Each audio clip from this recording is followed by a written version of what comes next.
The Apothecary Diaries, Volume 3. Prologue. Footsteps echoed down the hall. Clack, clack. His own steps and the sound of his ball bouncing were almost all he could hear. Maybe the yawning of the woman minding him. His usual wet nurse was away, and he had a new attendant. The owner of the footsteps came closer. It was someone very old. His minder rose to her feet, stepping forward protectively. She spoke deferentially to the old man, but he ignored her and continued his tottering advance, reaching out toward the boy. His white hair was dishevelled, his eyes sunken, yet there were only a few wrinkles on his hand, showing that he was in fact younger than he first seemed. A woman appeared in the room, perhaps summoned by the sound of his minder's voice. It was his mother.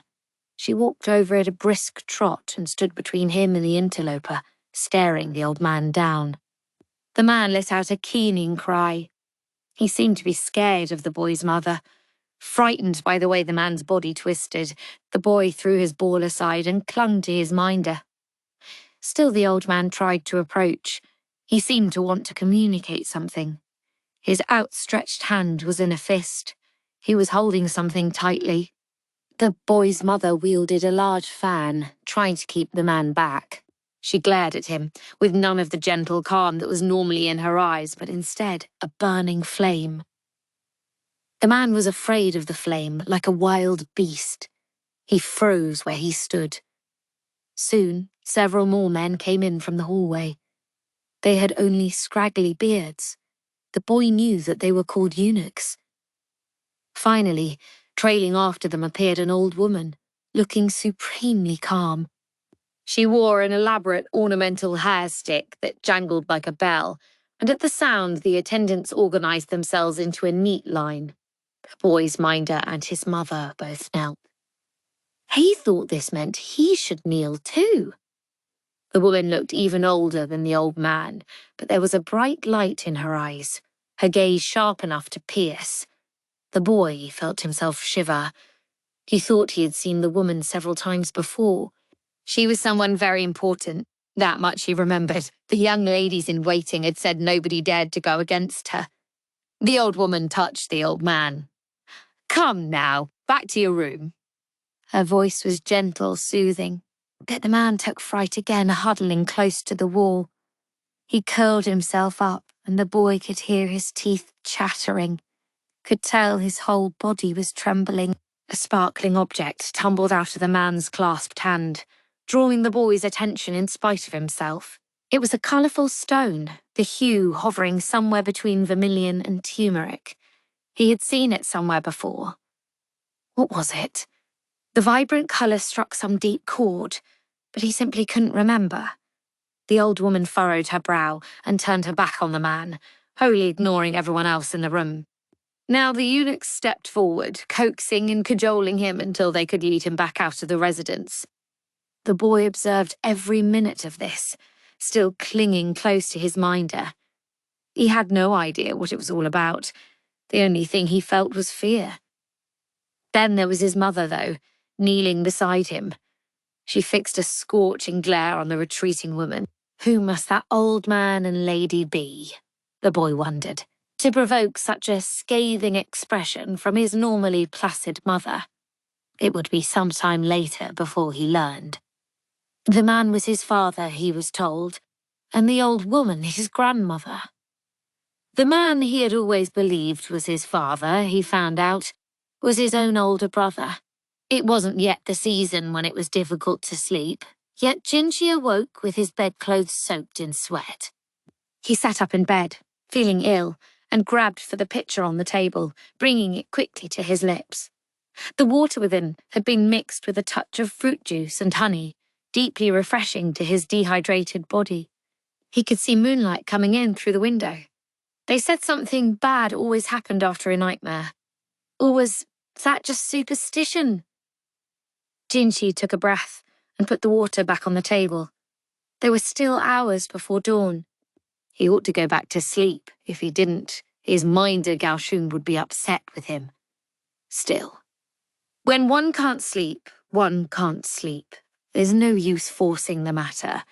And when one couldn't sleep, the solution was to work the body until one was tired. Jinchi took down an imitation sword sitting on one of his shelves. It was a training blade with a dull edge, built to be especially short and heavy. He made a wide one-handed sweep. He wished he could do this outside, but it would only be a headache for him if his guards realized what he was doing. They still might notice him here in his room, but at least if he stayed inside, they might see fit to look the other way. His room, though, was not particularly suited to sword practice. He had a solution. He decided to perform the routine on one foot. After going through the entire routine once, he would switch feet and hands and do it again. He did this several times, until it began to get light outside. Jinchi lay spread eagle on the ground to cool off his body, warmed by the exercise. Maybe he would have them prepare a bath for him, he thought, but then the face of a displeased palace woman floated through his mind. Her expression always revealed how she felt about him taking a bath first thing in the morning, then applying copious perfume. But he couldn't go to work reeking of sweat. If he was going to play the part of the flawless eunuch Jinchi, he had to at least smell decent. He couldn't just tell her that, though. That was what was so annoying. Yet neither, he thought, could he remain silent on the matter forever. She was a sharp one, that woman. Surely she must suspect something by now. Perhaps she had already discerned the truth and was merely pretending not to have noticed. Well, it would certainly make the conversation easier. Jinchi stood up, put the training sword back in its place, and then collapsed back on his bed. He didn't bother to change his clothes. He still had a few minutes before his attendant Suiren came to wake him. He could at least grab a moment's rest before that. He just had to be careful he wasn't taken by the urge to yawn at work, he told himself. Chapter 1. Books. "What are you doing?" asked the thoroughly perplexed eunuch Jinchi, who looked as gorgeous as he always did. His attendant Gao Shun stood behind him. "I should think that would be obvious," Maomao said, wiping away sweat as she stood over a burning cook stove. Beside her was the quack doctor, fanning himself with his hand and obviously finding the heat rather unpleasant. While he worked assiduously, Maomao needed an assistant, what with her leg still healing. She couldn't help thinking his movements were as flabby as he was. Maybe she was hoping for too much. They were using the cook stove in the medical office to heat a very unusual stew pot. From the lid of the pot emerged a long tube that ran through some cool water, causing droplets to form at the end, where they were then collected in a small vessel. This distilling device was one of the discoveries of their recent cleaning spree. It pained Maomao to know that such a valuable object had sat unused in a storage room for so long. The air was full of the smell of flowers. A bevy of petals occupied the pot. "We're making perfume," Maomao said. She had a wonderful source of petals in the roses she had cultivated for the garden party not long before. "It's certainly aromatic. The smell is fairly mild compared to wild roses. And we'll thin it out further with oil and water. Over the generations, humans had fashioned roses to their liking, favouring beauty and richness of colour at the expense of smell. That was simply the way of the world. You couldn't ask for everything or you would get nothing." Jinchi peered at the distiller interestedly. When the doctor, who had been industriously transporting firewood, realised the other man was there, he started brushing the dust and dirt off his clothes with all the self-consciousness of an adolescent girl. Smoothing his moustache and beard with his fingers, he asked, "To what do we owe the honours, sir?" Jinchi's face darkened. Maomao didn't think the doctor meant anything by his question, but Jinchi seemed to resent the way it had been asked. "No one could fail to notice a smell this strong," he replied, his lips forming into a slight pout. Nearby, Gao Shun's brow furrowed. "He thinks Jinchi needs more gravitas," Maomao guessed. The quack doctor was oblivious enough that it didn't much matter. but being important meant never looking less than distinguished. Maomao got up from her chair, took some tea snacks from a shelf. She was well aware by now that the quack kept his most valuable treats on the highest one, and put them on the table. Jinshi sat down. Maomao picked up a mooncake, took a bite for good measure to show that it wasn't dangerous, and then passed them to him. "I suppose you're doing this here because it would be more difficult at the Jade Pavilion," Jinshi said. "Yes, that's part of it." Maomao wiped the grease off her fingers and resumed her place by the cook stove. She changed the vessel at the end of the tube for a different one. After a moment, a greasy substance began to fill it. Perfume oil. The other part is this. Perfume oil contains an ingredient that can potentially abort a pregnancy. As long as a woman doesn't drink a concentrated dose of the stuff, she should be fine, but still. She glanced around, making sure the quack wasn't too close.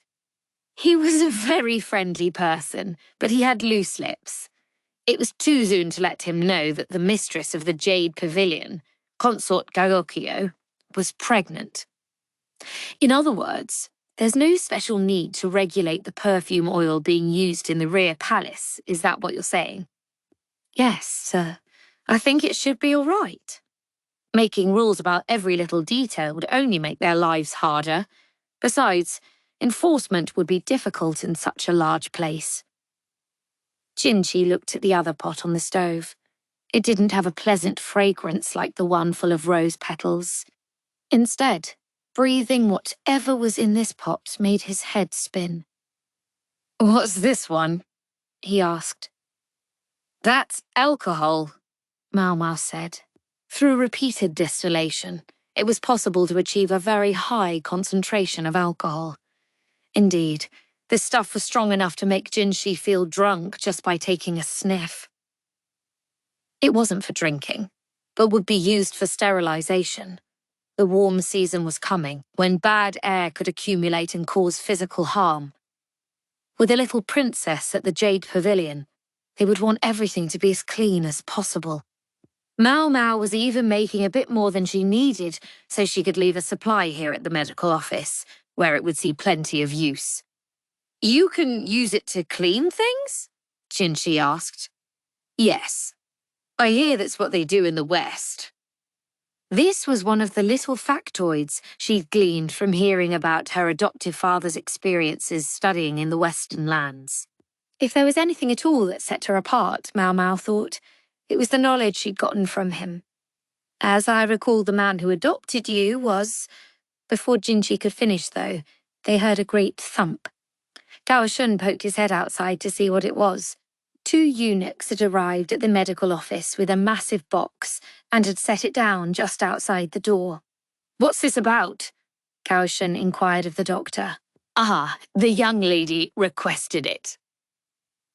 Maomao glared at the quack to shut him up, but she was too late. Jinshi had already taken an interest in the delivery, beginning to unpack it. She wished he wouldn't touch it without asking. "Master Jinshi, the tea is ready. Please, have a seat and enjoy it," she said. "What's this?" he asked.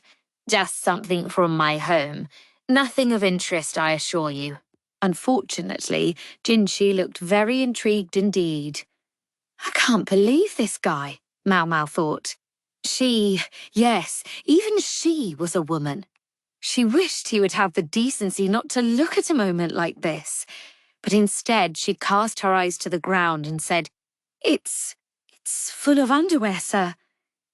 Jinshi promptly took his hand away, looking unsettled. "That's right. Just leave it alone." Maomao thought at him without looking up, but reality is rarely so accommodating. "Just how much underwear is in there that it took 2 grown men to carry it?" Gao Shun asked. "Leave it to him to notice the most inconvenient details." "You're right," Jinshi exclaimed, and thus the contents of Maomao's delivery, which she would have been just as happy for him to remain oblivious to, were unveiled for all to see. "Fastidiousness! That's the problem with the rear palace," Maomao said, her back straight and her face utterly serious. The ladies who comprised the residents of the Rear Palace were a collection of innocent virgins who hoped they might one day become the Emperor's bedmates. Admittedly, not everyone was like that, but such exceptions were a minority. Let us suppose, for the sake of argument, that His Majesty's imperial eye fell upon one of the virgins. Not only would she have the intimidation of being with the Emperor himself, she would be embarking upon completely unknown experiences with him. Imagine the consternation of the young woman who commits some novice blunder under those circumstances. I would argue they need to learn the basics ahead of time. And that's why you've acquired all this. Jinshi was standing imperiously in front of Maomao, who sat in a formal posture on the ground. The situation felt oddly familiar. The delivery sat open, a great deal of literature visible inside. What kind of literature? Well, you know, the kind Maomao had already been acquiring in some quantity to comfort a lonely emperor when he found himself pining away at night. Consort Li Hua was likewise an avid reader of such material. This time Maomao had decided to get more than usual in hopes of finding new sales opportunities here and there, but the timing of their arrival had been truly terrible. She had this batch delivered to the medical office so she could finally escape the gaze of the persnickety Hongliang, but look what it had gotten her. Maomao was by no means avaricious, but if she didn't manage to earn a modicum of money, her old man back in the pleasure district might not have enough to eat. He was such a soft touch, her old man. She was sure the madam would badger him into working non-stop. Jinshi was openly exasperated, but he also seemed to sense the truth of what Maomao was saying. When she added that this request came in part from His Majesty himself, Jinshi looked deeply conflicted, but recognized she was in the right. Gaoshen, meanwhile, was flipping through one of the books with a studious expression. The entire scene was so surreal that Maomao found herself scowling at it in spite of herself. "This is exceptionally beautifully made," Gaoshen commented. "He's admiring the craftsmanship," Maomao thought. She'd been entertaining the possibility that Gaoshen was the world's most poker-faced lecher, but apparently that wasn't what had attracted his interest. "They use fine paper," she said. Books about the bedchamber were hot sellers. They were often sent with young women when they went to wife, and those who read such texts for personal interest were more than willing to spend the money on them. Such books typically consisted mostly of illustrations, so one didn't have to be literate to enjoy them. And as much as they cost, the potential profits they might engender could be equally great. "Are these printed?" Jinshi was likewise studying the illustrations, but considering what they were illustrations of, the moment was plainly comical. The quack doctor stole embarrassed little glances here and there. Not with wood blocks, but with metal plates, I'm given to understand. That's really something. It was a Western technique. Maomao didn't know much about how the books were made, but for Jinshi to say something admiring about them, they must be quite unusual.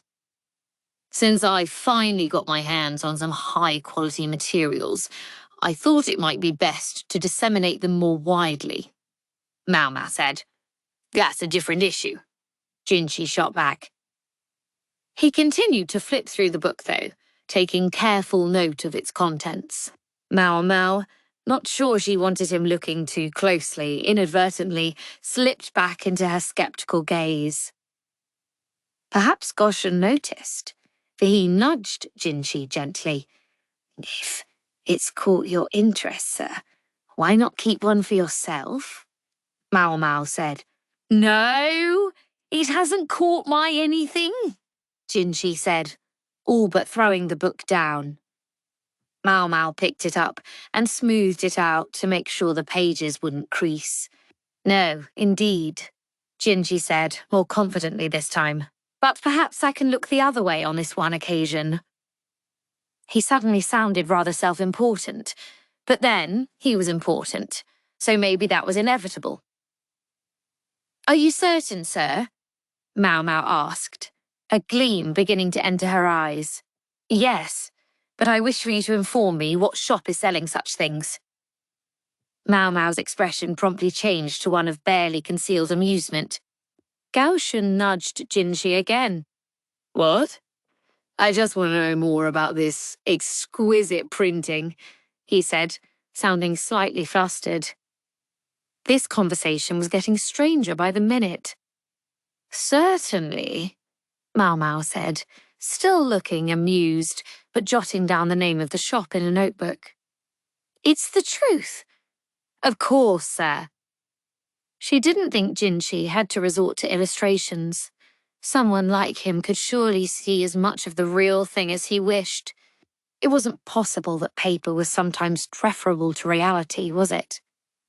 Maomao, her thoughts threatening to run away with her, pondered the possibilities as she tore out the page of the notebook and gave it to him.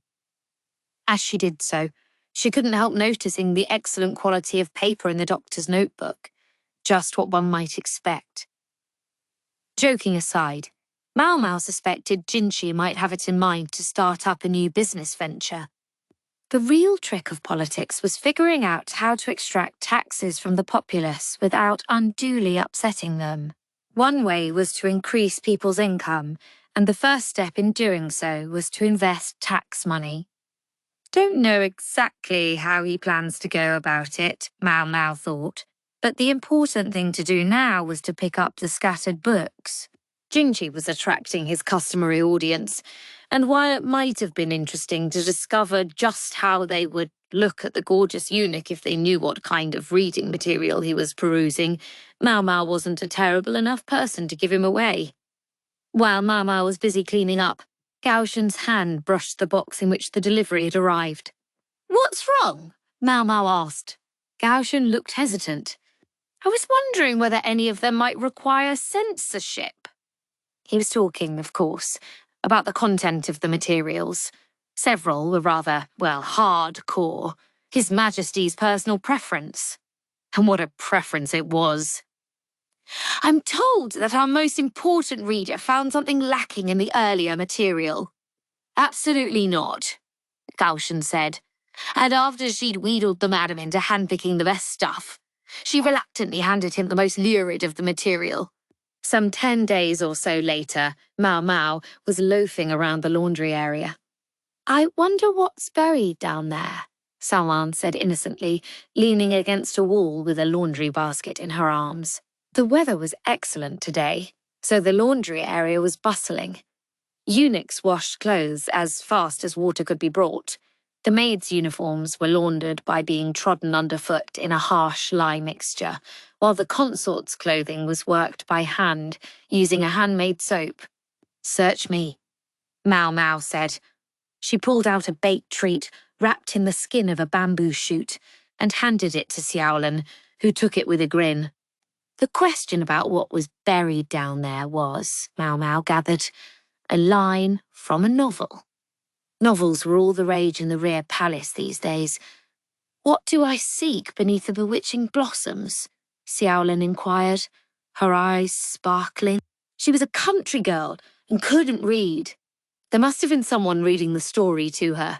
I wonder what it could be, she said around a mouthful of food. Her cheeks bulged like a squirrel's. Maybe horse crap, Maomao ventured, earning a snort from Xiaolan. The girl managed not to choke, but she glowered at Maomao, her eyes watery.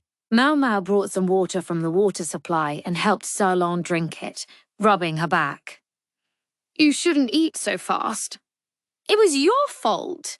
What Maomao had said wasn't untrue, though. Growing good vegetables required more than just water. Feeble soil would bring forth feeble produce. That's what fertilizer was for. Beautiful flowers were just the same. The more beautiful they were, the more potent the fertilizer must have been. But a young girl smitten with a romantic story probably didn't want to have her attention drawn to such vulgar details. Maomao resolved to be more careful in the future. It wasn't long before their turn came to do their laundry. The novels Xiaolan was so taken with were making the rounds of the rear palace, and the Jade Pavilion was no exception. When Maomao got back, in fact, she discovered 3 young women chatting and giggling over a rough-hewn book. "Hi, Maomao," said the calm, mild-mannered Guiyuan. The other 2, Yinghua and Ailan, were too absorbed in the book to greet her. Guiyuan had the page between her fingers, and the women were tugging on her sleeve, urging her to hurry up and turn it. Maomao leaned down to look at the cover, which had an illustration of a tree with a profusion of blossoms and a figure standing beneath it. She surmised it was the same book Yuan had been talking about. "You want to read it later, Maomao?" Guiyuan seemed to be a quick reader, quicker than the other 2, and she had time for a little conversation. "No, thanks. Why is everyone so excited about that book, anyway?" Maomao asked. "It came from His Majesty. It's great, believe it or not." His Majesty? So it had come from the Emperor himself. The surprising thing was that he knew about it at all. High society tended to look down on novels as not refined enough. They held that fact was more edifying than fiction. Apparently, he gave them to all the consorts and told them to share them around when they were done reading them. Guiyuan said, although she looked a tad disappointed that Consort Gyokyo wasn't the only one to receive this special gift. "Well, well," Maomao said, looking more closely at the cover. She realized she recognized the mark on it. It was the seal belonging to the bookstore she'd referred Jinshi to the other day. Ah, now it makes sense. She finally grasped why he'd been so interested in her reference materials. When Jinshi had seen the quality of the paper, he had realized it would be suitable for a gift from the Emperor. If the books had really been given to all the consorts, that meant at least 100 had been printed. If they could make plates of the books, even more could be produced. Then, if they produced a popular edition on slightly less expensive paper, they could realize even more profit. Maomao was starting to think she should have asked the printer for an intermediary's fee. She was sure Jinshi must have planted the idea in the Emperor's head. I should have known he was planning something. Fiction novels, easy to approach but unsophisticated, were being distributed to the consorts. Normally, any gift from His Majesty would be cherished and treasured, but by giving books to all his ladies, each one would be less valuable. And anyway, the gift was nothing but pulp fiction. There would probably be a few disobedient consorts scandalized by the idea of even touching the thing.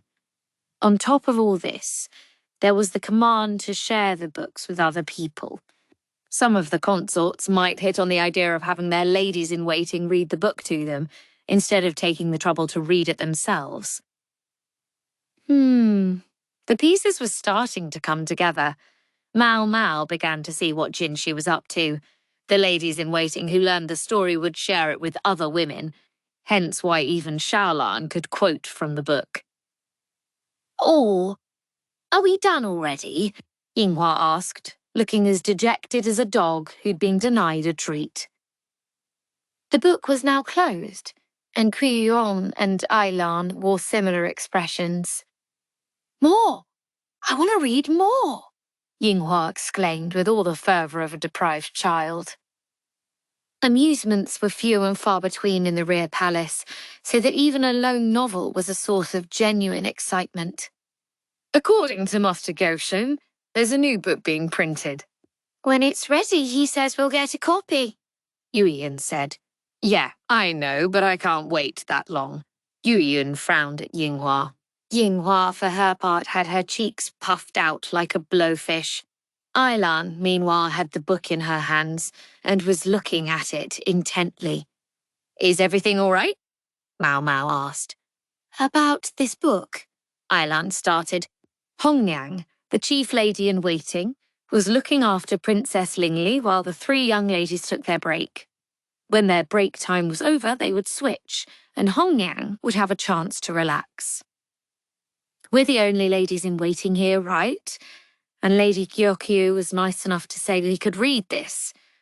Doesn't it feel like kind of a waste if we're the only ones who get to enjoy it?" Maomao thought she understood what Ailan was getting at. When you find something interesting, you want to share it. That's human nature. Maomao, for example, had once discovered a very rare snake she'd never seen before and had gone around showing it to everyone she could find. They had not been pleased. It was probably this same impulse that motivated Ailan to want to let more people read the book. The women of the Jade Pavilion had some connections outside their own workplace. But Yinghua put a stop to that idea. "Wait," she said. "I don't think we should show it to any other palace women. We have to be careful with it." "That's right. They might lose it," added Giyuan. "Yeah, I guess so," Ailan said wistfully. Maomao reached for the book. What she was about to suggest might not normally be acceptable, but considering what she thought Jinshi had in mind, she decided it would be all right this time. "What if you didn't give them the actual book?" she said. "But made a copy for them." Ladies lower in the hierarchy might not have the means, but Ailan was an attendant to a high consort and should be able to procure the paper, brush, and other implements necessary to copy a text. And if she didn't want to take the time or spend the money, well, she didn't have to.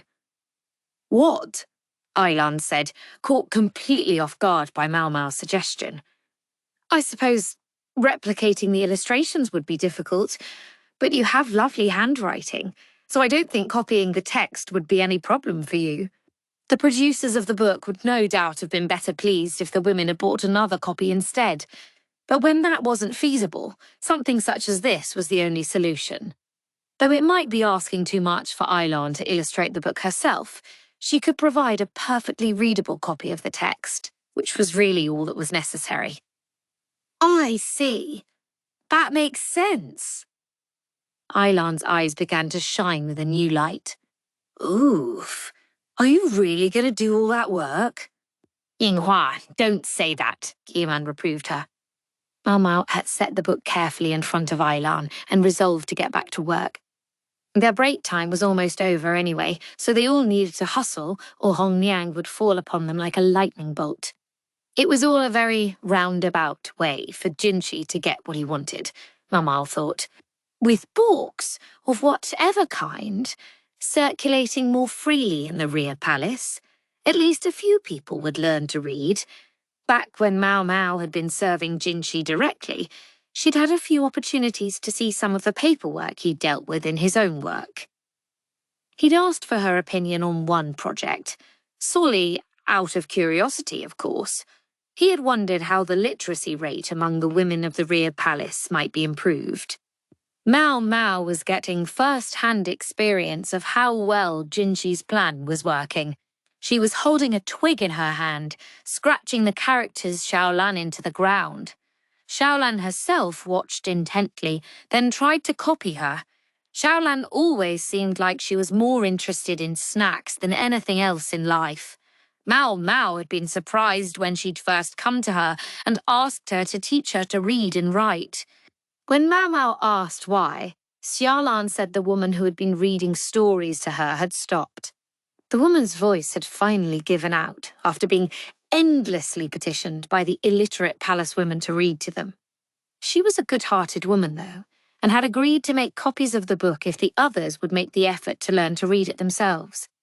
So there was someone else out there thinking along the same lines as Ailan. It was an awfully generous offer, considering the price of paper.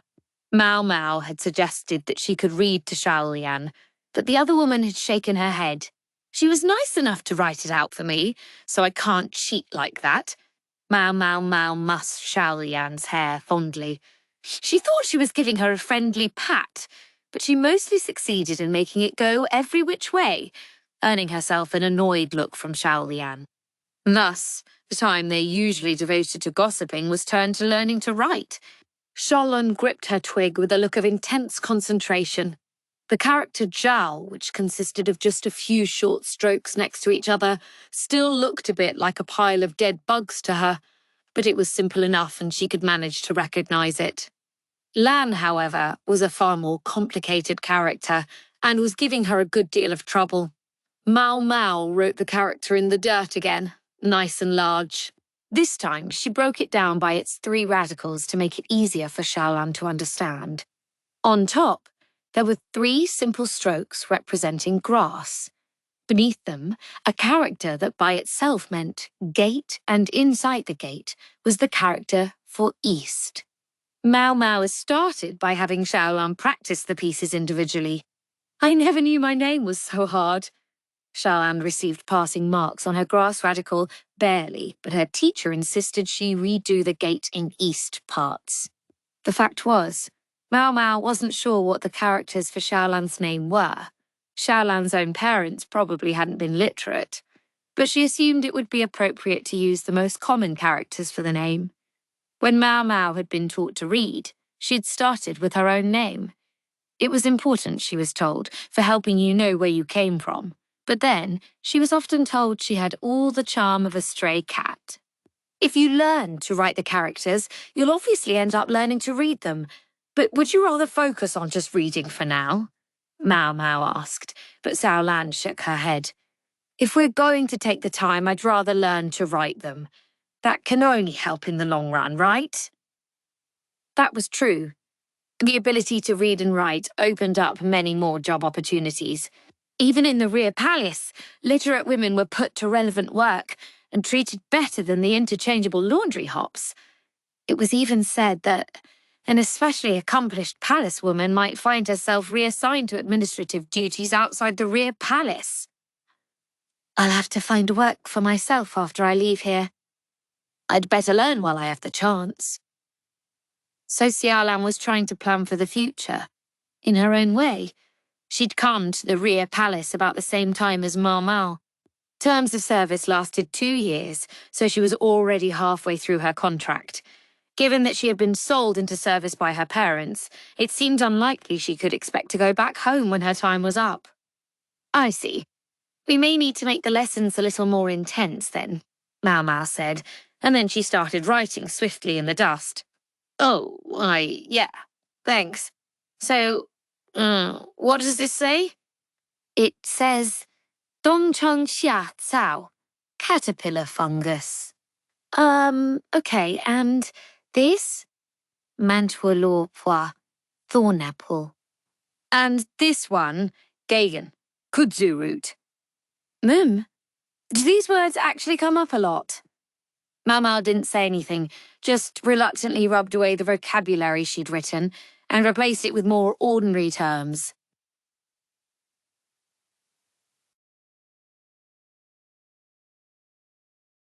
Chapter 2.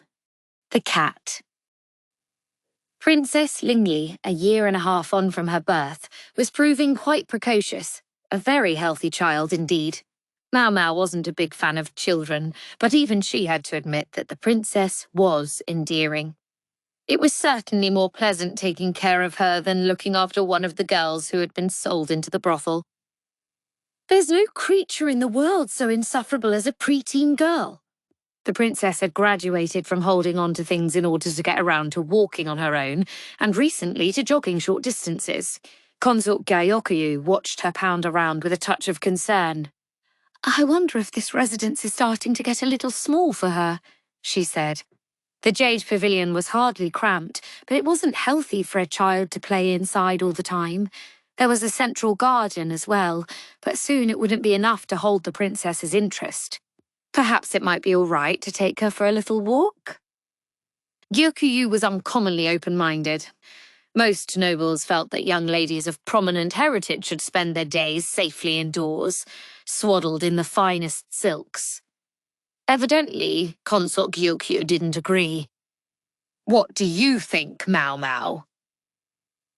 Maomao looked up and grunted softly, somewhat surprised to have the consort suddenly ask for her opinion. In terms of her health, I think it would be wonderful if she had more chances to go outside. Maomao looked at Gyokyo's feet. They were well built and perfectly large enough. They hadn't been bound when she was young. In the arid western regions where she had been born and raised, Gyokyo seemed to have received a somewhat more permissive upbringing than many of the other consorts. Generally speaking, it was regarded as best to let a child's mother set the tone for their rearing. But this particular child happened to be the daughter of the most important man in the nation, and the apple of his eye. They couldn't expect him to simply nod along and let Gyokyu do whatever she wanted. The consort, of course, understood this very well. "Ask about it, then," she said, running her fingers through Lingli's hair where the child had fallen asleep on the couch. Several days later, permission had been granted for the princess to go outside, accompanied by 2 eunuchs as guards. Maomao and Hongyang were to go with her. It was just a little walk, but the emperor could be pretty protective. Then again, all of his children had died young so far, so maybe he had reason to be. "I know you know a lot about flowers and animals, Maomao. Maybe you could teach her," Gyokyu said, patting the princess's head. Her belly was already heavy, so she had to stay behind at the Jade Pavilion, just to be safe. "Don't give her ideas, Lady Gyokyu. She'll teach the princess the most positively awful things," Hongning insisted, but the consort acted surprised. "Goodness, I should think her instruction might be helpful." The hint of an elegant smile appeared on her face. After all, one never knows where one might go in marriage in the future. I knew she was a shrewd one, Maomao thought. The princess might still be young, but given her place in life, in another 10 years or so, there was every chance she would be married into another family somewhere. If she was granted to some loyal subject, well and good, but it was distinctly possible she would go to live in some other country. Somewhere she might not be entirely welcome. In such a situation, a working knowledge of drugs and poisons couldn't go amiss. Hongyang acceded with a sigh. Though obviously not thrilled, she understood the logic just as well as Maomao. Gyokyu waved to Princess Lingli as she left on her walk, and the princess waved back. Then she squealed, seeing the outside of the Jade Pavilion for the first time. She could only taste so much of the outside world from the pavilion courtyard. She still knew only a few words, and most of them didn't make very much sense, but nonetheless she was clearly excited to see so many palace women, far more than there were in her house. Maomao had worried the child might be afraid and start crying, but far from it. She had her mother's daring. Lingli pattered along, exclaiming frequently. Sometimes she would point at something, and Maomao or Hongyang would tell her what it was called. It was hard to say how much she really understood, but she would burble, sign, in response, so maybe some of the words made sense to her. The eunuch guards kept a respectful distance, not too close, but never too far. Young children were a rare sight in the rear palace.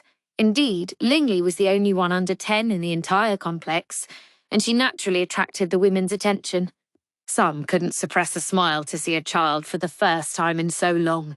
Others, realizing she was a princess, took a respectful step back, and still others simply looked at her with no particular expression at all. The young princess was oblivious to all of this, but as she grew up, she would come to understand the significance of those looks. Hongyang, who was holding Lingli's hand, had her work cut out for her as the princess flitted from one thing to the next, bursting with curiosity. The plan had been to walk to the cherry grove that lay west of the Jade Pavilion, pick some cherries, and then come home. But they seemed to keep finding detours and diversions. Finally, they spotted the western gate. Hongyang openly relieved to have reached their destination. They heard a high-pitched cry. "Ooh!" It sounded almost like an infant, so that Maomao and Hongyang briefly thought it was Lingli, but the princess was looking around for the source of the sound too. Suddenly, she darted off. Hongyang scrambled after her as she peered between some storage buildings. "No, princess, don't!" Hongyang called. At the same moment, there came another cry. "Mew!" Before Lingli could disappear among the buildings, Maomao squeezed herself between the storehouses with a, "I'll go have a look." "Maomao," Hongyang said.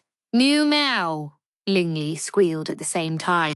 Hongyang had no choice but to step back, while Maomao continued after their charge. She saw something glimmer golden in the gloom. She reached out toward it, but it slipped between her feet and ran off. "Meow!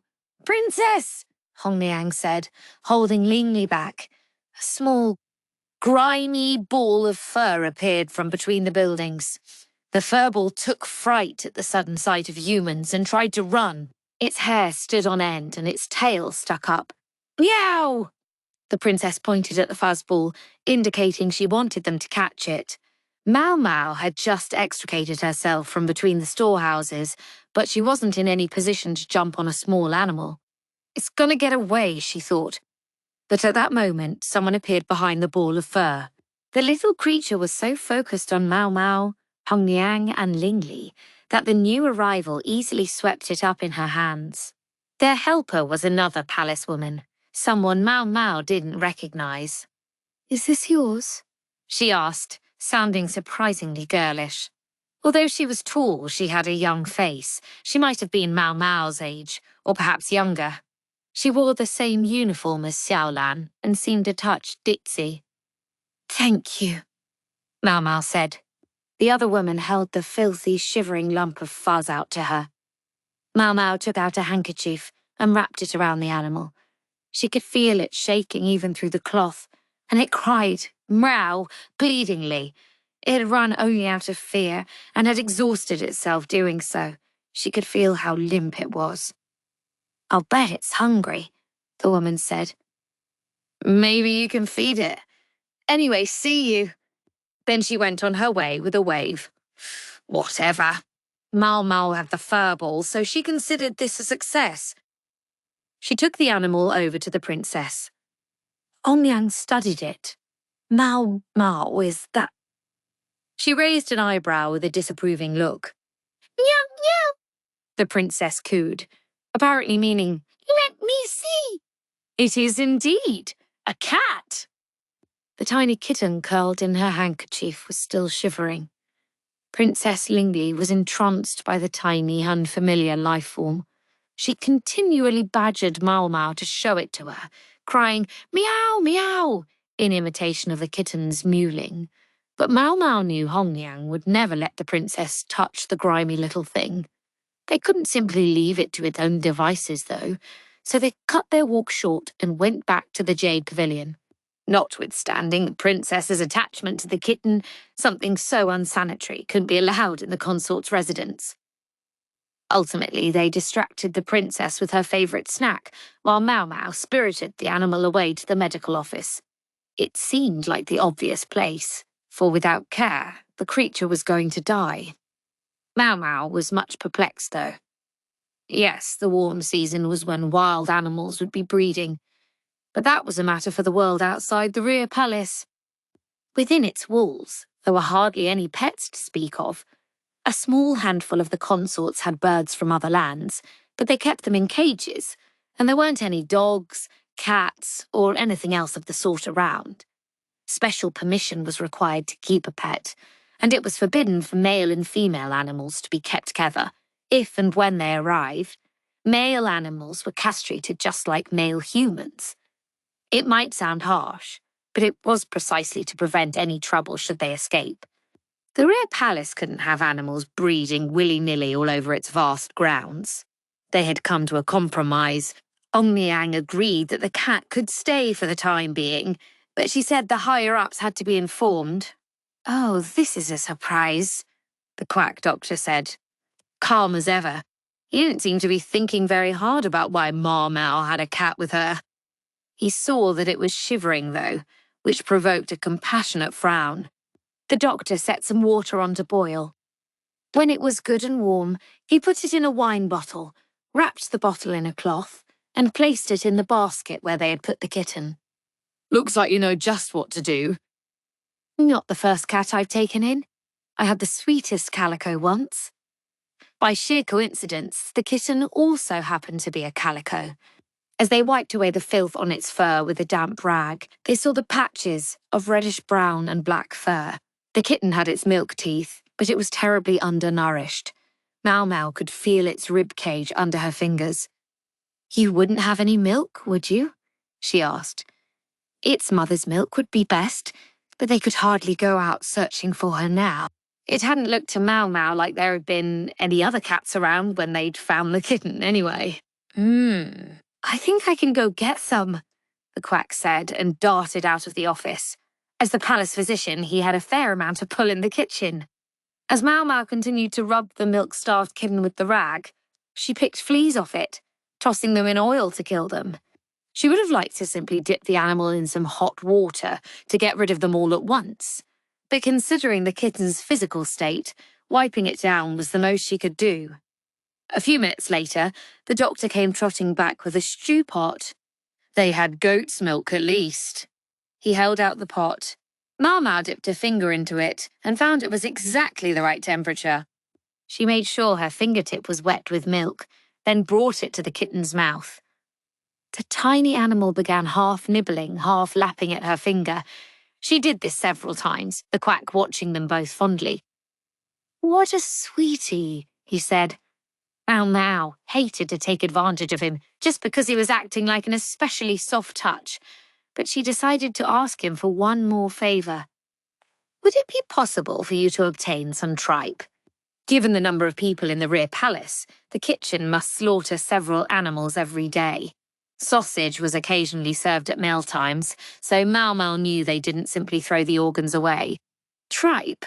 Well, I suppose, but whatever for? The kitten was so weak that it seemed like it would be a while until it had recovered enough even to drink milk from a saucer. Feeding it one fingertip's worth at a time, though, was time-consuming. Maomao had thought she might be able to appropriate some intestines to simulate a parent's nipple. When she explained this to the quack, he went rushing off again to the dining area. Truly a generous-hearted man. In the meantime, Maomao continued to feed goat's milk to the small cat as much as it would drink. Several days later, they had mostly managed to clean the kitten up and its fur was starting to regain some of its luster. Maomao had briefly worried whether the goat's milk would sit well with it, but the kitten seemed to have taken it quite well. Ordinarily, they would probably have had to toss the cat out of the rear palace immediately, but for better or for worse, the night they found the animal, the Emperor had happened to visit the Jade Pavilion. When he heard his little princess incessantly exclaiming, "Meow! Meow!" he couldn't deny her the source of her pleasure. And who should be charged with the animal's care but, of course, Maomao? Her name already means cat. They're the perfect match, the Emperor had joked. Maomao hadn't been quite sure whether she should laugh or not, but as consort Gyokyo chuckled, Maomao at least managed a polite smile. She figured eventually she would be able to foist the thing off on the doctor, as if she hadn't mostly done that already. The princess couldn't yet enjoy the kitten's company because it still had some fleas, and more importantly, because however small it might have been, it was still a wild animal. Maomao promised to share the kitten with Lingli when it got a little stronger. When the kitten was recovered enough to tolerate it, Maomao dunked it in a wash basin and gave it a bath.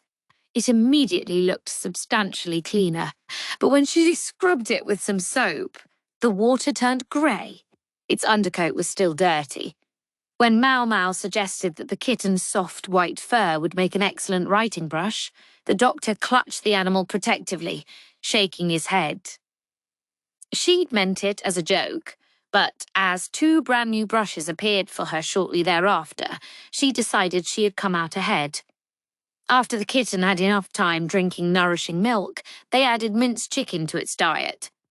They gave it a small box full of sand where it promptly learned to do its business.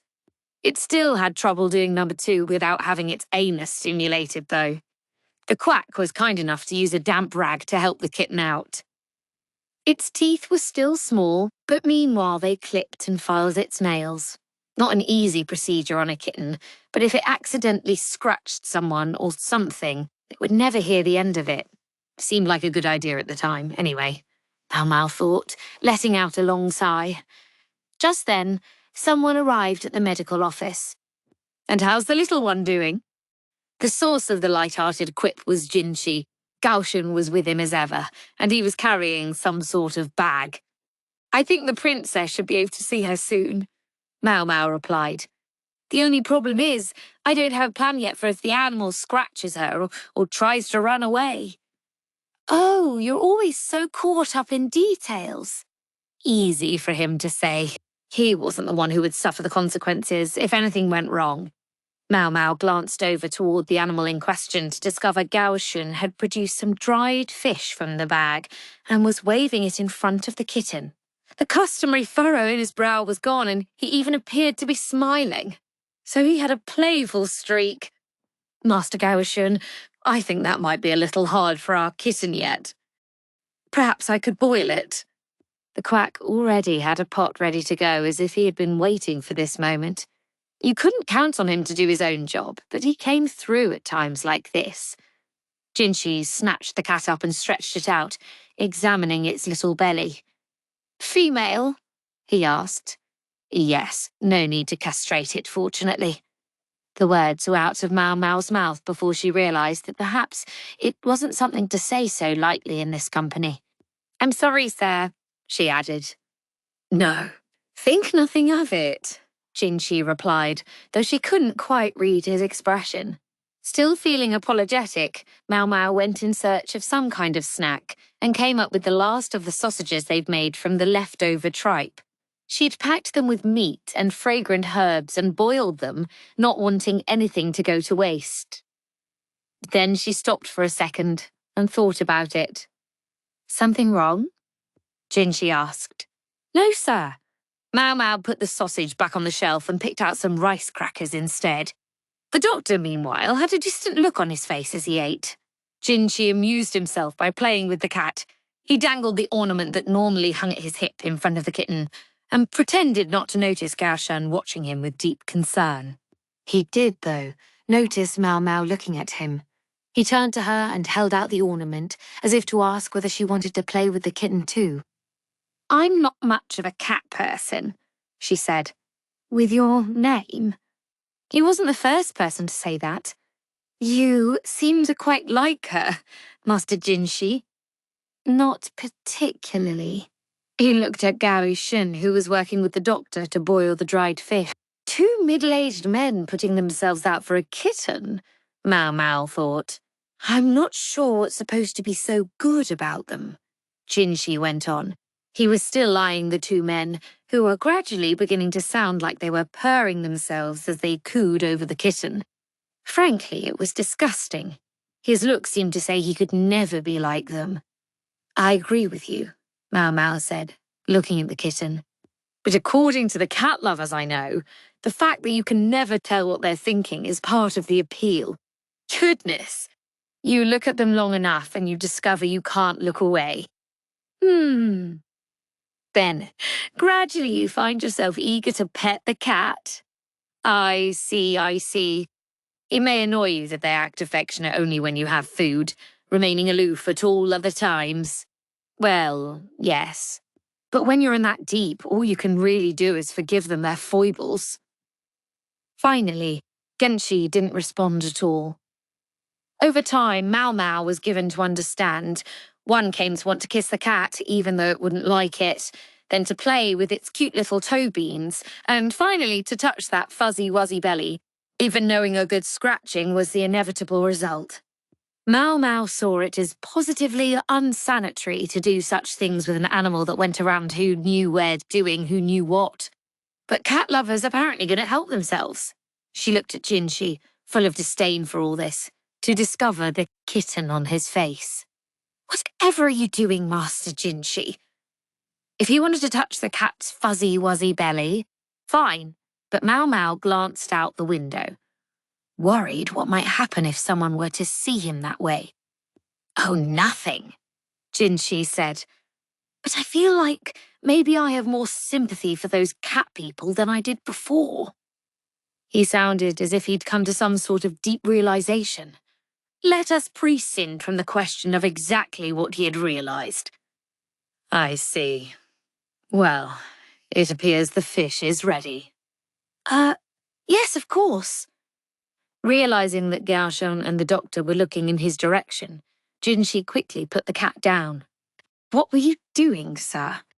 Gao Shun asked, his tone polite but his gaze sincerely jealous. Ultimately, even Jinshi was at a loss as to where exactly the kitten had come from. Plenty of wagons came and went in the rear palace, though, loaded with provisions. The simplest inference was that the kitten had wandered in after one of them, lured by the scent of food, and had gone unnoticed until the princess found her. Not long after, the kitten was awarded an official court rank by the emperor, being granted the illustrious-sounding title Admonisher of Thieves. All that really meant was that she would help keep the medical office free of mice. The emperor certainly had a soft spot for his daughter. The cat was given a name that meant Forry. It stuck in Maomao's craw for one simple reason. This name, too, was pronounced Maomao. Chapter 3. The Caravan. The season was turning, bringing an unpleasant heat and humidity. Maomao reflected on how quickly time passed as she gathered up fragrant herbs to use to ward off the bugs. I think it's time to change the wardrobe over. Hong Liang, Consort Gyoku's chief lady-in-waiting, said, and if she thought it was time, then it was time. Thus the ladies-in-waiting found themselves labouring away among the clothing. So many dowdy old fashions. Yinghua huffed, standing in front of a dresser. She, Maomao, and Ailon were handling this job while Gyuan looked after the young princess. Ailon, grab that thing on the topmost shelf for me, Yinghua instructed, craning her neck to look up at the shelf. Ailon was the tallest of them, a fact she was self-conscious about, but which was quite convenient for reaching things in high places. After she had dragged a trunk down from the top of the shelf, the rather shorter Maomao and Yinghua inspected the contents. They sorted the clothing into different categories and put them on poles to air out in the shade. I guess this one wouldn't be too embarrassing, Yinghua said. She was sorting the clothes into those in which one could still be caught dead and those in which one could not.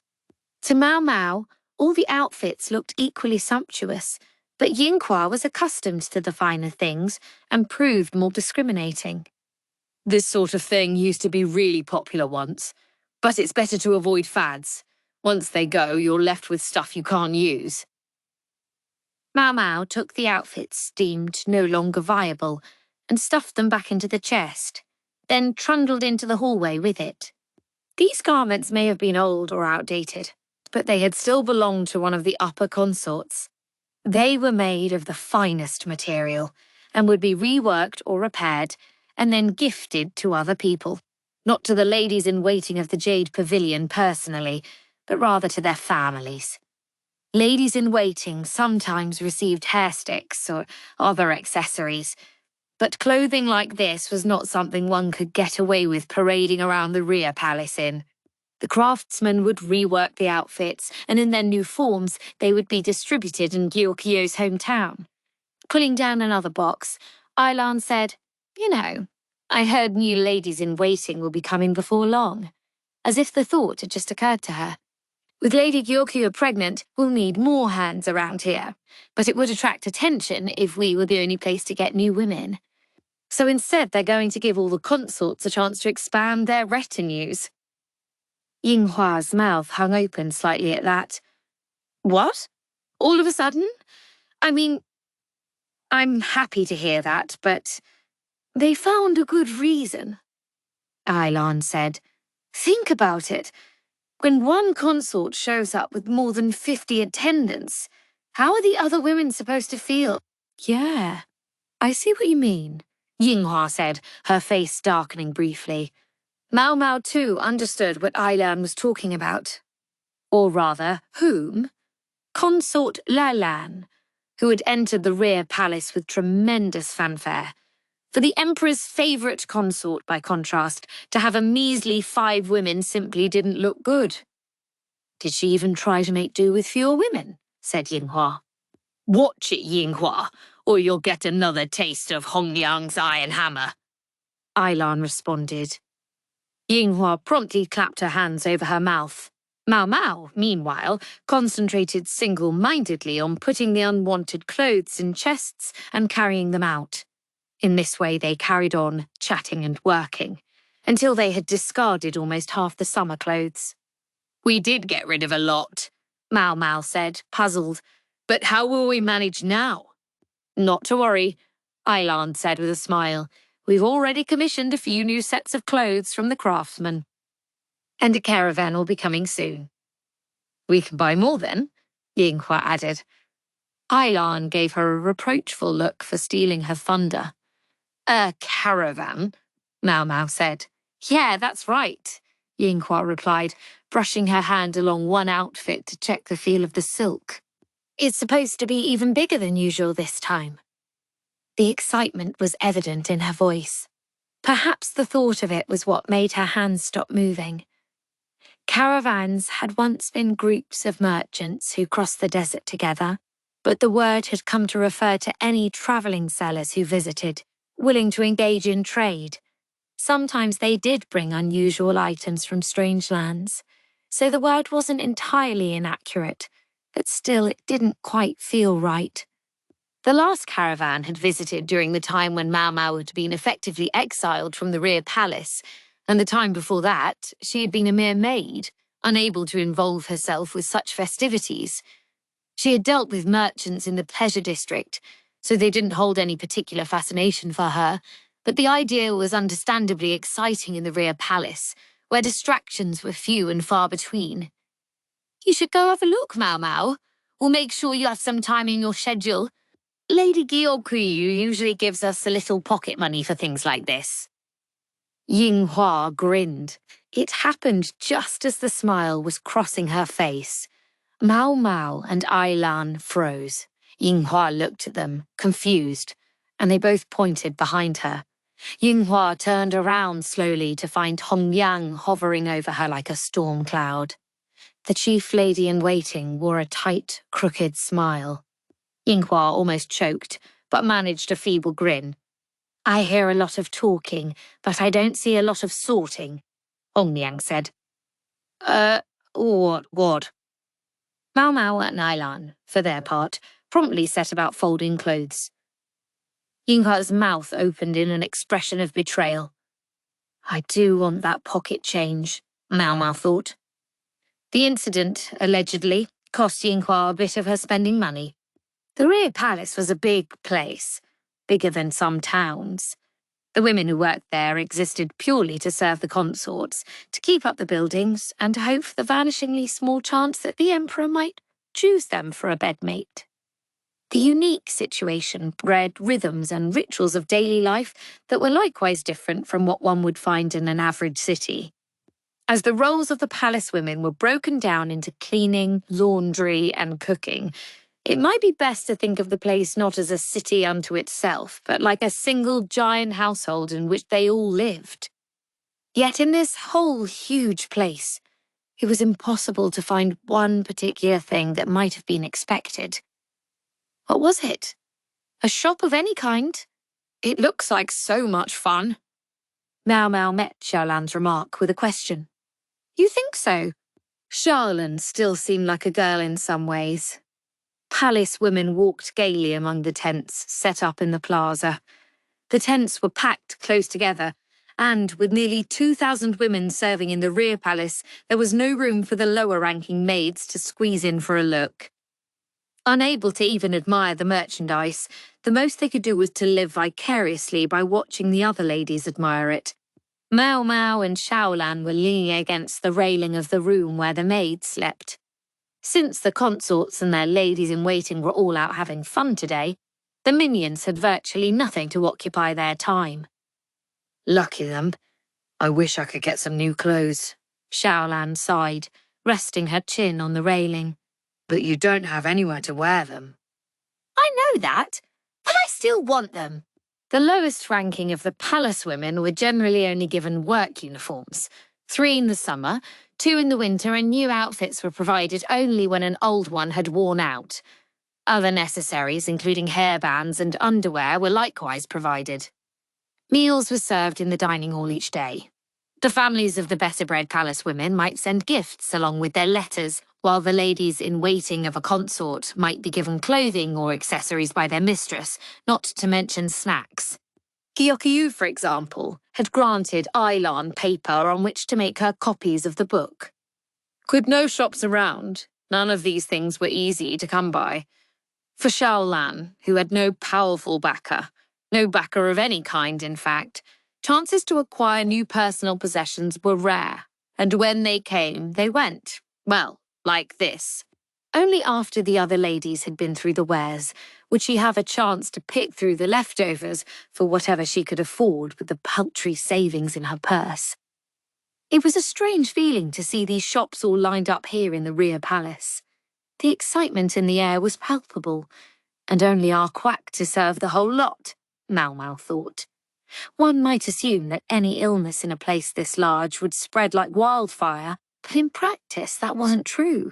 Sanitation in the rear palace was excellent.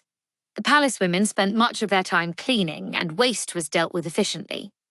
When enough of it had built up, it was flushed into the sewers, whence it went not to the moat, but out to a great river. The moat was thus kept free of filth and stench. The former emperor had utilised this site because there was already existing sewer here, a technology that had apparently come from the west. Talk had it that the rear palace had once been an actual city, refashioned to serve its current purpose. Both the walls and moat had belonged to that city, so that despite its size, building the rear palace had actually been fairly economical. It was perhaps not surprising to hear that the prime mover behind the project had been the haughty but effective Empress regnant. Such sanitation measures alone went a long way in preventing the outbreak of illness, although if anyone did get especially sick, she was sent back home to her family.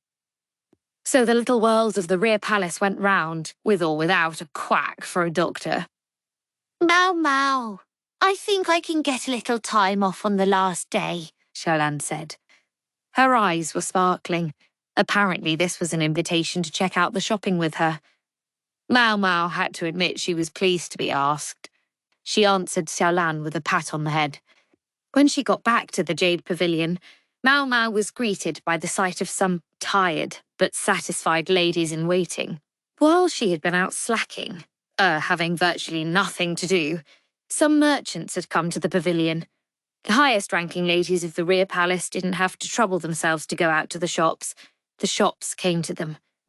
The merchants were all women, for how else were they to be admitted to the rear palace?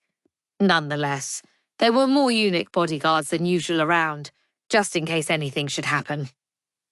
They were familiar men, though, and the girls were sipping some tea, the pavilion's domestic atmosphere undisturbed by the presence of the additional guards.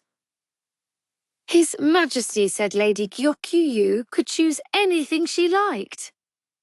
Yinghua sounded as pleased as if she herself had been the one to receive this dispensation. She'd been terribly disappointed to have her spending money cut in half, but she seemed to have bounced back. On the table was a stunning jade necklace the same colour as Gyokyo's eyes. There was also quartz glass and an accessory box inlaid with mother of pearl. Princess Lingli was thoroughly satisfied with a pretty silk ball she'd gotten, and in addition to clothes for the consort, a tiny robe for Lingli hung on the wall. Perhaps we've had a little too much excitement, Gyokyu said with a touch of concern. If anything, Mom, I think you could have stood to buy more, her chief lady-in-waiting. Hong Yang said, somewhat emphatically. I'm sure the other ladies all did. Hong Yang chose a restrained way of expressing herself, but Maomao could easily imagine what she meant. Li Hua's ladies at the Crystal Pavilion, all talk and no work, had no doubt gorged themselves on shopping. Consort Li Hua had plenty to spend, and presumably plenty was indeed spent. Over at the Diamond Pavilion, Consort Li Shu's ladies-in-waiting had, one might guess, goaded their lady into purchasing things they wanted. The best one could hope for was that they hadn't outright embezzled anything. As for the Garnet Pavilion, well, Consort Leland's penchant for conspicuous clothing consumption spoke for itself. Consort Gyokyu, who, by contrast, had purchased hardly enough to fill a single room, seemed downright frugal to Maomao, especially for someone with the Emperor's personal affection. The consorts each drew a salary commensurate with their jobs, but they were also reimbursed for clothing and accessories, which were considered necessary expenses. The upper, middle and lower consorts came to almost 100 people altogether, and Maomao found herself wondering if the national treasury was going to hold out at this rate. That was something she didn't need to worry about, though. In any case, others will come tomorrow, so I'm going to put away today's purchases. Hongliang started pulling outfits down off the wall, handing them off to Maomao. Each was richly coloured and pleasant to the touch. It was then that Maomao noticed these clothes were of a slightly different make than the ones Gyokyu normally preferred. The consort usually liked to pair a sleeveless dress with a long skirt, and then wear an overgarment with wide sleeves on top of it. But these dresses all had proper sleeves, accompanied by skirts that were to be tied with a sash just under the chest. Maomao had a good guess at the reason. Consort Gyokyo would shortly be finding sashes difficult to tie across her midriff. Was this the only type of thing they had? Maomao asked. What? Hongliang replied. The merchants swore they were all the rage. So these were all they had. The ladies in waiting looked at each other questioningly. The women of the Jade Pavilion had done their shopping with only thoughts of Gyokyo in their minds. But one would normally have expected a wider selection, and if one followed that fact to the assumption the merchants had been making. No, Maomao must have been overthinking it. At least, I hope I am. Because if they had deliberately brought only this type of clothing to consort Gyokyu, it might suggest they had been trying to sound her out. I think tomorrow you should ask them if they don't have some outfits with lower sashes, Maomao said. She thought perhaps it wasn't her place, but Gyokyu and Hongliang both seemed to take her meaning. The other three ladies in waiting looked at each other again, but Maomao's insinuation had clearly gone over their heads. That's a good idea. We should get a little more variety, Gyokyu said, setting some clothes on top of a box. Perhaps it was her imagination, but Maomao thought she saw a keen light flash through the lady's eyes. The caravan would stay for 5 days, during which the ladies of the rear palace would have an unaccustomed chance to enjoy some shopping. The highest-ranking consorts had no need to go out to the shops, so it was first the middle and lower-ranking consorts, and their ladies-in-waiting who circulated among the merchant tents, followed by the women in administrative positions, each whittling down the selection further as they bought whatever caught their eye. Only on the last A did the women of the lowest ranks have an opportunity to sift through whatever was left. The fact that even that seemed to be an exciting prospect spoke to how few diversions there were around here. This caravan had come across the desert and carried many unusual wares from exotic lands. It must have passed through Gyokyo's homeland as well, for the women of the Jade Pavilion looked noticeably homesick as they studied the handicrafts. Maomao was far more interested in any medicines or drugs that might be available, but such were understandably barred from being brought directly into the rear palace. Tea leaves and spices, sold almost as an afterthought, were as close as the merchants came. On the final day, Maomao, the bit of spending money from consort Gyokyo, went to the market with Xiaolan just as she had promised. Wow, I can't believe it. Charlene hardly had a coin to her name and couldn't afford anything on display, but that didn't stop her eyes from sparkling at an array of Western glasswork. Maomao found Charlene's lack of affectation charming. This one, please. Maomao picked out an especially attractive hairband and gently tied it in Charlene's hair. The deep, peach-pink colour suited her energy perfectly.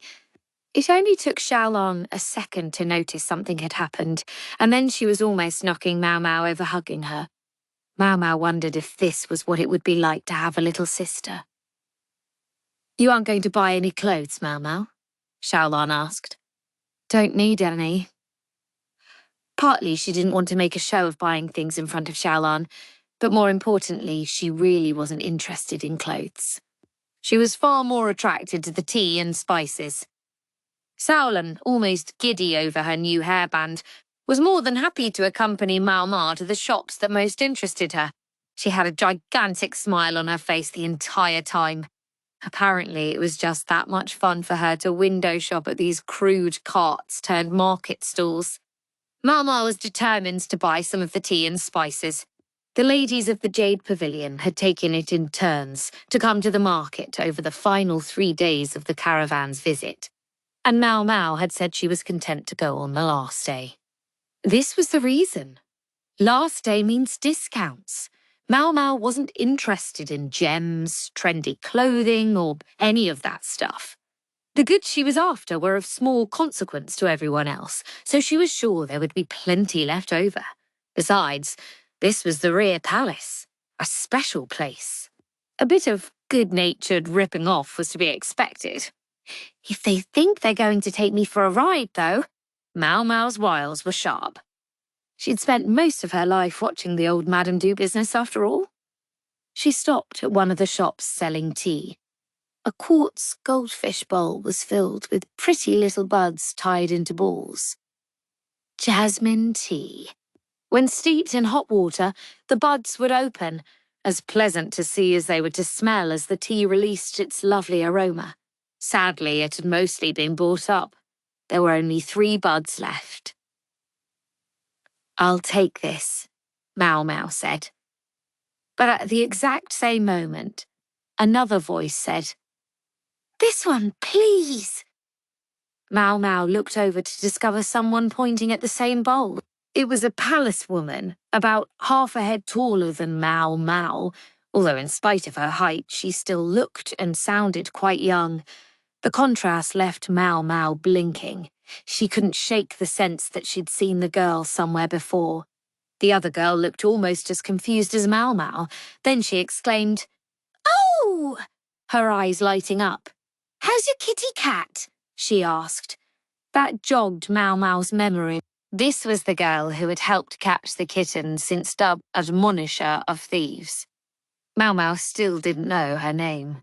"She's well. She lives at the medical office for the time being." The other girl grinned widely. She seemed to have a rich range of expressions, all highly communicative. "Oh, Shisui, you were able to get time off?" Xiaolan said, bouncing into the conversation between the two of them.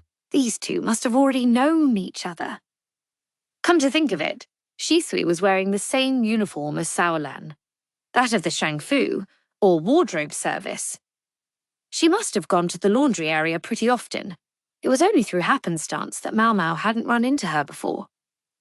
"Yeah, they owe me at least this much." "You've got that right," Xiaolan said. It was an innocent, friendly conversation. Maomao noticed the tea seller looking at them. She went ahead and bought all 3 of the remaining bulbs of jasmine tea and asked for them to be packed separately. The woman wasn't thrilled about that, but when Maomao asked for one of the other leftover teas as well, she came around. Then Maomao distributed the packages, one to Xiaolan and one to Shisui, keeping the last for herself. "Maybe we should take our chat somewhere else so we don't get in the way," she suggested and pointed toward the medical building.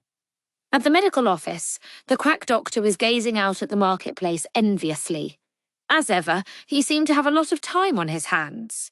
The nature of his work kept him from leaving his office, even if hardly anyone ever showed up there. It must have been rough on him.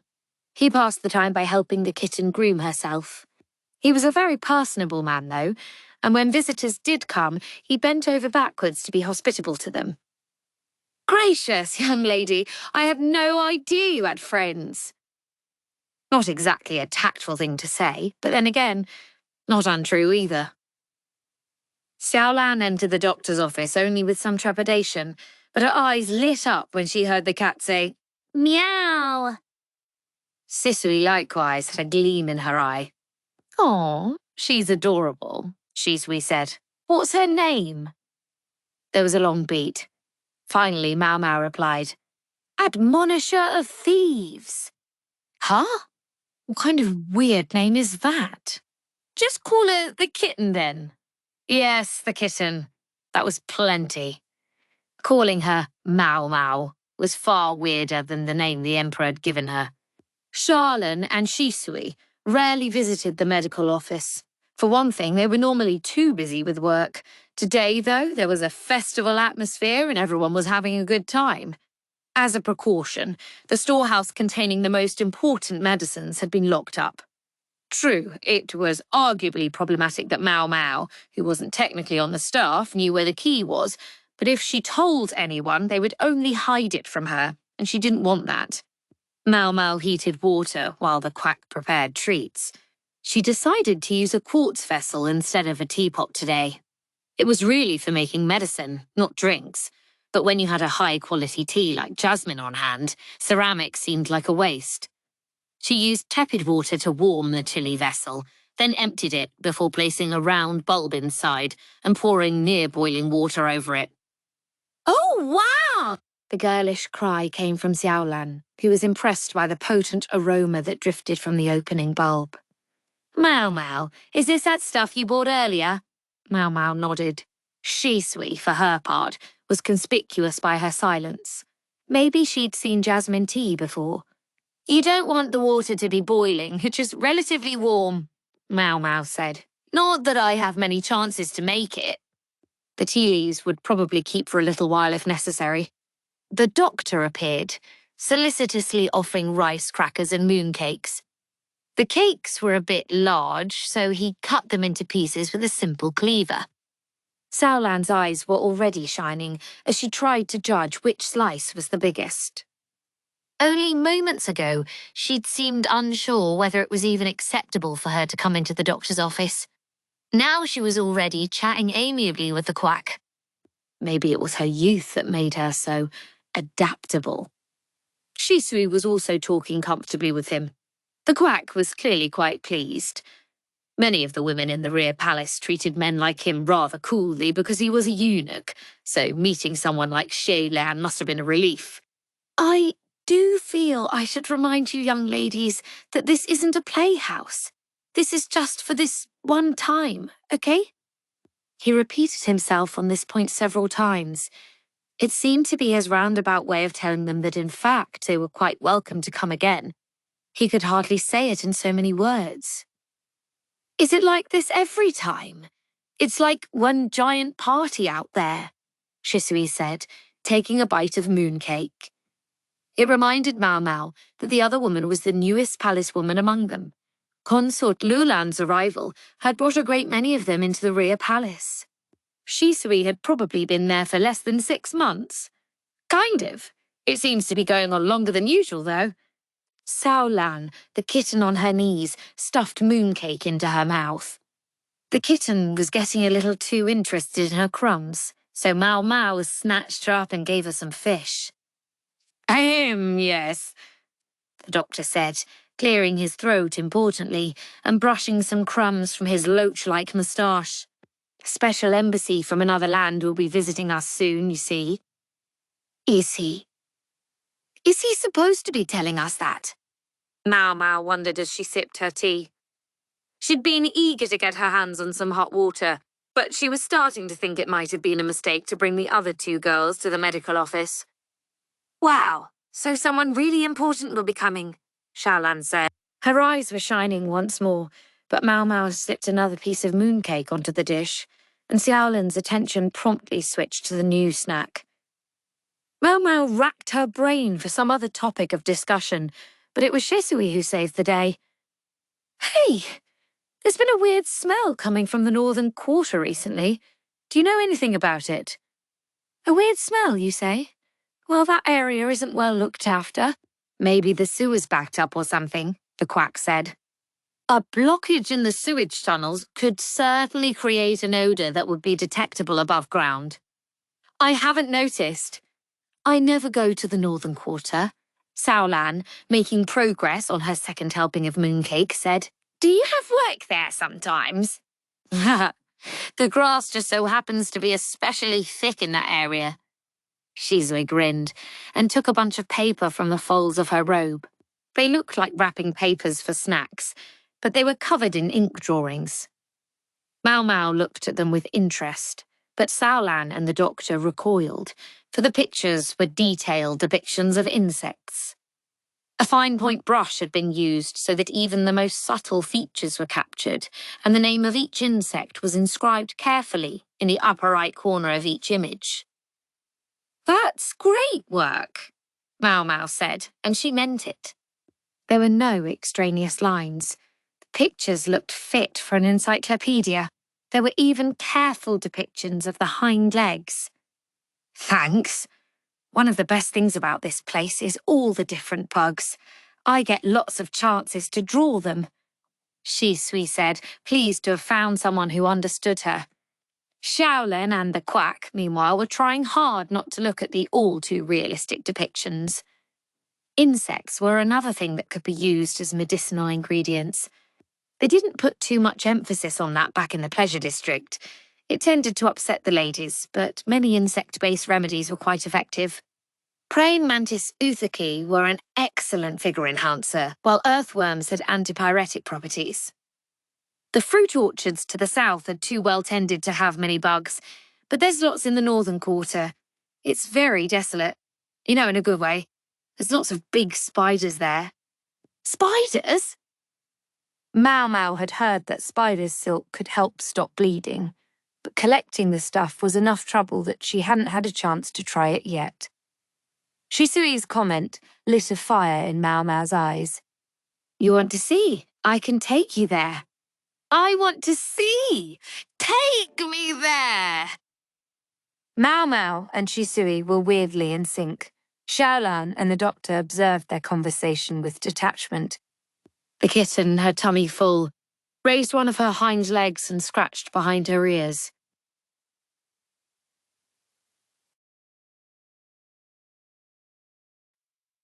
Chapter 4.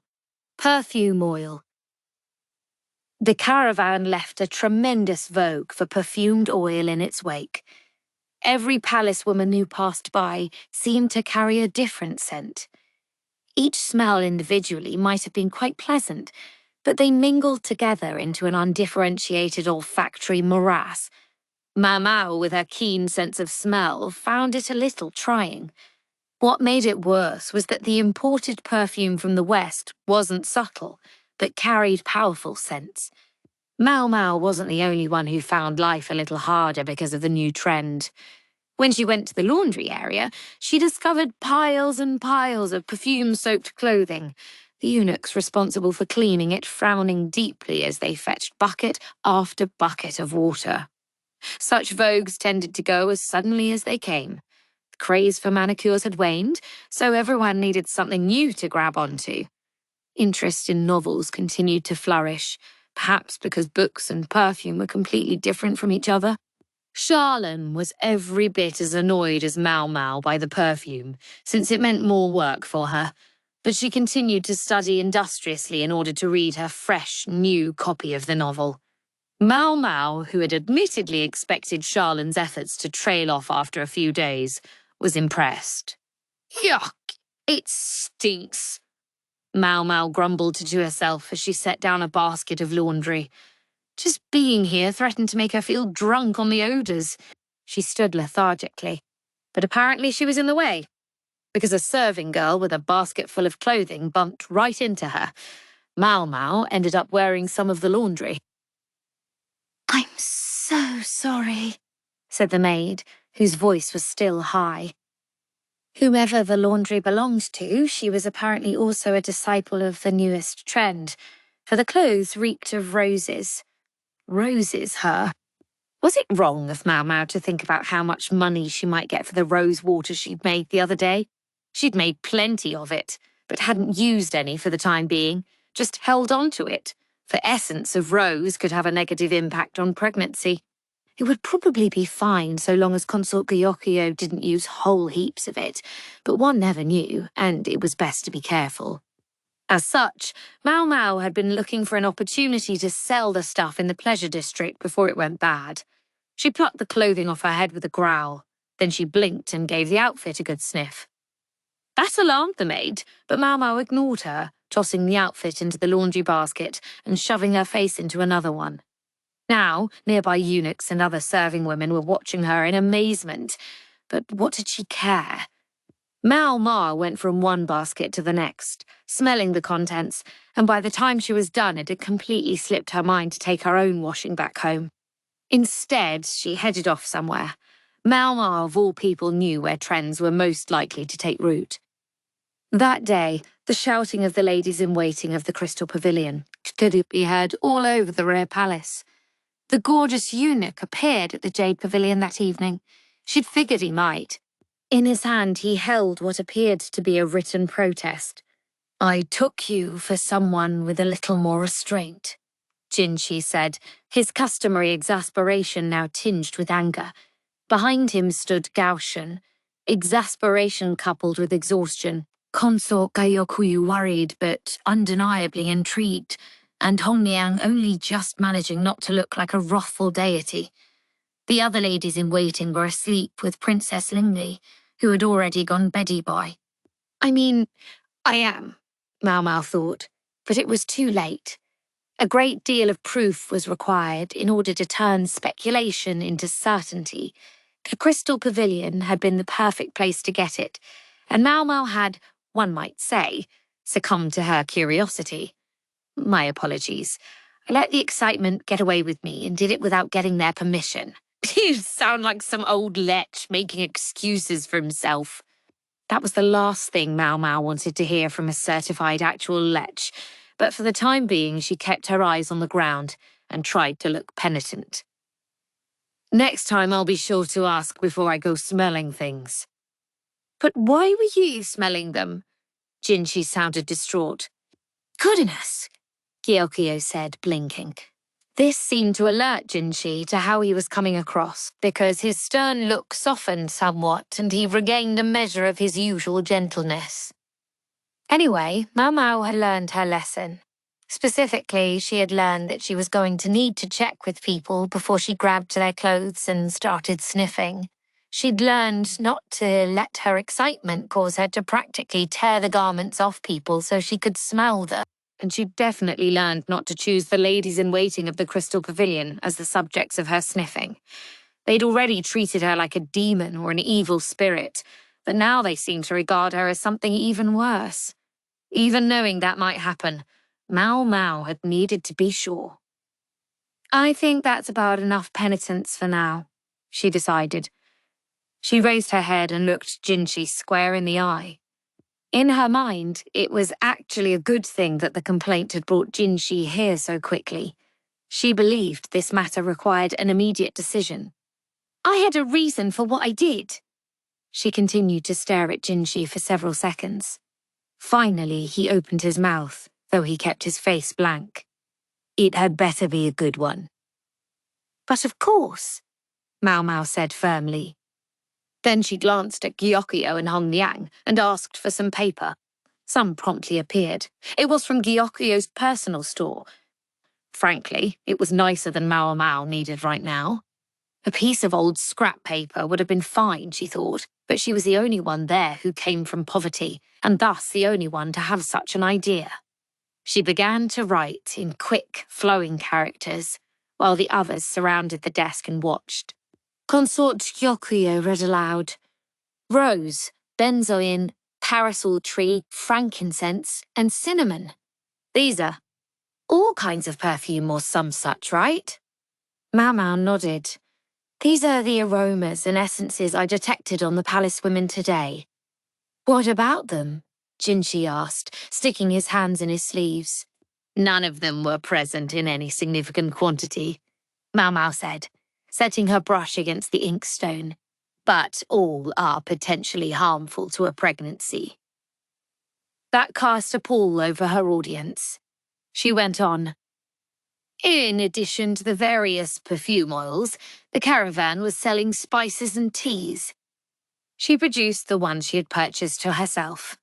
The jasmine tea along with peppers, moderately expensive black pepper, rock salt and cinnamon, which could easily serve in both food and perfume.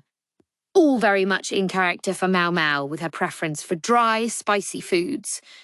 She was a little chagrined by how much she'd bought, but, well, the money had been there. She told herself she should have noticed then and there, but Maomao, it turned out, was not immune to the festive atmosphere. Jasmine tea has the potential to induce contractions, she said. I don't think a small amount should be anything to worry about, but to avoid any possibility of a miscarriage, I think you should abstain from it entirely. It was the very tea Maomao, Xiaolan and the others had drunk at the medical office the other day. And then these spices. Peppers frequently appear in the abortive agents used by prostitutes. Maomao glanced at Gyokuyo. She clearly understood that this matter was a serious one. She looked at Maomao intently and nodded. Go on. Hongyang seemed eager that Gyokuyo not be exposed to too much distressing talk, but she respected the consort's opinion enough not to intervene. So, using these ingredients will increase the chance of a miscarriage? Jinshi asked. Maomao was non-committal. He was both right and wrong. Each of them increases the possibility, but none of them is guaranteed to cause one. Presuming you don't accidentally drink the perfume oil or otherwise come in contact with an exceptionally large dose. In ordinary quantities, all of the ingredients could practically be called safe. Otherwise, they couldn't be brought into the rear palace at all. But any given thing had multiple uses. If the ingredients were to be found around the Jade Pavilion, and by some mistake someone were to ingest them, who knew what might happen? What if that person was a pregnant consort? Maomao rued her failure to notice sooner. Can you get any kind of information on the merchants who were here with the caravan? She asked. We can look into it, but I don't expect detailed lists of their wares. Perfumes would simply be listed as perfumes, spices as spices, and tea as tea. Specific types and varieties were unlikely to be recorded.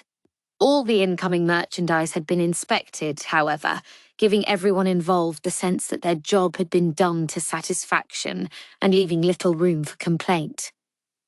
One more thing nagged at Maomao. Doesn't this remind you of, Remind me of what? Jinji replied, unsure what her vague remark was getting at. She was thinking of something that seemed like perfectly respectable merchandise for the rear palace, but which could have an unexpected side effect. The toxic face powder, Maomao said, and a flash of understanding could be seen on every face in the room. The summer before, Princess Lingli had fallen ill for reasons unknown. Simultaneously, the same thing had happened to Consort Li Ha's son, the heir apparent, who had subsequently died. Now, a non-lead-based face whitener was used in the rear palace, and the old stuff was no longer allowed. Perhaps it had caused them to let down their guard. Are you suggesting someone is deliberately trying to smuggle poison into the rear palace? Jinshi ventured. Maomao didn't nod, but she didn't shake her head either. All she had at the moment was speculation, not proof. She felt close to certainty, but there was always the possibility she was wrong. There was the resemblance to a previous incident. Then, the fact that the resurrected palace servant Sui Rei was still at large, and that her background and contacts remained obscure. Maybe Jinshi had discovered something on that subject, but he was under no obligation to tell Maomao. I only noticed that many substances that are potentially harmful have entered the rear palace. No one of them need really be treated as poisonous. She was cheating a little, couching everything she said as opinion. She disliked the idea that the merchants who had brought the products into the rear palace might be punished because of anything she said. She would let Jinshi make up his own mind. I think, though, that it would be wise to warn the other consorts as well.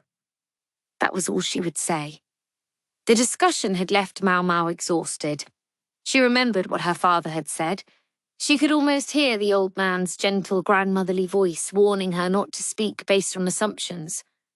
So how much of what she had said was an assumption, and how much was certain? The question made her feel a little queasy. Maomao entered the kitchen and heated some water. When it had boiled, she cut it with some cold water and poured it into a glass cup where the bulb of jasmine tea waited. The glass was an expensive piece of drinkware, but it was all right. She would be sure to wash it thoroughly when she was done. Maomao had already used up her jasmine tea, unfortunately, but Shisui had given hers back. She'd had some now, she said, and didn't need more all to herself. Maomao might have preferred if Shisui had simply accepted the gift, but she didn't want to argue. Anyway, she liked this tea. Her sisters had let her taste it on the sly when there were no customers around, and drinking it now took her back. The blossom began to soften and open in the warm water. Maomao sat in a chair and watched it. The fragrant aroma filled the air around her. "I thought that was supposed to be poisonous, no?" a gorgeous voice said from above her. She looked up to see a face as pretty as the voice, lit by the single paper lantern that burned in the kitchen. It was already dark outside. The lantern light gave Jinchi's face a reddish cast. He really was disgustingly lovely. "Many poisons have medicinal properties in small quantities," she replied. "A single cup of tea would barely have an effect of any kind. Anyhow, this is the kitchen. Hardly the sort of place you belong, Master Jinchi." "Don't quibble. Where's Master Goshin?"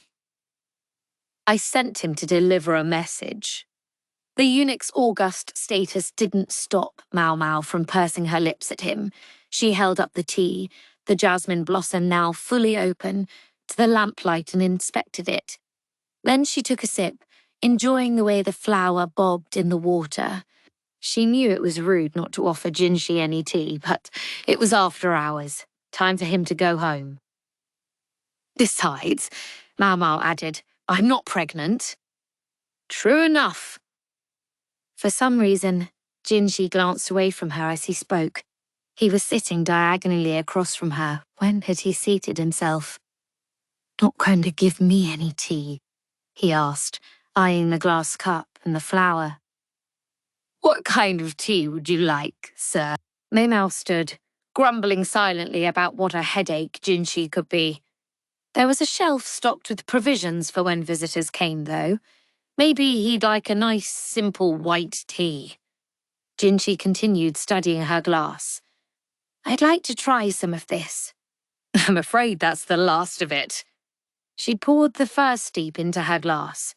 She could add more hot water, but all Jinchi would get would be the dregs. "I don't mind. What other effects does this tea have?" Jinchi shifted in his chair, looking at the leaves. "It encourages relaxation, for one thing. It can help with insomnia, but can also help one wake up. Additionally, while it isn't recommended during pregnancy, I've heard it can be helpful during childbirth." "It seems the benefits far outweigh the harms." "Yes, which is why people often lose sight of them." Was this the only time so much jasmine tea had come into the rear palace, or had it been brought here before as well? Maomao didn't know. It might be simple coincidence, or something more. She couldn't even be sure of that. It was possible that the tea, along with the clothing, was a way of feeling them out, a method for discovering if anyone in the rear palace was with child. When previous caravans had visited, Maomao had either been working at Jinchi's residence, or tending to consort Li Hua in the Crystal Pavilion, or simply without money when it came to the occasion before she had been assigned to consort Gyokyo's service.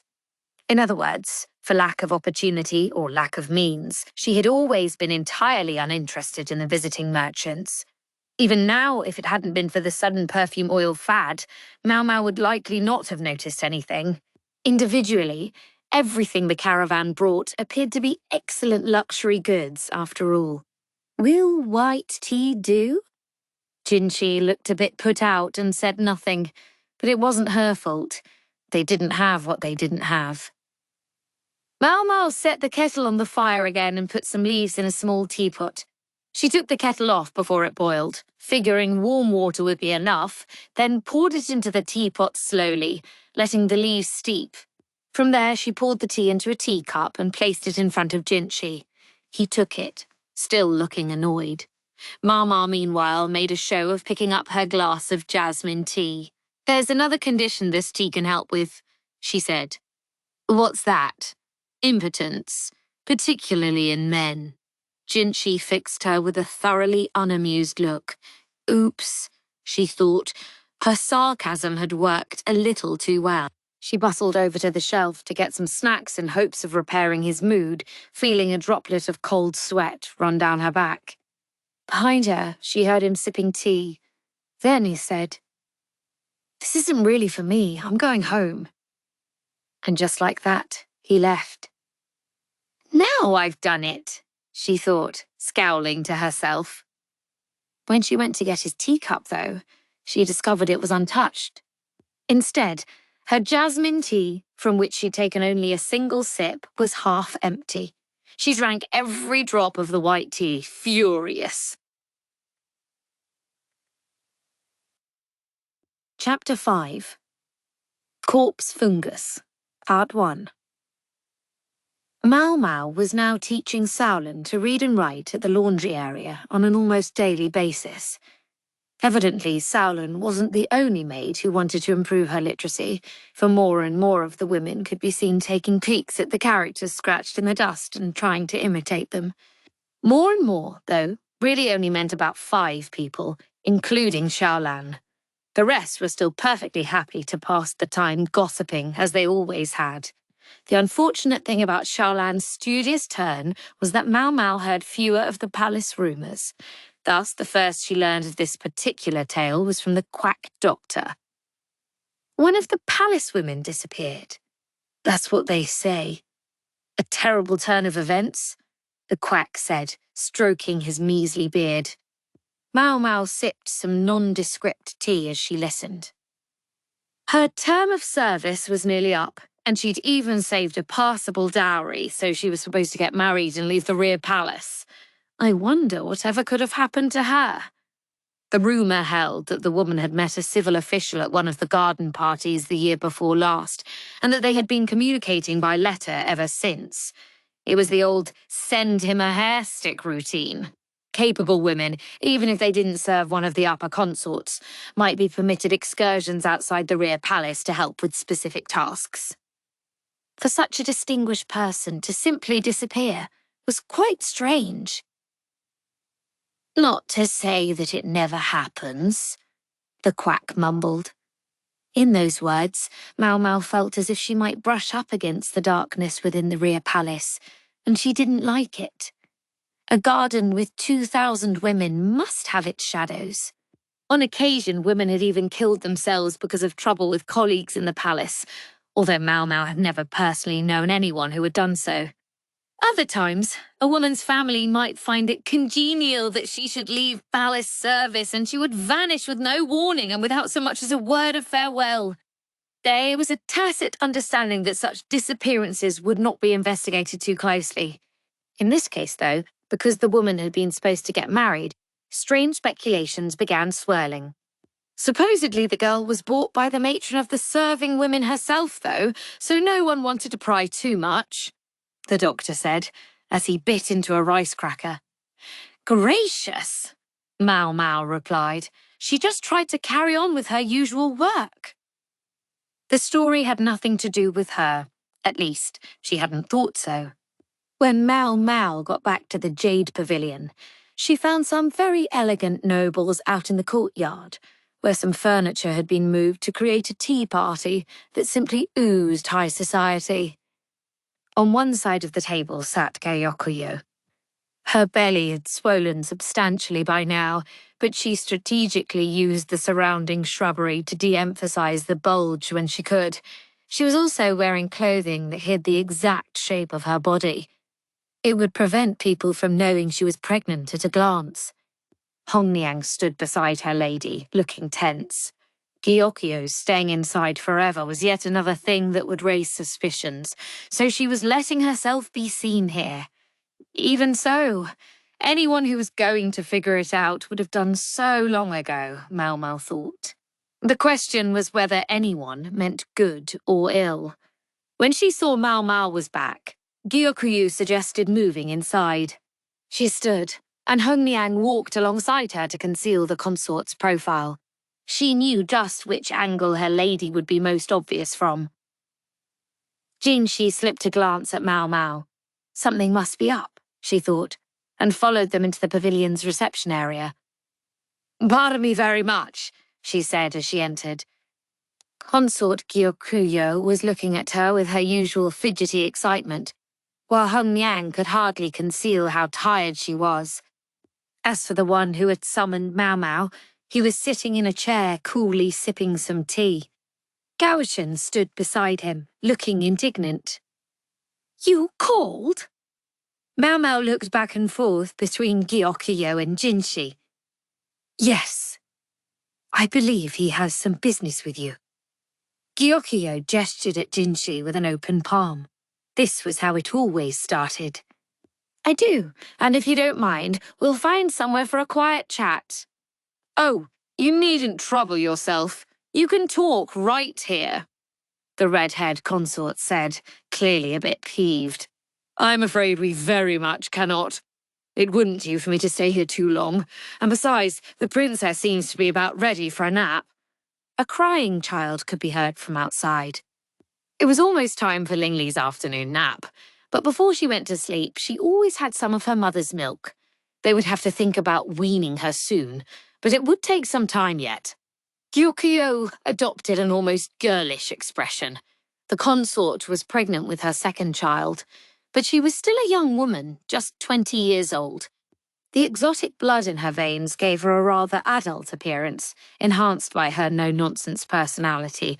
Together, they could make her seem quite old and experienced, but she was still bursting with youthful curiosity. Lady Gyokyu, may I suggest you give in here?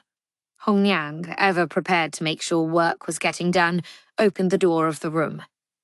Gui Yuan was outside, holding the child and looking distinctly awkward.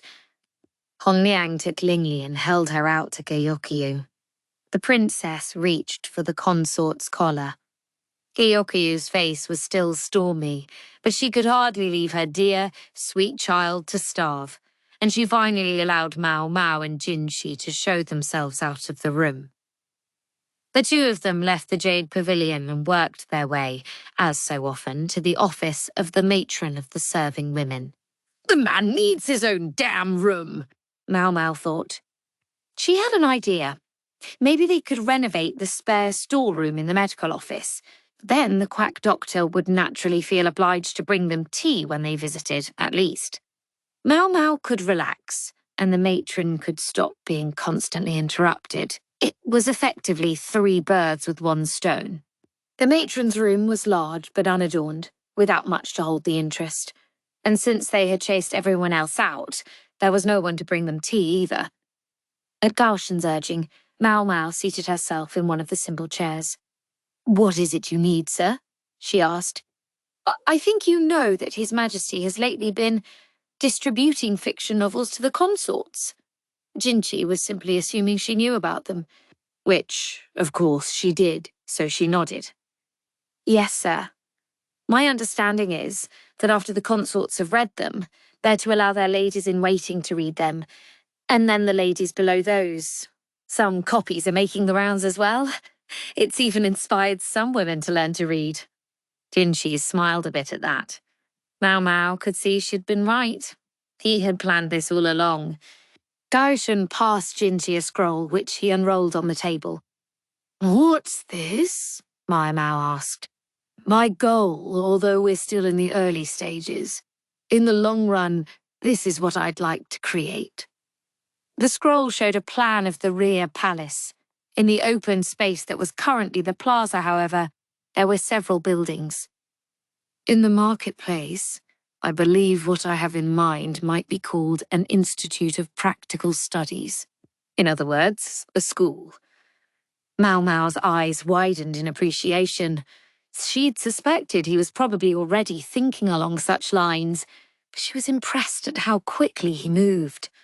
Although she often regarded Jinshi as if observing a bug or some filth, today she looked at him as if she were looking at a horse. It was a sign of how much she liked the idea, but for some reason Jinshi and Gaoshan both recoiled. Is something the matter, sirs? No, it just doesn't quite feel right, Jinshi said. Even Gaoshan had something to say. Yes. What happened to your normal expression? You feeling unwell? Maomao allowed her eyelids to droop so that she looked rather more skeptical. Jinshi let out a relieved breath and sat forward again. Why did he look so satisfied? Was the eunuch actually a secret masochist? What do you think? He asked, now that he had composed himself. Maomao rubbed her chin thoughtfully. It wasn't a bad idea. In fact, it was a pretty good one. First, they distribute novels throughout the rear palace via the Emperor to gauge the reaction. They'd been able to get the young lady's attention, and she could see the idea was more than just an impulse. I think it's excellent. There are some people here who genuinely want to learn, and even more importantly, it will do them some good after their term of service ends. Yes, certainly, Jinshi said, starting to smile. The expression might have caused some swooning if he hadn't chased everyone out already. One thing bothered Maomao, though. She stared intently at the scroll. What is it? Jinshi asked anxiously. Maomao pointed to something on the plan. The current projected site for the institute was in the southern quarter of the rear palace, the plaza just near the main gate. It was more than large enough, and it would be easy to transport materials there. Certainly an advantage. The Emperor would have to put up with it during construction, but since it was his idea, maybe that wasn't such an issue. Not everyone, though, was willing to accept new things. Maomao looked hard at Jinshi. He nodded, silently giving her permission to speak her mind, so she said, the southern quarter is where one finds the upper and middle consorts. Many, even if perhaps not all, of them are ladies of great pride. With the building in its planned position, not only the Emperor but all the consorts would be constantly exposed to the sight of base illiterates gathering to receive their education. Surely not everyone would take kindly to that. Jinshi was quiet. As one of the eunuchs of the rear palace, he knew the place well. He would understand what Maomao was driving at. The consorts would all put on brave faces, but some might secretly begin campaigns of harassment. The consorts themselves might not deign to get their hands dirty, but they could employ their ladies-in-waiting or the maids to do things. They wouldn't target the building itself either, but the other palace women who started going there. I think the northern quarter might be preferable, Jinshi declared. The north was the most isolated part of the rear palace.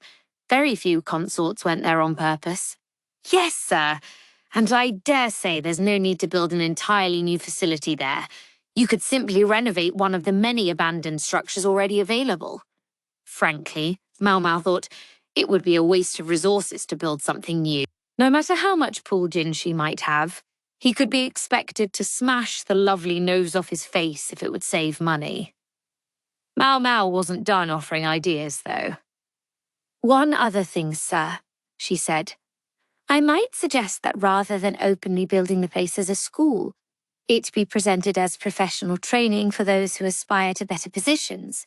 A school is seen as all about studying. You have to lure them in by making it clear that going there will help them eat. Is that so? Yes. Farmers' children are constantly aware of the dangers of hunger. And speaking of eating, perhaps you could offer a snack during the break sometimes. Daily snacks? Excellent idea, Jinshi said, nodding. No, sir, only sometimes. You mustn't feed them every day. Why not? If snacks were offered on a daily basis, some people would come only when they wanted to eat. Make the snacks unpredictable. Take away the guarantee that one would be able to eat at these classes.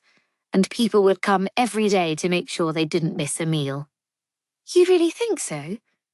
What gambler was ever hooked on a game where they won every time? Jinshi didn't respond. His overall idea was a good one, but she could see touches of naivete that came from his fine upbringing. He seemed to recognize the same thing. That was why he was here asking for her opinion. These are only my subjective observations. You might want to ask others for their thoughts as well, she said. She wasn't out of observations, but she decided she'd said enough. She couldn't have them simply going along with whatever she said and thought. She wasn't sure it had been necessary to leave the Jade Pavilion to have this conversation. She glanced at Jinshi, wondering if she was free to leave yet, but then Gaoshan produced more papers still. "There's something else," Jinshi said. "Are you knowledgeable about mushrooms?" Maomao frowned, wondering what this was about. "I've always gone into the mountains to find them a few times each year, as they're important for both cooking and making medicines. There were plenty of poisonous mushrooms out there, but there were also no small number that could be turned into valuable remedies." "Are they of interest to you?" Maomao forced herself to hold back the grin that threatened to spread across her face. "A few palace women get food poisoning every year around this time. We warn them, but there's always somebody who ignores us." "Some appetites are simply bigger than others," Maomao said.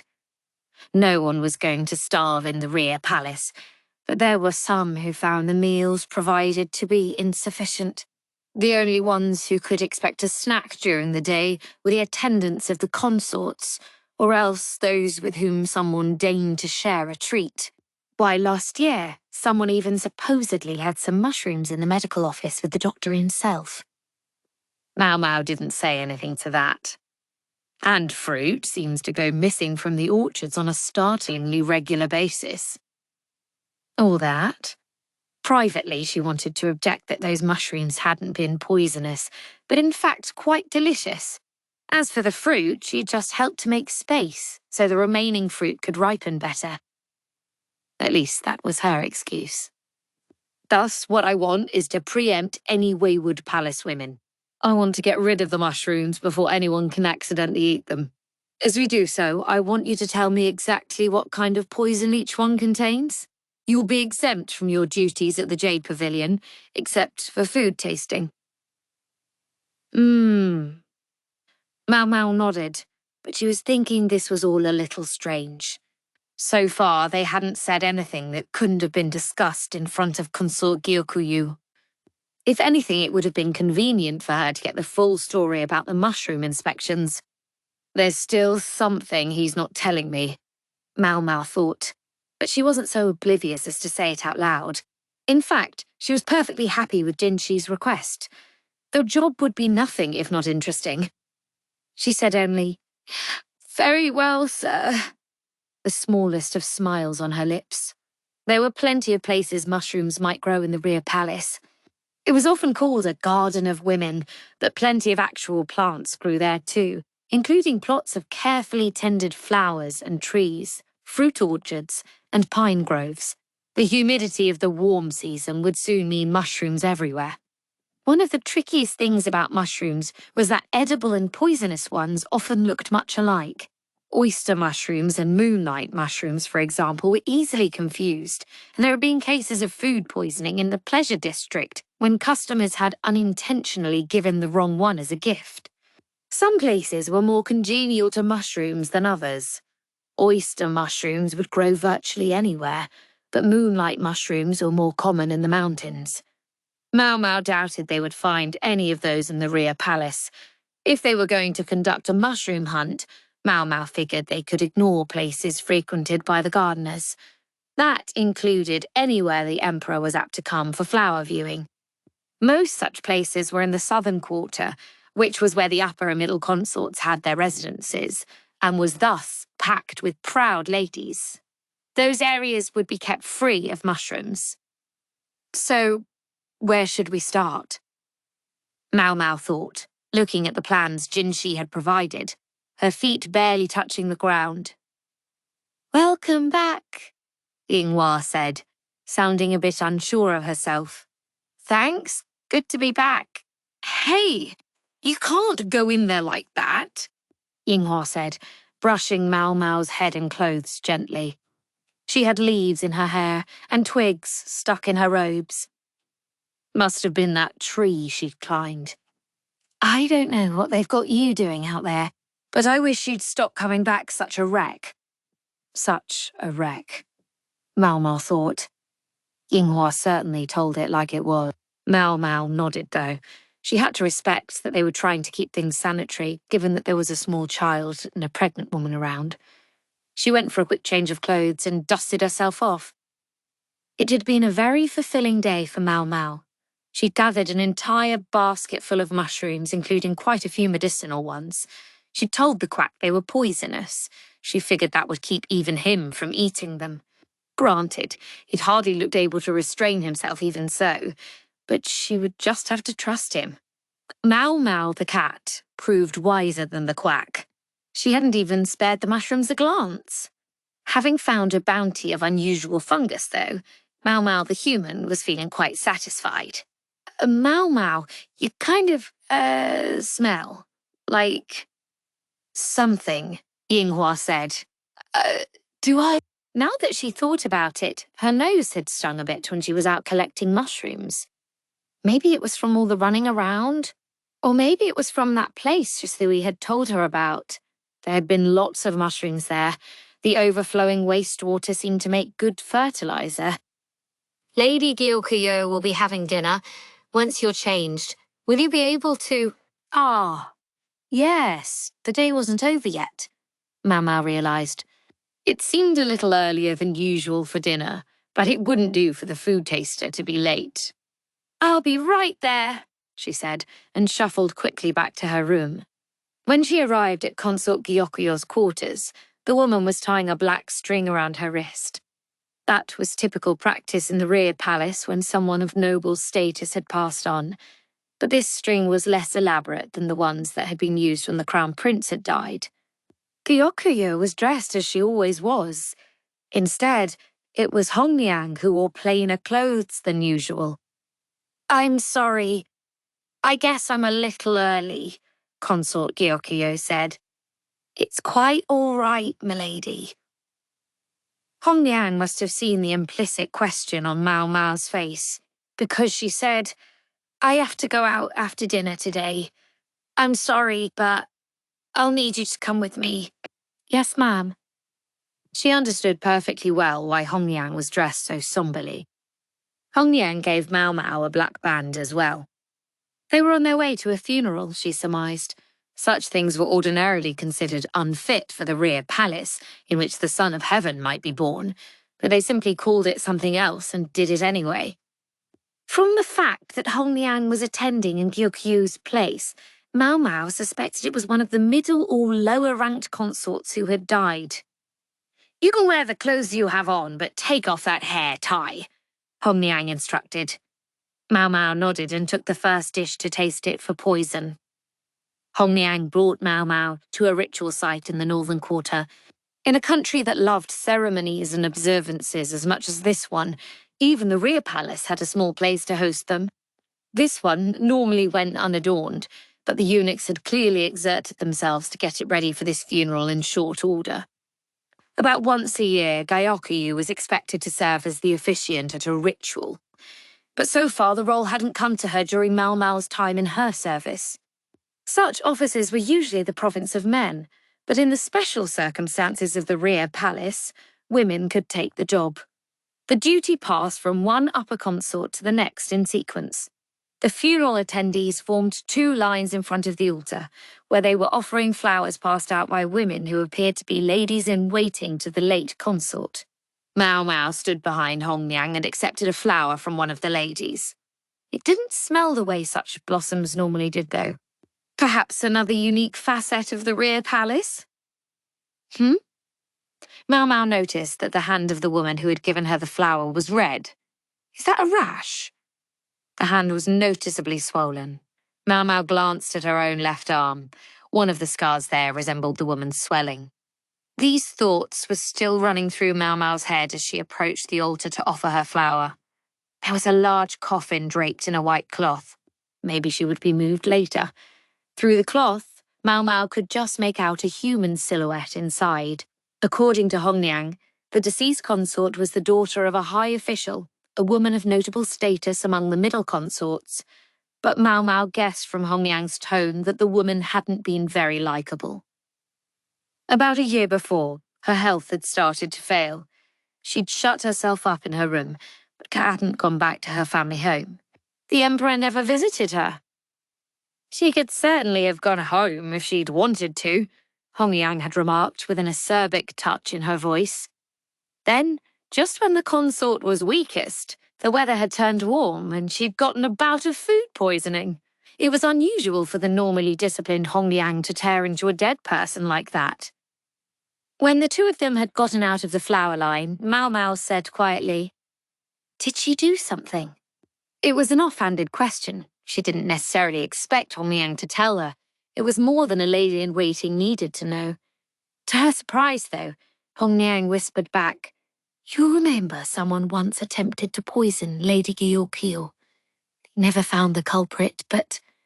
Hongyang glanced toward the coffin. Now it made sense.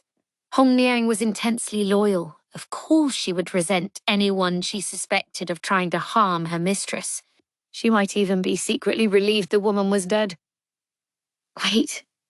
An idea formed in Maomao's mind. This middle consort, dead of food poisoning, had made an attempt on Gyokyo's life. The very Gyokyo who was presently pregnant, and thus more cautious than usual around the other consorts and palace women. Then there was Jinshi's request the day before that Maomao find all the poisonous mushrooms. He'd taken such care that Gyokyo and the others not know what he'd asked. Removing any sentiment for the residents of the Jade Pavilion from the equation, it was impossible to say for certain that Gyokyo hadn't poisoned the middle consort before the dead woman could do the same to her. Food poisoning was the official word, but if the cause had been a mushroom, then everything would fit together. Maomao could easily imagine what would happen if the other women of the Jade Pavilion knew what Jinshi was thinking. Even the gorgeous eunuch could expect his reception there to change if they found out. Maomao sometimes thought Jinshi was perhaps a little too much Gyokyo's personal ally, but in this matter at least he was being scrupulously fair. Doubt consort Gyokyo had anything to do with it. She might not have been fond of the other consort, but there were any number of ways to break an opponent's spirit and ensure it didn't come back. Trying to poison someone just in case they attempted to poison you again seemed a great deal of trouble. There was always the possibility of being found out. Nor did Hongyang or the three other girls of the Jade Pavilion seem like the kinds to resort to such underhanded methods. No. In any attempted poisoning, the prime suspect at the Jade Pavilion would be Maomao. Ha! If Jinshi's aim with the matter of the mushrooms had been to gauge Maomao's reaction, she wasn't upset. She was even a little impressed. Maomao hadn't done anything to get her hands dirty, of course. I wonder what kind of food poisoning the woman did die of.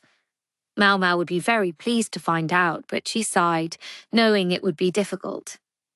She was just about to follow Hongyang back to the Jade Pavilion when there was a stupendous crash. She turned and saw that a woman with her face wrapped in bandages had upset the altar. The offering rice and wine were scattered on the ground. Puffy red skin could be seen peeking out from under the woman's bandages. Her outfit was plain, but it was of fine material, not like the uniforms the maids wore. She was no simple palace woman, nor a lady-in-waiting either, Maomao suspected. "Stop that!" cried a palace woman as she grabbed the interloper, but the other woman shook her off and stood in front of the coffin where she ripped off the white cloth that covered it. The assembled women gasped, cried out, and scattered. Even the strong-stomached Hongyang gave a yelp. A woman lay there, dressed in white. The skin of her face was red and swollen, and half the hair on her head had fallen out. She looked almost as if she'd been fried in oil. Hardly what one would call a blossoming flower of the rear palace. The intruder grinned through her bandages. "Ha ha ha ha ha! You see now, you reap what you sow," she cried, even as a group of eunuchs arrived to restrain her. "You're more hideous than I ever was." Her laughter filled the twilight.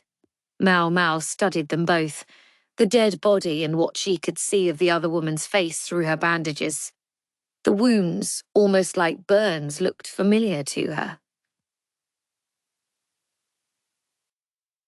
Chapter 6. Corpse Fungus, Part 2. The next day, Maomao learned that the instigator of the trouble at the funeral had been one of the low-ranking consorts. She was the daughter of a prosperous merchant house and was of a pleasant disposition. Supposedly, the emperor had even been to visit her on several occasions. But about this time, the year before last, she'd been beset by a mysterious illness that caused her face to swell and redden and her hair to fall out. There had been talk of dismissing her, but she would never be able to find a husband if she went back home looking like she did.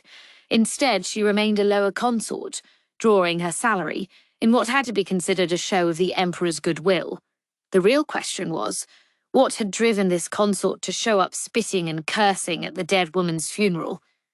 The simple answer would seem to be that the deceased middle consort had caused the mysterious illness. The lower consort had fallen ill about this time 2 years ago, and it was in the same season this year that the middle consort had died. The symptoms of the disease rang a bell for Maomao. On a hunch, she went to one particular place, and when she found exactly what she had expected, her suspicion turned to certainty. She had come looking for a specific species of thoroughly poisonous red mushroom. She collected a sample, wrapping it carefully in several layers of cloth. She was almost sure this was the kind of mushroom Jinshi had been looking for. Maomao asked a eunuch to send a letter to Gaoshan, and the next day he and Jinshi arrived. Considering the specimen they were dealing with, the medical office seemed like the place for today's discussion. The quack doctor fussed around making tea. Maomao the cat groomed herself before curling up to sleep. The quack might not be any good at mixing up medicines, but he made a mean cup of tea.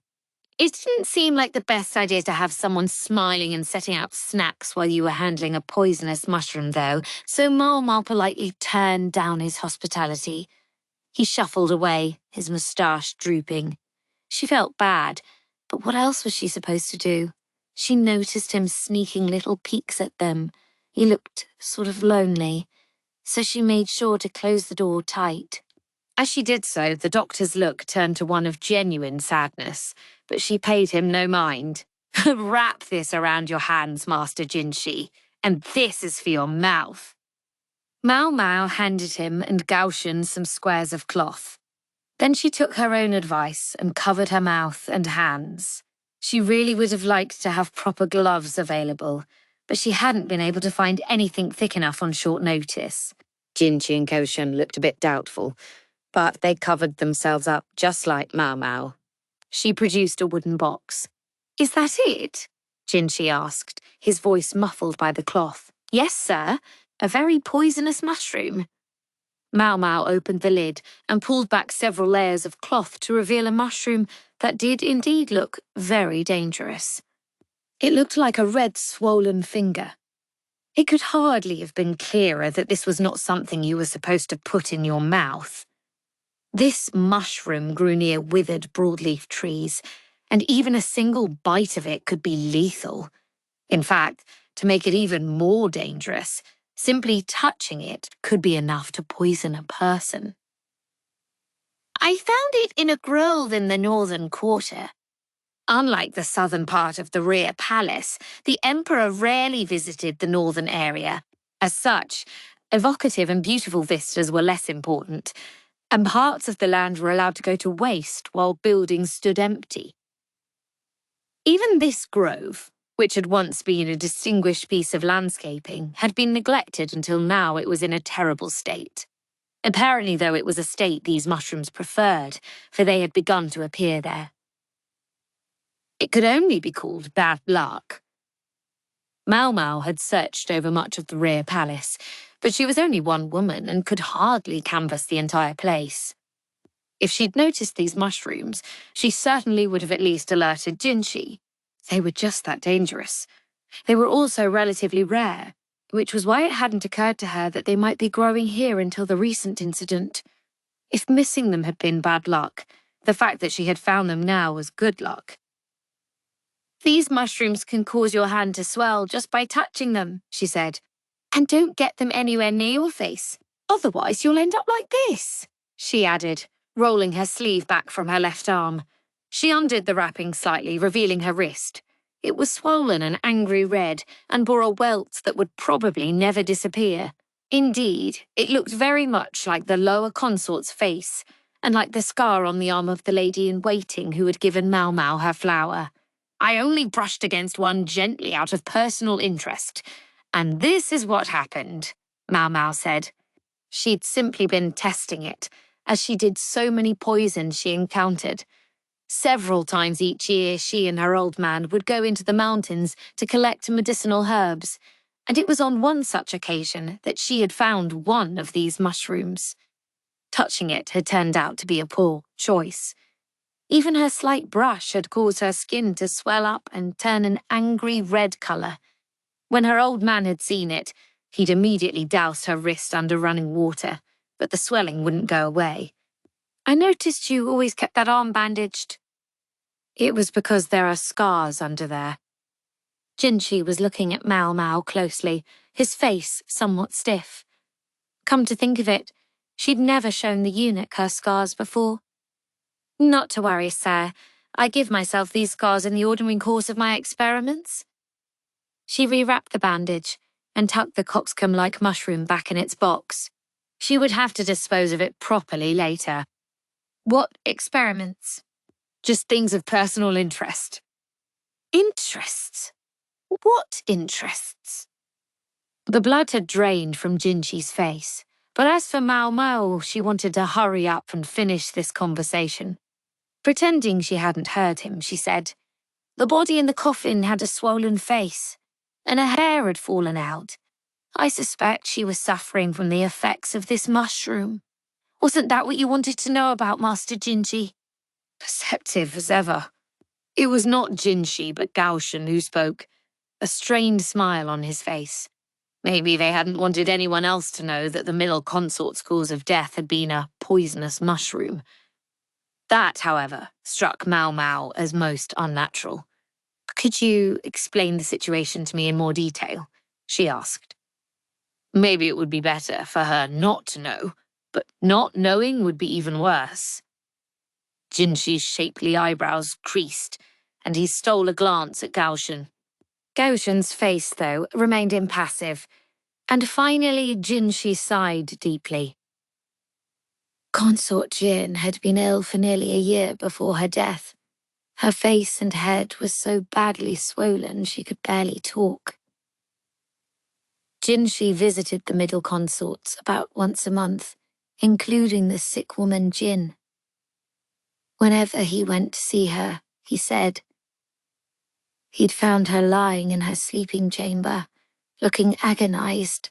There was a lower consort with similar symptoms, and, just like her, by His Majesty's good offices, Jin was to be allowed to remain in the rear palace.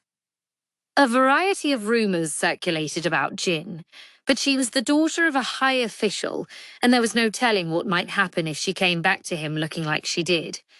Consort Jin had previously been known for her haughty personality, more than ready to flaunt her father's authority any time it suited her, but her illness seemed to subdue her, and she had become very withdrawn.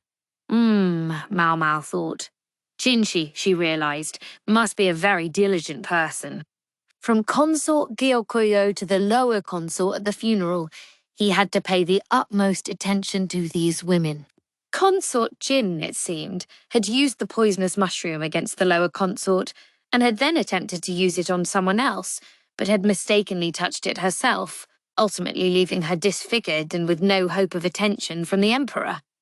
She was handled in the simplest feasible way. She would be allowed to stay in the rear palace so long as she caused no further trouble. It sounded cruel, but sometimes that was the sort of solution one had to adopt in politics. However, Jin had been a proud woman. Unable to bear the state she was in, she finally poisoned herself and committed suicide. Jinshi said, "At least that was the testimony of her ladies-in-waiting." Jin had had 5 ladies, and all of them had given the same story. Everything appeared to match up. It was Jinshi's responsibility, though, to think of things from a variety of angles. That was part of the reason he hadn't spoken to Consort Gyokuyo about this. So you wanted to know where she got the poison? Maomao said, and Jinshi nodded. There was no telling how Jin's father would react to the news of his daughter's death, but if there had been underhanded dealings involved, then he would hardly have any choice but to make minimal fuss. Maomao hummed again and, taking the handkerchief away from her mouth, stroked her chin. A question, sir. That would imply that she ate the poisonous mushroom in order to kill herself, wouldn't it? That's right. But that only made things stranger. Jin's face had been red and swollen. It would have made sense had it been that way for some time, but some of the swelling was clearly fresh.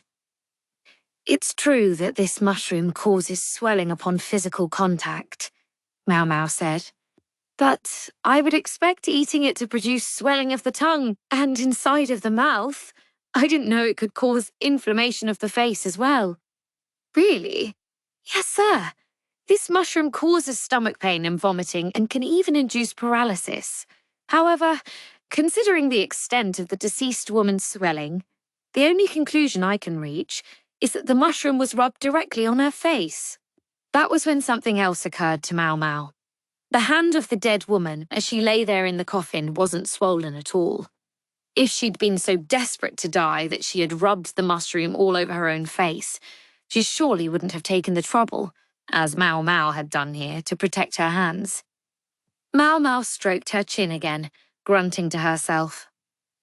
The answer was starting to seem clear, but she had no real proof, and without that, she was unwilling to say much more to Jinshi. You sound like you're beating around the bush, Jinshi said.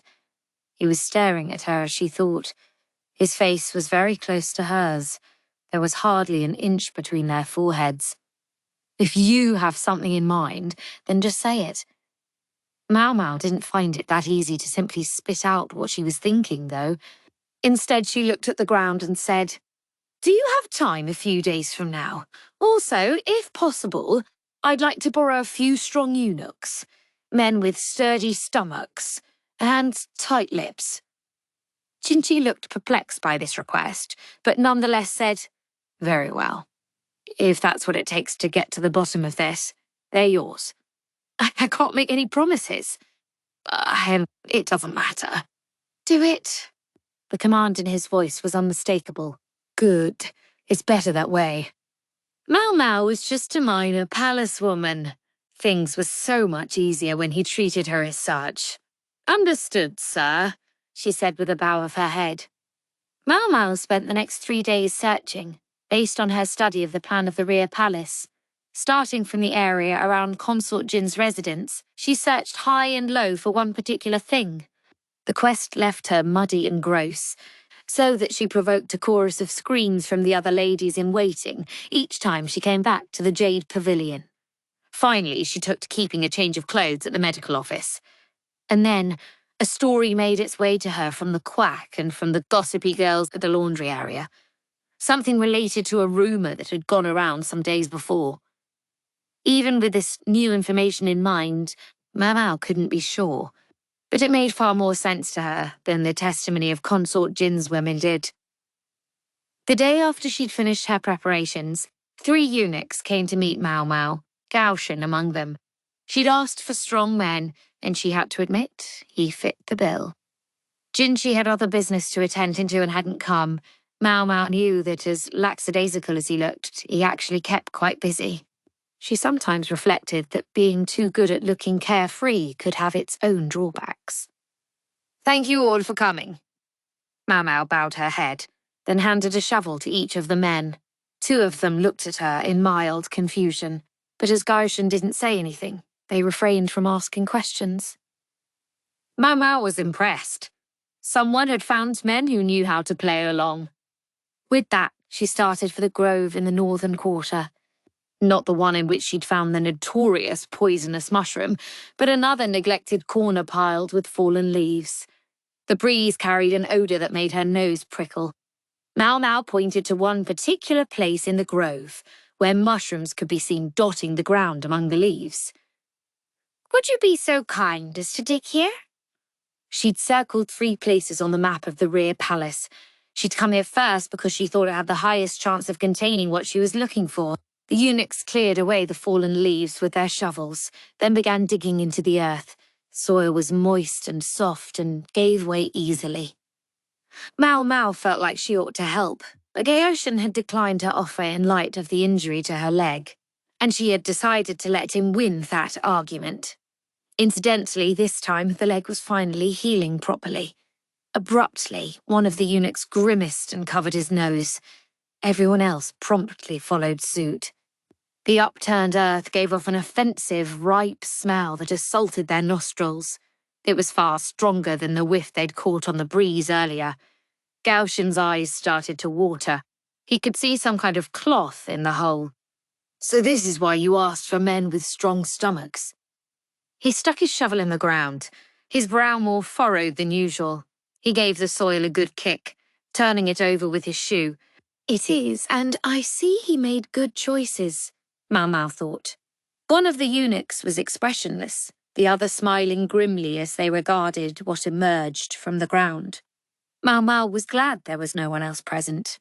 Otherwise, there would have been a great deal of screaming or fainting, either of which would have made this substantially harder than it had to be. And what had emerged from the ground? The bones of a human hand and arm. Bits of flesh still clung to it, but it had clearly been buried for quite some time. They had found a corpse. "Is this the proof you were looking for?" Gaoshun asked. Maomao looked down. "I have to admit, I didn't think I would find it on the first try.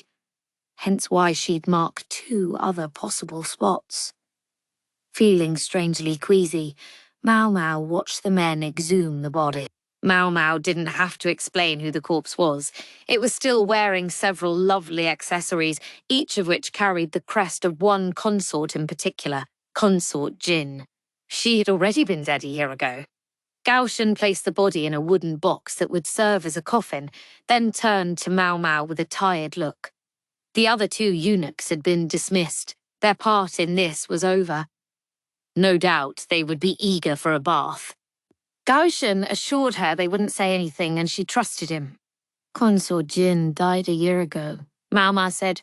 "We can't know whether it was murder or an accident, but we can be confident her ladies-in-waiting knew of her demise." They were in the medical office, which they had borrowed for their discussion. Gaoshan held a teacup, but didn't drink from it. Instead, he looked Maomao in the eye and said, "Then who did we hold that funeral for?"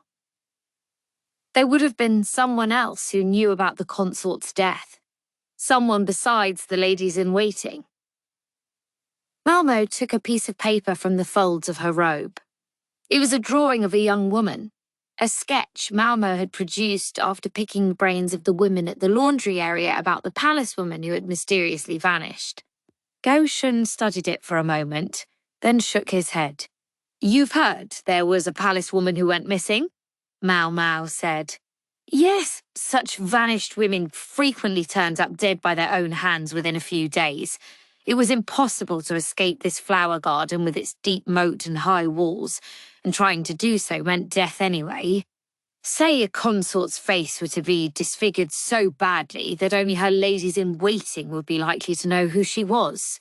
And suppose her head was then wrapped in bandages and she could hardly talk, it would be easy enough for her to deceive someone who only saw her once a month.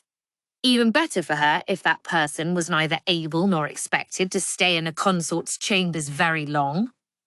"You're suggesting the missing woman was actually a co-conspirator?" "I couldn't offer any specifics.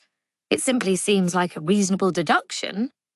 Maomao could think of a few reasons why the women might do such a thing, but these deductions were just slightly less reasonable, and she decided to keep them to herself. Suppose the jealous consort Jin had despised the fact that a woman who looked so much like her had earned the affections of an official, while she herself languished without so much as a single visit from the Emperor. She found every opportunity to needle the woman. Provocation finally turned to quarrel, and by design, or by accident, Jin died. The ladies-in-waiting, never too enamoured of their mistress, decided to lie and say that the consort had fallen ill, both out of self-preservation and sympathy for the other lady. The culprit's sense of guilt left her with no choice but to join them in their story. The woman's impending marriage, though, threatened to unravel the deception. When her term of service ended, there would be no one for Jinshi to see when he arrived the next month. Panicked, the ladies-in-waiting had better stop there, Maomao thought. Let the bigwigs pick whatever motive they thought was fitting. Maomao took a sip of tea as the thoughts flitted through her head. Gaoshan seemed to understand that she didn't want to speculate aloud, because he didn't press her further. He did, however, ask one question. How did you know she was buried there of all places? There had been no traces of burial in the patch of earth Maomao had chosen. A suspicious soul might have wondered if Maomao herself were the culprit. Disturbed earth isn't the only kind of evidence. A profusion of mushrooms had popped up over the body, and different kinds of mushrooms grow in different places. My adoptive father taught me that that particular kind of mushroom favours manure, or dead animals. Otherwise, you didn't see it much. That was why Maomao had been so excited when she spotted the mushrooms. She'd assumed they were growing in overflowing waste from the sowers.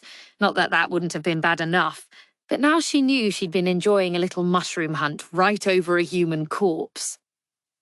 I figured that accounted for the smell. I apologise. I couldn't be sure, as I'm not supposed to touch dead bodies. The sewer hadn't been backed up after all. It had been the smell of rot seeping out of the earth as the weather got warmer. No wonder Yinghua had found the odour so unpleasant. Gaoshan grimaced again. The creases in his brow were practically valleys. Somehow she felt like he was glaring at her. May I ask one more thing? He said, in a way that gave her a bad feeling.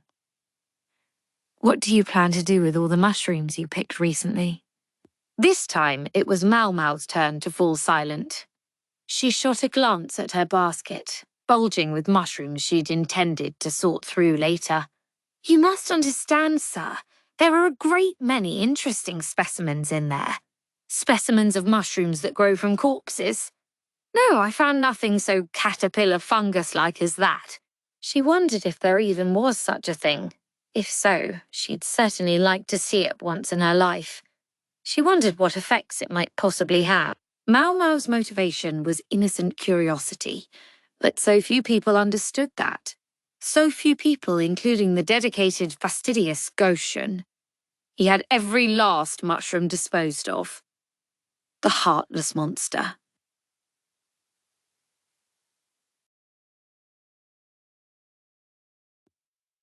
Chapter 7.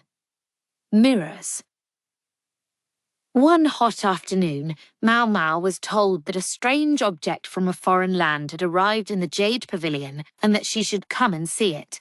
When she arrived in the main room, she found a large, full-length mirror. Consort Geohyu was standing in front of it, gleefully holding the clothes she'd bought from the caravan up to herself. Hong Niang was carefully folding away the cloth in which the mirror had been wrapped. One might wonder about such fuss over a mirror, even a full-length one, but when Maomao saw it, she was surprised, and not just by the size. Now, that is something you don't see every day, she thought. Typically, mirrors were made of bronze, like the polished sheet of metal Maomao used. This mirror, though, wasn't metal at all, and it reflected Gyokuyu's image far more clearly than any bronze surface. Ho ho, I wonder if you know what it's made of, Gyokyu said. Perhaps glass, milady. Gyokyu pouted. Evidently she'd guessed right. Yinghua and Guiyuan were ecstatic. Oh my goodness! It really is like there's two of you standing there, Lady Gyokyu. Yes, it's amazing.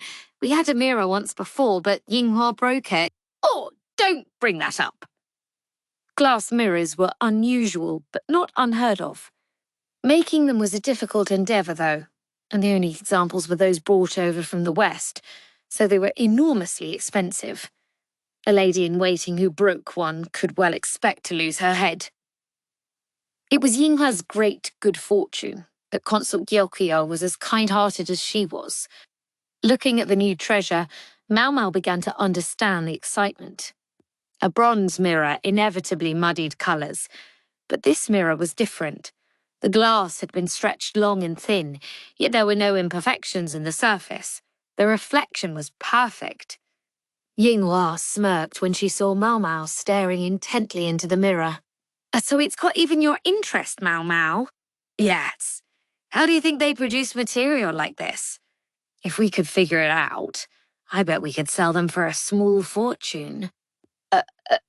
Yeah, sure, Yinghua said, patting Maomao encouragingly on the shoulder. Maybe she'd been hoping for an appraisal from some other perspective.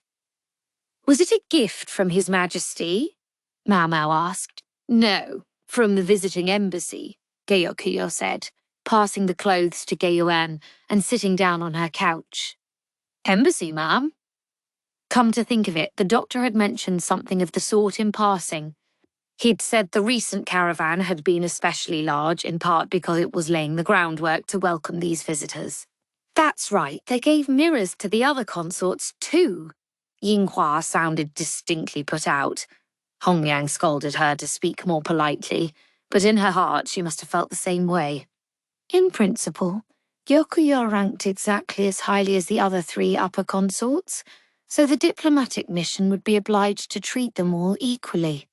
Still, to bring such rich gifts must have taken quite the effort, Maomao thought. Whether it travelled across the sands or across the sea, glass was easy to break. It would have to be treated very carefully to avoid any impacts that might shatter it. Maomao looked at the mirror and thought, if the visitors were giving such exquisite gifts even to the consorts, they must be looking to land a major trade deal or something. What could it be that they wanted? It was the very next day that Gaoshun came to her seeking her advice. What's going on? Maomao asked as she set out tea. Hongyang, the chief lady in waiting, was also in the room with them. She presumably felt that no man, not even a eunuch, should be alone with a palace woman. At the moment, she was eyeing Gaoshun with an expression of fatigue. Now in her 30s, Hongyang had probably hoped to land this diligent, decent man for herself, but when she had learned recently that he already had a wife and children, she promptly lost all interest in him. Far be it from her to seek to be anyone's mistress. Hongyang was such a competent chief lady in waiting that she probably wasn't expecting to get married anytime soon anyway. Gaoshun, for his part, seemed unbothered by the fact that Hongyang was there, leading Maomao to suppose that the matter wasn't one of any great import. Always hoping to get your opinion on something, Xiaomao, he said. According to Gaoshun, it had to do with a request he'd received from an acquaintance. Today's visit had nothing to do with Jinshi. This wasn't the first time a friend of Gaoshun's had sought his help. There had been that case of food poisoning. Maybe this was related. If you think I can be of help, Maomao said, and seated herself in a chair. Hongyang politely made tea for Maomao.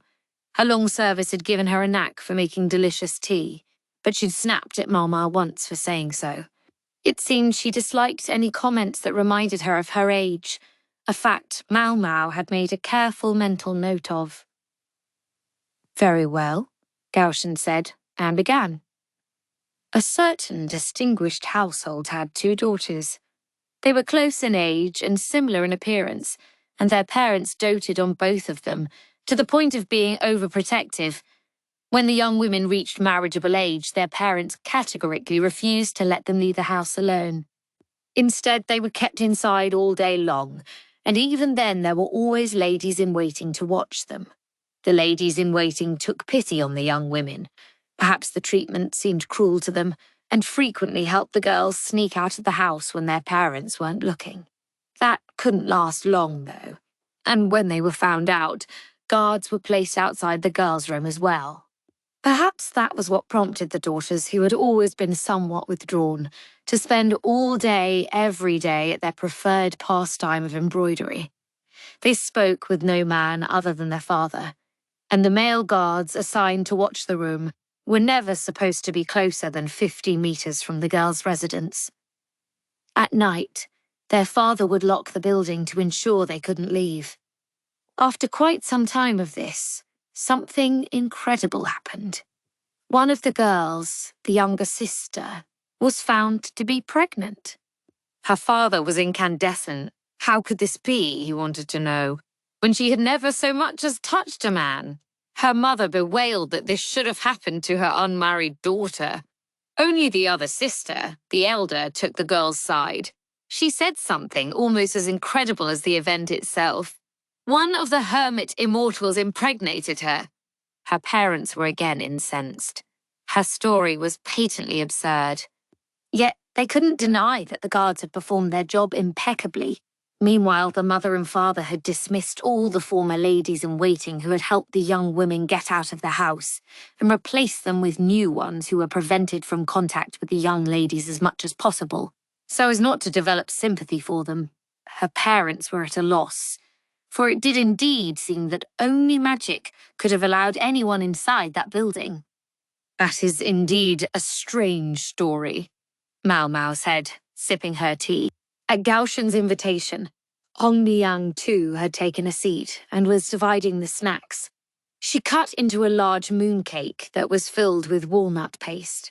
She was obviously invested in the story as well, for example exclaiming, "How terrible!" when the girl was revealed to be pregnant. My acquaintance was at his wit's end and asked me what I thought he should do. I can see where it would be a troubling situation, but I can't help thinking that it's not exactly my field, Maomao said, and she meant it. Unless, perhaps, you're asking me whether there are any cases of a woman becoming pregnant without the intervention of a man. Are there any such cases? No, none in which the woman was actually with child. However, sometimes the body can behave as if it were pregnant, even when it isn't. The human body is a mysterious thing, and a persistent belief can occasionally cause symptoms to appear in the absence of a physical cause. Suppose someone hates going to work and wishes they could stay home. As the hour to go to work approaches, they may find their stomach begins to hurt. Maomao knew of a young courtesan who said she was pregnant with the child of the man she loved and showed the signs of early pregnancy, but it was an illusion born of her own conviction. Maomao's old man told her that it wasn't just people. Sometimes it even happened to animals. Gaoshen's expression grew more and more ambivalent as Maomao explained all this. Finally, Maomao asked, "Was the young woman in fact pregnant?" "Yes, I suppose so," he replied. She wondered at his somewhat evasive tone, but decided to ignore it for the moment.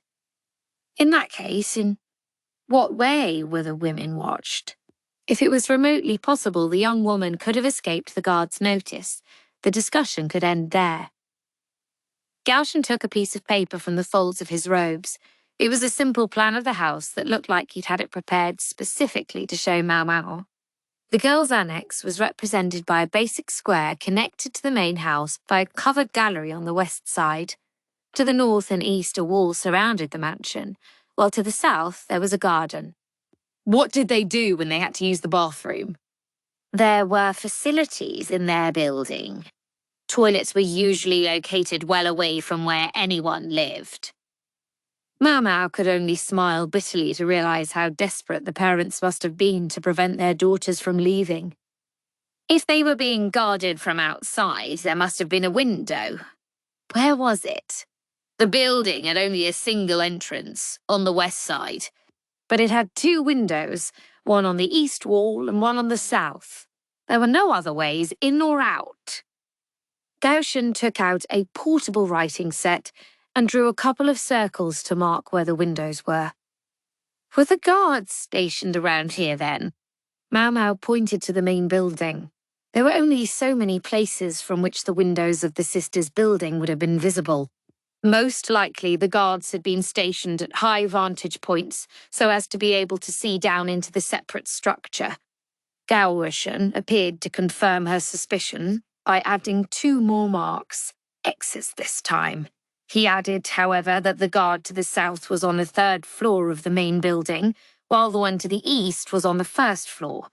The wall on the east side left too many blind spots, making the 1st floor the only place from which the room was visible. Maomao traced paths between the X's and O's with her fingers.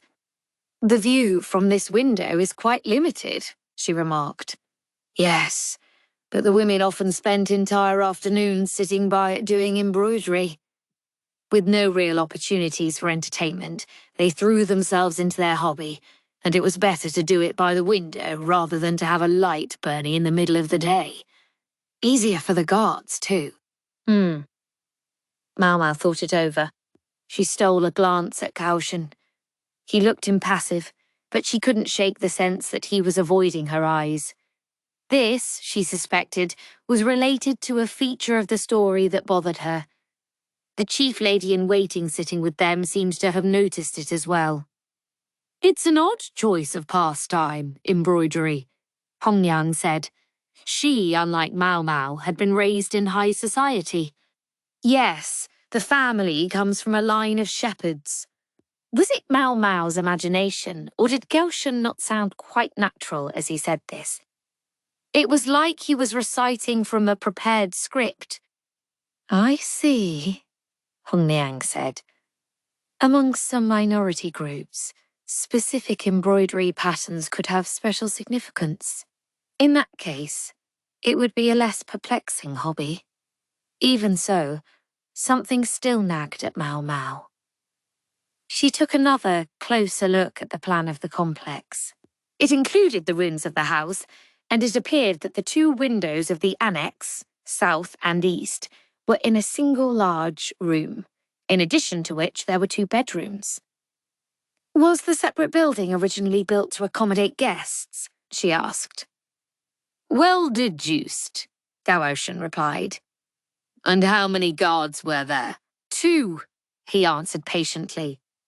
He seemed to know an awful lot about the situation, Maomao thought. He would have to prepare a plan like this. Yet she felt like he was leaving out a vital piece of the puzzle. Without it, Maomao could only offer the vaguest of answers. She scratched her chin, torn between pressing the point and not saying anything. As if to give her a little extra push, Gaoshan produced something else. "Master Jinshi sends this, with his apologies. It seems your ox bazaar will take longer than expected to arrive." It was true. Jinshi hadn't yet given her the precious calculus bovis. She'd refrained from asking about it, concerned it might earn her another headbutt, but it certainly was taking a while. "I must apologize. It seems demand has risen sharply just recently." "Why in the world would that be?" Maomao said. Gaoshan refused to look at her. It was Hongyang who let it slip as she took a sip of tea. "I heard that a great many people have come to Master Jinshi with extraordinary and precious medicines of late. Somehow, a rumor got started that he's become a passionate collector of them. She could be just as firm-handed with a man, now that she knew he was married, as she was with any of the ladies in waiting. Or perhaps she was trying to send a message. Don't string along one of our ladies with rewards that never materialize." Whatever the case, Gaoshan looked pained. "Perhaps he should accept at least one of those invitations to dinner," Hongyang said. "He must get them, from men and women both. And they were unlikely to end at dinner. Being gorgeous had its own challenges." "All right, fine," Maomao said, taking the paper packet, but distinctly annoyed. The packet contained something that looked like a dried persimmon. Hongyang's face twisted when she saw it, but as for Maomao, her all too rarely used tear ducts began to open. She blinked rapidly, then slowly looked at Gaoshan. "You seem pleased. That's what really matters," he said. "It's bear gall. Master Jinshi wished he could give it to you in person, but it wasn't possible. Jinshi, it seemed, was simply too busy. When it came to precious medical ingredients like this, though, Maomao didn't care who they came from.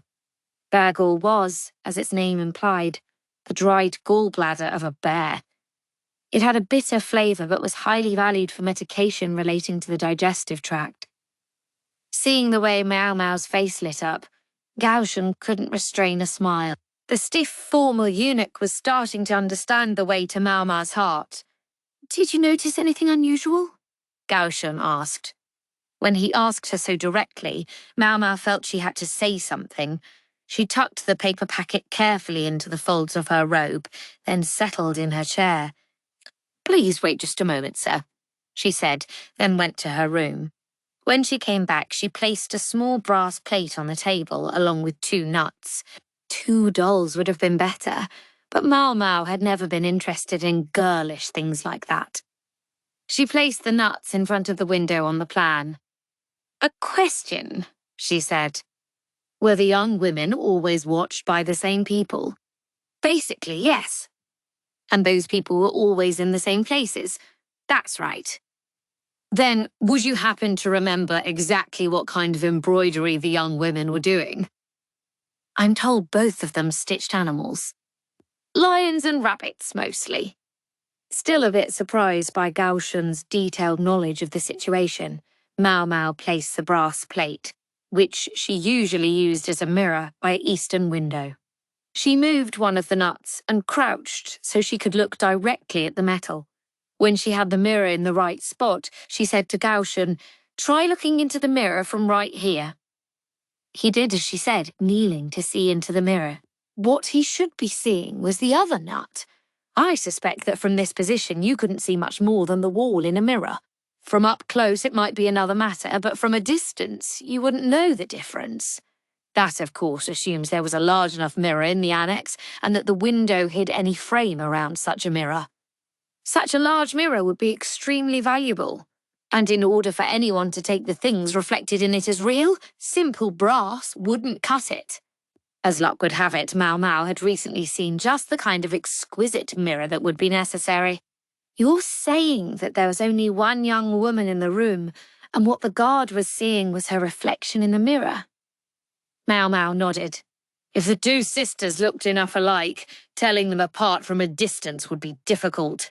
Even if they'd been given differently coloured accessories to help distinguish them, the remaining woman would simply tie one to each of her arms in different colours, and it would be hard to know who she was." Hong Niang, however, was perplexed by this. She seemed uncommonly involved today. The tale apparently interested her. "What about the embroidery, then?" she asked. "They must have been working on different patterns, mustn't they?" "Suppose it was a pattern like this," Maomao said. She borrowed the brush from Gaoshan and sketched the face of a laughing person. Then she turned it upside down. It immediately transformed from a laughing person to an angry one, a picture that changed depending on the perspective from which it was viewed. "A simple trick?" Hong Liang was obviously startled. Maomao said, "I suspect the pattern simply appeared reversed in the mirror." "I see," Gaoshan said. "If there appeared to be 2 women near the window, the guards would focus on them, making it just possible to slip out the west side." Gaoshan and Hong Niang seemed convinced, but Maomao was still thinking. It wasn't actually that unusual for high-born girls to pass the time with stitching. It wasn't the custom of this land, though. It was more common among women from the West. Her father had told her it was quite typical of the country where he'd studied, for example. Then she considered how the envoys from a far land had brought large mirrors, with workmanship fine enough to cause the kind of confusion involved in this situation. Gaoshan had said that a daughter of a respectable household had slipped out and gotten herself pregnant, but Maomao doubted the complete truth of his story. Had the woman been carrying a child? Or some deeper secret? It wasn't unusual for those suspected of spying to be treated as honoured guests. Maomao, though, wasn't so uncouth as to pry further. Instead, she gently squeezed the folds of her robe where she'd stashed the bear ghoul. "Now, how shall I use this little pretty?" she thought to herself. She entertained the possibility that it might be, in effect, hush bear ghoul, but that didn't stop her from savouring the thought of what she might do with it. Chapter 8. The Moon Spirit. Rumours can have long tails, and the farther and wider they spread, the more they diverge from reality. Sometimes they cease to be rumours entirely. These expanded stories become shared lore, or even myths. This fact was something Maomao was currently learning on a very personal level. Jingxi, on one of his regular visits to the Jade Pavilion, was at this moment asking her about just such a rumour turned legend. "Do you know the story of the otherworldly beauty, who was said to have wept tears of pearl?" he asked, his face absolutely serious. Consort Gyokyo had to force back a laugh. You just never knew what he was going to say next.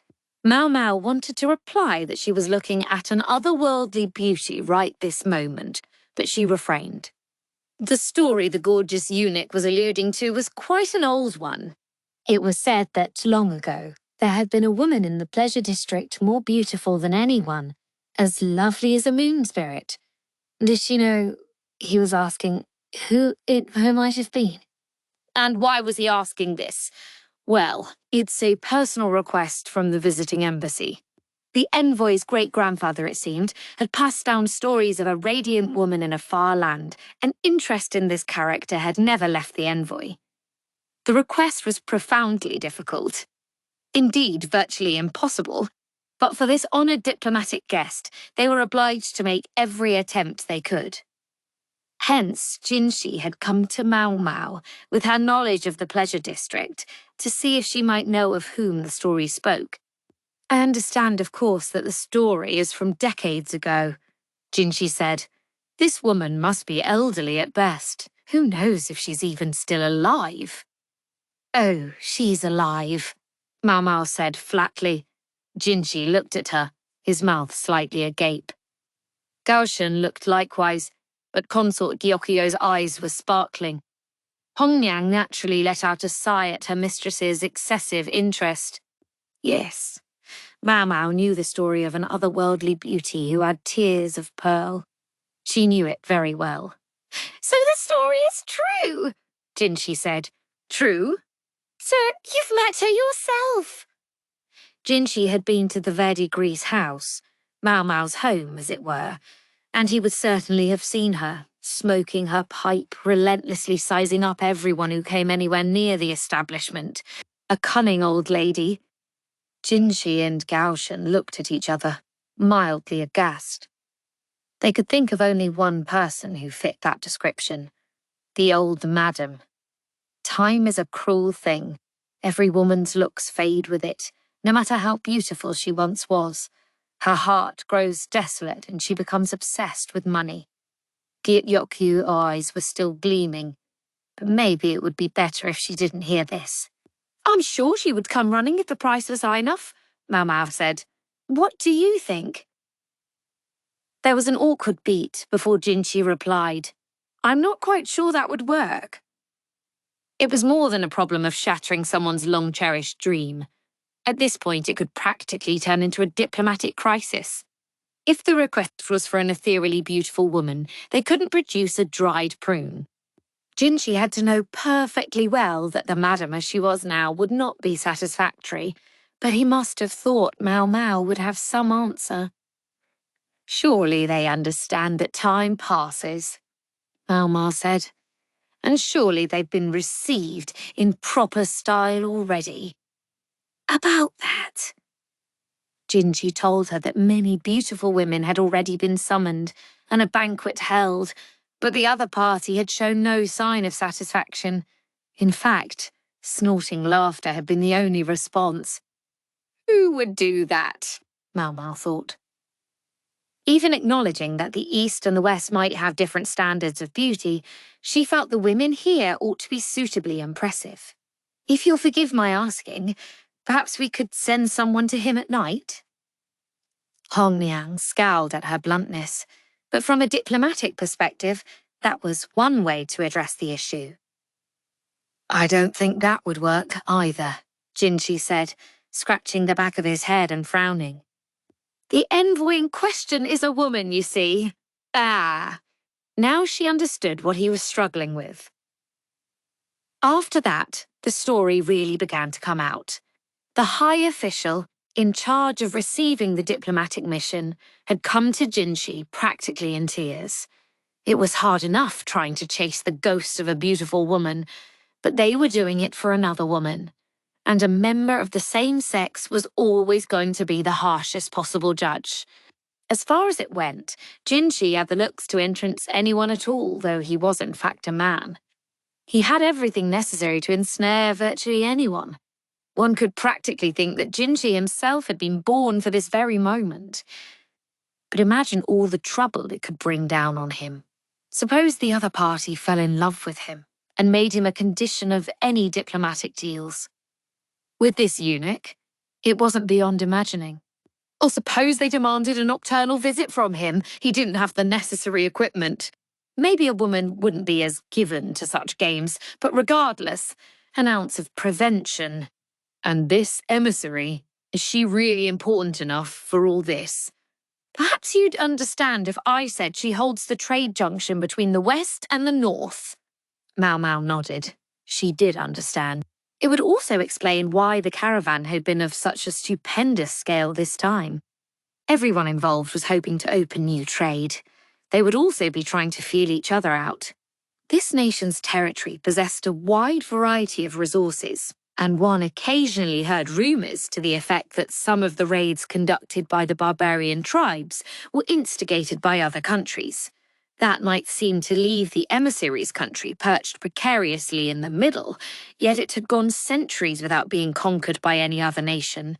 There was a reason for that. This country, which as a trade hub saw a great deal of intermarriage, was supposed to be overflowing with handsome men and beautiful women. Travelling merchants claimed that even the mud-spattered farmers digging up potatoes in the dirt could have been all conquering beauties in another land. So what did the old lady do? Maomao wondered. If someone from a place like that had come away convinced that she was a spirit of the moon, then she must have been quite a sight indeed. Perhaps we could mix a hallucinogen in our perfume. Do you do that? Jinshi asked after a second. I don't, but it seems the quickest way, Maomao said calmly. Jinshi simply shook his head. Didn't think so. That would just be another diplomatic problem waiting to happen. I'm grasping at straws here, Jinshi said. Do you have any information about what might have happened during that long-ago visit? The touch of desperation in his manner was new to her. He really was at the end of his rope. Gyokuyo covered her mouth with a folding fan and giggled. Did she know something? I'll try to find you something to grasp at then, Maomao said, and resolved to send a letter to the Verdegree's house. Several days later, the old madam arrived with one of Jinshi's subordinates.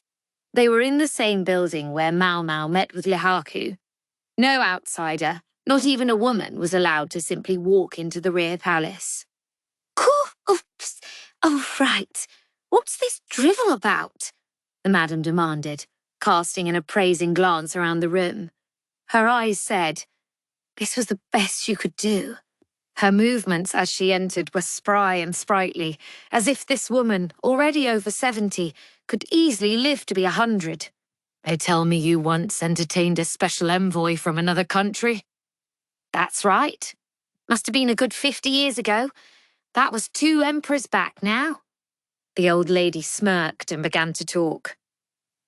It hadn't been that long after the then emperor had moved the capital to its current location. This city had been built on the ruins of something older.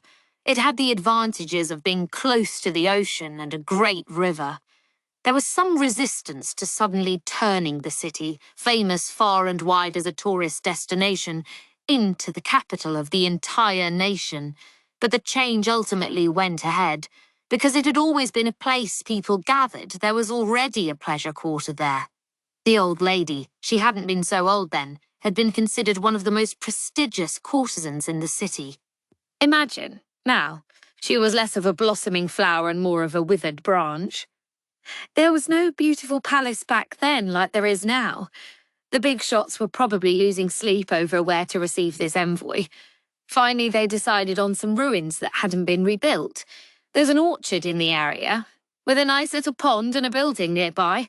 I think it used to be famous. They used to hold rituals there or something. And whom should they summon to perform but this woman, called from the pleasure district?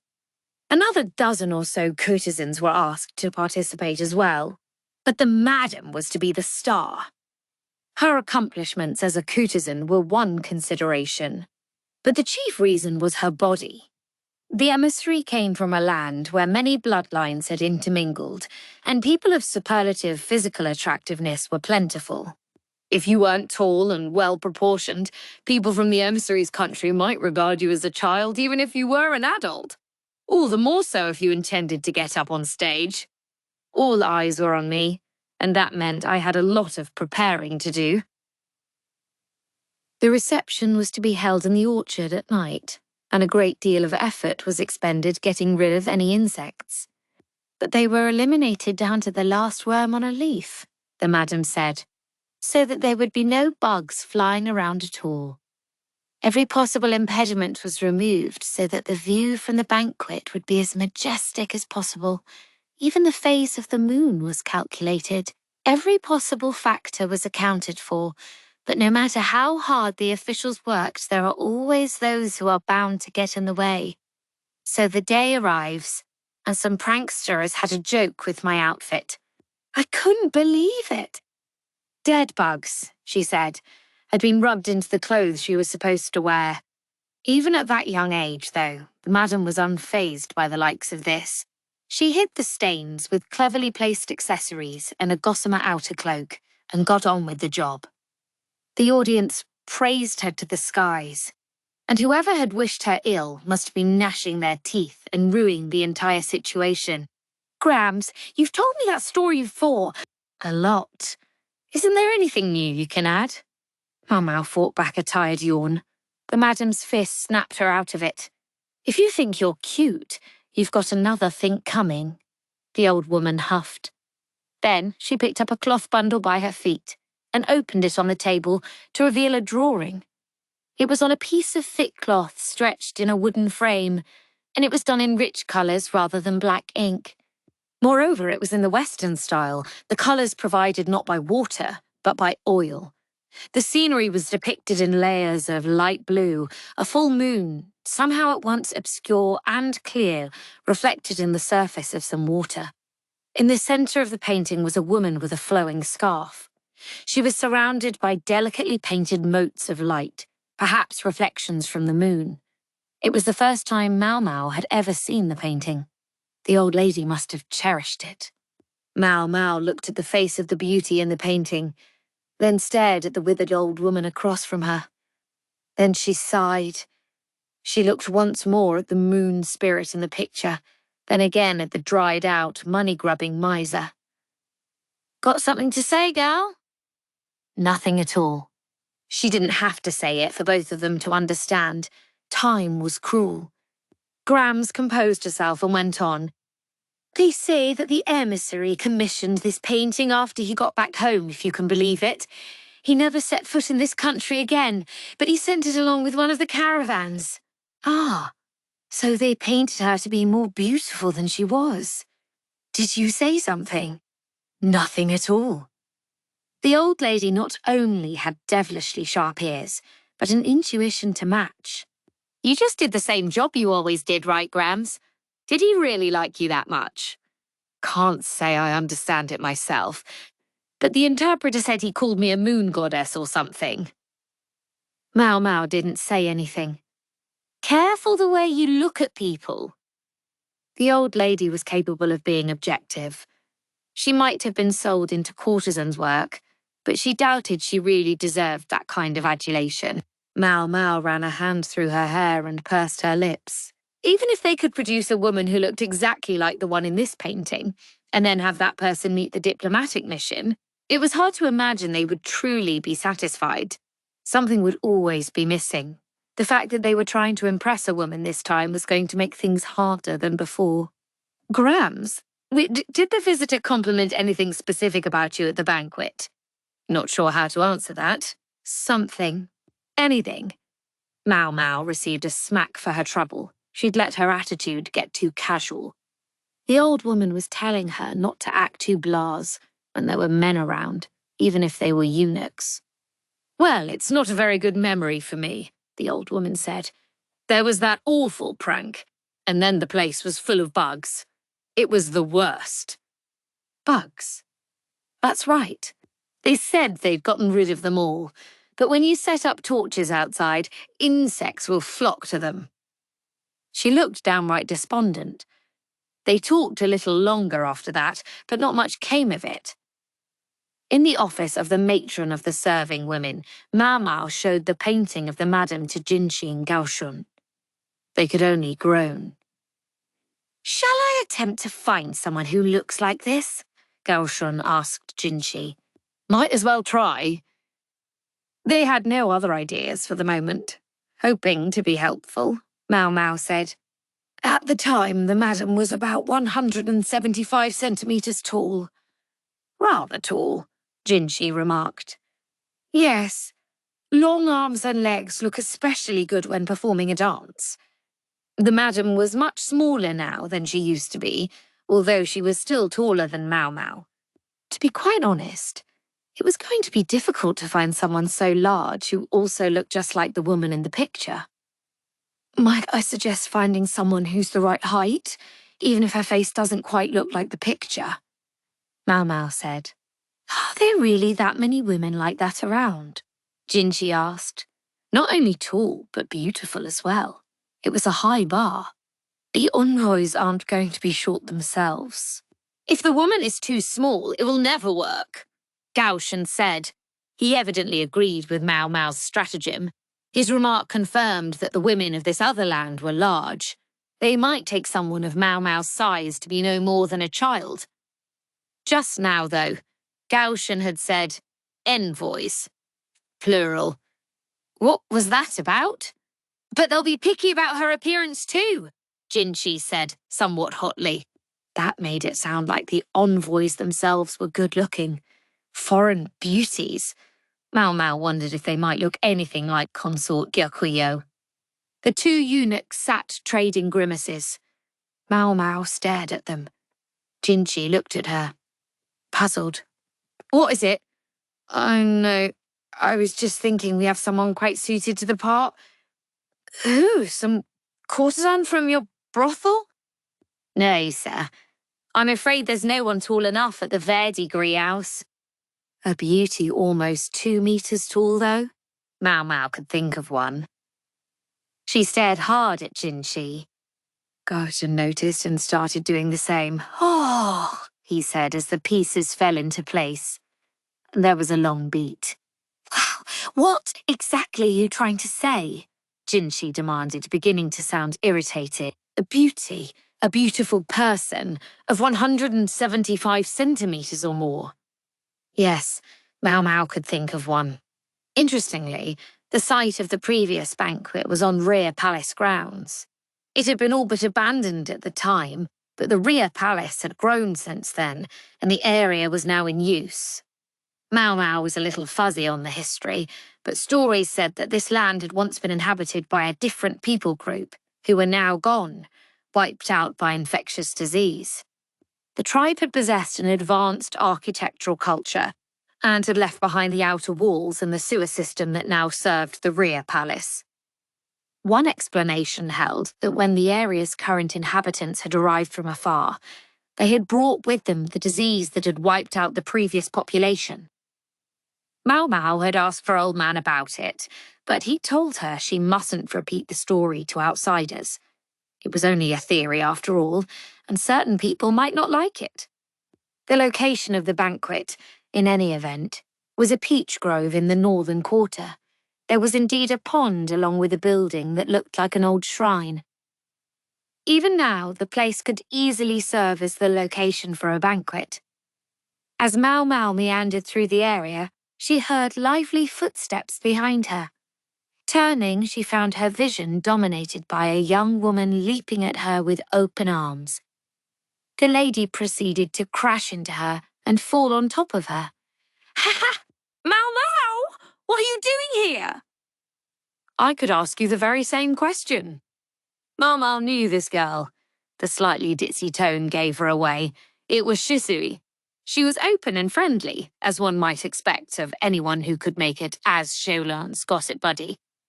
Maomao didn't want to speak for anyone else, but Shisui certainly seemed to be enjoying life in the rear palace. There was something I had to do here, Shisui replied with a smile, pointing toward the grove. The slightly unkempt stand of peach trees was bearing small fruits just then. You mean like get a snack? No, here. Shisui jogged over to the orchard and came back with something. Look! She dropped what appeared to be a withered leaf in Maomao's palm. It was oddly heavy, though, as if something were tucked inside it. Maomao unrolled it and took a long look. Sitting on the leaf was a pupa. It was a fat little bug, and cute in its way, but an insect was an insect. Maomao looked at Shisui skeptically. Maybe you shouldn't. People usually only use these for pranks.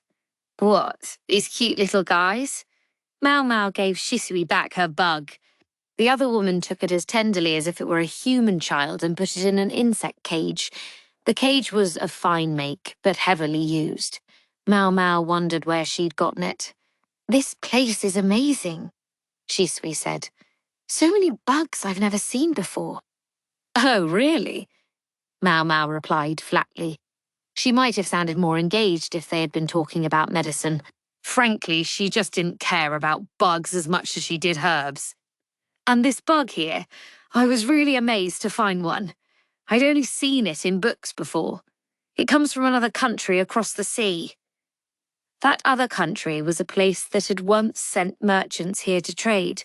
There was always a possibility that trade goods from another place might carry with them some of the local insects. These had happened to find a congenial home in this new land and had settled in. Maomao, her interest piqued by that information, took a fresh look at the cage. In addition to the insect Shisui had put in it a moment ago, there were several cocoons as well. So it's some kind of butterfly? No, it's a moth. They're normally nocturnal, so I guess all the grown-up moths are hiding. Shisui squatted on the ground and picked up a fallen twig from nearby, then sketched a moth with large feelers in the dirt. They're really beautiful. They have white wings, so they shine at night. Huh, Maomao said. Come to think of it, the old madam had said that the insects around here had been exterminated for that banquet long ago. Had that included the moths? Pretty though they might be, bugs were bugs. You should try coming here at night sometime, Maomao, with the moonlight drifting down over everything. It's just gorgeous. It's like you've gotten lost in a sacred peach grove. Spare me the hyperbole. Maomao suddenly stopped, sprang to her feet, and inspected Shisui's insect cage again. Tell me, these moths, do they reproduce as soon as they come out of their cocoons? Gosh, you don't mince words. I guess they must. Apparently the adults can't eat, so they die pretty quickly. Maomao gulped heavily, then fixed Shisui with a look. Can you tell the difference between the males and females of this species? Yeah, for the most part. Could this be the key? She might just have figured it out. She might know what it was that had so enchanted the emissary during the madam's dance. Recreating it would require a good deal of legwork and one sacrificial victim. Shisui. Huh? What's going on? Maomao took Shisui by the shoulders and told her there was something she wanted her help with. Maomao thought to herself that her face must have been a terrible thing to behold. The banquet was to be in 5 days' time. It would have been ideal to hold it even sooner, but the sudden change in location to the rear palace's northern quarter necessitated time to prepare. The idea of holding the reception in the isolated northern area naturally elicited some resistance. But when the objectors were told that this was in the interest of granting a cherished wish for their visitors, they grudgingly accepted it. The ban on men in the rear palace was temporarily lifted in the northern quarter. Not many ladies lived there anyway, and some of the disused halls could be turned into temporary dormitories for the few days they would be there. Now it turned out to be an especially good thing that the recent discovery of a corpse in the northern quarter had been kept quiet. It would have served no one to have unsavoury rumours circulating. What with such trouble being taken to put on this banquet, it was decided that the upper consorts might as well attend, but some measures were to be taken for the sake of modesty. They, and in fact all the attendees, would be seated not out in the open, but in modified carriages, so that they could enjoy the proceedings from behind screens that would preserve their privacy. The carriages themselves were to be arranged around the pond. Some officials even said this might be better than an ordinary banquet. It was easy to set up bug-repelling incense in a carriage, and within its confines one could, to a certain extent, relax. The curtains would be rolled up most of the time, but having walls on 3 sides meant considerably less concern about who might be watching you. The consorts were inside the carriages, but their ladies-in-waiting were outside, and it was clear that everyone's attention was focused on the place of honour, where there stood 2 carriages, each occupied by a golden-haired beauty with eyes the colour of the clear blue sky. It was only upon seeing them that the courtiers realised there were 2 envoys, rather than 1, as had been widely assumed. While the 2 women looked very similar, they were neither twins nor sisters, but rather cousins, descendants of the same grandfather. Not far away was His Majesty, flanked on either side by the upper consorts. Now I get it, Maomao thought, her mind reaching back to Gaoshen's story from a few days earlier. Partly in deference to the occasion, the envoys were wearing Western dress. Maomao had thought for sure they would appear in traditional Western dress, but their clothes were from even farther west than that. Billowing skirts cinched about the waist, the carriages were certainly looking like a good idea for the banquet seating. Even considering that standards of beauty differed across places and times, these women were otherworldly in their loveliness. Some of the officials all but fell over themselves when they saw the visitors, whose outfits emphasized their chests, but the envoys' bodyguards gave them sharp looks to prevent them from getting any ideas. Guess you really can't rely on less competent officials, Maomao thought. In the matter of beauty, the upper consorts of the rear palace were certainly a match for the envoys, but the visiting ladies, with their unusual hair and eyes, had the advantage of provoking curiosity. True, there was Consort Gyokuryu with her red hair and green eyes, and the whiff of exoticism that came with being a foreign princess. But she was a known quantity. The envoys, who were completely new to everyone here, aroused much more excitement. What was more, Jinshi had no intention of making a spectacle of the consorts. He wasn't going to let them be used to make the envoys shine in comparison. That was one reason for the screens on the carriages, not simply to hide Gyokuyo's condition. It was possible to sense a political motivation for sending women as envoys. Being women didn't mean they were any less capable, but Maomao was exasperated at the air of superiority that one of the envoys exuded. It so happened that the Emperor's current favourite consort was also a woman with foreign blood. Maybe the mirrors they sent the consorts were partly intended as a provocation. And that wasn't the only challenge the envoys posed. They might have come on the pretense of diplomacy, but they were also, in effect, making sure His Majesty saw them. They must have great confidence indeed in their appearance. Why were there 2 of them? Some went so far as to suggest that they hoped to cast their spell, not only over His Majesty, but also on the Emperor's younger brother. It was quite common for 2 brothers to marry 2 sisters. No wonder the officials were so worked up. Sadly, for any plan the envoys might have had, the Emperor's reclusive younger brother was not in attendance at tonight's banquet. As for Maomao, she wasn't with Consort Gyokuyo, but was making preparations elsewhere. The food tasting was over. The guests had moved on to enjoying drinks and snacks while watching the performances. It was the night after the full moon. There were no clouds, so the moon was reflected on the pond, as if there were one in the sky and one in the water. With the stage constructed with the pond behind it, the shimmering torches looked a bit over the top. The musical performances boasted quite an orchestra. The Hukin, the Erhu, the yangqin, and the straight flute, along with an arrangement of gongs called the yunluo. There were other instruments too, ones Maomao didn't recognize. Most musical performances in this land featured relatively few instruments, but they seemed to have gone all out for the visitors. Sword dances, skits, and other entertainments were performed along with the music. Maomao stole a glance at the envoys. Both were laughing, but while their faces resembled each other, the one on the right appeared almost contemptuous in her amusement. Maybe she's saying this isn't exactly what she'd hoped for.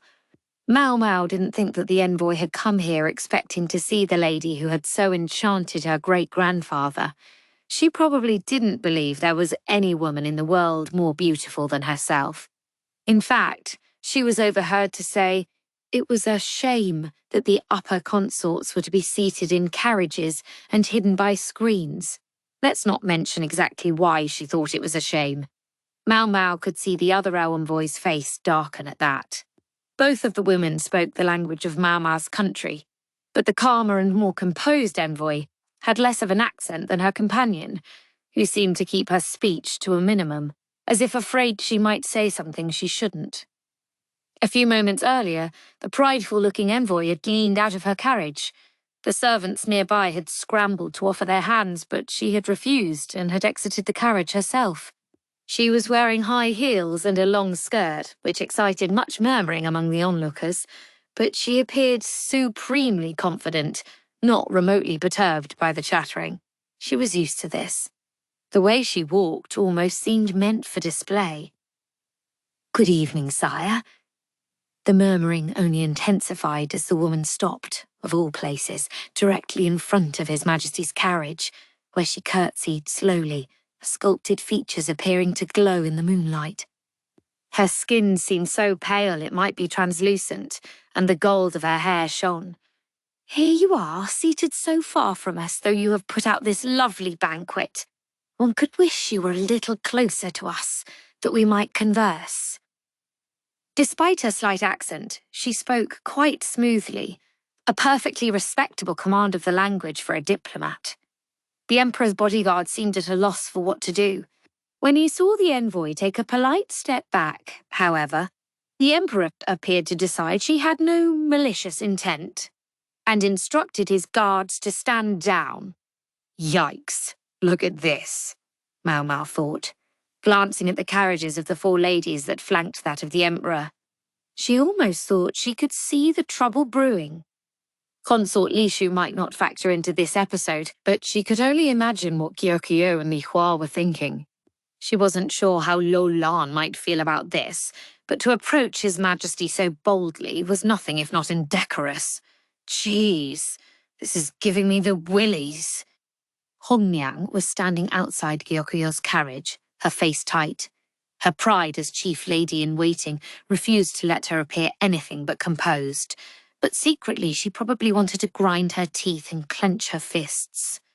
The envoy slowly approached His Majesty's carriage, looking coquettish.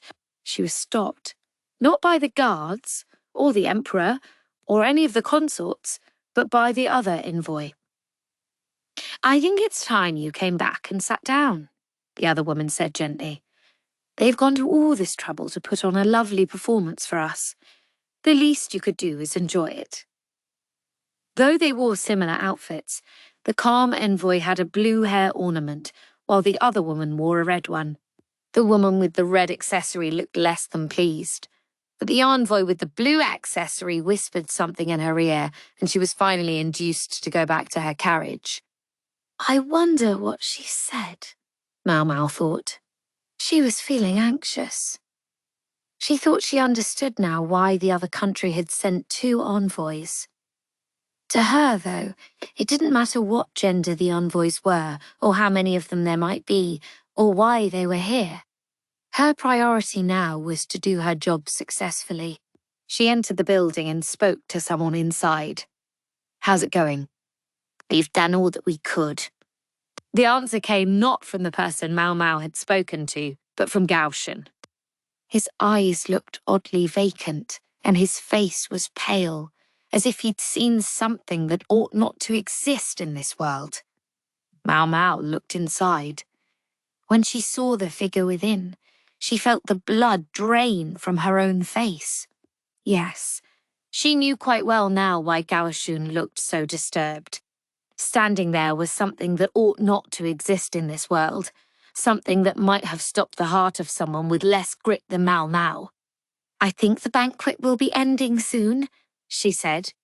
"Very well," Gaoshun said, placing a dark cloth over the figure standing inside, as Maomao had instructed. She heard a bell ring, whereupon she took the figure's hand. "Let's go, then," she said, and headed toward the stage.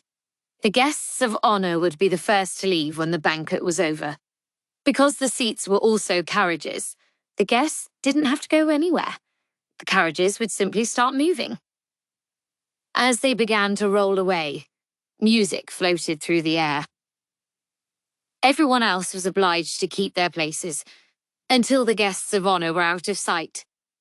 The carriage wheels clattered along. Maomao guided the figure in the dark cloth between the peach grove and the pond. The other carriages faced the pond, their view of this spot obscured by bobbing willow trees. Only the envoys could see Maomao and the figure. They weren't going to intercept the envoys' carriages. They would simply happen to be on the roadside as the guests passed by. They just had to stand by the orchard. No problem at all. The envoys noticed Maomao and the figure. Just as they were about to dismiss them as nothing more than a couple of maids, Maomao pulled off the dark cloth. Black hair, tied up in 2 loops and crowned with a pearl-studded tiara, floated through the night sky. A hair stick gleamed on one side of the figure's head, a hairpin glinted on the other, and the hair that wasn't tied up on the figure's head cascaded down the back. The figure's lips were thin, but shone red, and their long eyebrows led down toward almond-shaped eyes, accented in green. Between those willow branch brows was an elegant flower mark, the trailing hem of their outfit, a white dress with long sleeves and the neck cinched shut, danced in the wind. The figure seemed to have appeared out of the moonlight. Maomao tried to study the reactions of the envoys without looking up. They seemed startled. She could see the colour of their eyes even in the faint moonlight. Perhaps they saw someone with perfectly ordinary black hair and black eyes. Yet although such features were quite common in this country, the person before them now was a beauty from whom it was impossible to look away. Maomao, her head still bowed, dropped the black cloth on the ground. At the same moment, she squeezed the figure's hand. She couldn't be sure, but she thought the silhouette in the envoy's carriage started. If the woman in the next carriage back could see this, chances were she was having the same reaction. Simply looking at this figure was enough to make you feel like your heart was in a vice, like it might burst at any moment. As if he had been violently poisoned. The guards were likewise frozen, but the carriage continued to roll slowly forward. They'd arranged this with the driver ahead of time, found someone who was largely immune to these sorts of things, and ordered them strictly not to look. On a straight, clear road, they could probably drive a good 10 seconds with their eyes closed. Maomao wasn't sure she approved of the way the guards let themselves be stupefied, but she knew Gaoshun and the others were ready to rush out should anything happen.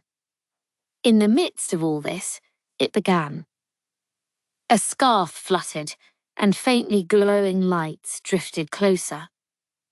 The beautiful person walked forward, the white dress seeming to float. Maomao made to release the figure's hand, but she felt them catch her fast. That son of a... Maomao was left with no choice but to walk alongside, trying to make herself as inconspicuous as possible. The second carriage was already passing by, the second envoy making a very similar face to the first. Each time the scarf billowed, the number of pale floating lights grew. Sometimes they would settle on the figure's tiara or shoulders, multiplying all the while. The carriages didn't stop. Maomao knew the bodyguards were looking their way, astonished, but so long as the envoys remained in their vehicles, the guards could do no more than look. Dozens, hundreds of tiny lights surrounded Maomao and the figure with its inhuman beauty. The carriages stopped in front of the pond and the envoys leaned out toward them. At that point, the figure finally let go of Maomao's hand, and she quietly withdrew. The beautiful figure stood there, waving the scarf against a background of bobbing willow trees, dancing lights, and the moon reflected on the water. This, perhaps, was what the envoy's great-grandfather had seen all those years ago. Those present could hardly believe the figure was of this world. It was as if one of the celestial nymphs had lost her way and descended to earth, and the distant whistling of the flute sounded like the music of the heavenly realm. As everyone watched, the beauty raised their hand. Their red lips curved into a smile more alluring than anyone had ever seen. The wind caught the scarf, and the willow branches shook as if to conceal the nymph. The motes of light went everywhere. At that instant, a bronze gong sounded the end of the music, and a shower of blossoms came raining down. No sooner did the onlookers wonder where the petals had come from than the nymph was gone. The white scarf fluttered slowly to the ground, and the lights drifted away. One of the envoys got out of her carriage, wondering what had happened. She must have been the more, proactive one. I knew this would be a problem, Maomao thought. They should have gotten out while the getting was good. The envoy spotted Maomao and cornered her. She was almost a head taller than the diminutive palace woman, and her sharp facial features gave her an imposing beauty. She was speaking quickly, amidst a flurry of gestures. She was clearly asking after the vanished nymph, but in her excitement she had slipped into her native tongue. Maomao simply pointed upward, toward the moon hanging in the sky. She waited a beat, and then she said the name of the goddess spoken of in that far western land. She wasn't sure if her pronunciation was quite correct, but her point seemed to get across. The envoy's jaw dropped, and it was like some glittering thing inside her had been crushed into dust. The other envoy came over and took the agitated woman by the shoulders. Maomao bowed her head slowly, then turned and left, as if nothing at all had happened. "Things seem to have gone well," said Goshen, who was waiting in the building on the far side of the pond. He was with several other officials, each of them holding insect cages containing a slew of large moths, their wings not quite blue and not quite green, the same ones whose caterpillars Chisui had been collecting. With her help, Maomao had spent the intervening days getting a hold of as many of these insects as they could find. Not the larvae, but every adult and even every cocoon that looked like it might soon hatch. No effort had been made to exterminate the insects in the peach grove this time, either, so there had been even more of them than she'd expected. Maomao remembered the painting the old madam had shown her, filled with dots of pale light. This was the truth behind them. That's a coincidence, if there ever was one. The old lady said she had been the victim of a prank, and she'd also said there had been a huge number of bugs. The prank had allegedly involved grinding the dead insects into her clothes. Some bugs use a special smell to attract members of the opposite sex, a fact Maomao had been known to take advantage of when collecting them for medicinal ingredients. She suspected the insects rubbed into the madam's clothing had been females, and the ones that had flocked around her had been males. The old lady, Maomao was sure, had gone to the edge of the pond and had been waving a scarf trying to drive off the insects. Nothing more than that, but to at least one observer, she had looked like an ethereal moon spirit cloaked in light. Coincidence can be a force to be reckoned with, though. It was this event that had cemented the madam's status within the pleasure district. Who could have guessed that the prank would backfire so spectacularly? Thus, Maomao had leaned on Shisui to find the female bugs among their collection and had used their odour to perfume the clothing. Shisui had been quite helpful all around, in fact. Maomao would have to find a way to thank her. It was obvious what would happen when a whole crowd of the male moths congregated around the smell of the females. What this transcendent effect would do to someone who was already breathtakingly beautiful, and under a near full moon, no less. It put her in mind of the hibiscus under the stars. "Yes, I would say so. Was this what you wanted?" Maomao looked at the carriages across the pond. The envoys were gone, and the other banquet attendees were slowly trickling away. It had taken no small effort to set things up so they wouldn't see anything. That moment, after all, wasn't something everyone should witness. It might render some people gibbering wrecks, never again able to do their jobs. It could, just possibly, bring the country to its knees. "I did what you told me," came a voice laced with annoyance. It was Jinshi, wrapped in a cloth and soaking wet. He'd let his hair down, leaving it looking rather unusual. His performance had been exceptional. Then he'd had to work his way from one side of the pond to the other, underwater, wearing heavy clothing. It must have demanded substantial physical strength. As for exactly what they had done, perhaps you'd be so kind as not to inquire further. "We've done all we can. However it turns out, I hardly care." Jinchi was rubbing his face, producing a red splotch of rouge on his handkerchief. "My hair is still wet." He sounded a bit put out. Normally the solicitous old lady Suiren would have helped dry it for him, but she wasn't here. Galshan looked steadily at Maomao. He was always trying to get her to handle things. It was such a headache. At that moment, though, all the other officials present were looking at her too. She wished they wouldn't regard her with such pity. Let him dry his own hair, she thought. But finally she took a fresh towel and began wiping Jinchi's head.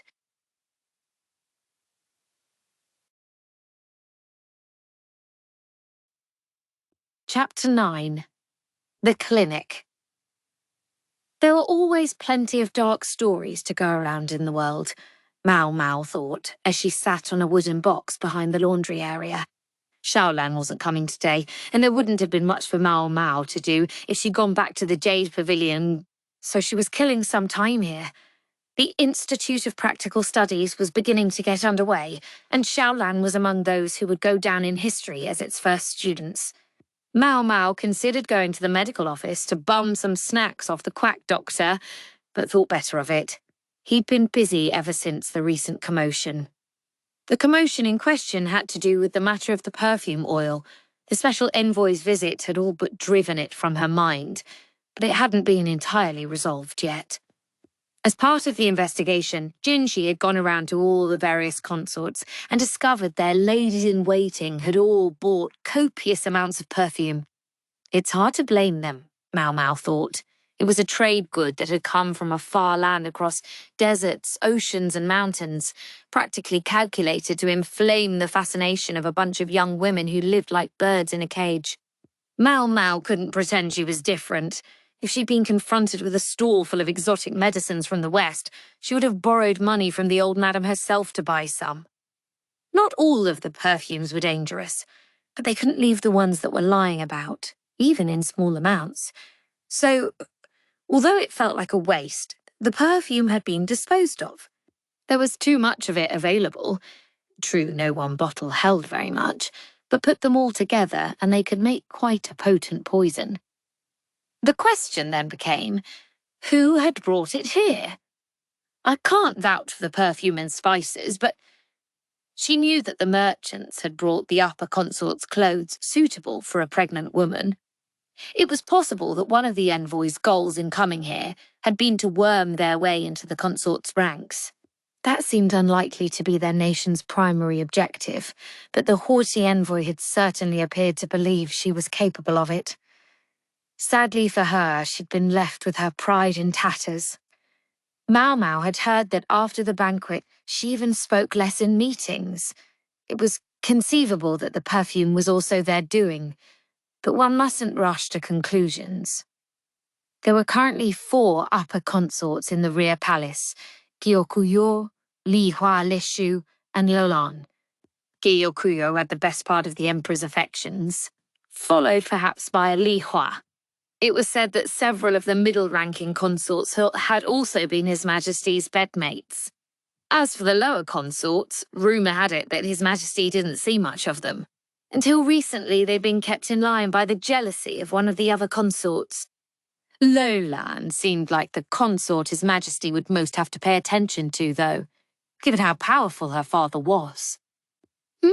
Maomao grabbed a stick and sketched an orchid, the Lan of Readalong, in the dirt. In terms of powerful parents, Li Hua ranked next, though this was only because they were the Emperor's maternal relatives. The family had never risen all that far in the world. Maomao followed the orchid with a fruit, for Li Hua meant pear blossom. In fact, it was Li Shu's family that had been on the rise over the past few generations, so ambitious that they had offered the previous emperor their young daughter for a wife. The Shu of Li Shu meant tree, so that's what Maomao drew next in her row of symbols. Gyokuyo's family was based at a trade junction in the west. They appeared to make a good deal of money from commerce, but they were close to the border and in fact paid much of what they made in taxes to sustain the national defence. On top of that, the land wasn't good for farming, so the place wasn't particularly abundant. The last picture Maomao drew was a leaf, for Gekuyo, the jewel leaf.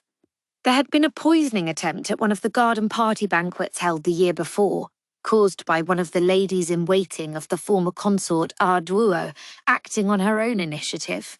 The motive had had nothing to do with seizing power, but rather had been deeply human. Maomao understood that much, but it left her wondering who had been behind the earlier attempted poisoning of consort Gyokuyo. There was a good chance it had been the middle consort, the subject of the recent mushroom incident. Where'd she learned about that poison, though?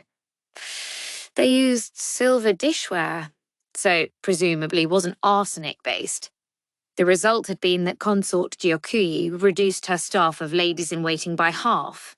The woman who had been poisoned instead of the consort was still suffering the after-effects. It all made Maomao feel a little queasy. She recognised the sensation. It made her think of Suire, a palace woman who'd had the wherewithal to fake her own death in order to escape. They still didn't know where exactly she was or what had happened to her, nor did they know what her objective had been, why she had targeted Jinji. Maomao idly drew circles around her 4 sketches. Then she gave up thinking about it entirely. What good will it do me, anyway? She was just a lady-in-waiting. A food taster, a disposable pawn. She decided she needed a change of scenery. There were plenty of gardens in the rear palace, set up to delight the emperor. There were pine groves, bamboo forests, and fruit orchards. I guess cherry season is just about over, she thought. 3 months ago, she might have been able to score some bamboo shoots, but thanks to a certain monocled jerk, she'd spent that season tending roses in the Crystal Pavilion. It raised her hackles just thinking of him. Oi, stop! Got to stop this. Her steps grew lighter just thinking about taking a little walk. But on her way to the cherry orchard, she happened to meet the gaze of some women from the Crystal Pavilion. She recognised them, so she bowed slightly. They scrunched up their faces and ran away. One of them had tiny feet, suggesting they'd been bound, but she put on a remarkable turn of speed, leaving Maomao impressed in spite of herself. Drama queens. All I did was tear off their clothes. It happened all the time at the brothels. No sooner had a woman with a bit of life experience knocked on a door in the pleasure district than they were stripping her down and sizing her up. People always thought that younger women brought the highest prices, but the trend these days was for knowledge over youth. The wife of an official, fallen from grace, could bring a surprisingly hefty amount. The fact that she would already have had some education meant the initial investment would be low, and there were men out there who in fact liked a woman who had been someone's wife. A distasteful preference. It wasn't as if Maomao had grabbed the ladies' dresses out of sheer perversity. She'd just assumed all the ladies of the Crystal Pavilion, voracious consumers of fashion that they were, would have bought the perfume oil, and when she found out some of them hadn't, she'd been so surprised that she felt compelled to make sure. But it had only earned her a scolding from a beautiful eunuch. I guess I shouldn't be surprised if at least one of them passed on the perfume. There were a lot of women at the Crystal Pavilion. including no fewer than 10 ladies in waiting and no fewer than 30 maids dedicated to the building. Maomao didn't give it any further thought, but continued on to go pick some cherries. That evening, the ladies in waiting of the Jade Pavilion were having an early dinner. "I'm feeling a little tired today," Ailan said, half slumped on the table. Maomao put a hand to her forehead to find that she was indeed a touch feverish. "Don't go getting a cold. What if Lady Gayokuyu catches it?" Yinghua asked as she took another cherry. She wondered where they had come from, but she happened to like cherries, so she decided not to investigate too closely. The cherries were, of course, a secret from Hongniang. "I was being careful," Ailan said, now looking annoyed as well as tired. Maomao was just about to go to her room to mix up a cold remedy when Yinghua stopped her. "Sorry for the trouble, but if you're going to make up some medicine, do you think you could take her to the clinic afterward?" "The clinic?" Maomao asked, puzzled. Did she mean the medical office? Taking her there only seemed likely to tire her out more. Yinghua must have guessed what Maomao was thinking, because she shook her head. "It's not the medical office. It's... There's no doctor there, but there's someone else to care for people. Anyway, Ailan knows where it is. Just go with her." Maomao nodded. The clinic, whatever that meant, was located in the northern quarter of the rear palace. Behind some laundry facilities was a separate building populated by palace women in white outfits. Oh yeah, I guess I was vaguely aware of this place. Maomao had spent a fair amount of time tromping through the groves and copses of the northern quarter, but had rarely gone to any of its actual buildings.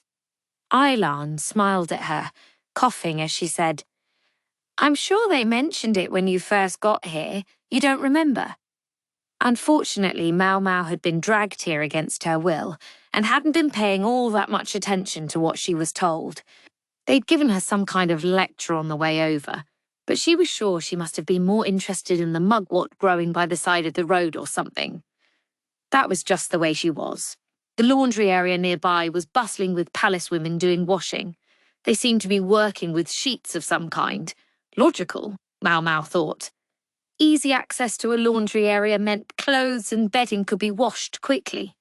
A good location for a medical facility where cleanliness was paramount. "Pardon me, I seem to have caught a cold," Ailan said to one of the ladies. The woman, who looked busy, cast a quick, suspicious eye on her, but then set down her basket of laundry and placed her hand to Elan's forehead. "Slight fever. Stick out your tongue." The woman's voice was full of age and experience, her cheeks deeply wrinkled. She was middle-aged, a rare thing in the rear palace. She squinted at Ailan's tongue, then pulled down her lower eyelids. She looked far more practiced at it than the quack doctor. She said. "Doesn't look too bad. Try not to overwork yourself for 2 or 3 days and you'll be fine. How would you like to handle it?"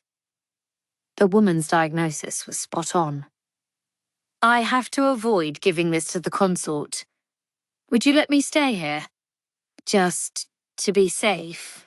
The woman said again. Then she picked up her basket and strode into the clinic, where she set the basket down and motioned them over. Inside, the clinic was stark and unadorned, but not in an elegant way. The pillars were undecorated, and the hallways boasted only wooden floors. The windows consisted of nothing more than square holes. All this simplicity had an obvious advantage, though. The less elaborate the place was, the easier it would be to clean. The many windows let plenty of air in. It looked like it would be a very pleasant place to spend the upcoming season. One thing Maomao didn't notice in the clinic was the distinctive smell of medicine. Instead, she got a good whiff of alcohol. Ailan was frowning. Apparently, she didn't like the smell, and that was why she hadn't wanted to come here. Maomao, though, was impressed. To her, the odour said the place was kept thoroughly clean. A strong alcohol could eliminate toxins in and around wounds, and everyone knew that putting some in your mouth and spitting it out was one method of sterilization. Maomao had always wondered how the rear palace avoided outbreaks of disease with no one but that quack to care for it. This explained it. "Okay, let everyone know I'll be back tomorrow," Eilon said. "All right," Maomao said. The middle-aged woman gave Eilon a wooden tag with a number on it, and she headed to the room with that number. Maomao looked around the clinic with keen interest until she found herself grabbed by the scruff of the neck.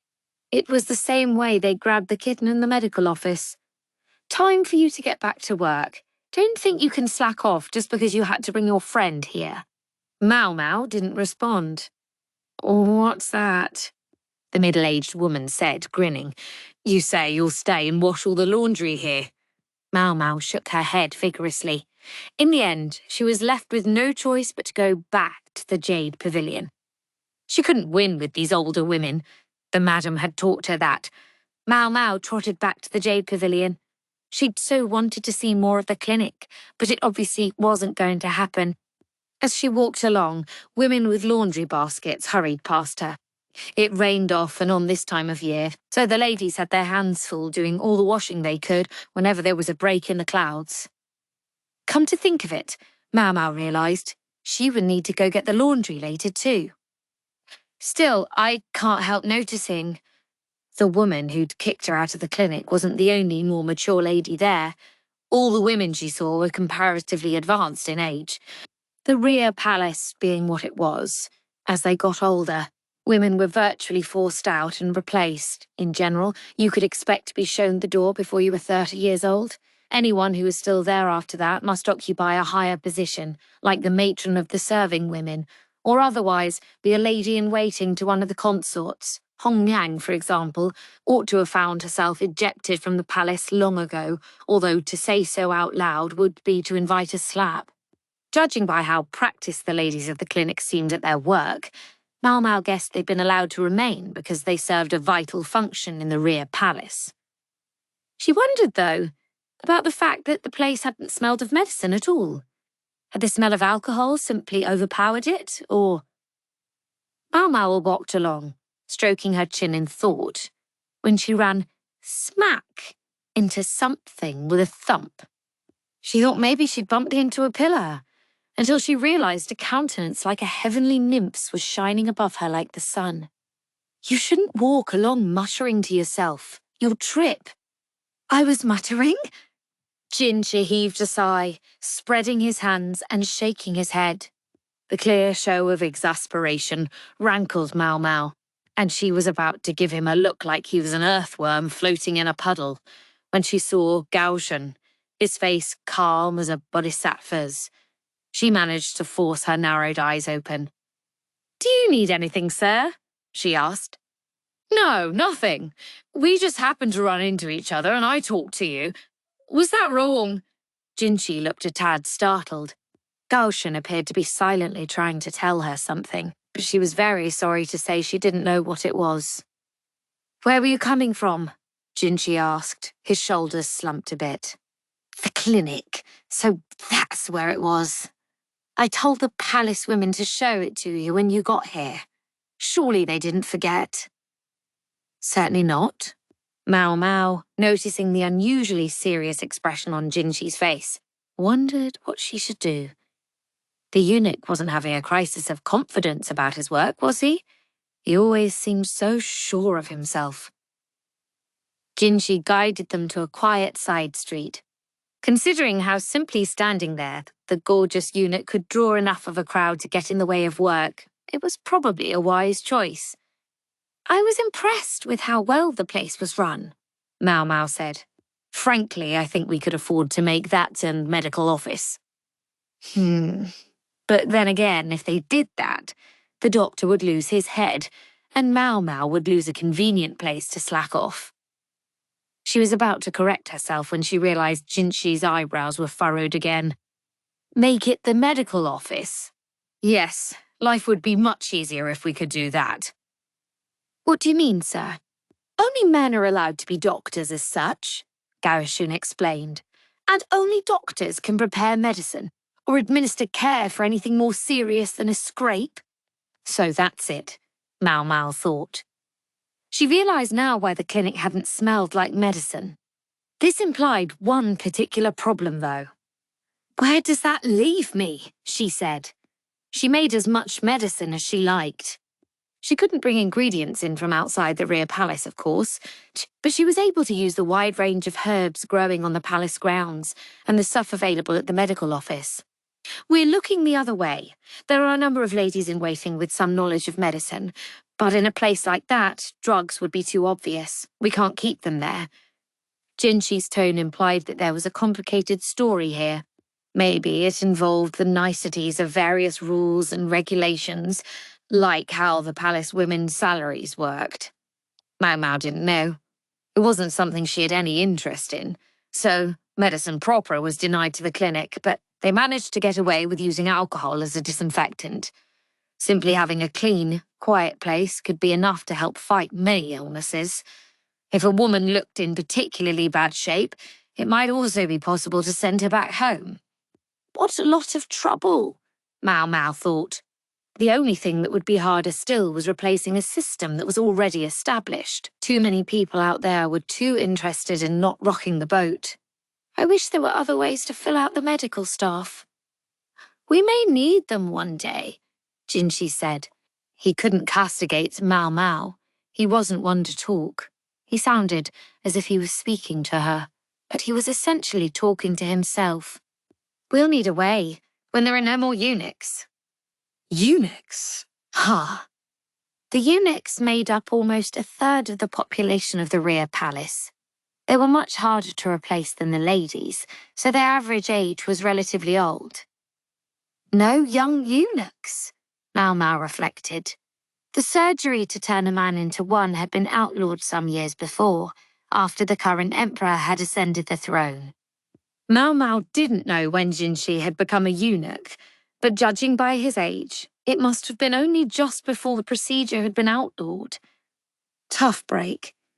If only he could have waited a little longer. Without really meaning to, she dropped her gaze, glancing between Jinxi's legs, then brought her hands together gently. She looked up slowly and found herself meeting Jinxi's eyes. His face showed a range of conflicting emotions. He looked at Maomao, his mouth half open. "Crap. I didn't say that out loud, did I?" Maomao put a hand to her mouth and looked away, and this time she found herself looking at Gao Shun. He continued to appear beatific, but she thought he was looking at Jinxi with the same pitying smile as hers. Slowly, Gao Shun shook his head. "Master Jinxi, business calls," he prodded. "All right." He looked at Maomao. "If you would, let them know I'll be coming by the Jade Pavilion later." Then he was walking away, looking as elegant as ever. Maomao finally took her hand away from her mouth. "I could probably make a nice take if I could come up with a medicine that would make it grow back." It was, shall we say, a most improper thought. But if she could have managed it, she would have done a roaring business indeed. Chapter 10. Third Time's the Charm. Part 1. The next day, Ailan returned from the clinic, but Maomao, much to her chagrin, found herself summoned there by the middle-aged palace woman who had collared her the day before. "So that's why they want to see Maomao," Gyokyo said to Ailan, her hand on her chin. They were in the living area, where Gyokyo lay stretched out on a couch. Her belly was well and truly round by now, large enough to slow her down. She wore clothes designed to hide the bulge, but even so, it would probably be best for her to avoid attending tea outside the Jade Pavilion for the duration. "I'm so sorry," Ailan said. "I should have taken it here instead." Ailan, it seemed, had taken the cold medicine Maomao had made her while she was still at the clinic, where one of the ladies had spotted her and pressed her about where she'd gotten it. "That would do it, all right," Maomao thought. Medicine wasn't allowed at the clinic because there were no doctors there. You couldn't have people just walking in with it. They had to find out the story behind Ailan's medicine, lest official eyes take notice of them. Maomao was thinking that it would be best for her to head right to the clinic, take her scolding, and get it over with. When Ailan said something most unexpected, they want to know if they can borrow her for a while. Goodness, said Goyokuyo, looking at Maomao with curiosity. Ailan watched them both with concern. Maomao could only think what a headache this seemed likely to be, even as she contemplated the ingredients for a new medicine. Ultimately, Maomao found herself returning to the clinic, effectively under guard. It wasn't Ailan escorting her, but Yinghua. She probably seemed right for the job. Shorter than Ailan, she was nonetheless more outgoing and more determined to face things head-on. Even though the clinic was situated within the rear palace, it was quite a walk to get there. Yinghua, ever the talker, couldn't keep herself from chatting on the way. Hey, Maomao. After you dropped Ailan off yesterday, did you do something with the lanterns in the garden? You saw that? It had been on her way back from the clinic, or more precisely after she'd bumped into Jinshi and Gaoshun on the way home. Struck by an idea for a new medicine, she'd set out immediately to find components. I was just looking for the ingredients for some medicine. She'd lit a lantern when it got dark, attracting bugs, as well as a certain creature that ate bugs. Ingredients? Tell me it wasn't bugs. It wasn't bugs. Despite Maomao's assurances, Yinghua continued to frown. She seemed to sense that there was something even less pleasant afoot.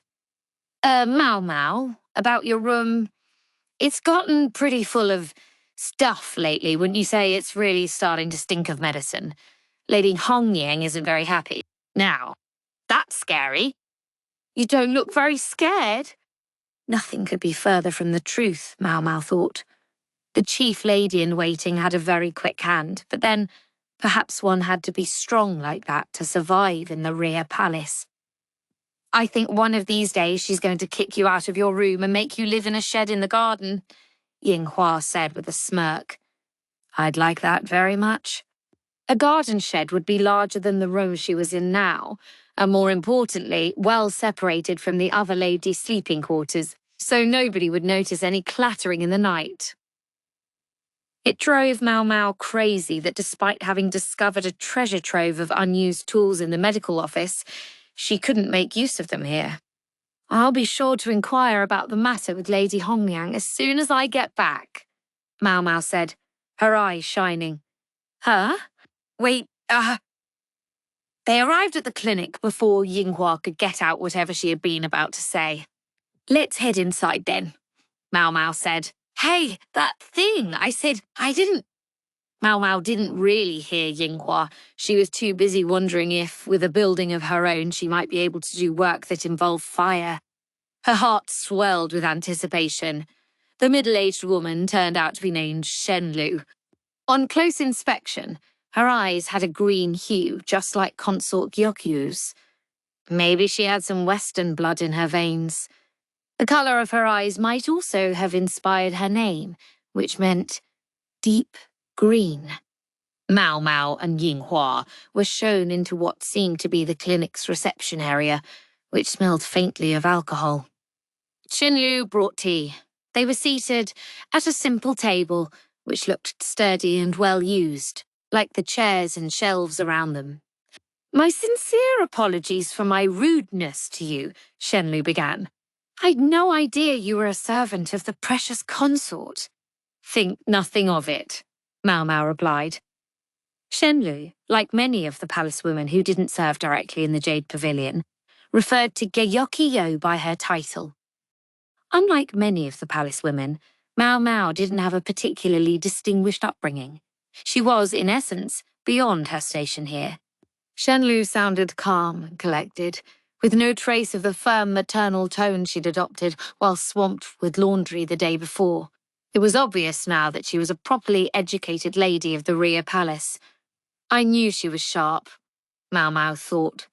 Not every lady of the rear palace could even read and write. To have stayed here as long as Shenlu appeared to have done, she must have been a woman with her wits about her. Or else there had to be some special reason for keeping her around. At the moment, Shenlu's expression was somewhat dark. Was it because she now knew Maomao was one of Consort Gyokyu's ladies? Maomao was none too pleased with the idea that she might be receiving special treatment. People had a distinct tendency to look the other way when it came to the doings of the upper consorts and their ladies-in-waiting. Yet Shenlu had summoned Maomao here personally, a fact that seemed to make her almost as uncomfortable as Maomao. At length, though, Shenlu looked directly at Maomao and heaved a sigh. "I have a favor I'd like to ask you." "Yes, ma'am?" Shenlu briefly looked taken aback by how nonchalant Maomao sounded, but she quickly composed herself and said, "I'm afraid it may sound somewhat forward. You don't mind?" "Go ahead, please." Maomao was more than used to being treated rudely. In fact, she was usually as guilty of it as any of her conversation partners were, or at least she suspected she was. Thus, she had the confidence to let most things roll right off her back. "If I asked you to make a medicine for one of the ladies who serves the wise consort, then?" "What?" The reaction came not from Maomao, but from Yinghua, who slapped her hands on the table and leaned forward. The tea sloshed in the cups, a few drops spilling onto the table, where they left dark spots. "Do you know what you're asking?" Yinghua demanded. Shenlu sighed again. "Believe me, I'm all too aware." She looked at Maomao. Maomao looked back, seeing that Shenlu was serious. "I presume you have some reason." Maomao, "I'm sorry, but it can't hurt to hear what she has to say, can it?" Yinghua sat back down, her eyebrows pinching together. She took a sip of her tea, which was cold by now, and appeared to be trying to pull herself together. "Perhaps you'd be so kind as to tell me what's going on," Maomao said. "Very well," Shenlu replied, and began to tell the story. "This is getting out of hand," Yinghua said, uncharacteristically slumped over. "You're not wrong," Maomao replied. She agreed with Yinghua that it was only going to be trouble, but she couldn't ignore what she had just heard. One of the maids in the residence of the wise consort, Liwa, was desperately ill. The patient was at the Crystal Pavilion at this very moment. This maid had often done her washing at the laundry area in the northern quarter, so she and Shenlu had come to know each other. The maid had developed an unsettling cough a bit back, and Shenlu had suggested she get some rest. It had been 5 days since then, and Shenlu hadn't seen the woman. Maybe she was doing her laundry somewhere else, or maybe the person in charge of the laundry had changed, Maomao had suggested, but Shenlu had shaken her head. "Even if that's true, I'd like her to come and get checked out at least once." So, a cough. Huh? Maomao thought. According to Shenlu, it had been an unusual one. It had begun several days before the woman stopped showing up at the laundry area, but even before that, she'd felt tired and had had a mild but persistent fever.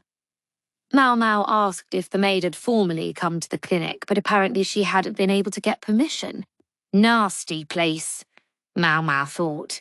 A simple maid probably wouldn't have asked Consort Li Hua directly for permission to go to the clinic. She would have talked to one of the ladies-in-waiting who most likely had ignored her. Considering the symptoms, Maomao wished they hadn't. "You really think she's there?" Yinghua asked.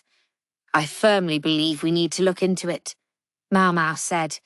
If what Shenlu had told her was true, they had to deal with the problem, and soon. Otherwise, it could well spread far beyond the Crystal Pavilion. Yinghua studied Maomao closely. "I know these sorts of things get your attention, but this is the Crystal Pavilion we're talking about. You need to at least wait until we can arrange a formal visit. You know that, right? You can't go charging in there again." "I know." Although Maomao had some acquaintance with Consort Lihua, she couldn't just go showing up at her residence. She just made that mistake recently. She was desperate to go to the Crystal Pavilion the moment she could, but the stars simply weren't aligned. She had to at least be with Jinshi, or she would never get in the door. All right, freaking out isn't going to do me any good. Maomao was trying to distract herself by thinking of something else when she spotted it. She went rushing over to it, although she had to hop up and down like a frog a few times before she was finally able to grab it. Maomao! What was I just saying? Yinghua cried, picking up the hem of her skirt and following her. Maomao frowned, feeling the thing between her palms. Sorry, I couldn't help myself. I saw something I've been looking for. What, a bug? Ew. It's not a bug. And it wasn't. But it also wasn't a body. That, sadly, had gotten away. But it had left Maomao with what she wanted. She could still feel it squirming in her hands. Look, she said. She opened her hands to reveal a lizard's tail, still flouncing wildly.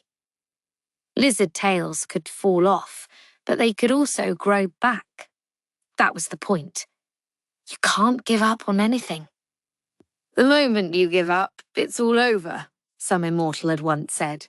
If you want to create a new medicine, first look into other things with similar effects.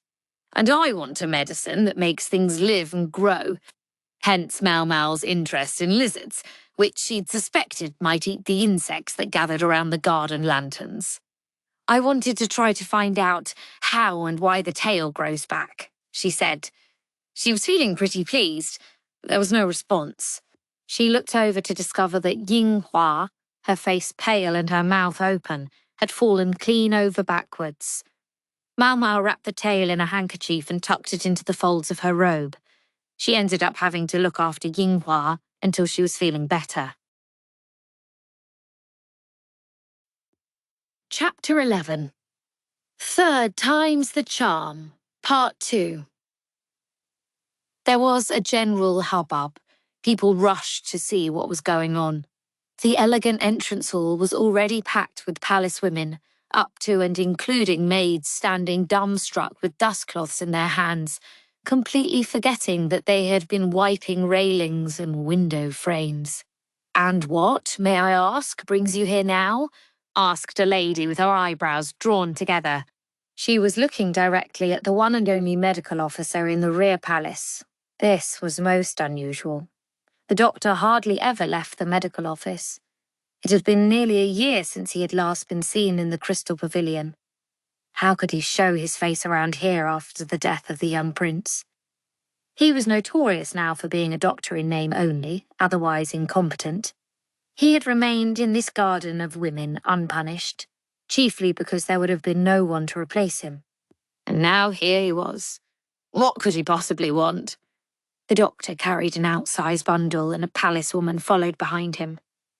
The woman was slim, nearly emaciated. Her movements were efficient and precise.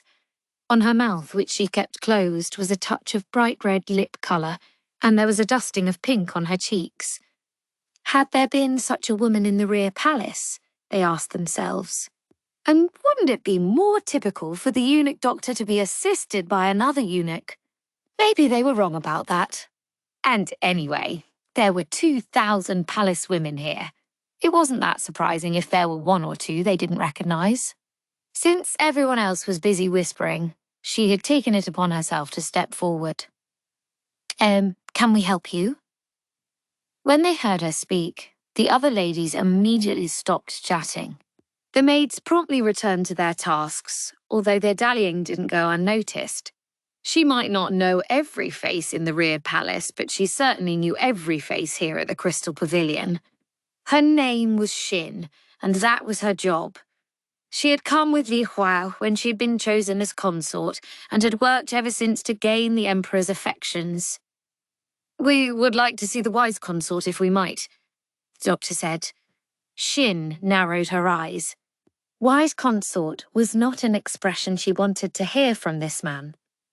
"My apologies, sir," she said. "I don't believe Lady Li Hua wishes to see you." The doctor's face, with its sad excuse for a moustache, drooped at the polite but unambiguous refusal. His facial hair was truly pathetic. As a eunuch, he was no longer able to grow a moustache worthy of a man. He was as far from the Emperor, with his glorious beard, as the clouds were from the dirt. The eunuch looked back with an expression of distress. The palace woman behind him, with an eminent air of competence, whispered in his ear. The eunuch hesitantly reached into the folds of his robe and produced a piece of parchment paper. "We've got a letter, you see." The parchment was covered in flowing script and bore instructions that the doctor was to be allowed into the residence. The name at the end read, Jin Shi. Jin Shi, the first person anyone in the rear palace would think of if you said the words gorgeous eunuch. He was so lovely that, had he been a woman, he could have brought the country to its knees. But he was not a woman. Nor was he a man. He was beautiful enough to make even Shin sigh in spite of herself, but, unlike the other palace women, he evoked no more feelings than that for her. When she thought of why she had come to the rear palace, she knew she had no time to be distracted by eunuchs. It was vital that she gain the Emperor's affections, not just for herself, but for the sake of her clan. That thought had been drilled into both her and Li Hua since they were girls. Shin's mother was the older sister of Li Hua's father. Shin and Li Hua were the same age. Thus they had entered the rear palace together, and thus Shin oversaw the crystal pavilion where they now lived. All the ladies in waiting of the crystal pavilion were the daughters of prominent families, of blood suitable to serve His Majesty. Very well then. Shin didn't like it, but she knew when she was beaten. She resolved to show the visitors inside.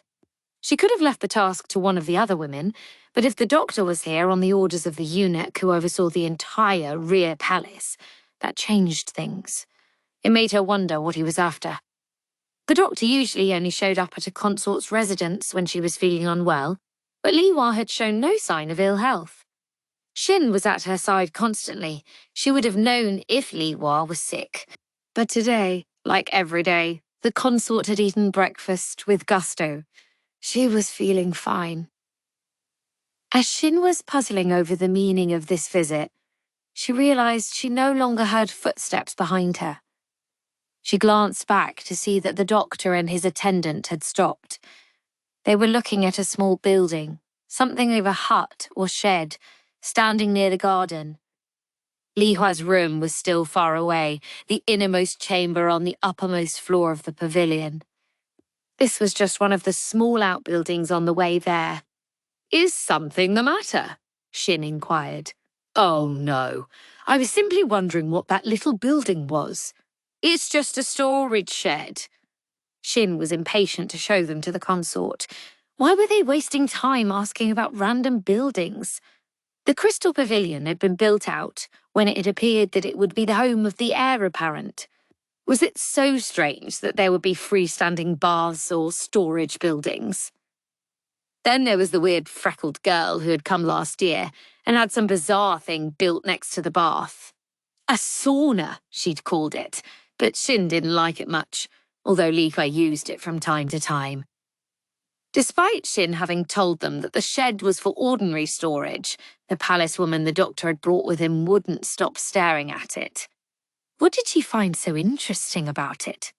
A shrub that bore yellow flowers grew near its window, but that was the one distinguishing thing about the place. It was just a storage building. They needed to keep moving. The palace woman tugged on the eunuch's sleeve, whispering in his ear again. The eunuch frowned, then said to Shin, "Have you done anything different with this garden lately?" "No," Shin replied. "We leave it to the groundskeeper." I see. Then a wave of doubt caught Shin. Had those plants always been there? When had the gardener done that? The eunuch fell silent, but the palace woman nudged him again. He puffed out his cheeks. He was easy to read, but the palace woman's expression never shifted as she turned to Shin. Her dark eyes bored into the chief lady in waiting, who said nothing, but tried to avert her gaze. "You're wearing perfume today, aren't you?" the palace woman asked. Her voice sounded familiar somehow. Then that graceful mouth began to twist. She was smiling, but not in a nice way.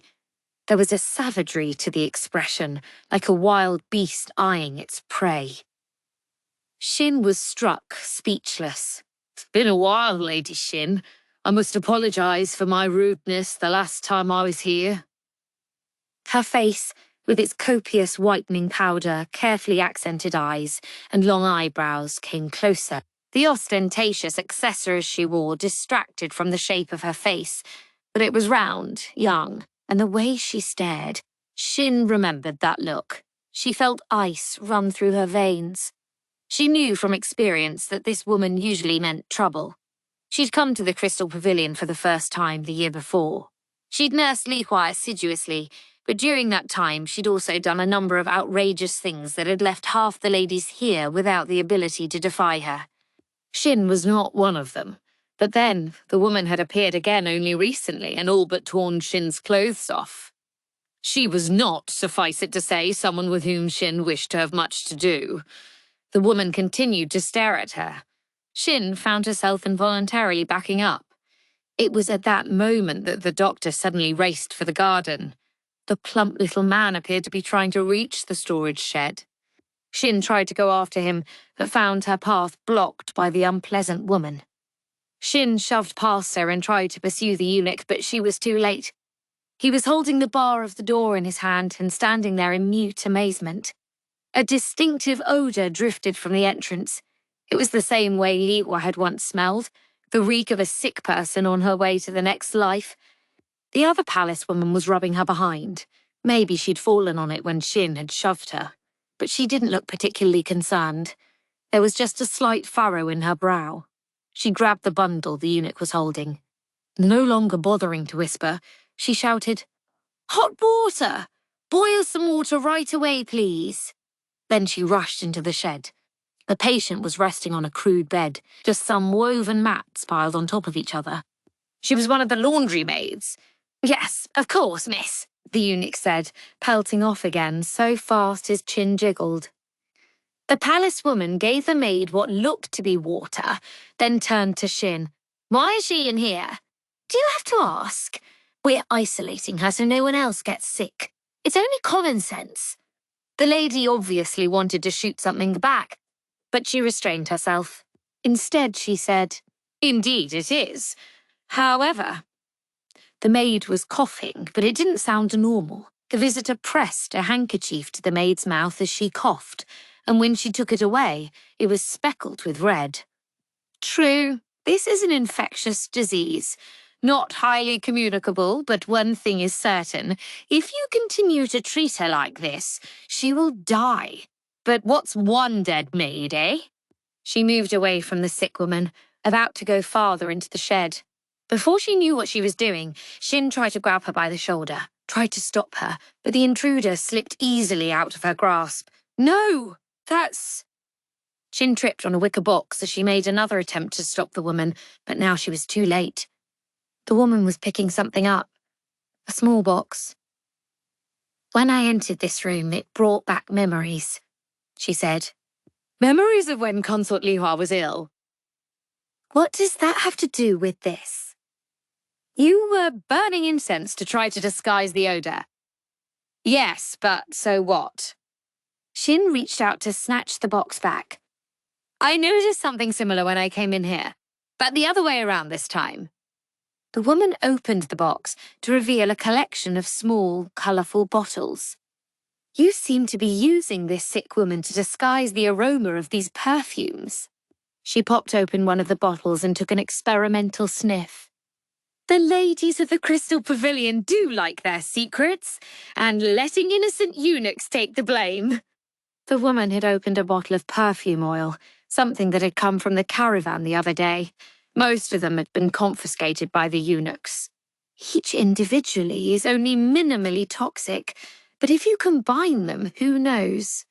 the woman said melodically, her eyes narrowing as she smiled. Then the woman, Maomao, asked Shin a question. "What exactly are you doing trying to make a drug to induce a miscarriage?" Now, what to do? Maomao wondered as she wiped her face with a handkerchief. She hated the feeling of the whitening powder, and the rouge just wouldn't come off. She'd have to give her hair, which she'd styled with perfume oil, a good, thorough wash later. To disguise her relatively expressionless eyes, she'd cut the ends of her hair short and then glued it near her eyes. She wore a longer skirt than usual, hiding high shoes that made her look taller than she was. But maybe that hadn't been necessary. After all, the ladies of the Crystal Pavilion had hardly even noticed her. Feeling a bit sullen, Maomao took off her elevated shoes. She also changed into a different outfit because the sick woman had coughed some phlegm onto her when Maomao had been examining her. The disease was only mildly infectious, true, but she wasn't about to go walking around in those clothes and had asked for a new outfit for safety's sake. They'd had to settle for a lady-in-waiting's outfit from the Crystal Pavilion, though, so it lacked something in practicality.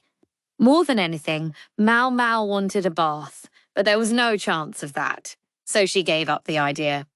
Finally looking a little neater, she went into the room where everyone was waiting. The people gathered in the reception room all wore brooding looks. They were dressed in every kind of finery, and when Maomao came in, having removed her makeup, she found herself feeling distinctly out of place. Consort Liha was there, as were Jinshi and Gao Shun, and a slim woman with a classically beautiful face. At a word from Liha, the rest of the ladies in waiting withdrew. The quack doctor looked like he would have liked nothing more than to be part of the assembly, but he had other work to do and decided to give it precedence. Quite frankly, having him there would have been no particular help. The beautiful woman was Xin, Consort Lihua's chief lady-in-waiting. They were cousins, and as a woman of distinguished blood herself, Xin had a proud streak. She was, to be fair, lovely enough to attract attention even here in the rear palace. Her face even somewhat resembled that of Lihua, perhaps another sign of the familial connection. She was only a chief lady-in-waiting, but her social status could have qualified her for a position as high as middle consort herself. So, is that why she was made chief lady-in-waiting? The consorts weren't the only ones who might gain the Emperor's affections. Cases in which even lowly maids had fallen under the imperial gaze and become mothers of the country were not entirely absent from the annals. So why have just one beautiful flower in one spot, when you could have, as it were, a bouquet? If a lady-in-waiting became the Emperor's bedmate, and that lady had a social background distinguished enough to warrant being a consort herself, the rank would almost certainly be given to her immediately. So what does that mean for them? Amma wondered. She didn't know anything about Li Hua's family background, but she could guess that feelings between her and Xin must be complex. It would make one feel secure indeed to forge a bond of trust that would transcend such conflicts. How lucky Consort Gyokyu is. Her chief lady-in-waiting, Hongniang, hadn't been put here to serve some special purpose, but seemed to exist purely to oversee Gyokyu's women. In the service of this cause, she'd even missed the usual window for getting married, so hopefully Gyokyu would be able to arrange a good match for her someday. The consort's other ladies-in-waiting likewise were all sweet and attractive, but none of them harboured ambitions of drawing the Emperor's interest. But as for Consort Lihua's ladies-in-waiting, "What is the meaning of this?" Jinshi demanded, pounding the table with his fist. On the table was a collection of perfume oils and spices, the ones that had been found in the sick woman's chamber. No one of them alone was particularly conspicuous, but together they produced a noticeable aroma. An aroma that clung to the chief lady-in-waiting, Xin. Even though the last time Maomao had been here, she'd worn no perfume at all. Did that mean her purchases hadn't been confiscated, or had she simply managed to hide them? Xin stood silently with her eyes closed. Not talking. Her? Her crime was twofold, not just possessing the forbidden substances, but attempting to use them to make some kind of concoction. Her isolating of a maid in a storage shed probably wouldn't be considered an offence. Getting the sick woman out of the main residence to avoid spreading her disease had been an appropriate response. With only one medical officer for the entire rear palace, maids often weren't seen immediately. And yet he's got so much time on his hands that the medical office is practically becoming a cafe for the eunuchs. A mere serving woman might not even be able to entrust herself to the clinic. Not everyone liked to see women take charge of medical care. If someone died because of that attitude, it was a nuisance, but little more. Maids were just that expendable. Jinshi would use the evidence in front of him to prove what wrongdoing he could, but Chin stood looking as if she knew nothing about any of this. Besides, her family was important enough that she might be able to object to his investigation no matter what he said. Most inscrutable of all in the room was Consort Li Hua, who simply looked at her chief lady-in-waiting. Her eyebrows creased. The expression was one of sadness. Shin refused to look at the ground, but met the eunuch's eyes. Huh, the woman's got spirit. Most palace women would have wilted under interrogation by Jinshi, but it looked like his almost supernatural powers weren't going to work on this opponent. I haven't the faintest idea what you mean, Shin said. It's true, I was the one who instructed that serving girl be moved to that building, but I think there's a much more obvious problem here. Visitors who show up out of the blue, demanding to see Lady Li Hua, and then barging into our storage buildings. Wouldn't you agree? Her tone was clipped, confident. It was true. There was no way of proving that the items found in the storehouse belonged to her. As the building housed a sick person, nobody was likely to have much more contact with her than to bring her meals, but by the same token, almost anyone might have gone in there. Then we need simply ask the maid herself. If you believe you can trust the word of a woman who's been addled with fever. So you're aware she was highly feverish? Maomao interjected. Shin's expression shifted. She seemed to resent the intrusion. How kind of you, Maomao went on, taking the trouble to see how a mere serving girl was feeling. I suppose that would explain, then, how the smell of this perfume got on you. Her tone was brazen as she picked up one of the little bottles on the table. All right, time to dial it back, Maomao thought, but her body wouldn't listen to her. It kept moving. She didn't like it one bit, but there were things that made her so angry that concerns about her social standing faded away. This is what you smell like. This perfume oil, even though it was tucked neatly inside a wicker trunk. I wonder if the smell is really so powerful that it would seep out like that. Perhaps I might be allowed to check. Maomao grabbed for Shin's sleeve, but the lady-in-waiting was too fast. She pulled away, at the same time raking Maomao's cheek with her long fingernails. The room started buzzing. Maomao ran her thumb along the cuts. They'd pierced the skin, but they weren't really bleeding. My apologies, she said. It's not for someone of my lowly stature to touch one of your station. We should have someone else, someone more appropriate, perform the investigation. She spoke nonchalantly as every gaze in the room settled on Shin.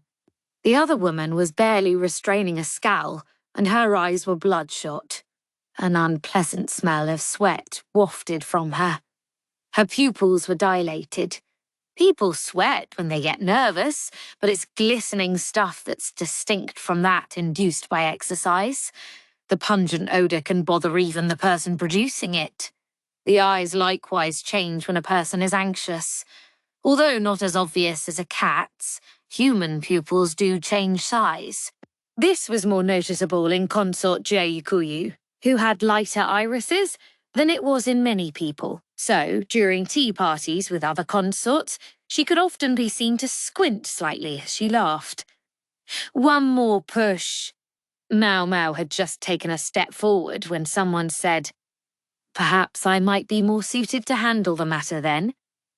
The voice was proud, but not haughty. It belonged to Consort Liha, who stood up from her couch, her long skirt rustling as she walked toward Maomao. No, toward Shin, who stood just across from Maomao. Liha's clothing was quite similar in style to what Gyogayo had been wearing recently. It would make sense enough if she'd also bought clothes from the caravan. What crime would she be charged with? Lady Li Hua? Xin said. There were a great many conflicting emotions in her eyes, but desperation was not one of them. She refused to beg. If she's found to have even attempted to create a drug that would induce a miscarriage, it would be considered the same as if she had murdered the Emperor's child. Jinshi closed his eyes, knowing this was all he had to say. I see, Li Hua said softly. And that would be true regardless of which consort was her target. Upper, middle, and lower consorts are all alike in this regard. Liar cast her eyes to the ground, then looked at Xin. A thought flitted through Maomao's mind. The names Liar and Xin were something of a pair, meaning pear blossom and apricot respectively. This woman, Xin, certainly didn't seem unintelligent to Maomao. And yet, the world was full of perfectly smart people who did stupid things, often when they had let their emotions get the better of them and lead them into a mistake. Xin, thought Maomao, might be one of them. Then Li Hua delivered the coup de grace, even if her only intended victim was me myself. Oh, consort! Jinshi exclaimed, leaning forward. Do you mean that? Gaoshan was likewise wide-eyed. For Maomao, however, Li Hua's question made everything fall into place. She'd always thought it was strange that a woman as capable as Li Hua should be so unable to find decent ladies in waiting. Surely she should have attracted better servants. It hadn't been her fault. The one who had formed the group of ladies in waiting at the Crystal Pavilion was none other than Xin. After the incident with the toxic face powder, a single lady in waiting had been forced to leave, but those above her head had continued their work uninterrupted. And now, Li Hua confronted her chief lady in waiting, Xin. You've never once treated me as befits a true consort. I suppose you never thought I deserved to be a mother of the nation. That too rang true to Maomao. She'd noticed that Xin had never once referred to Li Hua as consort. You and I. Until the very last moment, we didn't know which of us would be the consort, did we? Li Hua's voice was sad. She had real sympathy for Xin. But did Xin feel the same way? She bit her lip and looked at Li Hua, her eyes blazing with resentment. How dare you talk down to me? The chief lady in waiting sneered. I've always hated that about you. I was a better student than you. I was better at almost everything than you. So why did everyone fawn over you? Bust size, Maomao observed privately. But she had the decency to feel bad about the thought as soon as she had it. After all, Xin wasn't exactly small herself. No, wait, that wasn't the point. It wasn't about having a bigger bust, but being a bigger person. Is it because you were the daughter of the head of our family? Did you think that made you better than me? Don't make me laugh. I was raised my entire life to become a mother to this nation. Xin looked like a wolf bearing its fangs. Thinking the chief lady in waiting might leap at the consort at any moment, Maomao moved to put herself between the two women, but Gaoshan and Jinshi were already there. May I understand you to be admitting to the accusations? Jinshi said. In response, Xin grabbed the bottle of perfume oil off the table and flung it at Li Hua. Gaoshan slapped it away and the bottle smashed against the floor. May you wither in this garden a barren woman, Xin spat, as if pronouncing a curse, as Gaoshan grabbed her hands and restrained her. How dare a eunuch touch me? She cried. Unclean! Filthy thing! She struggled, but she couldn't hope to free herself, even if he was a eunuch. Gaoshan was still a man. Her noble lips continued to produce a stream of foul invective. You do run into her kind sometimes, Maomao thought. When Xin finally had to pause for a breath before she could resume her tirade, Maomao stepped in front of her and smirked. What? Xin demanded. Oh, nothing. I was simply thinking, you must truly revere His Majesty, Lady Xin. Of course I do. What are you blathering about? It simply looked to me as if it was the status of Mother of the Nation that you truly loved. Unlike Consort Li Hua. Maomao gave another wide smile. Shin's mouth hung open. It was all too clear now what Li Hua had that Shin did not. "Oh, Shin, so that's how you felt." Though she looked as if she was fighting back tears, Consort Li Hua's voice was clear and firm. Then she stood in front of Shin, raised her hand high, and slapped her across the cheek. "I guess that's the least she should expect," Maomao thought. Then, however, Consort Li Hua said something that even Maomao hadn't expected. Said Jingxi, "I release this chief lady-in-waiting from my service on the grounds of using abusive speech toward her mistress, so much so that I had to raise my own hand against her." This time, it was Jinxi's turn to go slack-jawed. "Consort!" "I see an open hand" was not emphatic enough. Even as Shin stood looking dazed by the slap, Li Hua grabbed her by the collar and made a fist. Jinxi and Gaoshan rushed to stop her. Only Maomao found herself downright impressed.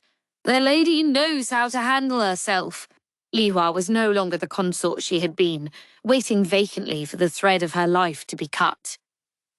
"I release this woman from my service, and I formally request that she never be allowed in the rear palace again under any circumstances," Li Hua said, clearly and confidently.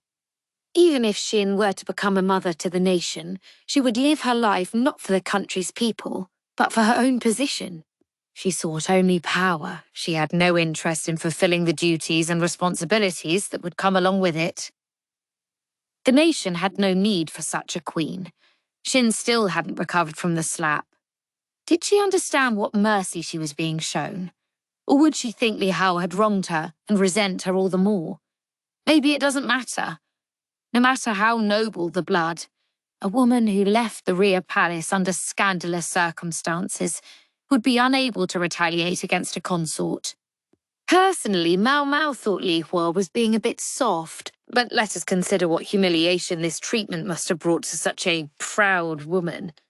"Can I ask you something?" Jinxi said as they walked through the halls of the Crystal Pavilion. He was looking at the building where the sick maid had lain in bed. "Yes, sir?" "I know you were aware that the sick woman was here at the Crystal Pavilion, but you didn't know exactly where she was, did you? I mean, you even went to the trouble of putting on a disguise, presumably so no one would be suspicious if you visited repeatedly." He was right. Maomao had worn that outfit because she herself was by now most unwelcome here. She'd realized she might not figure out where the sick woman was in a single visit, so she'd taken care to keep people from knowing who she was. Yes, a palace woman accompanying the doctor attracted a certain amount of attention, but certainly less than Maomao would have received without a disguise. The serving women of the Crystal Pavilion knew how to keep their mouths shut. Or perhaps they had been taught how, through harsh discipline from the ladies-in-waiting above them, somewhere Consort Li Hua wouldn't have seen. "Ah, but I did know where she was," Maomao said. She'd already had a sense of where a sick person would be staying, somewhere moderately isolated from the sleeping quarters of the other maids, or anywhere else inconspicuous. When she'd been here full-time, maids who weren't feeling well were given new sleeping quarters to ensure that whatever they were sick with didn't spread. There was even a dedicated sick area within the pavilion. But a storage shed? Yeesh! The odour wafting from Shin had given her a strange feeling, but she'd never imagined things had gone that far. It was sheer luck that she'd noticed the place. "That was my clue," she said, pointing to some white flowers. The bush must have been planted recently, because the earth below was a different colour from the rest of the garden. It was awfully poor placement to be the work of a gardener. Right beside a storage shed, the bush bore black fruit full of the white dust that would become face-whitening powder. How so? In feng shui, green-coloured things are considered good for the health. Supposedly, it's ideal to combine them with white. White, like all the flowers on the bush. Though the plant was known as white blossom, or sometimes the 4 o'clock flower, red was a more typical colour for it. Maomao had realised that someone must have specifically chosen stock that would bloom white. She didn't remember the bush being there at the Crystal Pavilion. Someone had planted it. She didn't know who, but it must have been someone who felt for the sick woman. Maomao found a wave of relief rolling through her to know there was at least one person there who did. White Blossom, though. Maomao contemplated the irony of what she had found in the flower's presence, along with the sick woman. She let out a long sigh, then realized someone was staring at her. She glanced back to see him half hidden by a pillar. "What's the matter?" Jinshi stopped and looked at her. The person watching Maomao looked stricken. "You go on ahead, Master Jinshi." "What? Why?" "Because you're in the way." Her blunt response seemed to annoy Jinshi, but Gaoshan talked him down the way one might a frustrated ox, giving Maomao a fresh opportunity to appreciate just how good it was to have someone around who could actually intuit what was happening. Maomao looked toward the woman hiding behind the pillar. "What is it?" she asked. The other woman looked perhaps a little bit older than Maomao, but she also appeared distinctly intimidated. By Maomao, or by her companions? It was hard to say. About the woman in that building." There was a fresh, white flower in the young woman's hand. Green and white. The colours were unmistakable. The woman carried herself well, although she spoke hesitantly. "She's no longer there. It was decided that she would leave the rear palace, but they're sending her somewhere it will be easier for her to get better." Consort Li Hua, feeling that responsibility rested with her, had volunteered to pay the woman's medical costs and give her a stipend to live on. "Oh, so she left." The maid looked at the ground, but at the same time appeared relieved. She let her hands brush her cheeks in an attempt to hide the tears that were spilling down them, then bowed to Maomao and went back to her work. Behind her there were only small, white petals on the ground.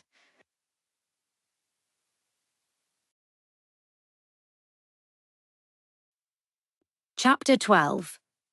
The Shrine of Choosing. It's said that once upon a time, a different people lived in these lands. These people had no chieftain, but a woman of noble blood came to them from a far place and took up residence among them and conceived in her belly the Son of Heaven, who would become the country's first emperor. The woman was called Wang Mu, the Mother Royal, and some said she was an immortal. She possessed eyes that could see even in the dark of a moonless night, and it was with this strength of vision that she led the people. The elderly eunuch read aloud from the book in his soft, gentle voice. About half his pupils were listening attentively. The other half were either actively asleep or struggling not to be. Maomao, fighting back a yawn herself, didn't blame them for feeling a little drowsy. From what she could see from her vantage point outside the classroom, there appeared to be about 20 students, though she didn't know if that was a lot or a little. So it went, she thought, but the eunuch beside her seemed somewhat let down. "Sir, they'll see you," she said to Jinshi, whose face threatened to be visible through the window. Nobody would be able to concentrate on their studies if they knew such a beautiful creature was watching them. "I was told there were only about 10 students to start with, so I think the numbers have gone up a little," Gaoshan said placatingly. They were at the Rear Palace's Institute of Practical Studies, which Jinshi had spearheaded. He'd wanted to hang out a sign boldly proclaiming that it was a place of learning, but Maomao had dissuaded him, arguing that making a big deal about it would only make things more difficult, so in the end the school went ahead quietly. They'd refurbished one of the less dilapidated buildings of the northern quarter to serve the purpose. In fact, this was the building that had been used when the foreign emissaries had visited recently, so it was looking very nice indeed. Sao Lan was among the students. Maomao could see her rubbing her eyes sleepily, splitting her attention equally between the textbook and the teacher. She'd learned to recognize many common words by now, and had moved on to reading simple stories. The one the teacher had just been reading was the story of how the nation had been founded, something everyone would have heard at least once in their lives. Maomao herself had no interest in learning such things at this point in her life, but Jinshi had invited her to come see how lessons were going, and she couldn't really say no. Anyway, it would be untrue to say she wasn't curious. Charlene was there, along with a few other palace women Maomao knew, and most of all, if Jinshi's plan succeeded, it could change the face of the rear palace. Master Jinshi, it's time. Jinshi was a busy eunuch, as his attendant reminded him, and he reluctantly turned away from his brainchild. He probably would have liked to continue to observe for a while yet, but he had other things to do. What are you going to do next? He asked Maomao. I'd like to stay here and watch a little longer, if that's all right. If you notice anything amiss, report it to me. Maomao bowed slowly. When class was over, some eunuchs appeared with baked snacks that they distributed to the students, who eyed the treats hungrily. Maomao found Xiaolan and went over to her. Oh, wow, Xiaolan said around a mouthful of food. She looked like she was going to choke, so Maomao asked one of the eunuchs to bring some water, and by the time he got back, Xiaolan was indeed pounding on her chest. Alongside the textbook on her desk was a sand tray. The books were provided to the students, but handing out consumables like paper and brushes would soon drain the funds dry, so instead, students practiced their characters in small trays of sand. The smudges on Xiaolan's pointer finger suggested she'd been working hard. True, she'd looked pretty spent by it, but Maomao could pretend she hadn't noticed. Xiaolan took the cup Maomao offered her and took a drink, then a noisy breath. Managing to pick anything up? Maomao asked. Hee. I've still got a long way to go. I want to ask the teacher about this, Xiaolan said, pointing to something in the textbook several pages ahead of what the instructor had been reading. Me? I'm not that smart. If I don't work ahead a little, I don't think I'd ever keep up. She stuffed the rest of her food in her mouth and washed it down with another drink. Maomao decided to go with Xiaolan, just casually. They left the classroom and went through a covered hallway to an adjacent building where the instructor kept his office. Outside, Maomao could see the pond that had been used to stage their performance at the night banquet, and beyond it, an old shrine. The shrine had supposedly been there since before the founding of the rear palace, and the architecture was different from what Maomao was used to. It was a long, narrow building oriented along a north-south axis. The relative lack of weathering compared to the other buildings nearby implied the shrine saw regular maintenance. I wonder if they still observe some ritual there, Maomao thought. But in any event, they passed the shrine by and arrived at the teacher's office. Excuse me, Xiaolan said. May I have a few minutes? It wasn't exactly a refined greeting, but the old eunuch welcomed them in with a smile just the same. Xiaolan's affable nature seemed to have gotten the better of him. He spoke to her as gently as if he were talking to his own grandchild. I don't believe I've seen your friend there before. Just tagging along, Maomao said. I see. Have a seat in that chair and wait, then, if you don't mind. The eunuch smiled at her. Maomao obligingly went and sat down. She looked out the window, gazing at the shrine they'd passed by earlier. Its pillars were closely spaced, and the interior appeared to be divided into a complicated series of rooms. Wondering about that shrine? The eunuch asked. A little. I can't help thinking the architecture is somewhat odd. This was Maomao, who promptly became obsessed with anything that caught her interest. She'd been staring fixedly at the shrine without realizing it. That shrine was built by the original inhabitants of this land. Lady Wang Mu, the Mother Royal, chose not to forbid the people from practicing their faith when she ruled this place. Instead, she used it and made that faith concrete. Wang Mu was the woman who had appeared in the founding myth the eunuch had been teaching in class. She was said to be the mother of the first emperor. There were many interpretations of the story, the most popular being that she was either the survivor of a vanished country or else a female immortal descended from the immortal realms. Any who would rule this land must pass through that shrine, and only those who choose the proper path may become chieftains of the land. Such was the charge Wang Mu laid upon the first emperor. Her son was able to pass the test and thus became ruler of the land. Very interesting, isn't it? That shrine was the reason the capital was moved here, as well. The old eunuch smiled nostalgically. It hasn't been used in decades, though, and I question whether it will see use again in the future. What do you mean by that?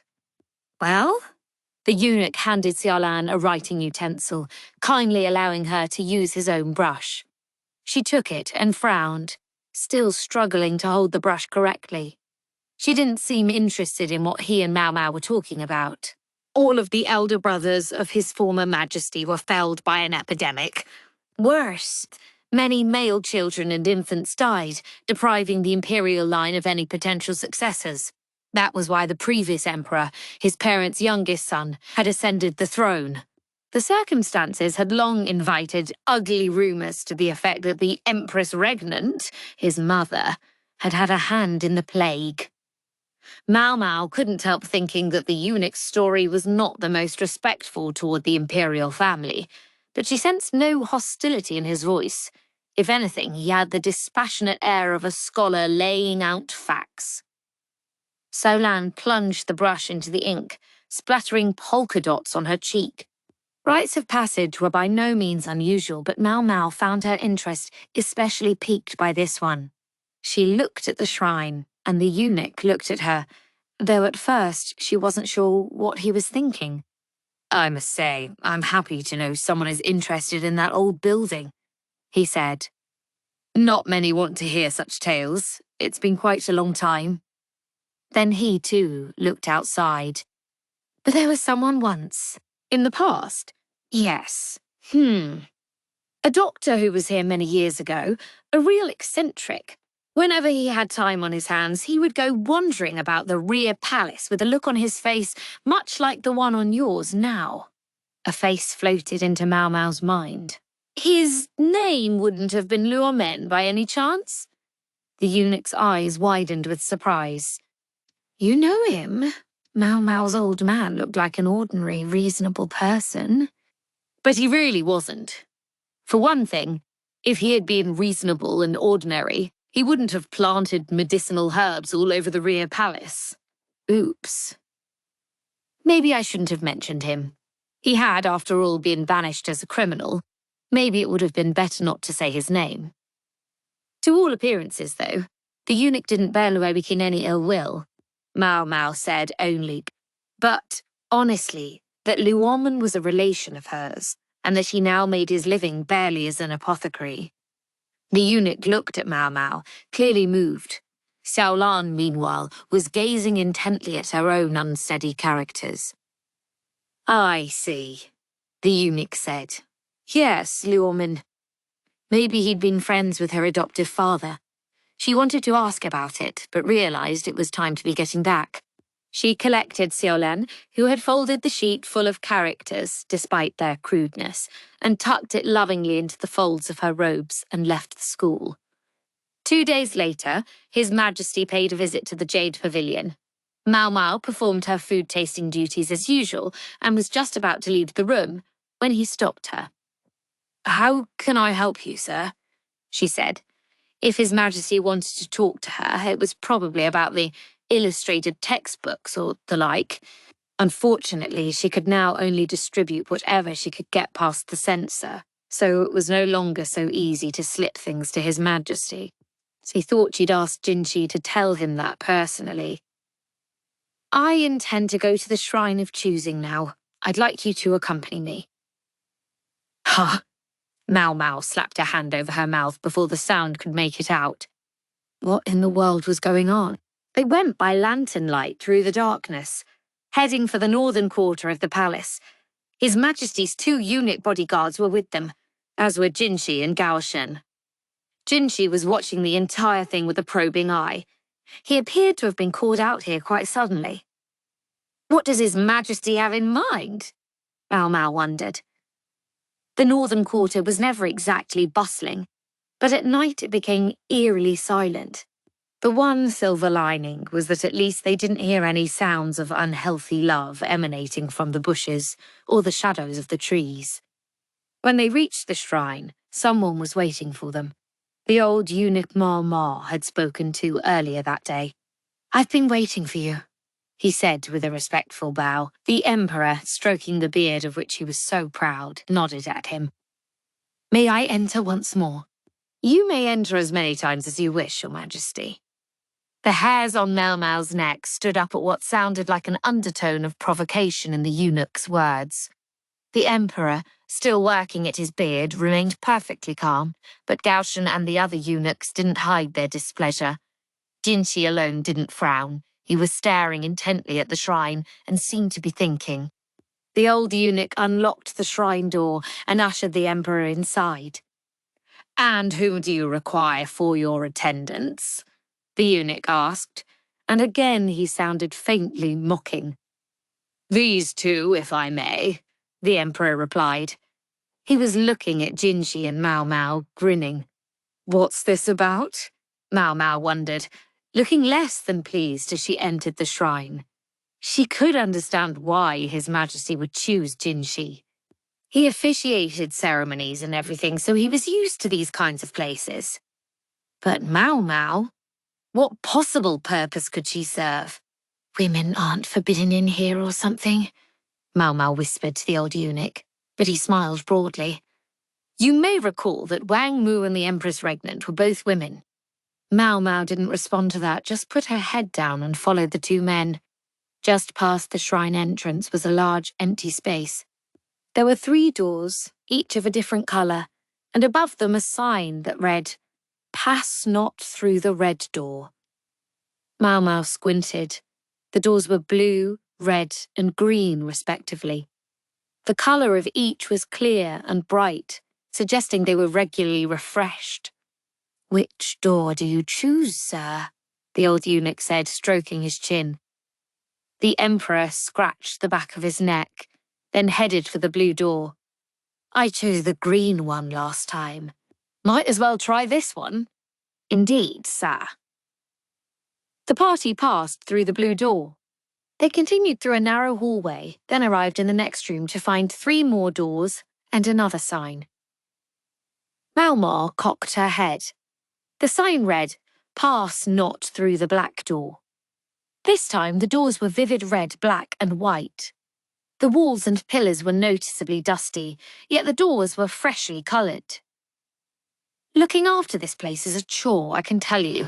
Just when I thought it would never be used again, someone comes along saying he suddenly wants to enter." The old eunuch rubbed his shoulders pointedly. Evidently, he was the one who had to paint the doors. The Emperor stroked his beard, then picked the red door. Beyond it was another hallway, and then another room. 3 more doors, and a new riddle. Maomao wondered despondently how many more rooms there would be. Without any windows to let a breeze through, the shrine was stuffy and warm. She had been right about one thing. The shrine's layout was certainly complex. Sometimes they backtracked or went up a flight of stairs until she had lost all sense of direction. Eventually, she realised that some of the rooms shared doors with each other. Guess it's not meant to be over quickly. Quite apart from Maomao's impatience, Jinshi was staring at the doors and sign with an unusually serious look. "Pass, not through the blue door," sign instructed. The doors in this room were blue, purple, and yellow. His Majesty chose the yellow door. "Seems this is the last one," he said. The door creaked open, but beyond it was only a single door. In place of a question, the sign above it read, "Child of royalty, yet not child of the mother royal." It didn't exactly make sense, but it was a pretty clear rejection. Same as last time, eh? The Emperor seemed to be hiding a bitter smile behind his bountiful beard. Jinshi was watching him closely. "Is it not given to me to know the will of heaven? Your Majesty jests. Ever since this shrine was closed away in the rear palace, I alone have been left to oversee it. Heaven's will has nothing to do with it. The eunuch put his hands in his sleeves and bowed his head. Something in his manner seemed to say that despite having been made a eunuch, he still harboured some unshakable pride.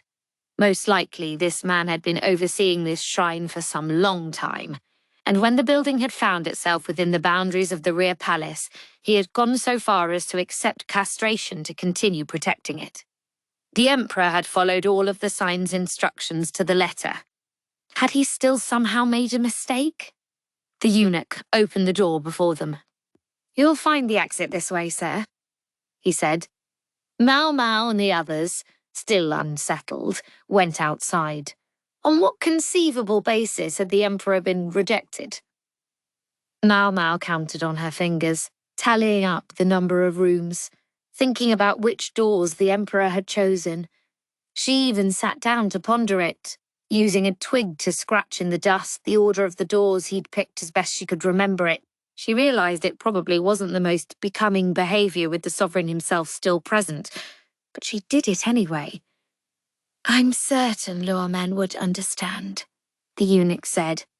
"My old man would." Maomao thought. Was that so? Was this a riddle he might be able to answer for them?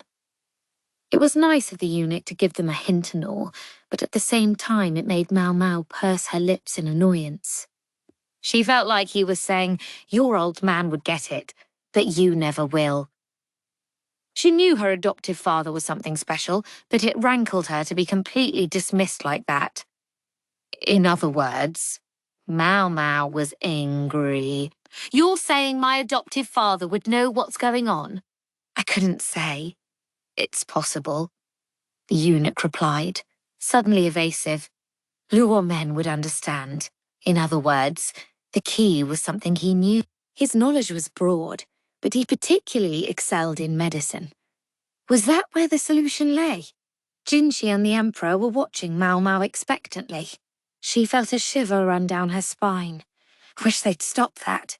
They could look at her as hopefully as they wanted.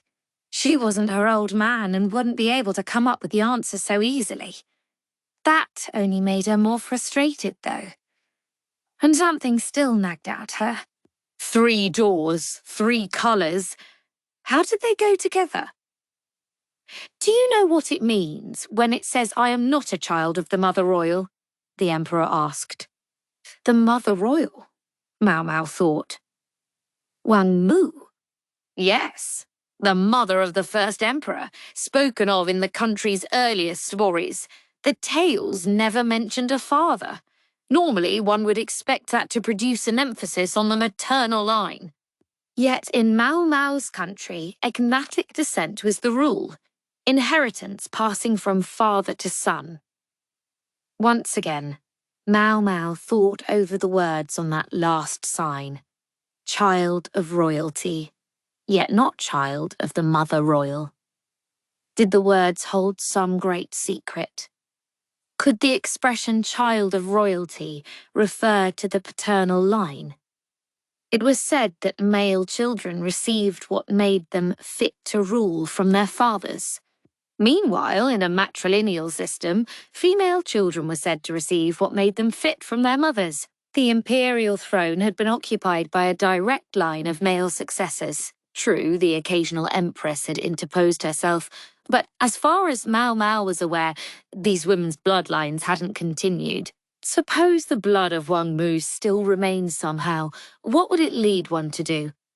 Suddenly, Maomao found herself remembering the story of the former emperor, the last of his family's sons, his older brothers, dying young of an epidemic and clearing the way for him to take the throne.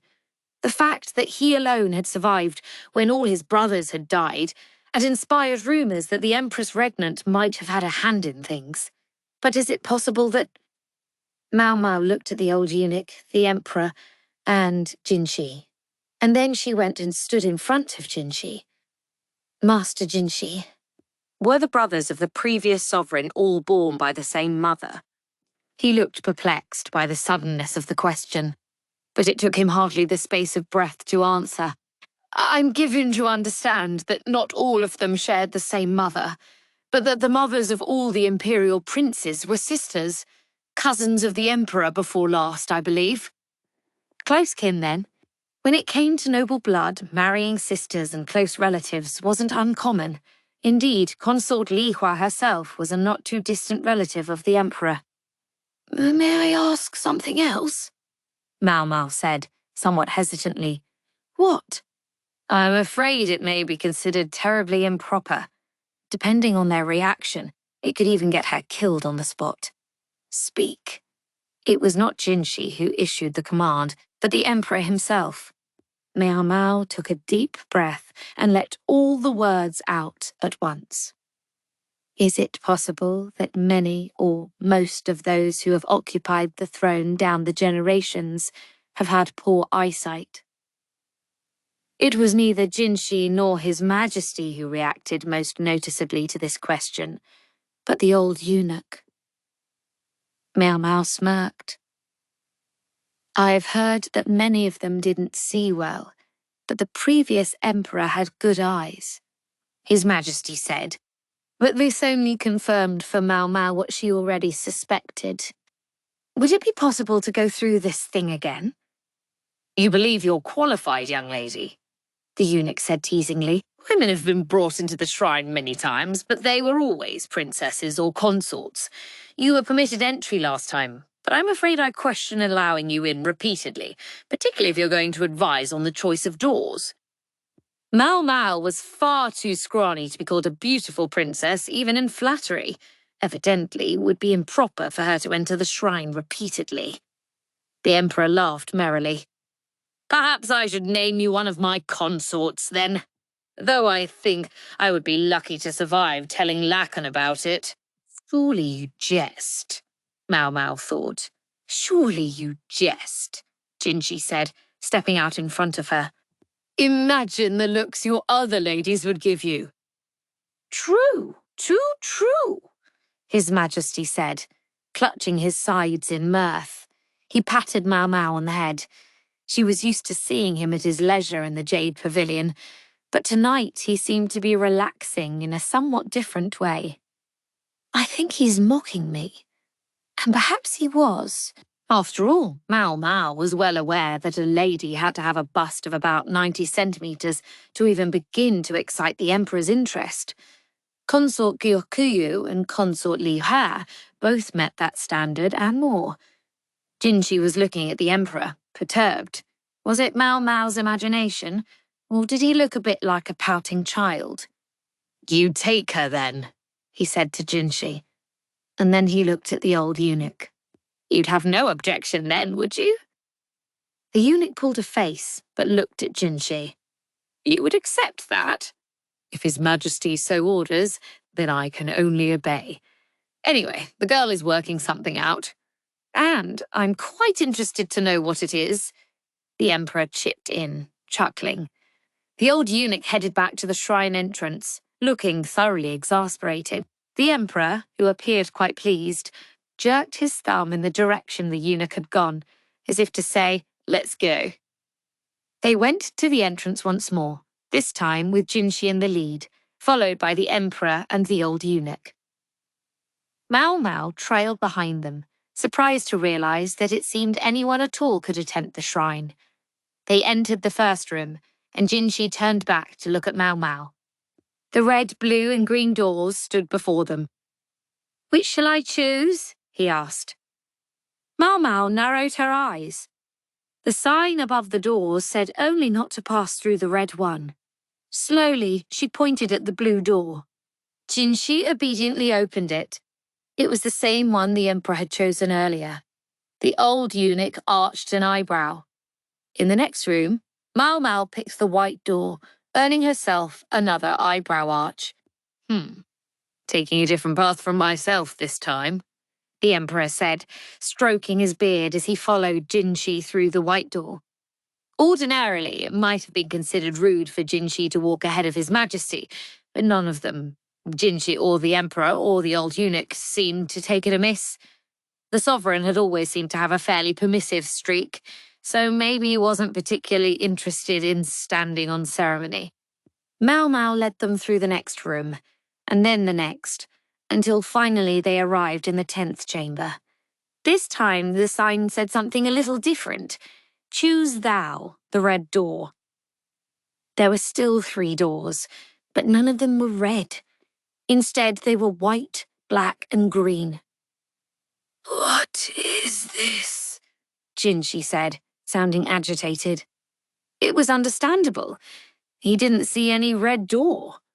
That was exactly what, in Maomao's mind, made it clear that this was the final riddle. She pointed to the green door. "Go through there and you'll understand," she said. Jinshi must have trusted her, for he opened the green door without hesitation. Beyond it was a hallway, at the far end of which they could see a staircase. They ascended, their footsteps echoing on the stairs, and opened the door at the end to be greeted by a damp breeze. They were on the roof of the shrine, up high enough to see out over the entire Imperial Palace. The square space seemed to have been constructed specifically to inspire the sense that one was gazing down on all around. The old eunuch's lips were twitching. Whether he was fighting a smile or a scowl, Maomao wasn't sure. "My congratulations. You have chosen the proper path," he said, looking around. "In days of old, only those chosen by Wang Mu could become the next king. Eventually, the kings came to be called Empress. Throughout the ages, the first order of business of those so selected had been to give an address from this shrine. Considering the sophistication of the architecture at the time, the shrine had presumably been the tallest thing in existence. There were times when no one was able to choose the correct path. In such cases, they would return accompanied by a consort who was able to do so. The old eunuch looked at Maomao with a pained expression. Traditionally, only those of the proper blood have been able to succeed, but in this case it seems someone else has guessed the right order. This evidently didn't agree with him. The geezer makes that sound like a bad thing, Maomao thought, all too readily drawn in by his provocation. She'd chosen correctly. What was wrong with that? History lessons are all well and good, but perhaps you could explain what's going on so that I can understand it, the Emperor said. Does one so august as His Majesty lower himself to ask teaching of me? The eunuch said. This time it was Ginshi's turn to raise an eyebrow, but the Emperor was too even-keeled to be drawn in by the eunuch's taunt. Nonetheless, the old man said, "You shouldn't hear it from my lips. I suggest you ask the girl." He was going to foist it off on her. "Well," the Emperor said, turning to Maomao, but there were things even she found difficult to say. Trying to decide how best to put the matter, she said, "Very well.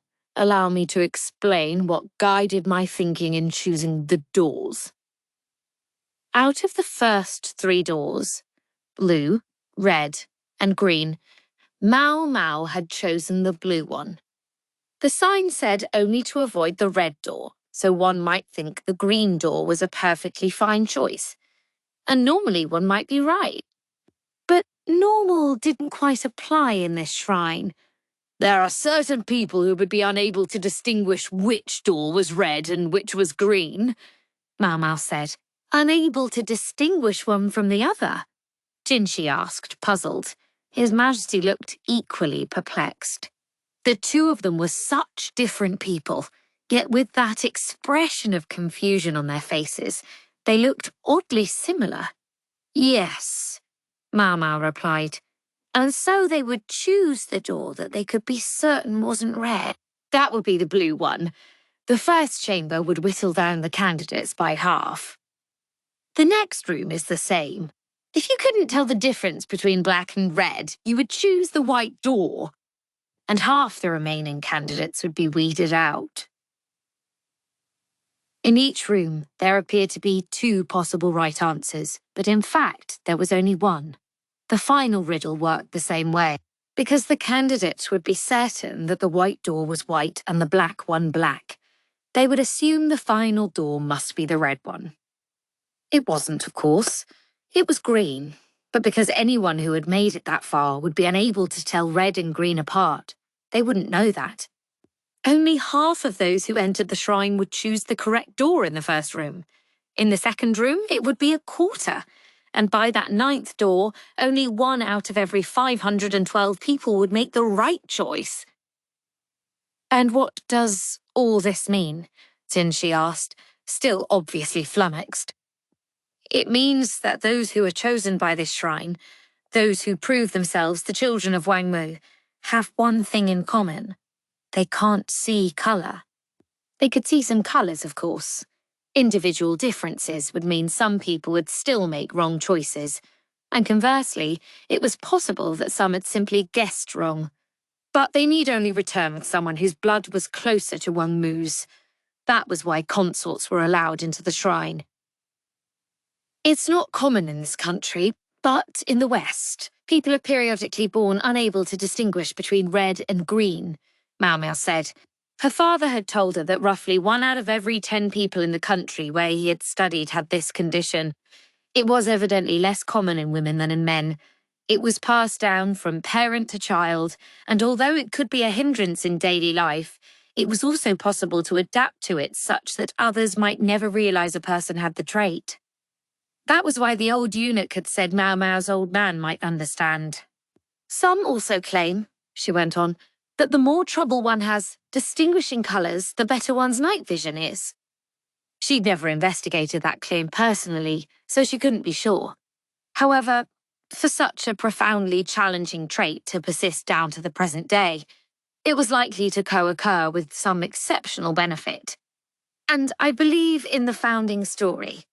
Wangmu is said to be able to see clearly even on a dark night. Wangmu had come from a far land and had carried with her an inability that hadn't been present here before, the inability to distinguish colour. It couldn't have been easy for her and the retainers she brought with her to start a new life in this place. Perhaps the solution was marriage.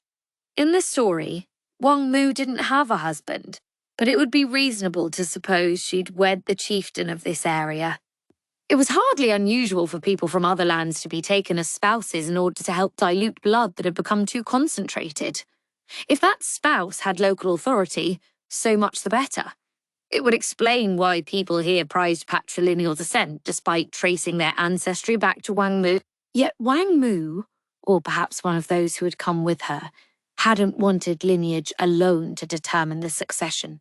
Instead, while continuing the chieftain's bloodline, a different way was created to discern whether a person had inherited Wangmu's blood. The Shrine of Choosing. The passage of time slowly but surely warped the truth of the matter.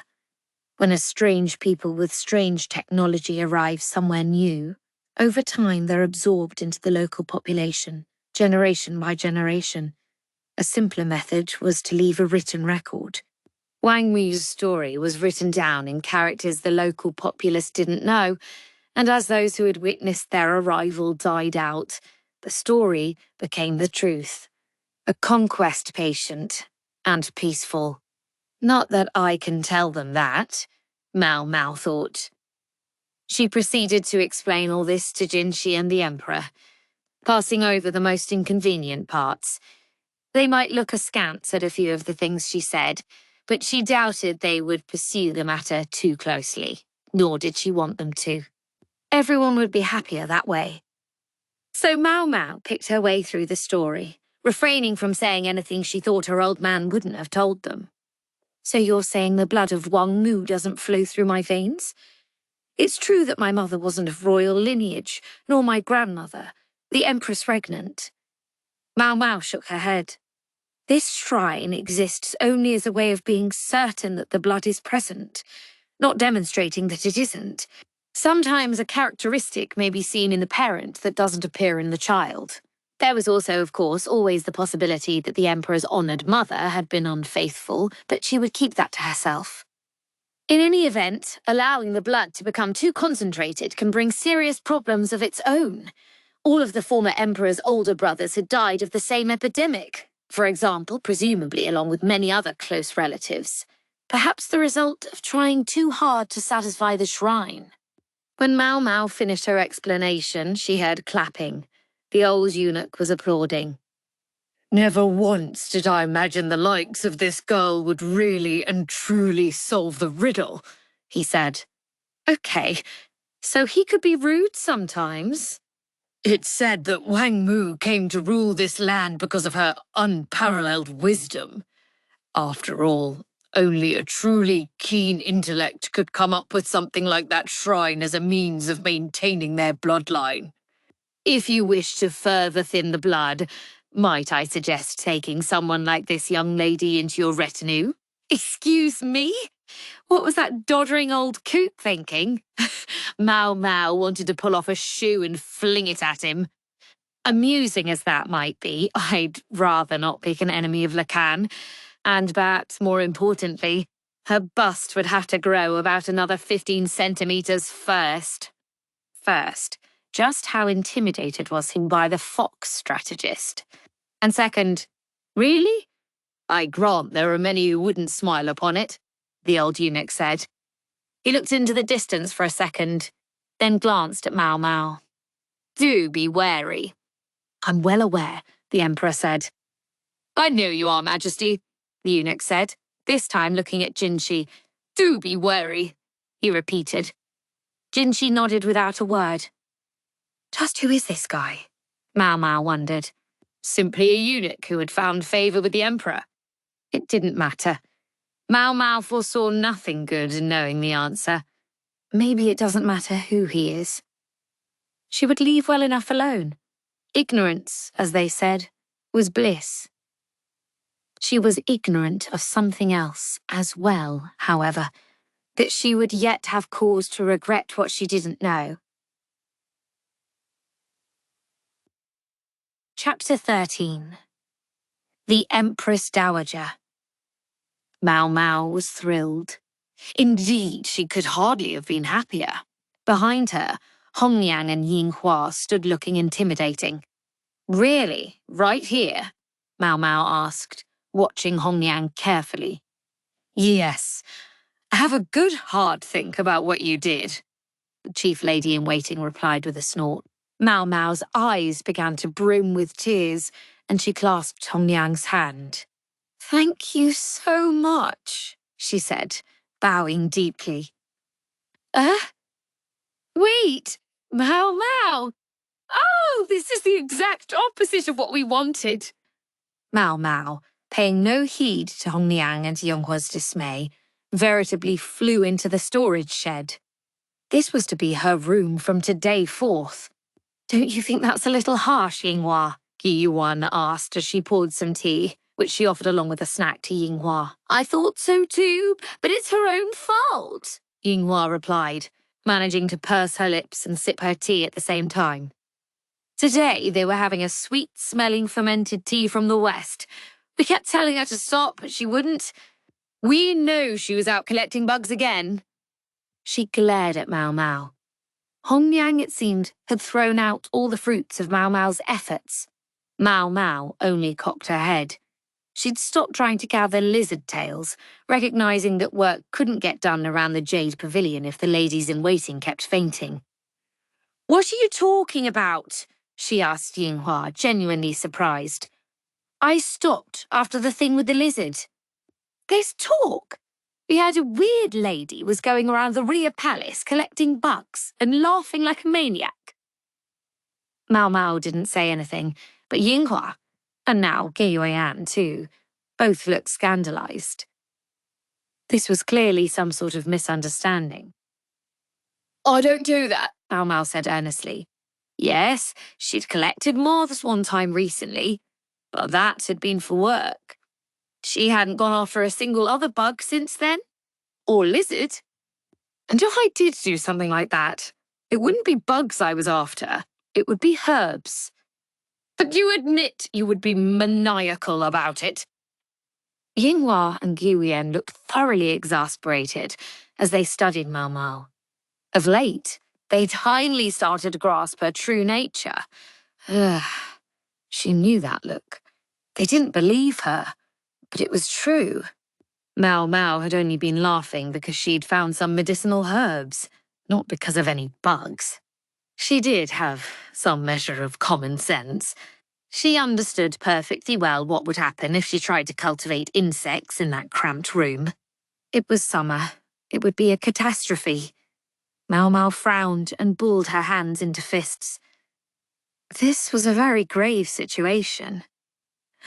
But she thought she knew who was really responsible. Huh? Shisui's been doing what? Xiaolan asked, her mouth full of peach bun. Maomao offered her a bamboo cylinder full of sweet tea and nodded. They were chatting and snacking behind the laundry area as usual. Maomao had made Xiaolan write a few characters in the dust to satisfy herself that the girl was paying attention in class. She certainly was. That Shisui. She's the most mercurial creature, Xiaolan said, drinking some tea. Maybe it was her recent academic bent that had introduced difficult words like that into her vocabulary. She hopped down off the barrel she'd been sitting on and trotted towards some palace women chatting near the well. Hey, you don't know where Shisui's been lately, do you? Maomao went after her.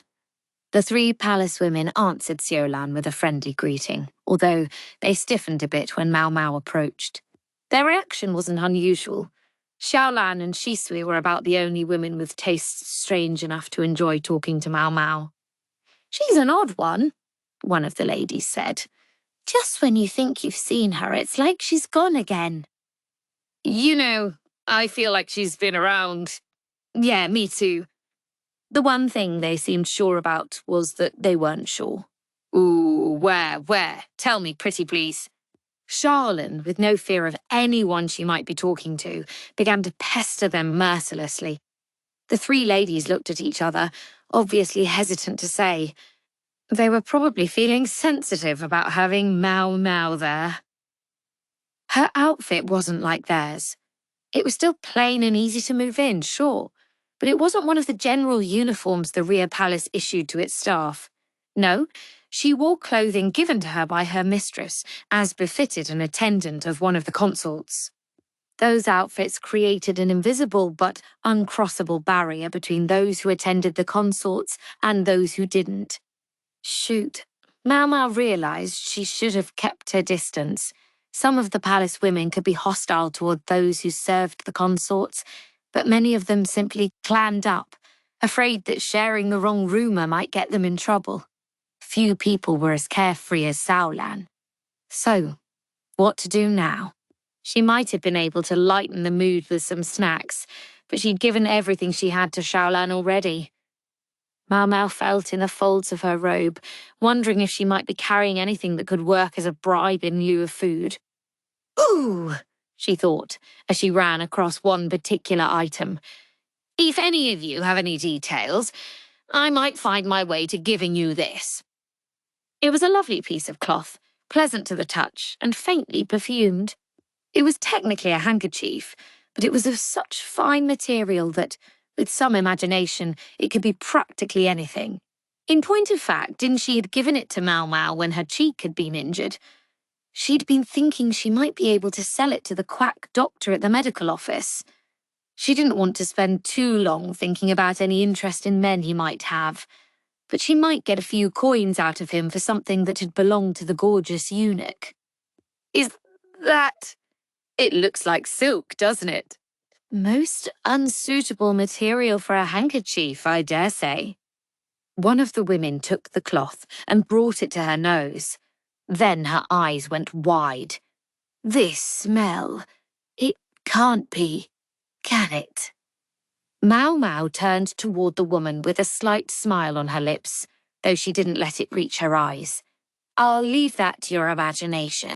She feared that actually saying Jinshi's name would be counterproductive. Let them get a whiff of the idea and fill in the rest themselves. The woman with the sensitive nose was mumbling to herself. Wait, but... can it really... Could it be his... Maomao couldn't be sure who she was thinking of, but she saw she had a taker. When they saw the woman's reaction, the other 2 ladies with her took turns sniffing the handkerchief. Maomao folded the cloth up and said respectfully, Perhaps I could prevail on you to share your insights first. The palace woman told Maomao that they'd spotted Shih Sui among the unkempt groves in the northern quarter. It made sense. That was where Maomao had run into her before. It was apparently a favourite spot of hers. Maomao went there and sat down among the trees. It being summer, there were a lot of noisy insects. The cicadas crying all around she could forgive, but she crushed a few mosquitoes that buzzed irritatingly past her ear. Should have brought a little burner to keep the mosquitoes away, she thought. They used mugwort and pine needles to produce a thick smoke that kept the bugs at bay. One was always burning at the Jade Pavilion because Princess Lingli was still so young.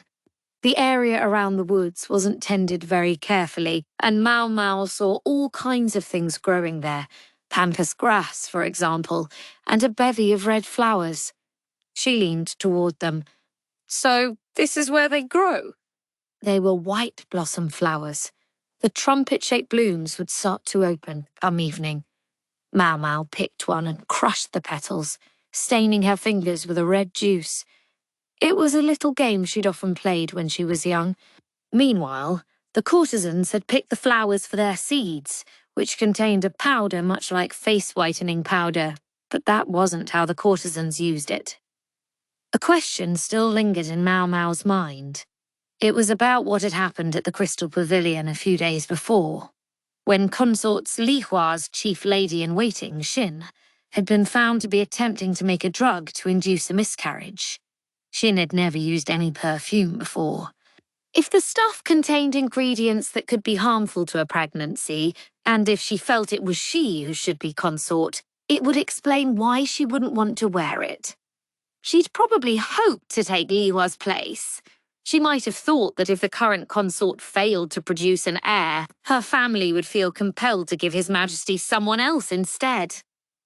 And yet, on this occasion, she'd been so desperate to produce the abortifacient that she'd even worn the dreaded perfume. Why? Consort Li Hua had been wearing looser clothing than usual, outfits that didn't cinch around the belly just like Consort Daiokuyo. And was it Maomao's imagination, or had she looked a little plumper than before? Daiokuyo was hardly the only one who received the Emperor's visits. There was one very distinct possibility, but Maomao didn't dare say it. It wouldn't matter if she did. She was in no position to help Consort Li Hua. Her nagging doubt was about the ingredients involved in whatever Xin had been making in that storage shed. Anyone could have bought the perfume oils and such from the Caravan, provided they had enough money. That much was obvious. And yet, Maomao found herself perplexed. The courtiers gathered the white blossom seeds not for cosmetic purposes, but to create a drug that would rid them of a child in their belly. It would be boiled with other ingredients, including lantern plant, tree peony, balsam, flowering peony, and quicksilver to achieve the desired effect. Quicksilver, or mercury, aside, these plants were all things that could be had in the rear palace, but Xin's brew hadn't included any of them, even though it seemed like the easiest and cheapest way. That left Maomao with an unsettling thought. Maybe someone had deliberately told Xin about the toxins. That person might still be here in the rear palace. She tried to give Jinshi an inkling of what she was thinking with an oblique suggestion, and she knew him well enough to expect he would look into the matter. She was less sure whether the proud, stubborn chief lady-in-waiting would be easily induced to talk. At that moment, the cacophony of cicadas suddenly subsided. Treen! Treen! She heard what sounded like a bell ring quietly, followed by a distinct rustling. She turned toward the sound to discover something large crawling through the pampas grass. It hopped along like a frog, then raised its hands and started laughing merrily. "I've got you this time," it shrieked. The voice had the same touch of innocence as Saolan's, but was higher pitched. The owner of the voice had a grin on her face, a face that looked surprisingly young for how tall she was. The woman, obviously pleased from the bottom of her heart, took the insect in her hands and put it in a bamboo insect cage. I can't believe it, Maomao thought. watching the girl cackle as she hopped around in the weeds grabbing at bugs. They mistook me for that. It was frustrating. She thought she was a little less deranged than that. Her curiosity satisfied, however, Maomao made to leave the area. She didn't get far. She heard it again, trying, this time from right by her ear. Puzzled, she touched her head to discover a bug sitting on it. This, it seemed, was the true source of the bell she'd been hearing, and that would have been fine if it had been the end of the matter. Instead, a figure came charging at Maomao, colliding with her. "My bug!" it cried. Then, the figure looked at Maomao in surprise. Her face reminded Maomao of a squirrel somehow. "If you could get off me, I'd appreciate it," Maomao said, but the girl didn't move a muscle. Her hand was on top of Maomao's head, perfectly still. She looked a bit disturbed. Maomao quickly guessed what was going on. "Hurry up and take it away. I don't want to lie here with a bug on my head." There had been a squelch when the girl had tackled her. Something had squished, and she knew what. "I'm real sorry, Maomao," Shisui said, but she was grinning as she finally stood up. It felt wonderful to pour the cold well water over her head, but she couldn't wash away the feeling of disgust. The other girl handed the sopping Maomao a handkerchief. She took it gratefully and started mopping herself off. The insect cage hanging at the girl's waist was occupied by several bugs that were a sort of scorched colour. They shook their wings, making a sound like a ringing bell. "So that's what you were trying to catch?" "Uh-huh." Shisui still looked a bit embarrassed, but her eyes as she turned to Maomao were shining. Maomao had known she liked insects, but she hadn't quite realised just how much. While Maomao was still trying to decide what to do, she found the other girl pulling her around to the far side of the well. That side was shaded by the trees, and there was a wooden box, a perfect place to sit down. Shisui patted the box, directing her to sit. Maomao was starting to get a very bad feeling about this, and her bad feelings were usually right. "These bugs are native to the island country to the east, see? They make noise by vibrating their wings," Shisui informed her, not looking up from the inhabitants of the cage. "I guess some of them must have hitched a ride with a trade mission and then gotten loose. I think this is the only place they live in our country, just like those moths." Maomao offered a half-hearted sound of interest.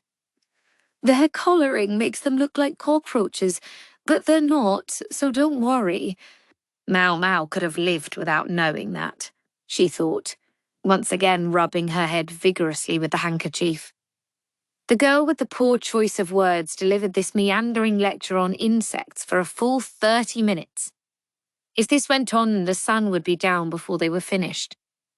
Maomao kept trying to break her way out of the conversation and leave, but each time she felt a tug on her sleeve and was drawn inexorably back into the lesson. She well understood wanting to talk about something you were interested in, but she wanted to alert Shisui to what a bore it was for her audience. "If only we were talking about drugs. Then I could survive this." The uncomfortable stretch was soon abruptly interrupted by the clacking of a wooden clapper. Maomao looked around, trying to figure out where it had come from. She could see the other nearby palace women doing the same thing. The source was soon revealed from the gate to the south. A figure appeared, flanked by a lady-in-waiting and a eunuch bodyguard to each side, with 3 more people trailing behind her, one of whom was sounding the clapper. The centre of the parade was a woman dressed in colourful finery. Maomao thought she recognised her face, composed and gentle-looking. "I do believe that's the Empress Dowager." She'd only seen her once, at the garden party the year before, but there were only so many people who could progress through the rear palace with such an extensive entourage. Comparing the person in front of her to that hazy memory, she concluded it had to be the Empress Dowager. She looked altogether too young to be the mother of the current emperor with his robust facial hair, but on she came, the clapper sounding all the while. "Wonder where she's going," Shisui whispered. She was crouched in the shadows of a building. Why are you hiding? Maomao asked. Well, aren't you? Shisui had her there. In an almost conditioned reflex, Maomao had likewise crouched behind a pillar. All the other palace women around were bowing deeply. It had been drilled into everyone from the moment they arrived here that was what one did when someone of higher status passed by. Strictly speaking, it was what Maomao should have done whenever Jinshi and his cohorts were present, but she'd gotten in the habit of forgetting lately. That won't do, she thought. She had to maintain proper boundaries. Shaking her head, she resolved to do better in the future. Is she going in the direction of the clinic? Shisui mused, putting her chin in her hand and watching the Empress Dowager. It was certainly true that the clinic was in the direction the parade was going. The clinic, huh? Maomao wondered what the Empress Dowager would be doing going to the Rear Palace's unofficial medical office. Quite unexpectedly, Shisui provided the answer. I heard it was her ladyship who started it. That was back when the Empress Regnant was still at her most powerful, so she couldn't do it publicly, and even now it's still kept pretty quiet. That would certainly make sense. The Empress Dowager was reputed to be a kind-hearted woman. It was said to be by her influence that both slavery and the making of eunuchs had been forbidden upon the accession of the current emperor. Either of those changes alone would have been revolutionary in its own right. Many people felt they were good choices from the perspective of simple humanity, but there were problematic knock-on effects. The slave trade, for example, had been a form of business, and pulling it out from under things had brought certain sectors to a halt. There was also the question of where to draw the line as to what constituted slavery. When people were herded and sold like animals, that was clear enough. But what about those who effectively made themselves collateral on a debt? Technically, they had entered into something like an employment contract, but this could also be considered slavery. Bring that into the equation, and even the courtesans, at the moment perfectly legal, could conceivably be considered slaves. Maomao remembered seeing the old madam discussing the possibility, pale-faced. In short, although outwardly there was no more slavery in the land, everyone was aware that in many ways the practice had simply changed its name and adapted to the new social standards. Maomao had no interest in finer details than that, and didn't know anything about them. I think I better be getting back, Shisui said, grabbing her insect cage and standing up. Better watch out, Maomao. You'll get in trouble if you slack off here too long. Yeah, I guess. She wondered if the Empress Dowager's walk in the direction of the clinic had something to do with the recent events at the Crystal Pavilion. If her ladyship was getting involved, there might soon be another revolution, this time in medical treatment at the Rear Palace. Maomao wished she could be a fly on that wall, but she was scared of what would happen if she was found eavesdropping, and anyway, Shisui was right. Maomao would really hear it from Hongliang if she was too late getting back. She crossed her arms in thought. It seemed like the other ladies in waiting had been doing nothing but getting upset with her recently. I suppose I'd better get back, she said, and reluctantly headed for the Jade Pavilion. When Maomao returned, she was, quite unusually, made to do some actual cleaning. She was told to dust the windowsills with more than the usual attention to detail, and her work only passed muster on the third try. That's 2 failures. She was starting to wonder if Hongliang really was getting her back for her recent attitude. But when she saw that the other ladies in waiting each had to redo their work at least once, she figured it must be something else. Someone must be coming, but who? The only times they cleaned this carefully were when another consort was coming for a meal or a tea party. Such meetings had been suspended recently, and only consorts in whom they had the utmost confidence were received at the Jade Pavilion. Just as Maomao was wondering who might fit that description, the visitor arrived. It turned out to be the Empress Dowager herself. It's been too long, Lady Anshi. Consort Kyokyo greeted her with a delicate smile and perfect posture. She was proving why she was the consort. With the exception of Hongliang, her ladies-in-waiting all but wilted in her ladyship's presence. The Empress Dowager's gaze fell to Gyeokuyo's belly. but only for a second. Thus it was that Maomao learned her ladyship's name, Unchi, but she knew it was a name she would almost certainly never speak. So that's what's going on, Maomao thought. As what amounted to Goyokuyo's mother-in-law, the Empress Dowager shared an implicit understanding with her. The fact that the deeply and rightly suspicious Goyokuyo would not only receive the Empress Dowager, but make her privy to the fact of her pregnancy, spoke to how deeply she trusted her. Or perhaps she was obliged to alert her ladyship. If one took the rumours about the Empress Dowager at face value, it seemed likely to be the former, but Maomao had no way of being sure. As far as it went, she looked very good-tempered. Princess Lingyi at first ignored her grandmother, but soon grew accustomed to the gentle Empress Dowager.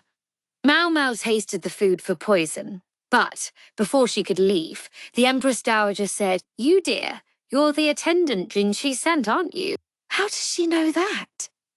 Maomao wondered. And why was she condescending to speak to a mere food taster? Maomao wanted to ask, but knew it might be rude, so she only said, "That's correct, ma'am," and bowed. Suiren told me. She said she'd finally found a girl worth the effort, but that she was going back to the rear palace. Suiren was Jinshi's personal lady-in-waiting, a woman just entering old age. She'd never seemed like the affable type, but apparently she was old friends with the Empress Dowager. She was once my own lady-in-waiting, you know. That would explain it. It was common for the daughters of officials to serve as ladies-in-waiting or nursemaids. Then her ladyship glanced at Gyakuyu. The perceptive consort appeared to take her meaning immediately. "I'm so very sorry, Lady Angie, but might you excuse me for a moment to put the princess down for her nap?" she said. Hongniang was holding Lingli, who looked tired from playing with her grandmother. She was largely weaned by now, but it would do well enough as an excuse for Gyakuyo to leave the room. Hongniang went with her mistress. So it was that Maomao found herself in a room with the Empress Dowager. "She does know how to take a hint, doesn't she?" her ladyship said, sounding a touch amused. At that moment, she seemed less like Gyokuyo's mother-in-law and more like her slightly older friend. Maomao wasn't sure what she was supposed to be doing, so she stood politely and watched the Empress Dowager for any clues. Her ladyship noticed and gestured to Maomao to sit in a chair. "It seems you've helped resolve a great many problems for us," she said. She clasped a glass full of ice to cool her palms. The ice was a gift she'd brought. Consort Gyakuyo couldn't let her body get too cold, but she could put the ice in her mouth and enjoy it while it melted. The princess, meanwhile, had been devouring treats made of shaved ice with fruit juice on top. Maomao replied, "I've only offered what knowledge I have that happened to fit the situation."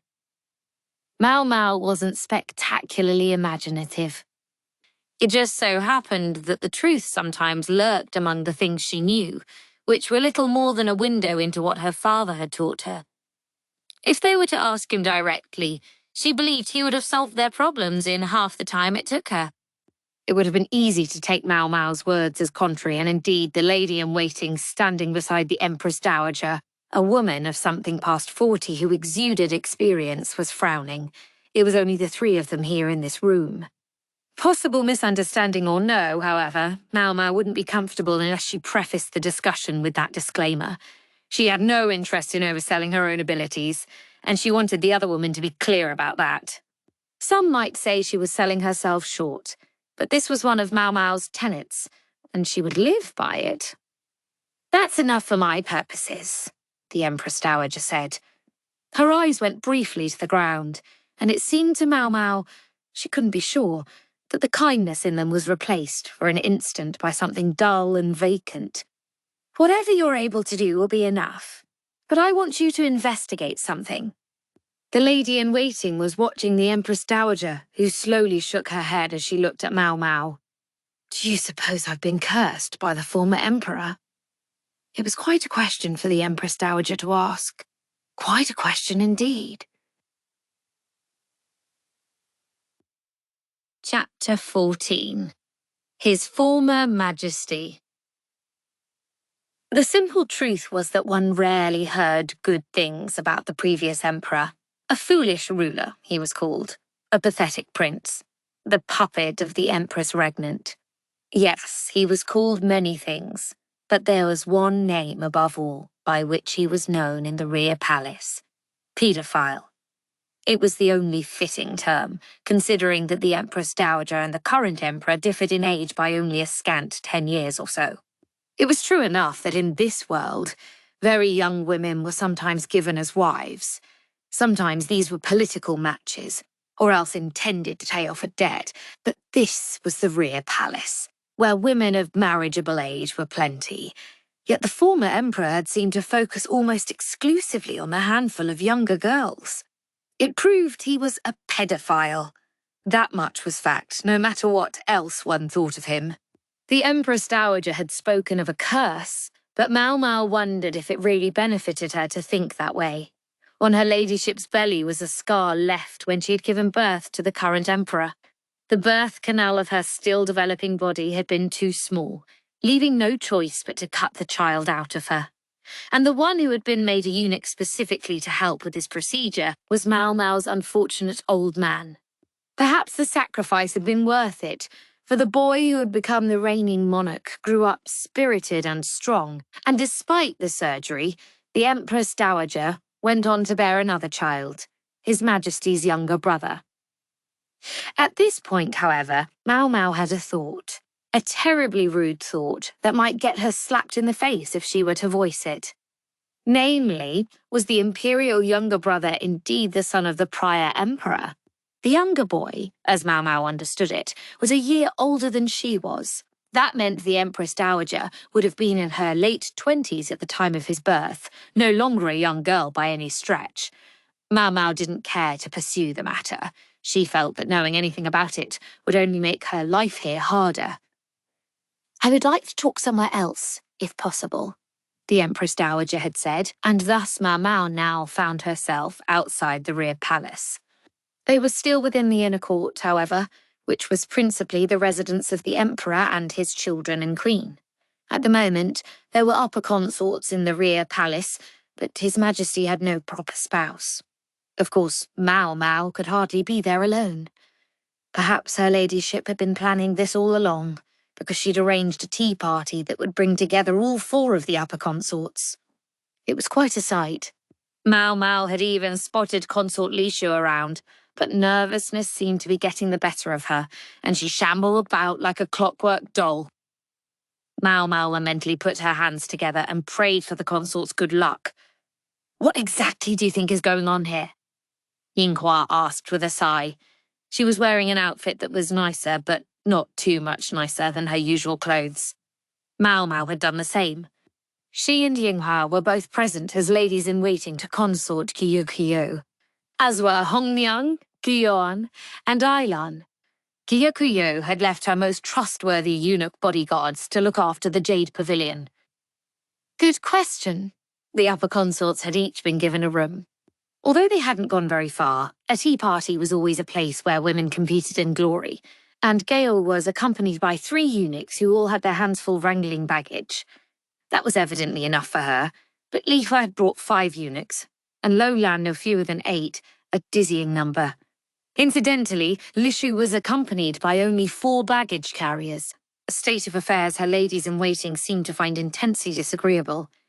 The room Gyokyo had been given was pleasant, open to a cool breeze, and stocked with juices and luscious fruits for dessert.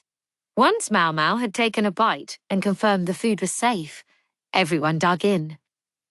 She hardly imagined the Empress Dowager would do anything as ridiculous as poison the snacks, but it was her job to check. What's more, it would have been rude not to eat what had been prepared for them, so Maomao dutifully ate a little more. The food was delicious, as might have been expected of their hostess. Juicy grapes snapped delightfully in their mouths. Maybe they'd been cooled with well water. Since there was still time before the tea party started, Consort Gyukuyo instructed her ladies to relax. As for the consort herself, she took the opportunity to doze a little. Tiredness was common in the first stage of pregnancy, but with Yoyokuyo it seemed to be going on longer than usual.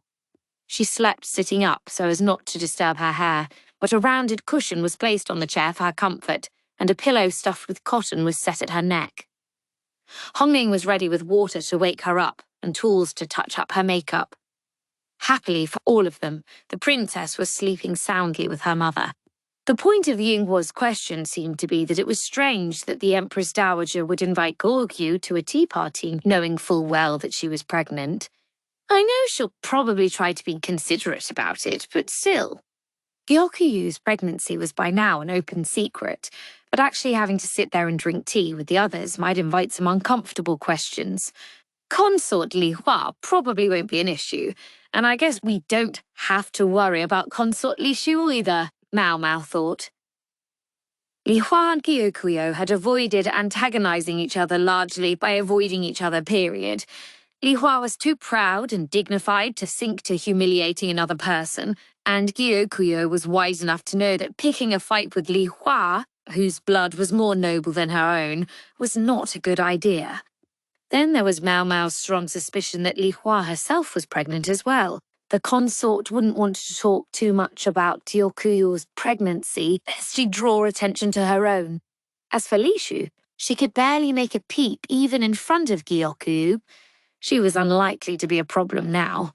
If anyone in her party was apt to cause trouble, it would be her ladies-in-waiting. But only each consort's chief lady-in-waiting was to attend her, and Li Shu's, her former food taster, who had since been promoted, would probably keep her mouth shut. That left only Lolan, who was still an unknown quantity, and the Empress Dowager herself, whose motivations for calling this get-together remained mysterious. There were no particularly interesting rumours circulating about Lolan, other than the talk of how gaudy her outfits were. Even Li Shu had at least one good story going around, which claimed that she'd once collapsed with a spontaneous nosebleed while reading some book. When she'd heard about it, Maomao had only hoped that nobody would ask too many questions about what kind of book it had been. Maomao, Hongyang called. Yes, ma'am? Don't worry about doing the food tasting for the snacks at the tea party today. I'll handle it. You understand what I'm saying, right? Yes, ma'am. In other words, it was imperative that they not imply that they even thought it might be possible there would be poison in the food served by the former queen. Bringing along a formal food taster would send the wrong message. However, that left the very real question of where responsibility would fall if there really was something in the food. So, as a compromise, the chief ladies-in-waiting were to be served the same things as the consorts. It could hardly have been more annoying and roundabout if they'd tried. Meanwhile, the Empress Dowager herself wants to borrow you for something. Honyang was looking straight at Maomao, a slight frown on her face. Do they want your help with some kind of problem again? Maomao didn't say anything for a moment, unsure whether she could or should do so, but her silence appeared to be answer enough for Hongniang. It doesn't matter. I don't suppose you could tell me anyway. However, here Hongniang strode up to Maomao, who involuntarily backed away until she was pinned against the wall. Kindly don't do anything to betray Lady Gyokyu. I wouldn't dream of making an enemy of you, Lady Hongniang. Good enough, she said, backing away again, an uncommonly gentle smile on her face. I do so want to stay on good terms with you, Maomao. Yes, of course. Hongniang was well and truly fit to attend Consort Gyokyu, Maomao thought. The other three girls might be a little flighty, but so long as the chief lady-in-waiting was here, all would be well. She'd just seen that firsthand. If you'd come with me, please. The woman who appeared to summon Maomao was the same middle-aged lady-in-waiting who'd been with the Empress Dowager on her visit to the Jade Pavilion. Maomao followed her through a covered walkway until 6 pavilions came into view. Distinct wings fanned out from them, the position of whose windows and pillars showed that they were carefully delineated. This was what served as the rear palace, before what we call the rear palace today was built, the middle-aged woman said, as if she knew what Mao now must be wondering. I see, ma'am. So the 6 pavilions must have been the concert's quarters, while the wings were where the other palace women had lived. They walked in silence after that, passing between the pavilions toward a wing at the centre. The area seemed unoccupied, yet the place looked clean. Maomao absently ran a finger along one of the windowsills and came up with not a speck of dust.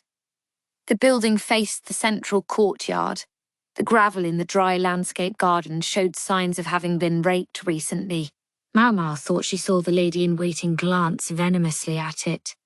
This is it. They arrived at a room slightly larger than the others in the centre of the structure. The lady-in-waiting slowly opens the door. The moment she did so, a distinctive odour reached Maomao's nose. She frowned instinctively, but then peeked into the chamber. There was a strange air in the tidy space. The cover on the bed was still pulled back, almost sliding off. There was a collection of brushes on the table, though some of them had fallen to the floor. And on the floor there was an odd stain. Next, Maomao glanced at the wall. It was slightly distended, seemingly having been patched over with wallpaper. The lady-in-waiting didn't so much as walk through the door. Even taking a single step into the room would probably have sent dust everywhere.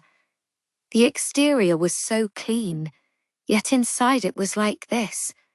Maybe no one had entered in order not to disturb the traces of whoever had once been here. What's this? Maomao asked. In the time of the emperor before last, a woman who rose from mere palace woman to lower consort lived here. The other woman replied, her gaze remaining cold and her tone flat.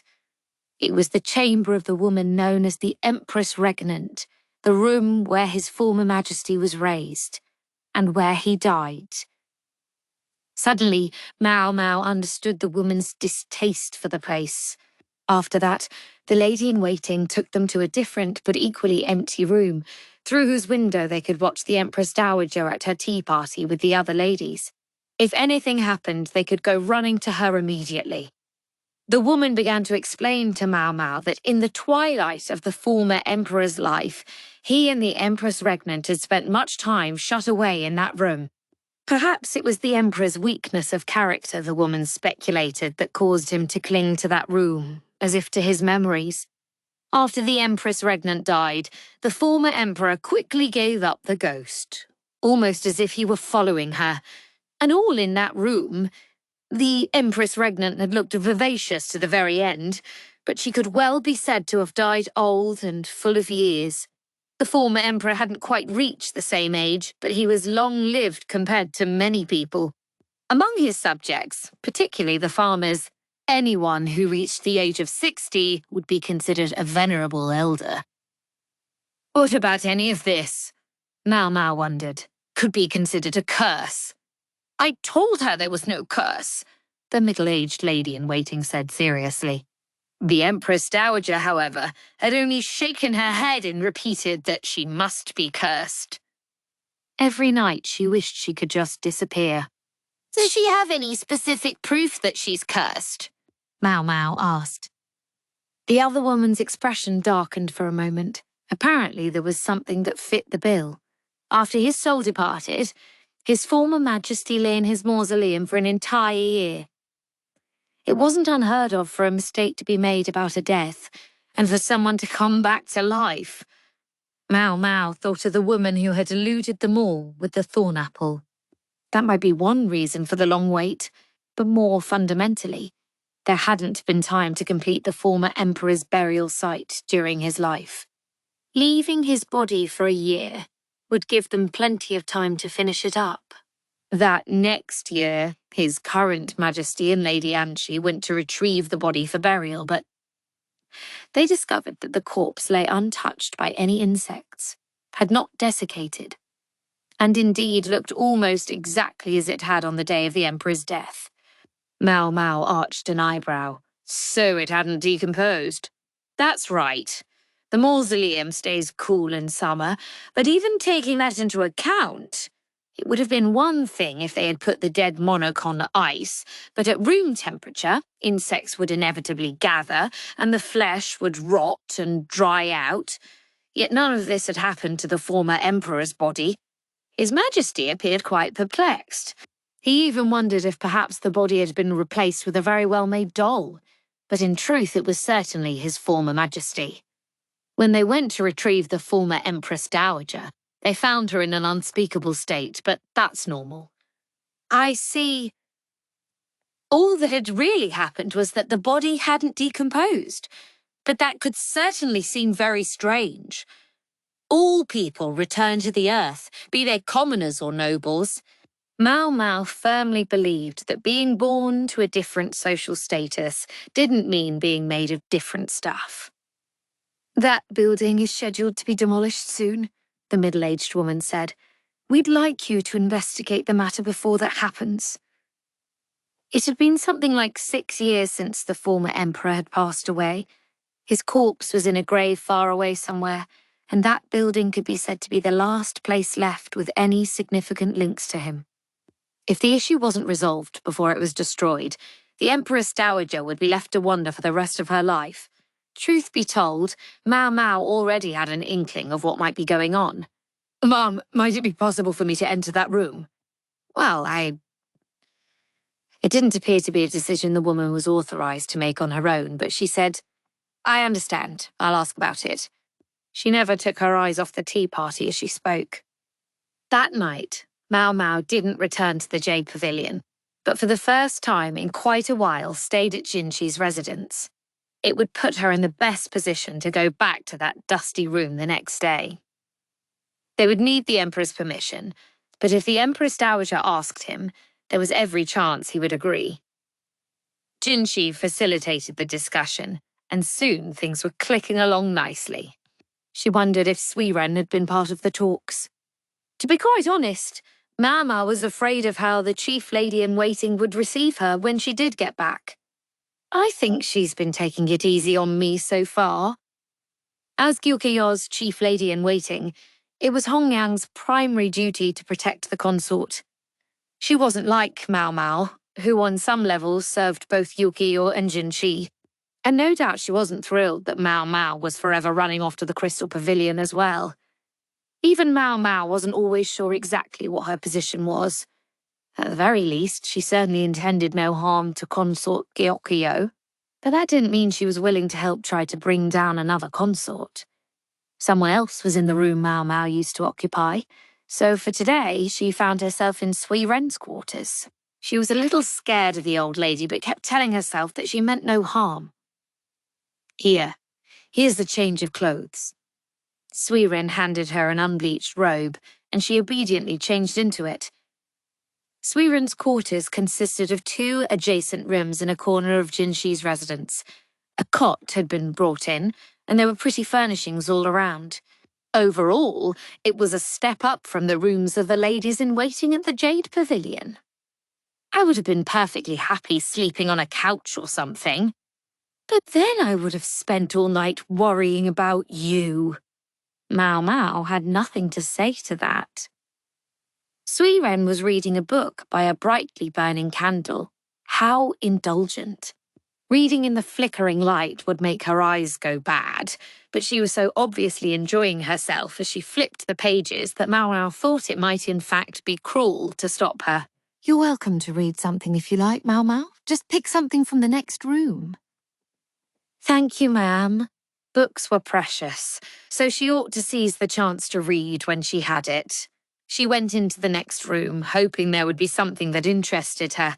If the room with their beds had a unified cuteness, this one was packed with all manner of things, though they were diligently sorted and stored. The bookshelf was in one corner. Maomao started flipping through things, careful to keep the light at a safe distance, lest the pages catch fire, and she shut the book with a bang. Let's just say that no matter how she sliced it, it simply seemed that she and Suiren had different tastes. Look at this stuff, Maomao thought. She must be awfully young at heart. She was about to go back to the other room when a small box caught her eye. It looked pretty old, but fine gold thread was embroidered around the edge, and it had been carefully daubed with persimmon juice. Interested in that? Maomao turned back at the sound of Suiren's voice. It's all right, ma'am. I wasn't planning to steal it or anything. I know, she said, laughing as she came closer and picked up the small old box. She carried it into the next room, set it on the table, and opened the lid. Inside was a collection of children's toys. These were Master Jinshi's favourites. He had lots and lots of toys, but he would only ever play with the ones he really liked. She picked up a carved wooden doll nostalgically. It was carefully sculpted, parts of it worn with use. How much it must have been played with to get like that when the hands that held it had never known dirt. As fond as Suiren's smile was, it was also sad. "What do you think of Master Jinshi, Maomao?" she asked. That set Maomao back on her heels, but only for a second. The answer came to her quickly. "I think he's an excellent employer, in the sense that he gives me rare medicines. Is there nothing more beyond that feeling?" Maomao shook her head awkwardly. Suiren put the doll back in the box, apparently accepting this. "You know, this toy..." Once, Master Jinshi had gotten to where he would play with this and only this, so we quietly hid it from him, but that only sent him into a storm of tears. He was inconsolable. Kashon ran himself ragged trying to find something to replace it. "Why did you feel compelled to take it from him?" Maomao asked. Suiren's eyes drifted to the ground, and she smiled again, genuinely sad this time. "Because when he gets fixated on something, it becomes the only thing he sees. But he was not born to a position where that could be allowed. We had to push him to grow up, even if it was painful. That was what Master Jinshi's honoured mother wanted."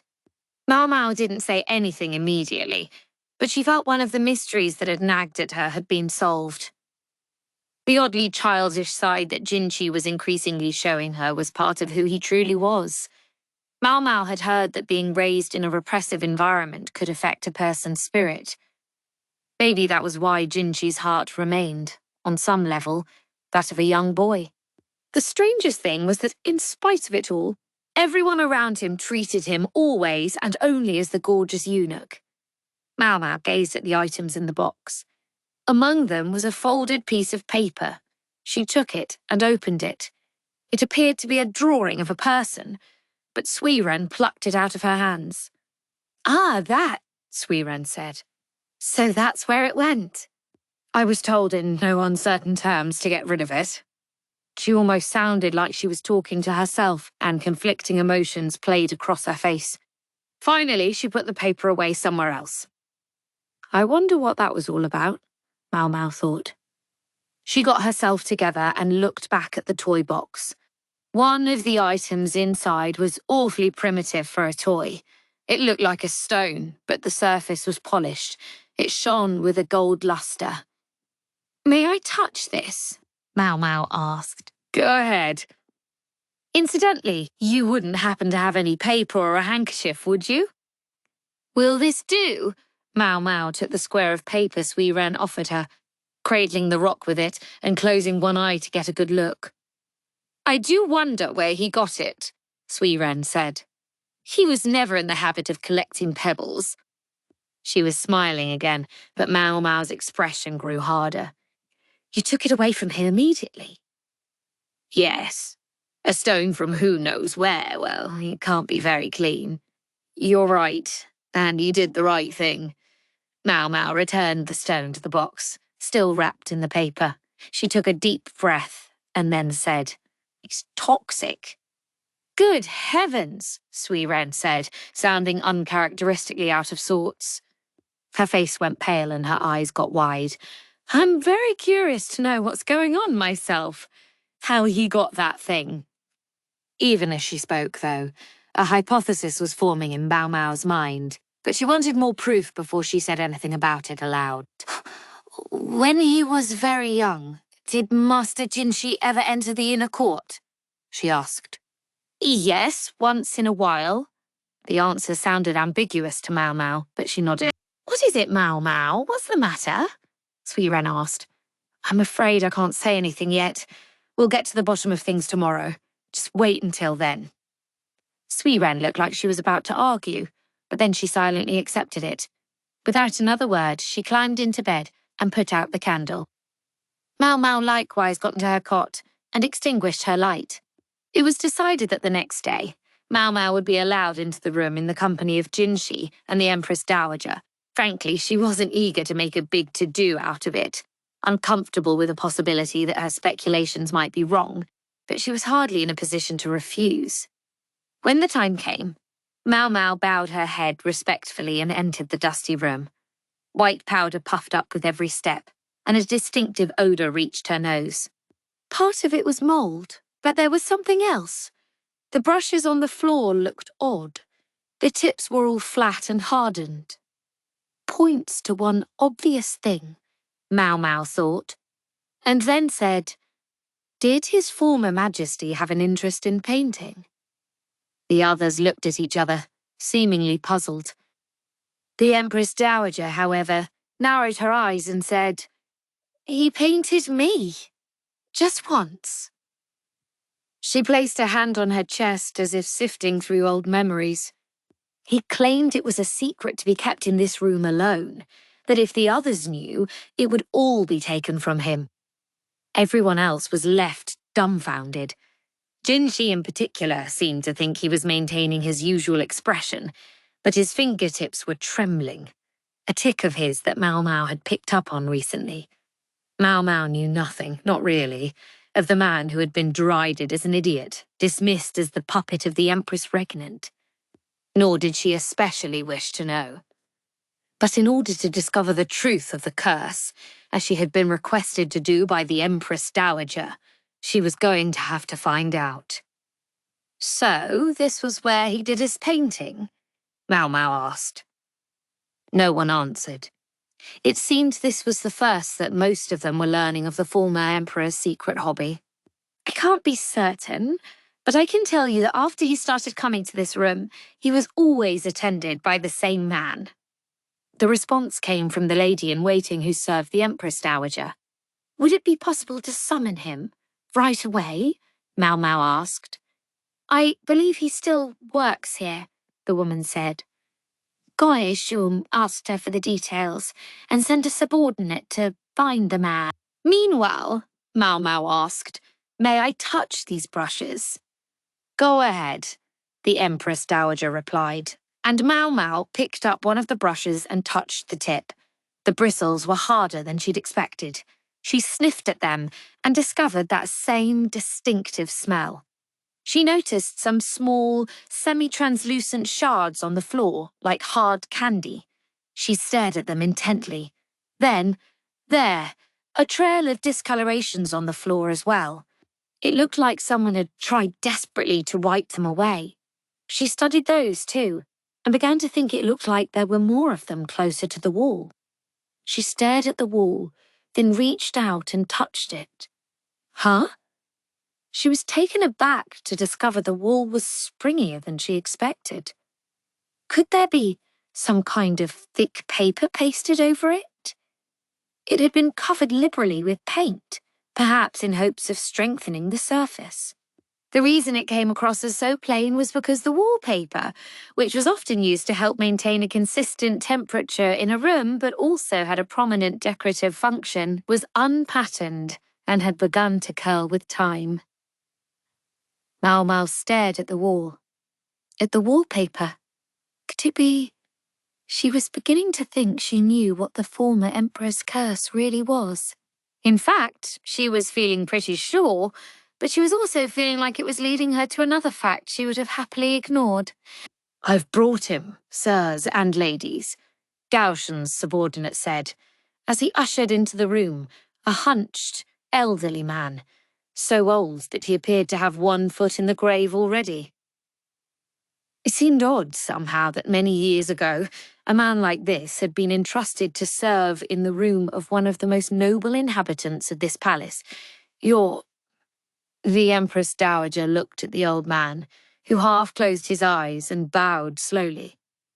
"There's something we'd like to ask you," Maomao began, but the Empress Dowager shook her head gently. "This man was once state slave," she said. And Maomao promptly understood. State slaves were, as the expression implied, servants owned by the government under a system that had existed in this country until just a few years before. With enough work, state slaves could earn their freedom, so on some level, it was closer to the system of contractual servitude under which the courtesans worked than to the popular conception of slavery as such. But even so, many of those under the system had suffered terrible treatment. "He's unable to speak," her ladyship said. Sometimes those who could not talk were chosen as servants, especially by nobles who lived their lives under the watchful eyes of those around them. "There's something we'd like to ask you," Maomao repeated. The old man was hunched over, but he looked straight into Maomao's eyes. "When you cleaned this room, were there any paints around?" The man didn't react to the question, only continued to stare at Maomao. "We think something happened here." Still no reaction. Maybe he was indicating that he had no interest in the chatterings of a little girl. No, Maomao thought. That's not it. She thought he was hiding something. She could see the faint trembling of his wrinkled fingers, a shiver much like Jinchi's earlier. She didn't miss it when his eyes darted ever so briefly toward the wall. Is there something in the wall there? She wondered. Maomao approached the wall once again. She felt over its surface, and as she did so, she noticed something. "May I peel off this wallpaper?" she asked. It was the old man who reacted. He took a step forward, clearly somewhat in spite of himself. "May I? If you believe it will help you understand, then go ahead," the Empress Dowager said. She knew the place was only going to be demolished soon anyway. The man turned hollow eyes on Maomao, as if begging her to stop.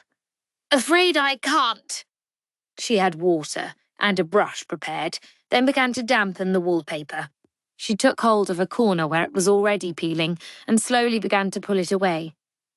As she went, shock grew on the faces around her. That would explain the springiness, Maomao thought. There was another piece of wallpaper under the one she had pulled back. "What's this?" Jinchi said, studying it closely. The newly exposed sheet of paper was in a terrible state from having had wallpaper put over it, but even so, it was clear it hadn't been designed to adorn a wall. It was a painting, discernible even despite its faded colours. In the centre was what appeared to be an adult woman, surrounded by younger ladies. Even in its sorry state, there was something about the picture that tugged at the heartstrings. It wasn't the materials the artist had used or even the technique he'd employed. It seemed to hold a message within it. It looks strangely familiar. That was it. The picture she'd glimpsed the night before. Sui Ren had snatched it away from her before she got a good look at it, but the way the figure was drawn was very similar. Maomao couldn't have cared less what kind of person the former emperor had been. She was thinking only about how, by simple virtue of the fact that he stood at the zenith of his country's hierarchy, he had died without the chance to exercise his true vocation. The paintings made it impossible to deny. When Maomao had finished peeling away the wallpaper, she inspected the surface of the picture. I knew it. She could see daubs of golden paint. It was a brilliant colour, also much like something she'd seen the previous night. The stone in Jinchi's toy box. This paint here, I suspect it was made by pulverizing a rock that has the toxic qualities of arsenic. There was a kind of stone known as orpiment, which could be crushed to produce a striking yellow pigment known as orpiment gold. Paints were made by mixing the pigment source with liquid, and at first Maomao had thought perhaps his former Majesty had been unwittingly exposed to some toxic substance used in the wallpaper. But when she learned that a young Jinchi had found an orpiment stone in the palace, and then when she had seen the strange shape of the brushes in this room, she'd begun to entertain a different possibility. Either way, the former emperor hadn't suddenly ingested a large dose of the toxin. Rather, his body had absorbed it gradually over time. Arsenic has a preservative effect. It prevents rotting. At the time of the sovereign's death, his body had probably been full of the stuff. The doctors would have been aware of the possibility, but they wouldn't have known exactly where it had come from. They didn't have the authority to tell the Emperor what he could and couldn't do. They could only confirm it hadn't been mixed into his food. Painting pictures would be viewed as a base pastime for one who stood at the top of his nation's hierarchy, at least by many. So this man, who was treated like an idiot already anyway, had chosen to hide his hobby, even taking on a mute slave to guard the room where he engaged in it. Maomao let her hand brush the wall. There was still a certain springy quality even though they'd removed one layer of wallpaper. Most likely, each time the Emperor had finished a picture, he'd pasted it in here under a layer of the stuff. There must be quite a few more works here. Maomao still had a question, though, about the Emperor's painting supplies. The surface of the wallpaper was coated with glue or the like, to help pigment adhere easily to it. That accounted for the clear shards she'd found earlier. Likely he'd been dissolving them to make his paints. As for the brushes, as long as one had access to animal hair, one could make one's own brushes, but what about the reams of paper and piles of stones? The ingredients for pigments? That would be necessary. They couldn't be found just anywhere. Maomao stood looking at the faded golden hue of the ornament and thought. It seemed to her that everyone here would know who the subject of the painting was, this one adult woman. He'd hardly ever looked at a grown woman, even as a shadow at which he was unable to gaze for long loomed behind him. The Empress regnant must have known, Maomao thought, must have realized that her own son wasn't fit for the throne. That was why she consolidated power into her own hands and worked hard to protect him, to keep safe her child who had all but stumbled into leadership. It was how she had become known practically as an empress in her own right. How ironic it would be, then, if her last gift to her son had been this place and those painting supplies. Maomao didn't say any of this, but quietly left the room, glancing at the former slave to try to confirm what she was thinking. He, though, had his eyes closed, his head bowed as if in prayer.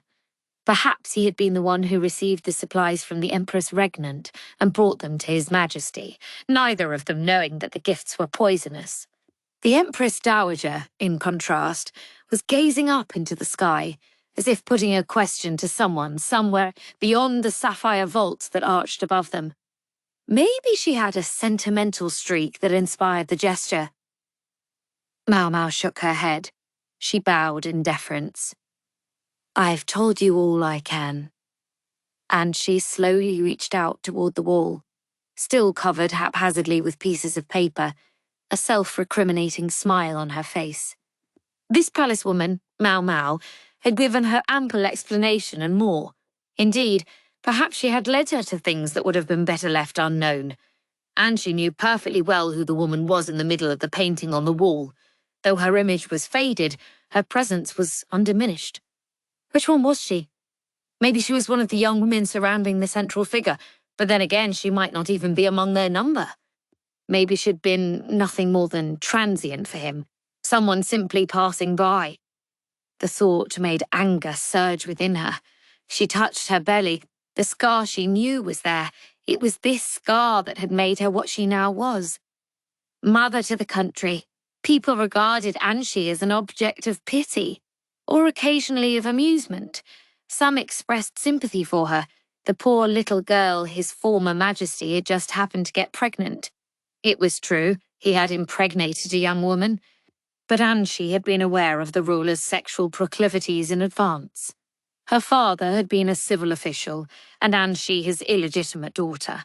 It so happened that she'd had her first period sooner than other girls her age, and that she had always looked younger than she was. Her father had simply seen a convenient tool and used it. She closed her eyes and remembered the day. One of her relatives had been a eunuch at the rear palace, well versed in the Emperor's behaviour. Once every several days, he would visit the rear palace and make the rounds of the upper consorts. Sometimes he visited the middle consorts as well, but never did he stay the night. He might take a meandering walk through the gardens, but sooner rather than later he would leave. And she entered service as a lady-in-waiting to one of the middle consorts, an older half-sister of hers. The older woman knew nothing of Anshi's father's plans and spent all her time pining away, hoping His Majesty would come to her. And indeed he did, giving Anshi her chance rather sooner than she had expected. Guided by a eunuch, the sovereign came to see his newest middle consort. Even at her young age, Anshi could see he wasn't very interested in the visit, although her half-sister, whose every thought was of attracting the Emperor's attention, appeared oblivious to the fact. She didn't remember how exactly it had started, just that suddenly the Emperor was shoving her sister aside, causing her to tumble to the ground. He himself leaned against the wall, his face cast down. The proper thing for a lady-in-waiting to do in such a situation would have been either to go to comfort her mistress or else to apologize to the ruler for whatever impertinence had provoked him. But Anshi did neither. Instead, she said, "Are you quite all right, sir? This might have been considered improper in its own right." Indeed, the eunuchs around His Majesty told her forcefully not to touch him and pushed her away. She thought she might be punished along with her half-sister. But things turned out quite differently. All her half-sister had tried to do was to touch the Emperor, and only gently at that. She dreamed of the rear palace, and now she was there, and her sovereign was more beautiful than she had ever imagined. Raised to be a butterfly, to be a flower. Anshi's half-sister had simply gotten carried away. Anshi, though, had caught a glimpse of the Emperor's expression as he stared down at the ground. His willow-like eyebrows were knit together and tears poured from his eyes. It must have been his left arm her half-sister had touched, because he was rubbing it vigorously, as if to get rid of the sensation. This was not the image of a man who stood at the top of his nation. It was a weakling terrified by a middle consort who could barely pull herself up off the floor. And who should approach that timorous man but a heedless 10-year-old girl? Time passed, and as Anshi ceased to look like a little girl, the Emperor stopped making any effort to visit her. Perhaps she too had now become the object of his fear. Anshi's half-sister had been driven mad by jealousy. She had ultimately been married off together out of the rear palace. And what became of her after that, Anshi never learned. She'd heard that years later. Her half-sister had died of illness, but by then Anshi was already Empress Dowager and in mourning for her husband, so she was unable to attend the funeral. She was hardly the last little girl to arrive at the rear palace with the task of drawing His Majesty's interest. Many came after her. The rear palace grew swiftly, and 3 new zones were added. The segment constructed when her husband had acceded to the throne was now the southern quarter. Anshi found her life threatened many times.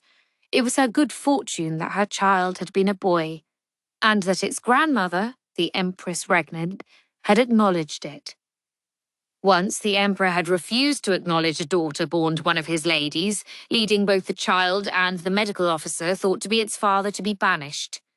Until then, medical officials had been the only men exempt from castration while serving in the rear palace, but after that event, it was declared that even doctors would have to be eunuchs. It pained Anshi to know that this was why the physician who had operated on her belly had had to be castrated. When the Emperor had been doing his paintings here, she supposed she'd been thinking only of his mother, the Empress Regnant, or otherwise of girls who wouldn't challenge him. She had no place in such imaginings. The sovereign had become as terrified of her as he had been of her half-sister who had tried to touch him, perhaps even more. When her second child was born, there were those who thought it must be illegitimate, but Anshi only laughed. That could never be. She'd never seen His Majesty so scared. He was nothing more than the Empress Regnant's puppet. A pathetic man who was overwhelmed by adult women, able to engage only with little girls. To be forgotten by the likes of that, it was unbearable. The feelings had exploded when she'd seen the Emperor pass her by completely to go be with his new favourite playmate. And she had confronted him with the scar on her belly, tormented him as he begged for forgiveness. Yet to her it felt like nothing compared to what he'd inflicted on all those little girls. In bed, she had continued to whisper spiteful curses to him, as if to wound him more than he had all of those children put together, so that he would remember her, more than any of the girls he had hurt, and was still hurting, more than his august mother, the Empress regnant. What kind of picture had that been? Just once, the Emperor had painted Anchi. He'd looked so at peace as he worked away with his brush. Painting. His little secret.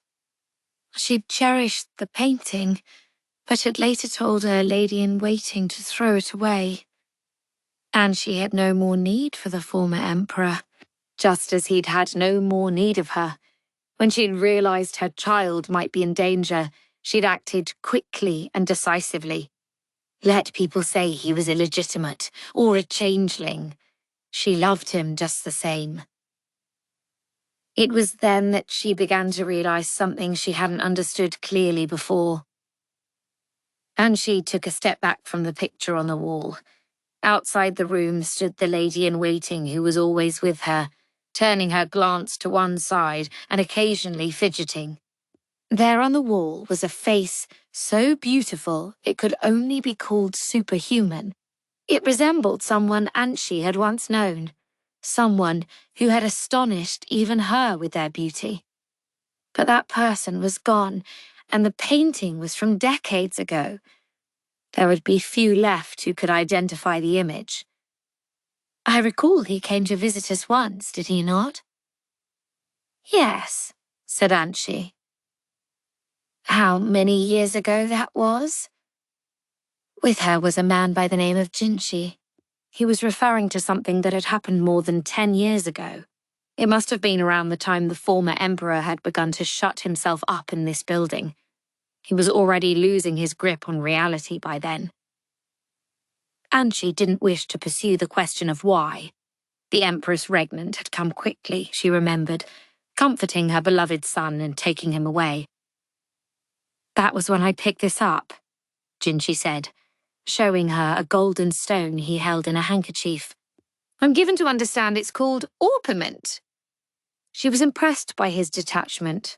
So the poison had been ravaging his former Majesty even then. Sui Ren finally gave it back to me just this morning, precisely as Anchi had once instructed her, all those years ago. If he plays too much with one thing, take it away from him. So that was what they had done, never understanding how cruel it really was. Each time the boy had looked up at her, seeking to judge her mood, she'd reflexively avoided his gaze. It was a terrible thing she had done. Perhaps that was what had caused him to grow up so fast, while a child's heart still beat within him. I seem to remember having seen one of his drawings once. It depicted a young woman in delicate colours. Perhaps this colour sparked a memory in me because of that picture. So Sui Ren had quietly kept the painting Anchi had told her to throw away. You always did like to wear yellow, Jinshi continued. It was only happenstance. Her family had produced a great deal of turmeric, and the clothing she'd worn had therefore naturally included much yellow. She'd simply never stopped wearing it. Finally, he asked, is the woman in that picture indeed the Empress regnant? I certainly don't know. What do you suppose he was trying to communicate at that moment? I certainly don't know. Nor was there any way to find out now. It was her choice to not even ask the question. I see you found yourself quite an interesting palace woman, Anchi said in an attempt to change the subject. Someone who's quite useful. It was true. She could hear it in his voice, but she could also tell it wasn't everything. She'd fought and survived on this battlefield far longer than he. How many years did he think she had been watching him? I see. She half closed her eyes, feeling she had to communicate this much at least. But if you don't take care to hide your favourites, someone might hide them from you. And with that, she returned to her own room.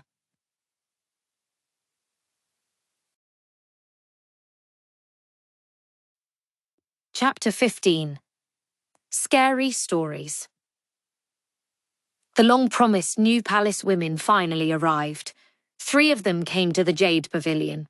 Everyone but Maomao seemed to know them already. Maomao observed the 3 newcomers and immediately thought, their names don't match their looks. Maomao only really remembered things that interested her, so it was hard for her to start conversations with the new girls for a while. Well, she'd never been that much of a talker to begin with, so a simple, "Hey, you," would work. There was a bigger problem to address. "Maomao, it's time for you to go back to your room," Yinghua said, her hands on her hips. "I was told this was my room," Maomao replied, all but clinging to the small storage shed that she'd been given in the Jade Pavilion garden. She'd stocked it full of tools and dried herbs. Why, she'd finally finished moving them all from her former quarters. That was just a joke, obviously. Why would you take it so seriously? What kind of example would this set for the new girls? Yinghua wanted to know. "It's no problem, just let me stay here." "You can't. Come on, the girls are looking at us." They made quite a sight, Maomao clinging to a post in the shed and Yinghua trying to detach her from it. Chief Lady-in-Waiting Hongyang would never stand for 2 of her subordinates making such a display. Maomao and Yinghua both took a good smack. Maomao moved back to her old room, in the end. When she saw the scads of equipment and ingredients in the storage shed, though, Hongyang seemed at last to accept the reality, she reported the matter to consort Gyokyu, and the consort, ever partial to interesting things, laughed and said Maomao could do as she wished with the shed. She had to sleep in her quarters, but otherwise she could do what she liked. Maomao marvelled at what a fine boss she had, but Yinghua, predictably, looked put out. Now she watched as Maomao gleefully began working in the little building.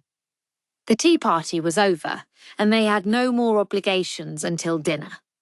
With the 3 new girls, the amount of work any one of them had to do had plummeted. Sigh. This won't do. That remark Yinghua had made. Maomao didn't really think it was any of her business, but she'd said it out of concern for Maomao, probably in hopes that she would start getting along with the newcomers sooner rather than later. At snack time today, she'd likewise tried hard to get Maomao and the new trio all involved in the conversation. Yinghua was thoughtful that way. Maomao set down the polyporade mushroom she was holding and looked out of the storage shed at Yinghua. After a moment, she said, "I'm sorry. I know I've been a bit self-absorbed." "It's all the same to me," Yinghua said, her lips still pursed. Maomao watched her, not quite daring to come out from behind the wall. "I mean, you can do what you want, but..." Yinghua turned, so the wall was between her and Maomao, and then she said, "I'm going to borrow you this evening, all right?" Then she grabbed Maomao's hand and grinned a rather intimidating grin. "Yoips. We're the only ones who are free tonight, Maomao. It's perfect timing." She shook Maomao's hand vigorously, obviously really enthused. "She got me," Maomao thought, heaving a sigh and staring at the shrewd lady-in-waiting. Maomao found herself brought to a dilapidated building in the rear palace's northern quarter. She'd worried that Hongyang wouldn't give them permission to go out so late at night, but she'd been surprisingly willing. "Person ought to be a part of that sort of thing from time to time," she'd said. "That sort of thing?" Maomao wondered what was going on, but she'd followed Yinghua nonetheless as they walked by the light of a small lantern. The breeze was overwarm and uncomfortable, and she kept hearing bugs buzz around her ears, but she didn't complain. They stopped at the entrance to the building. "Here, Maomao, put this on." Yinghua held out a thin cloth. "Isn't it going to be hot?" "Don't worry, you'll cool down soon." "Come on." Maomao was perplexed. but did as she was told. Yinghua rapped on the door, and a palace woman appeared from inside. Welcome. 2 participants, yes? Yes, thank you. A pleasure to have you. Yinghua bowed, and Maomao followed her lead. The woman who'd met them smiled and gave them each a small flame, but asked them to put out their lantern. She was beautiful even by the dim light, but perhaps a little older than the average inhabitant of the rear palace. The inside of the building looked every bit as weathered as the outside, not so much like it had worn over time, but as if it had declined rapidly after people had stopped using it. It had been minimally cleaned, but some of the fittings were poor and the floor creaked. This building was used in the time of the last emperor, the woman informed them. As populous as the rear palace looked now, there had actually been more women here during the reign of the previous monarch. Women gathered from all over the nation, shut away in here to bear a son for the sovereign. Now, with fewer ladies, this place went uninhabited, though at moments like this it might still be used. But what was it being used for? When they arrived at a large room at the end of the hallway, about 10 other people were already there, sitting in a circle, their faces mostly covered with pieces of cloth. Each held a flickering flame, giving the place an eerie ambience. What were they doing here? What else did one do on a summer night? Very well. Let us begin. The woman who'd greeted them sat down. It appeared she was the hostess. Does everyone have their story ready? She produced a handful of twigs to serve as lots. Tonight, she said, we shall savor 13 tales to chill the blood. The way the light danced across her grinning face made her truly unsettling. Evidently, Maomao was in for a night of scary stories. One woman sat at each of the 4 points of the compass, with 2 more in between each of them. Maomao held back a sigh as she sat there with a cloth over her head, half hiding her face. The first woman to speak seemed a little nervous, delivering her story in such a halting manner that it was hard to take it seriously. The story itself amounted to little more than one of the various rear palace rumours, hardly enough to make the blood run cold. As the second storyteller was about to get started, Maomao felt a jab from her right. It couldn't have been Yinghua, who was sitting to her left. Evening, a sweet voice whispered. Hello, Maomao said. She recognized the other woman, even with half her face covered. It was Shisui. In the low light, she hadn't noticed her until now. Shisui sleepily offered something to Maomao. She thought she caught a whiff of the seashore, then realized it was dried squid. Want some? Shisui asked. Yes. Maomao took a big bite, chewing slowly so as not to make any noise. The second woman told a perfectly unremarkable scary story, but at least it was a scary story, unlike the first woman's attempt. And she managed to spook a few of the attendees. Indeed, the cloth slipped from Yinghua's face, and from time to time she could be seen peeking out from between her fingers. That was her business, but she would also occasionally cling to Maomao. She was awfully strong for her relatively small size, and a couple of times Maomao was almost strangled. So she's a scaredy cat, but she still enjoys this, Maomao thought. It wasn't that unusual. She'd probably invited Maomao along because she was afraid to come alone. Maomao wasn't particularly fond of storytelling get-togethers like this, but they seemed to be widely accepted in the rear palace, where there were so few amusements. After all, even Hongniang had agreed to let them come here, and Shisui was present as well, although Maomao had the feeling Shisui would have managed to show up with or without permission. And so it went, until half the women had told stories. Each time one of the tales was over, one of the lights in the room was extinguished, so that now there was half as much illumination as there had been at the beginning. The 7th woman's turn to tell a story came. Maomao listened vacantly, chewing on a mouthful of squid. The woman's flame flickered on her pale face as she began to speak. This is a story from my hometown. There's a forest there, which everyone has always been told not to go into. They say if you do, you'll be cursed, and your soul will be consumed by ghosts. One time, though, there was someone who didn't listen. Someone who went in anyway. See, that year, the harvest had been especially bad. Not quite bad enough to starve, but there was one house where the breadwinner had just died, leaving only a child and its mother. No one had enough extra resources to help them, and the child was constantly hungry. One day, the child went into the forbidden forest, thinking maybe there was something to eat in there, and in fact they came back with all kinds of nuts and berries, which they showed their mother, smiling. "There's lots to eat in there," they told her. She tried to prevent the child from saying any more, but it was too late. The village chief summoned them and reminded them not to go into the woods. After that, they had no choice but to stay away from the forest. After all, otherwise they would have been ostracized by the entire village. It didn't matter how much food there was in there, they just had to give up on it. But then, something very strange happened.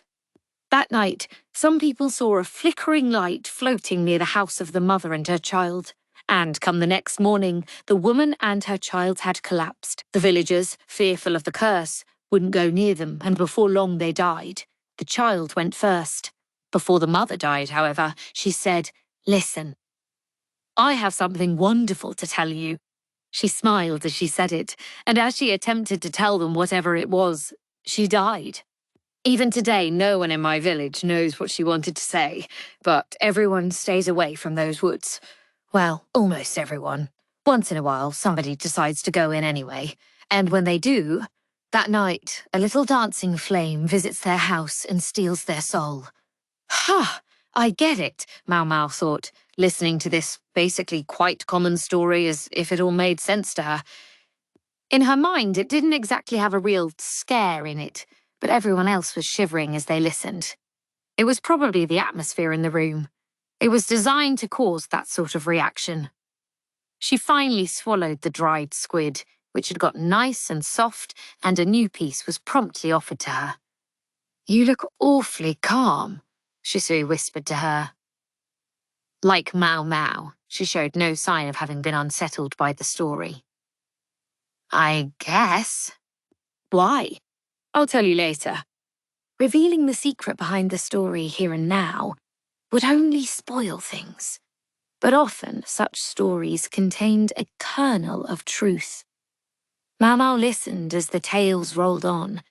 Inqua continued to grip her hand tightly, grabbing onto her anytime anything remotely frightening came up. In due course, it was Shisui's turn to tell a story. Maomao rubbed her eyes. She was feeling lethargic and tired. Not only had they packed more than 10 people into a small room, everyone was wearing copious perfume, maybe self-conscious of any body odour. Maomao, with her keen nose, was getting a little tipsy on the aroma. Shisui, meanwhile, slid the cloth off her head and held her flame up near her face. She'd always looked young for how tall she was, but her balanced features took on a certain imposing authority in the dancing light. "This is a story that comes from a country far to the east," she said, lowering her girlish voice for effect. Gradually, she ceased to sound like a young woman and began to remind Maomao of a veteran storyteller. In this land, there was a famous monk. One day, the lord of the neighbouring province died, and the monk went to perform the funeral. This story is about his journey home. There were 2 mountain ranges the monk had to cross on his way back to his own temple. The journey was impossible to make in a single day, so the monk would be obliged to find lodging for the night. The going had been easy, the weather had been fair, and the distance had passed quickly, and finally the monk had decided to stay the night at the temple of another monk he knew. Thinking that the return journey would be just as pleasant as the way over, the monk was surprised to find his feet felt oddly heavy on the way back. The sun was already sinking before he had covered 2/3 of the distance he'd expected to, and he was nowhere near the temple at which he'd planned to spend the night. This monk was observing particularly rigorous strictures, so he had no attendants and no horse. "Looks like I've made a misjudgment." He was on a wide plain full of pampas grass, and he could hear wild dogs howling in the distance. If he tried to camp out, they might attack him. So the monk picked up his pace, and soon he came upon an old peasant hovel with a thatched roof. He hurried up to the door and knocked. "Pardon me, is anyone home?" From the hovel emerged a young couple. The monk explained his situation and begged them to let him stay the night, even if he had to sleep in the corner of a storeroom. "My, but you must be tired from the road." The young wife received the monk most hospitably. She offered him eggplant and cucumber, and although she claimed they were nothing special, he found them quite delicious. The husband, for his part, watched the monk with suspicion, and who could blame him, with an unknown traveller suddenly arriving at a young couple's home? The monk had few possessions, including only the scantest amount of money to pay for lodging. Yet the couple treated him as an honoured guest, preparing a place for him to sleep in the next room. Deeply grateful for the soft bed, the monk wondered if there was anything he could do to repay them. About the only thing he could think of was to chant a sutra, and so that was what he did, sitting down and intoning a holy text. Normally, he was utterly focused while reciting the scriptures, but today he was oddly, acutely aware of the sounds around him. He could hear the wind in the grass, along with a noise rather like a bell. Insects, maybe. The monk continued to chant, but he listened closely, and then he realized that the bell-like sound was a person's voice. "What shall we do, dear?" It was the lady of the house. "Nothing to do. It's enough." "Another bell." The husband's voice. The monk thought they sounded strange, but once he had begun chanting a sutra, he never stopped until he was finished. Now, dear, that will never do. I don't want to be left alone." The woman was raising her voice. They didn't seem to think the monk could hear them, but his ears were better than the average person's. He knew it was wrong to eavesdrop and try to make himself focus on his chanting, but he couldn't stop the voices from reaching his ears. "You can think what you want." The wife again. "I'm going to do it anyway." "Do what exactly?" The monk felt a shiver run down his spine. Should he stop chanting and intervene in the argument, or... No, he couldn't stop chanting. He had to continue reciting the holy text. He wasn't sure why, he just felt it. Yes, why? Why was his whole body trembling? He had goosebumps everywhere, right up to the top of his head, which had been shaven bald for so long. What is this? Come, let's do it. The unsteady sliding door hushed open, revealing the woman holding a hatchet, her eyes wild. The monk let his eyes shift to look at her, but with his mouth he continued chanting. "Where's that monk? Where'd he go?" The woman swiped with her hatchet just in front of the monk. Whoosh! But she seemed not to notice him. "Where is he? Did he run away?" The woman left the room, her shadow stretching out, forming strange shapes. Inhuman shapes. And then another bizarre shadow joined her. "Search, my love. We must find him. Or else. The woman was in a panic. Why was she panicking? Otherwise There was a tring like a bell. Then there came a munching, as of someone chewing up paper. The chewing went on and on. All throughout it, the monk never stopped chanting the Holy Sutra. The moment the sound stopped, he went outside. He didn't say his farewells to the young couple, didn't look at them, simply left the house. There, he found an insect's brownish wings lying on the ground. Tring, tring. He heard the sound of a bug from the pampas grass, and then it faded. The monk brought his hands together in prayer over the tattered insect wing, and then, still chanting, he walked off into the night. Everyone listened raptly to Shisui's story. Maomao reflected on how important intonation and delivery were. Usually, so airheaded and innocent when she was telling her story, Shisui sounded like a completely different person. She looked it too, with the light of the flame flickering across her face.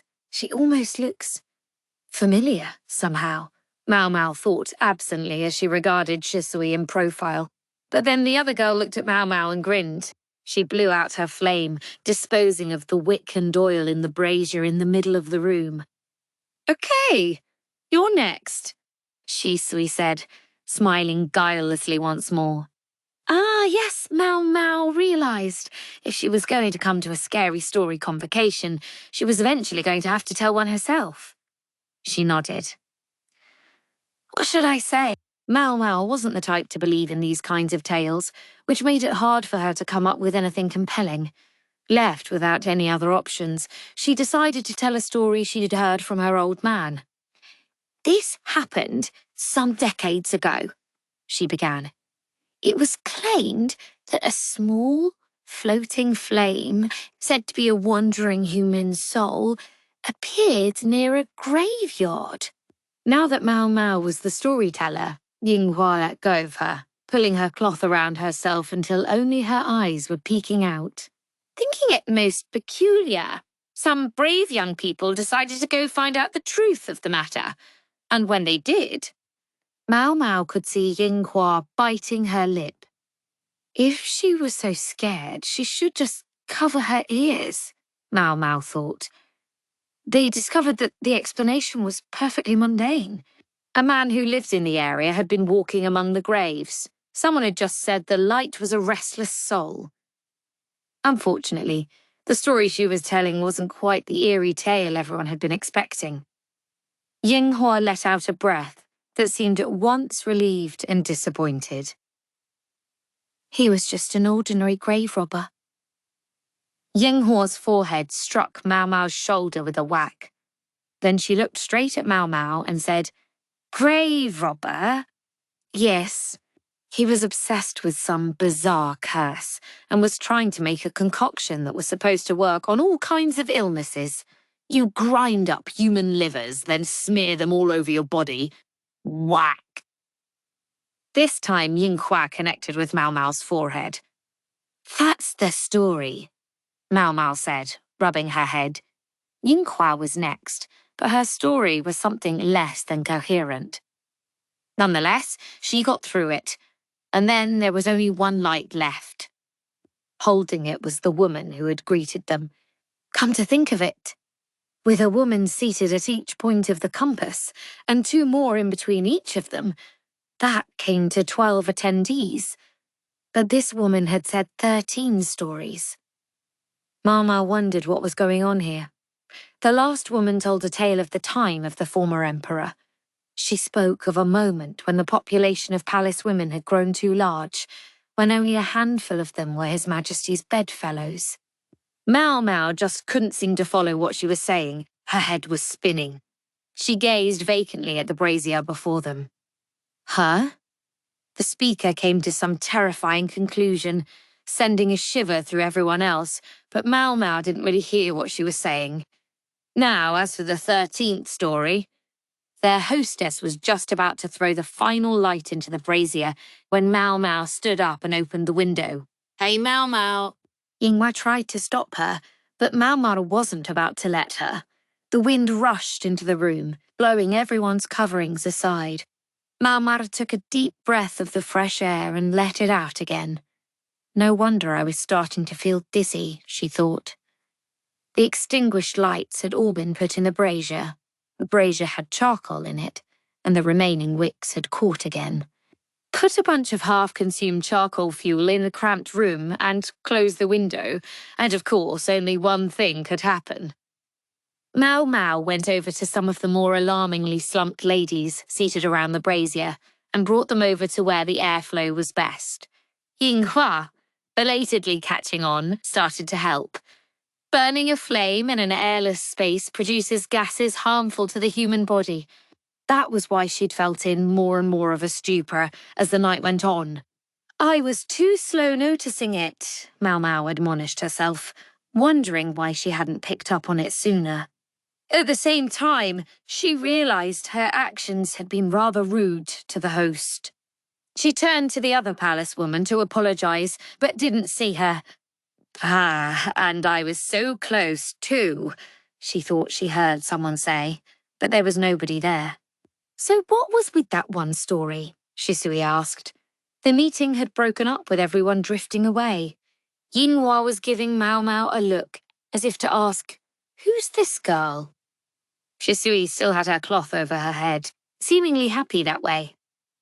"What one story?" Maomao asked. Shisui meant the story of the flame in the forest.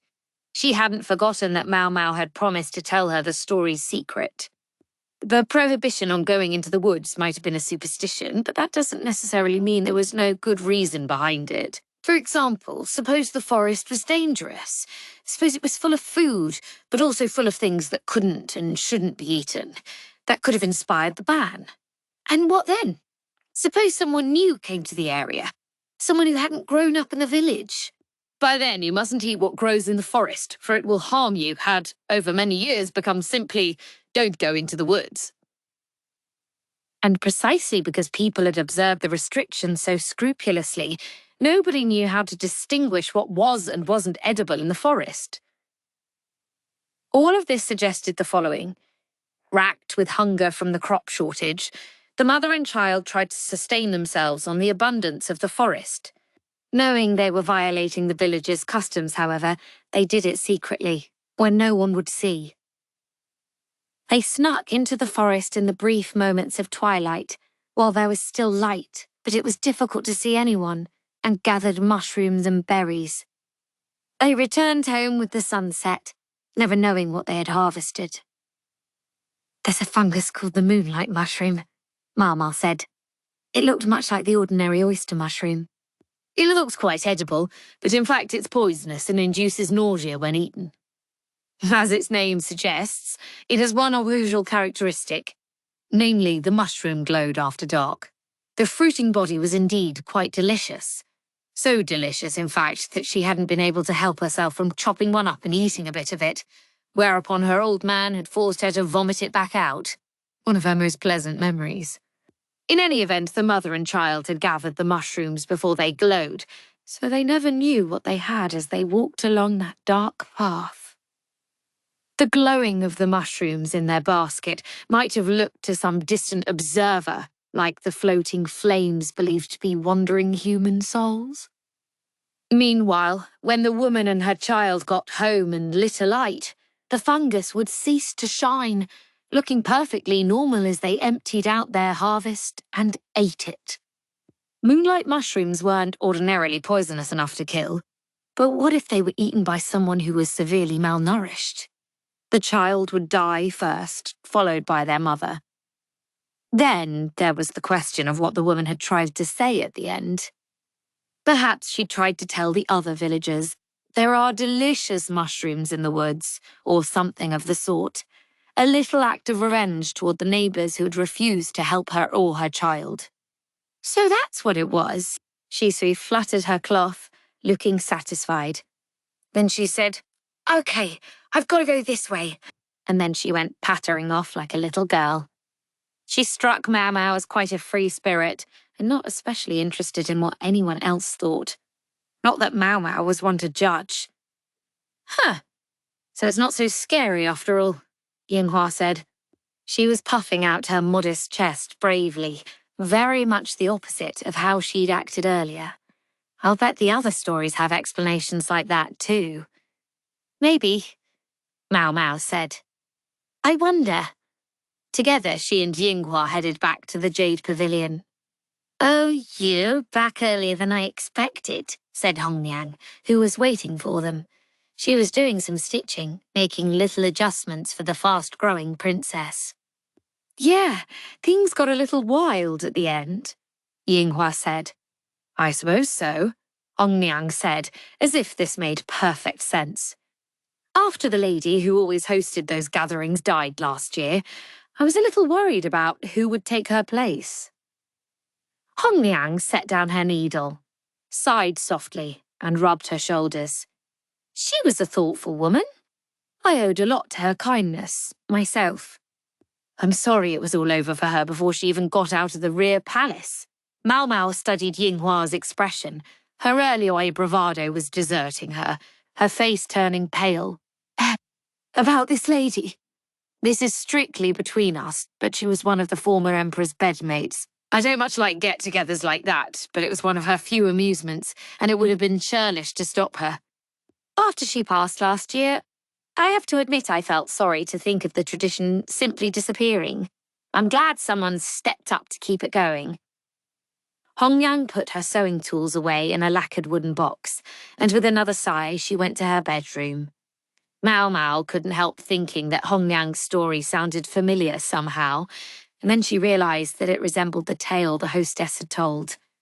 She couldn't remember the exact details, but judging by Yinghua's bloodless expression, she was thinking the same thing. Maomao crossed her arms and puzzled over it. The world was full of things she didn't understand. In any event, she was glad the convocation had concluded before they had become the 13th story. Yinghua, terrified, insisted Maomao stay with her that night, leaving Maomao too stifled to get much sleep. Chapter 16. Beating the Heat. Maomao headed for the main room. They said she was wanted for something. When she got there, she found a eunuch draped across the couch. Maomao bowed politely, then went and stood before consort Gyokyu. Lady Gyokyu, you asked for me. Oh, it wasn't me, Gyokyu said, taking a sip of some warm juice. She might normally have preferred some fruit wine with luxurious ice in it, but Maomao had advised her to abstain on account of her pregnancy. Hongyang was trying to make up the difference by fanning her. I'm the one with business for you, said Jinshi, his face as gorgeous as ever. Gaoshen was performing the same service for him as Hongyang was for Gyokyo, fanning industriously. That would normally be a task for some more menial servant. The fact that none was present suggested there were secrets afoot yet again. What sort of business, sir? Maomao asked. Jinshi looked at Gyokyo and said, I'd like to have her back for a few days. He was clearly referring to Maomao. As for having her back, she was technically on loan to consort Gyokyu to look after the consort's health until the child was born. One wasn't normally allowed to return to the Rear Palace after having left it, but it seemed special dispensation had been granted, along with special conditions. Goodness. And what am I supposed to do for a food taster while she's gone? Gyokyu asked pointedly.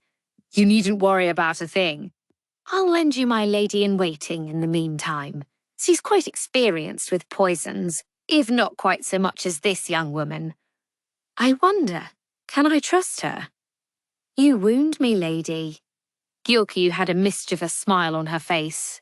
When Jinshi referred to his lady-in-waiting, Maomao could think of only one person, the not quite elderly Sui Ren. Yes, she would certainly do well enough in Maomao's place. She was a shrewd one, if nothing else. But in that case, Maomao wondered, who would look after Jinshi?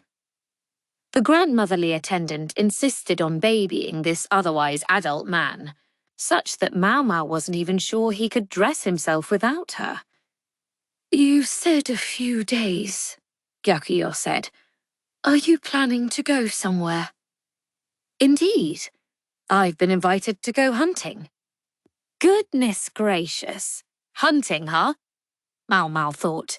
What a very high society way to pass the time. Would there be hawks involved to chase down the quarry? It's at Lord Shisha's invitation. Ginger's smile was perfect. There wasn't so much as a crack in his facade. Lord Shisho, huh? Maomao thought. She recalled he was an important official. Consort Lolan's father. Was it just Maomao, or did this smell like trouble? She wanted to tell Jinshi not to drag her into anything that was going to be a huge headache. But then again, she wondered if a hunt might mean she got to eat some fresh meat. Maybe they would be hunting deer or rabbit. If I had the choice, I wouldn't want rabbit meat as much as I'd want a rice cake made by a rabbit. An old fairy tale held that the rabbit in the moon produced medicine with a mallet. That sounds taxing, for both you and whoever accompanies you. There's a great deal at work here, you see. And you wish to borrow my Maomao for this?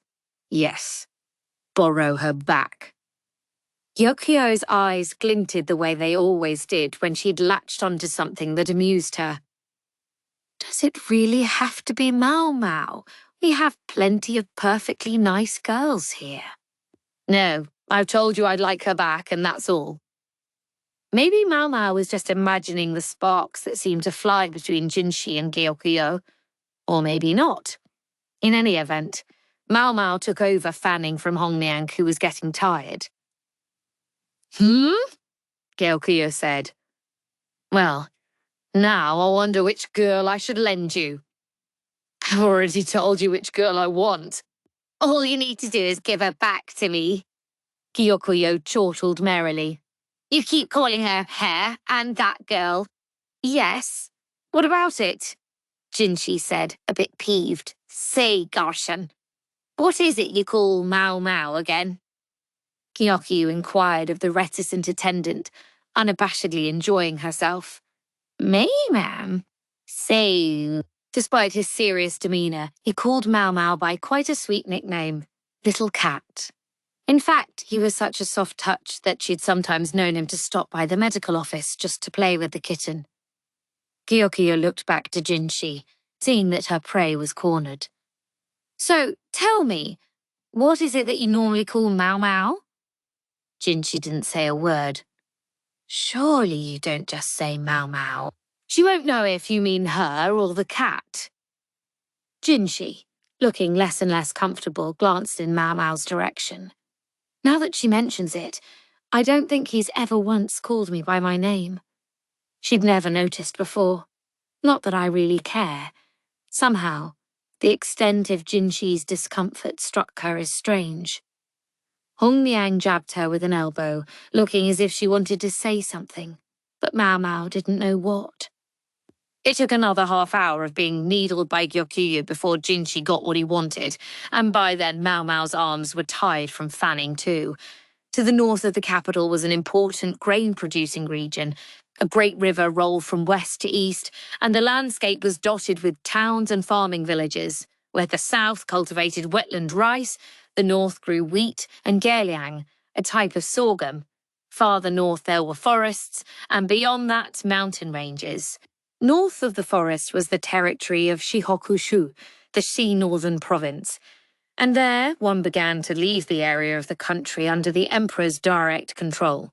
The region centered around the capital was known as Ka-shu, Ka Province, and in addition, there were 3 other major provinces, along with a dozen or so smaller buffer territories among them. The name of the province gave an inkling of its role in things. Of course, the official Shishu would come from Shihokushu. Is this making sense?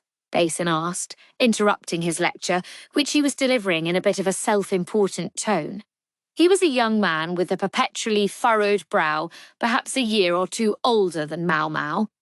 How did the nation's founding myth go, again? Maomao thought to herself. The country in which she lived was called Li. The name was only a single, simple character, but it told a whole sprawling story of national creation. At the top of the character were a few strokes representing a plant, while below that the character for sword was repeated 3 times.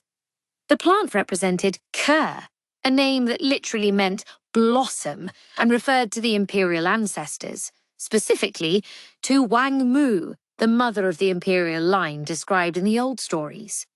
The swords stood for men of martial valor.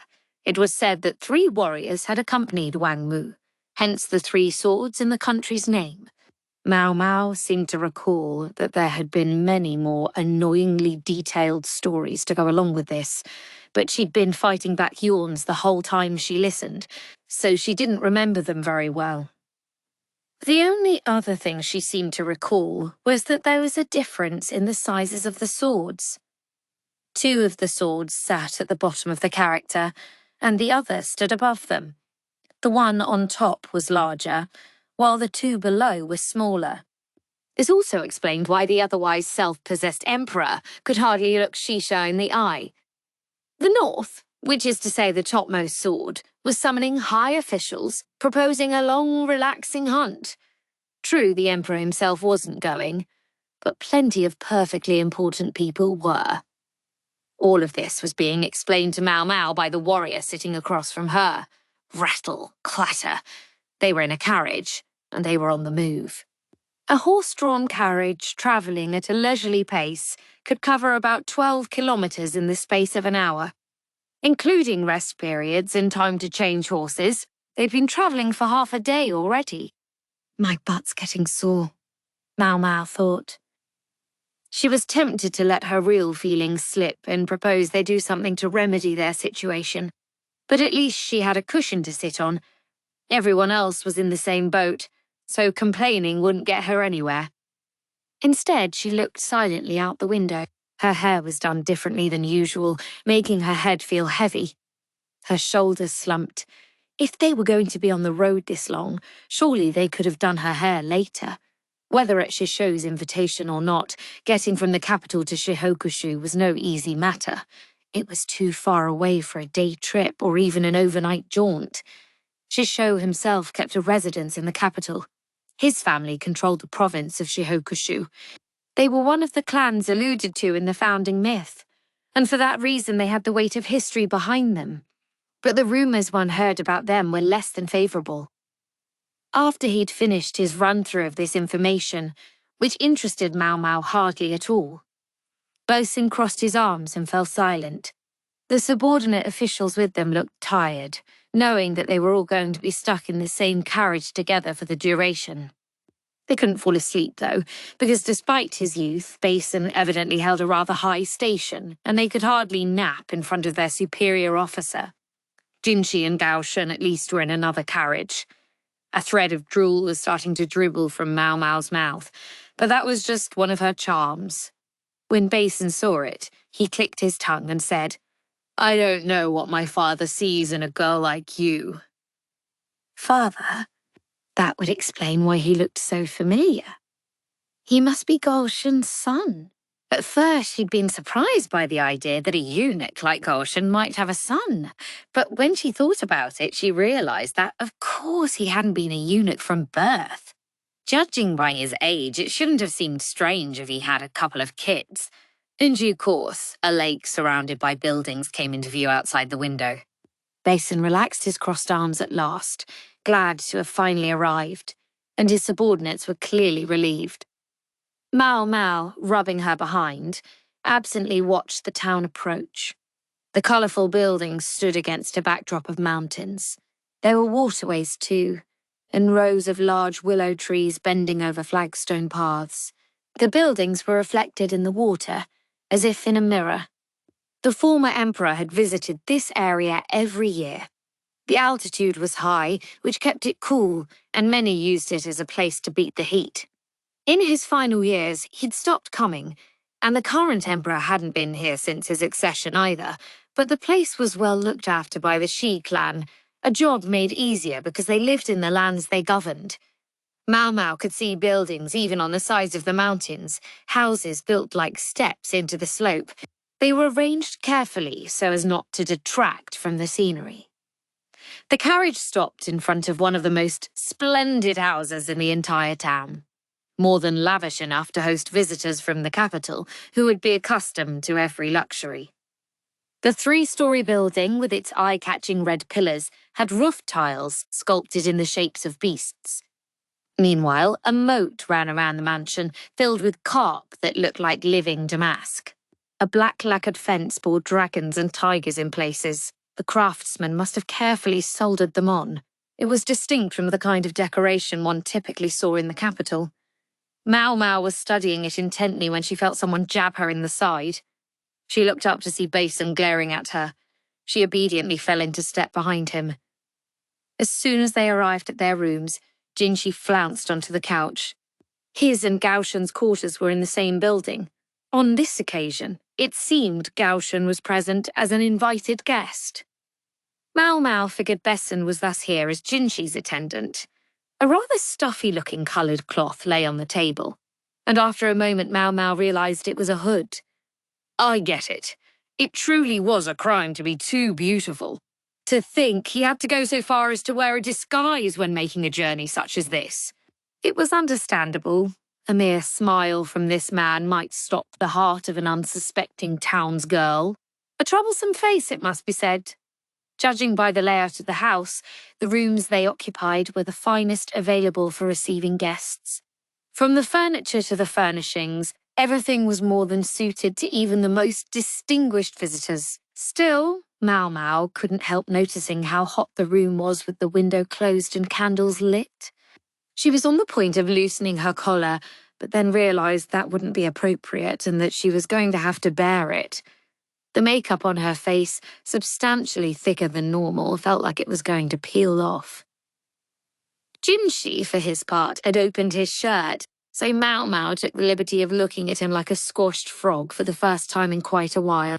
The fact that she, Gashun, and Basin were the only others in the room seemed to make Jinshi think this show of leisure was acceptable. Was it only the candlelight that made shadows appear to play across Jinshi's face? He looked more tired than usual. And here, what name shall I use? Basin asked Gaoshun.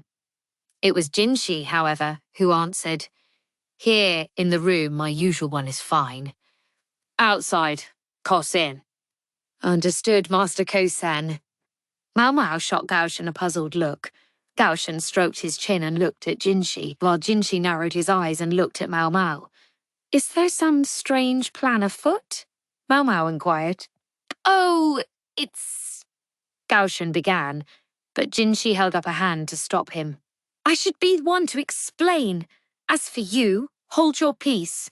Of course, sir, Gaoshun replied, and almost physically withdrew from the conversation and left Maomao perplexed. Am I right that Master Gaoshun and Master Jinshi are both present as guests on this occasion? Maomao said. Normally there was a somewhat more noticeable difference in station between them, but here they occupied the same building, even if they were in different rooms. For generations, the Ma clan has served Master Kosen's family, Basin said. A note of anger Maomao couldn't explain in his voice. His eyebrows were knitted together as if he were mentally working a puzzle, an expression that looked exactly like Goshen. So he is from good stock, Maomao thought, finding herself impressed. She shook her head, provoking further consternation from Basin. He trotted over to Goshen and said, Father, what is the meaning of this? Gaoshun looked troubled. Then he looked at Jinshi before pulling Basin by the arm over to a corner of the room and holding a whispered conversation. Maomao could clearly see Basin's shock at whatever it was Gaoshun said. He then appeared to argue, but without another word, Gaoshun simply smacked him on the head. Maomao wondered what they were doing over there, but she wasn't especially worried about it. She set about tidying up the luggage instead. If she didn't stick to the job, she'd get a piece of Sui Ren's mind later. Aged or not, that attendant could be fearsome indeed. The hunt was to be held the next day. They would spend today at the mansion. An evening banquet was held in the garden, but Jinshi and the others showed no sign of leaving their rooms. They simply stayed in with the windows and doors shut tight, passing the time by reading books or playing Go. The chambers were warm and stuffy, but they requested ice to make things a little more bearable. It was brought to them from the ice house by a rider going at full speed, in the middle of summer, truly the height of luxury. When Goshun spotted Maomao looking at the ice with utmost envy, he was kind enough to quietly slip a piece to her. What a really, truly thoughtful eunuch. Personally, Maomao thought they could solve most of their problems just by opening the windows. Finally, unable to help herself, she asked, Why don't we open the windows? She'd been asking Gashen, but it was Jinshi who answered. Do the food tasting for our dinner, he instructed her, looking frustrated. He added that then she would understand. Maomao was given a small sample plate of the dinner, and she tasted it just as she always did. There was a long pause. You see now? Jinshi asked, eyeing the sumptuous food, but still looking exasperated. The dinner, which had been loaded onto a cart, appeared to include only the finest ingredients. Indeed, Maomao replied. Soft-shell turtle. The soft-shell turtle was renowned for never letting go once it had clamped its mouth onto something. Its blood was considered an aphrodisiac, and the meat could be presumed to have the same property. When Maomao tried a sip of the pre-dinner wine, she noticed that although it had been given some smoothness with fruit juice, in fact the alcohol was pretty stiff. It wasn't just the appetizers and the aperitif. The ingredients in the side dishes, the entree, and even the dessert all appeared calculated to make the eaters more energetic. Gao Shun dug through their luggage and produced some portable rations. It looked like they were going to have a modest dinner despite the gorgeous food sitting in front of them. Aren't you going to eat it? It's not poisoned, Maomao said. It may not be poisoned, but it's still not fit to eat, Jinshi replied. In fact, I'm amazed you can keep such a straight face when you've eaten that stuff. He and Gao Shun were both looking at her as if they couldn't believe what they were seeing. In a corner of the room, Basin was boiling some water, and when it was already so hot, it tastes wonderful. It would be suspicious if there were any leftovers, so you don't mind if I eat it, do you? Fine, if that's what you want. Jinshi pursed his lips as he looked at the thoroughly satisfied Maomao. She, meanwhile, savoured another sip of turtle soup. Jinshi watched her closely. How is it? Is it good? It is. I don't have particularly fond memories of soft-shell turtles, but this I can live with. What do you mean, memories? Jinshi asked. He picked up the tureen of soup, beginning to look interested. Oh, nothing important. Maomao had been in the habit of helping her adoptive father ever since she was little. That included going to market to buy ingredients for medicines, and once she'd run into an unsavoury character on one of these trips, an exhibitionist who had undone his belt and opened the front of his robe. Needless to say, he hadn't been wearing his skivvies. He seemed to show up especially often in winter, and she always wondered if he didn't get cold. Maomao, startled, had made to run away, and in the process she'd dropped the purchase she'd been holding. It happened to be a live soft-shell turtle, and... Okay, enough. I don't need to hear any more. Jinshi put down the tureen, a traumatized look in his eyes. Gao Shun and Basin, father and son, wore similar expressions. Apparently she'd slipped up again. Gosh, the courtesans always love that story. It made her realise afresh, as she set aside the empty plate, that she didn't even speak the same language as those of better breeding. Still, what a waste of a good meal.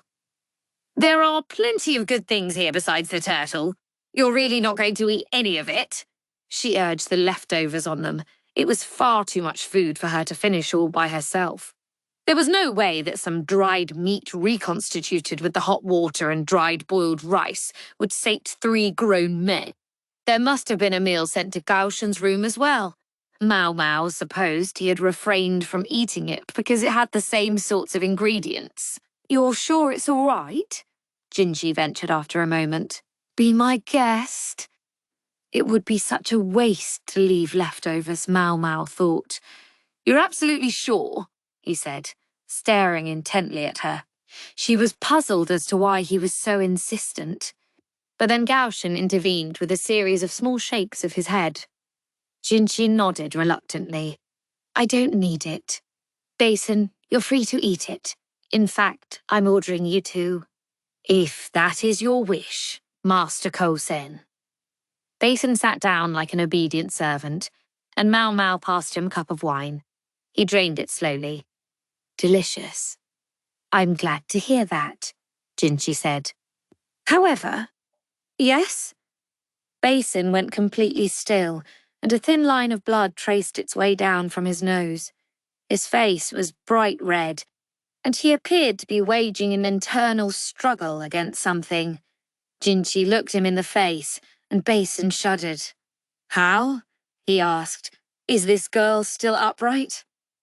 He was looking at Maomao with a truly terrible expression, as if fighting back a force welling up from within his body.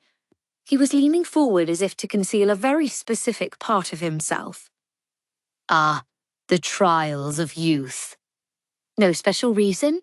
Maomao demurred. The answer was simply that such was her constitution.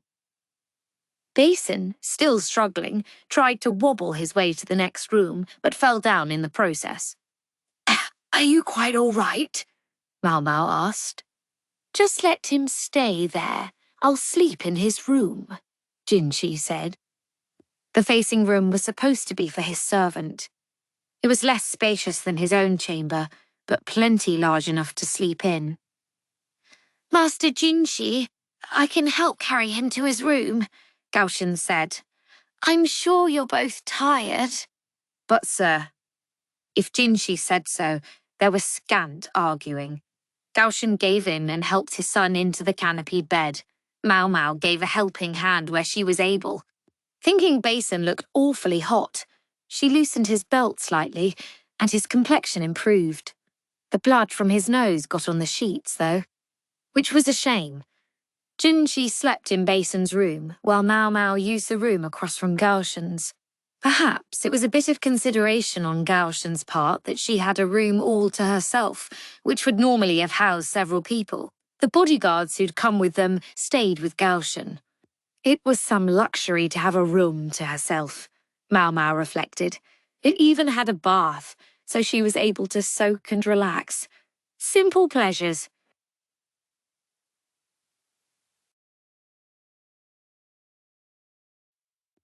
Chapter 17. The Hunt, Part 1. The next day, Jinshi and the others rode off to the hunt. Jinshi wore his disguise, though he looked annoyed to have to do so, and continued to call himself Kaozen, the name it appeared he was going to use for the duration. The disguise was understandable. Having someone who looked like Jinshi wandering around would be an absolute distraction all by itself. This wasn't the palace. Nobody here knew he was a eunuch.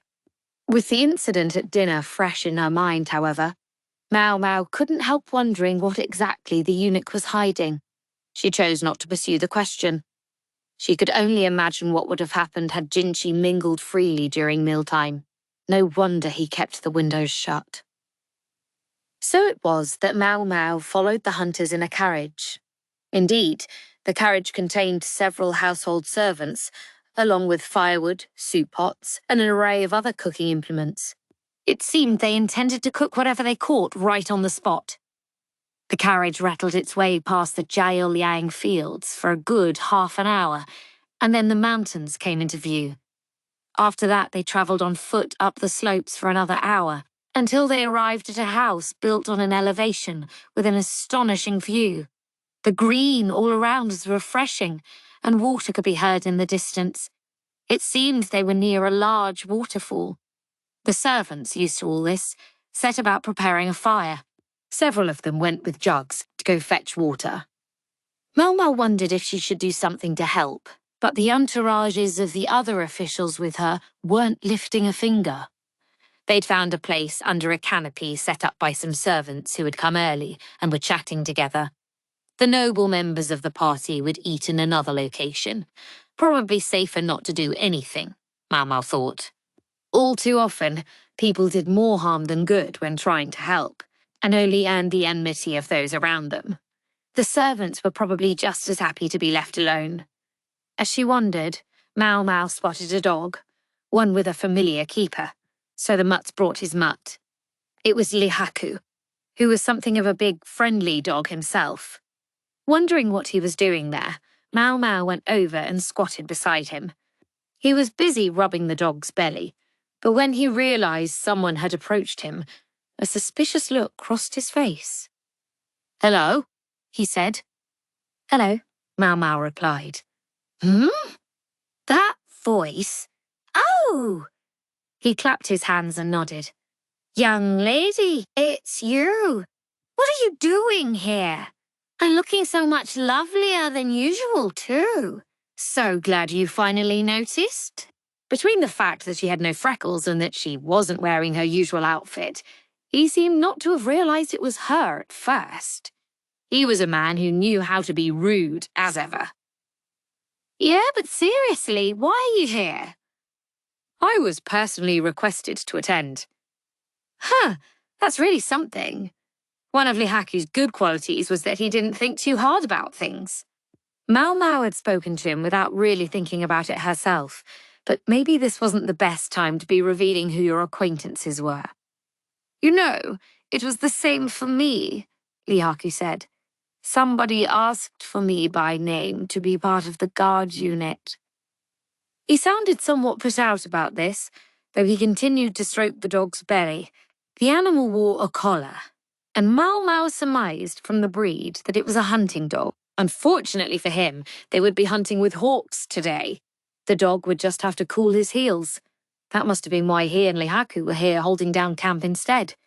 You just keep an eye on the dog, they said. Evidently, though he'd been asked for by name, the other bodyguards, themselves proud men all, had effectively ostracized him. Lihaku had been making his way up in the world lately, but the higher you went, the more fierce the resistance became. Lihaku pursed his lips, not because he was upset. He was making some ridiculous shh, shh sound, pushing the breath out of his mouth. He seemed to think he was whistling. You're very bad at that, sir. Here, thanks. Pipe down. He gave Maomao a smack on the head, then pulled at a string around his neck, producing a long, narrow tube that looked vaguely like a flute. Having given up on whistling, Lihaku put the cylinder to his lips and blew on it in the dog's direction. The animal jumped up and looked right at him. With a series of long and short blows, he could make the dog sit and stand on command. He looks very smart. Sure is. When I need him, I can get him to come running from kilometers away. Then he gave 3 short bursts on the whistle, followed by 5 longer ones. The dog came over and sat in front of him, wagging his tail. He's so smart. Bet they want to use that. He looked at the sky. Maomao couldn't help following his gaze, and above them in the blue she saw a tiny black speck circling. Personally, she thought, when hunting in the mountains, which were full of physical obstacles, it was probably wiser to use a dog than a hawk, but maybe hawks carried more prestige. Maomao wouldn't turn down some wild rabbit, though she dearly wished she might have some boar meat instead. But they weren't going to catch a boar with a bird. Maomao contemplated what a good forest this was. A wide variety of trees grew here, and that likely meant a wide variety of fine medicinal herbs and mushrooms. I guess they probably don't want me going in there, she thought. She was feeling fidgety. She glanced around. Lihaku was completely absorbed in playing with the dog. She didn't think anyone would notice her. But still,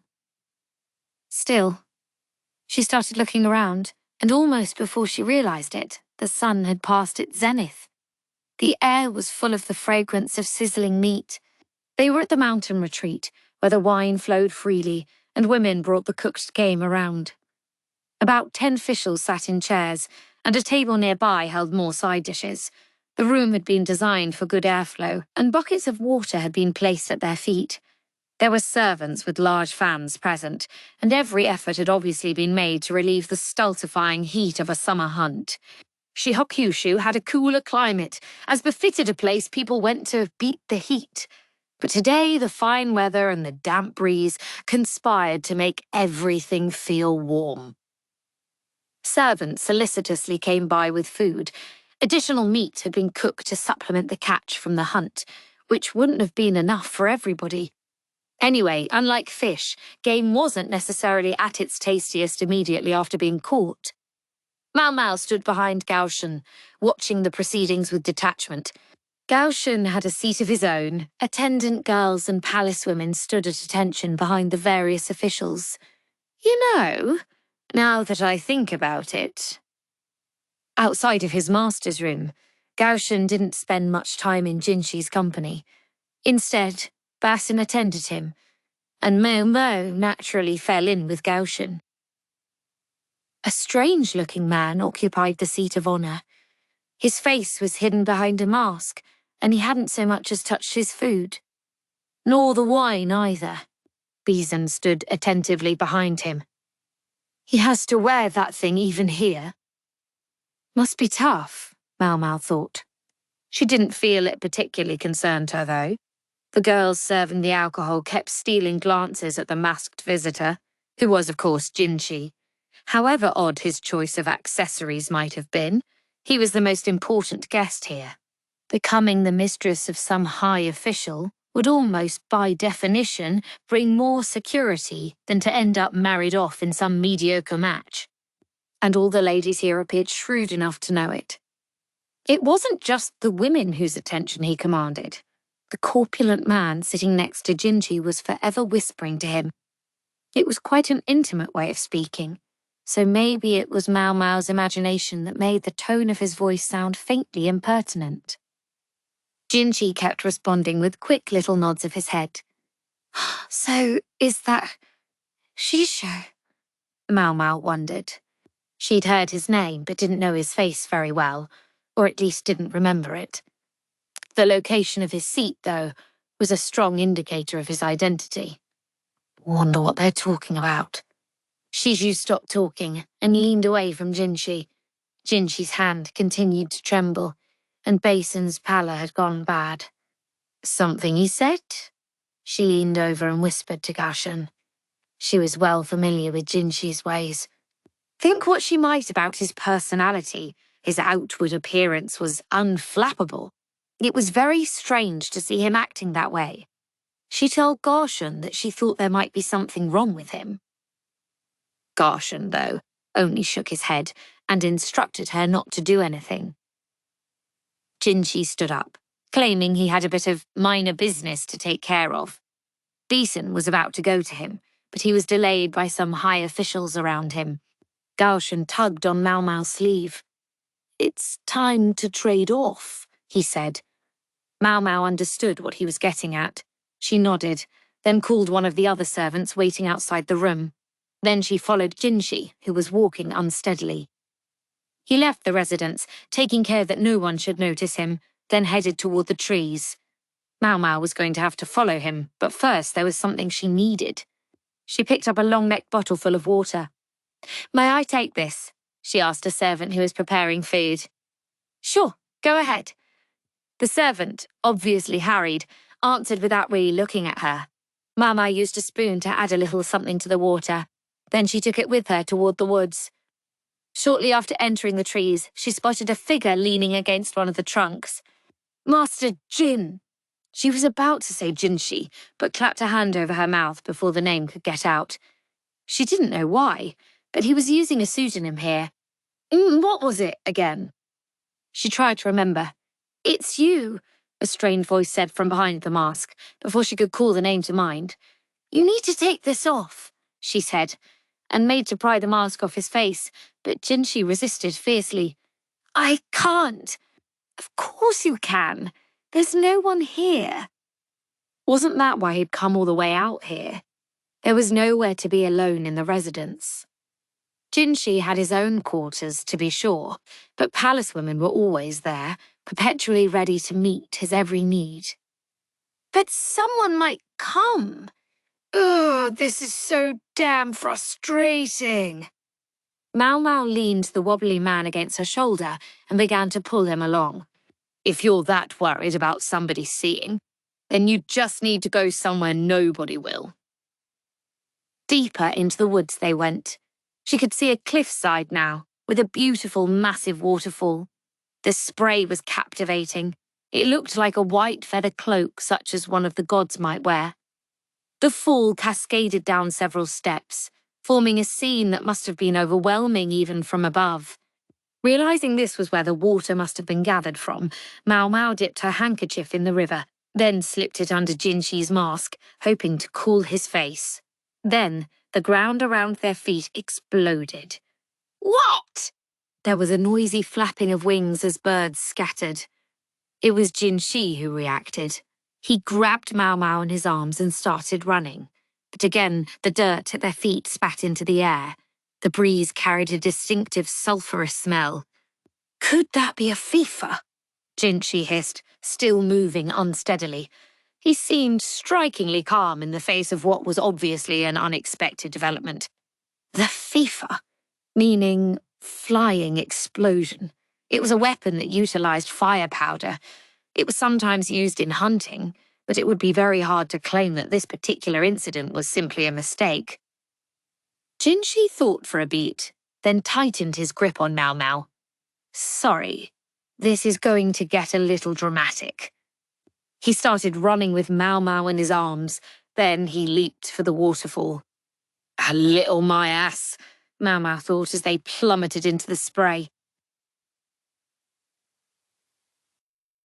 Chapter 18. The Hunt, Part 2. The soldiers serving as bodyguards were clearly distressed. The officials were discussing something amongst themselves with occasional exasperated glances at Basin. It had now been 2 full hours since his master had left his seat, well beyond a reasonable amount of time to answer the call of nature. Basin knew it was too late to regret his decision not to accompany Jinshi. Anyway, Jinshi had specifically told him to stay behind. Basin had seen his father give some sort of instructions to that maid who was always with them. Basin grunted and furrowed his brow. Everyone told him he looked like his father when he did that. At this moment, though, his father Gaoshan remained expressionless, simply observing what was happening. Basin was directly involved, but today, Gaoshan was a bystander. He was just acting like the other officials. Basin was desperate to ask his father what he should do, but he couldn't approach him under the circumstances. Instead, he tried to imagine where his master might be, even as he tried to ignore the distraction of the other officials' annoyance. He had already sent one of his subordinates out to search, but truth be told, he wished he could have gone personally.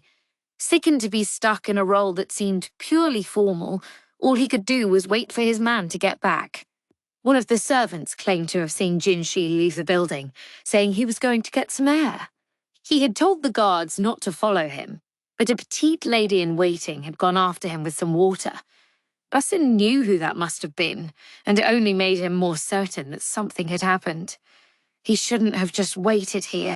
At the moment, there were 2 distinctly different attitudes among those present. Those who were worried about their missing master, and those who were openly amused that he had disappeared for so long with a serving girl. Basin was particularly furious at the idiots in this second group. He restrained himself from arguing openly with them. "That would never happen," he wanted to exclaim, but the result was a compulsive tapping of his foot against the floor. The atmosphere at the banquet was quickly turning sour.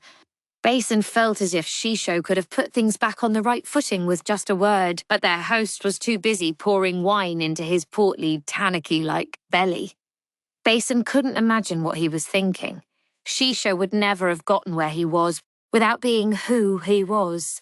But from that perspective, there was one man who might have been able to surpass him, the strategist, Lakan. Yet it was widely understood that Lakan had no such ambitions. The man people called eccentric, strange, bizarre. He had recently brought out a courtesan, and he was shut up somewhere with her instead of attending this hunt. His absence wasn't particularly remarkable. What had the court chattering was the realization that the monocled eccentric had actual human feelings. All this being said, Shisho was the host at this banquet, hardly in a position to carry out any plots personally. Basin dearly hoped that nothing untoward would happen while he was the one attending his master.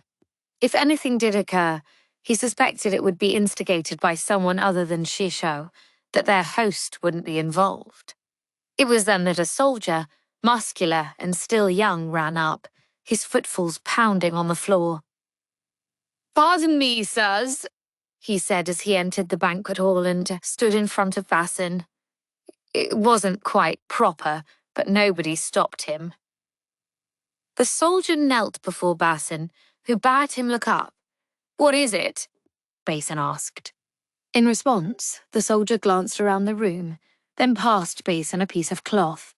He recognized the damp, shredded fabric immediately. He took in the soldier's expression. He was desperate to glance over at his father to see what he might be thinking, but he suppressed the urge, clutching the cloth tighter. "Is that—" An official reached out, but Basin hid the cloth from him. Not raising his eyes from the ground, he said, "A piece of my master's robe. Carefully expressionless, he looked at the soldier.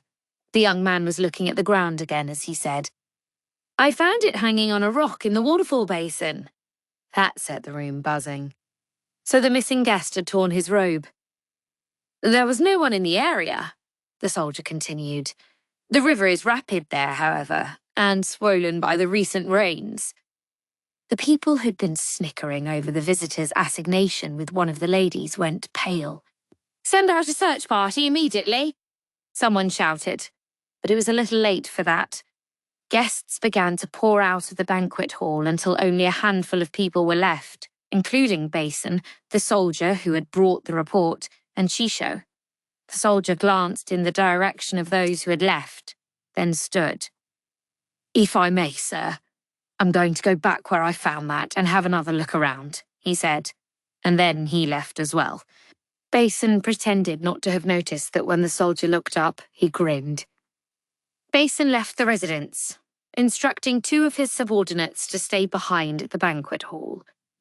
Those who had shared Basin's concern for his master had already sent their men to search the first time Basin had asked, so that now it was only the scoffers who were stumbling over themselves to look useful. Basin heard some of the other guests shout to him, and he answered them offhandedly. But what he was really doing was looking around. He found the soldier who had reported to him. He was now accompanied by a dog that sniffed around, searching for something. It looked like a hunting animal tracking game, but then one of the officials passed in front of it and it began howling. "Oh, what the hell?" the man exclaimed, cringing to find himself the object of all this noise. "I'm very sorry, sir," the dog's handler said. "Just get him away from me," the man demanded. The soldier managed to pull the dog back, but now the animal started barking at the official's subordinate. The man and his underling moved off, clearly thinking what an ill-trained hunting animal they were dealing with. After another 30 minutes or so of searching, someone shouted from the direction of the waterfall. A bevy of guests were gathered downstream of the basin. There was a torn robe there, with dark red stipples, and a broken arrow stuck through it. "What is going on here?" Basin said, but the discoverers of the robe shook their heads. The tear in the outfit perfectly matched the piece of cloth that had been found earlier. Water had caused the red stains to fade, but they were unmistakably blood, and they clearly traced back to where the arrow had struck. The owner of the robe was nowhere to be seen. If the robe had been carried to them by the current, then he must be upstream.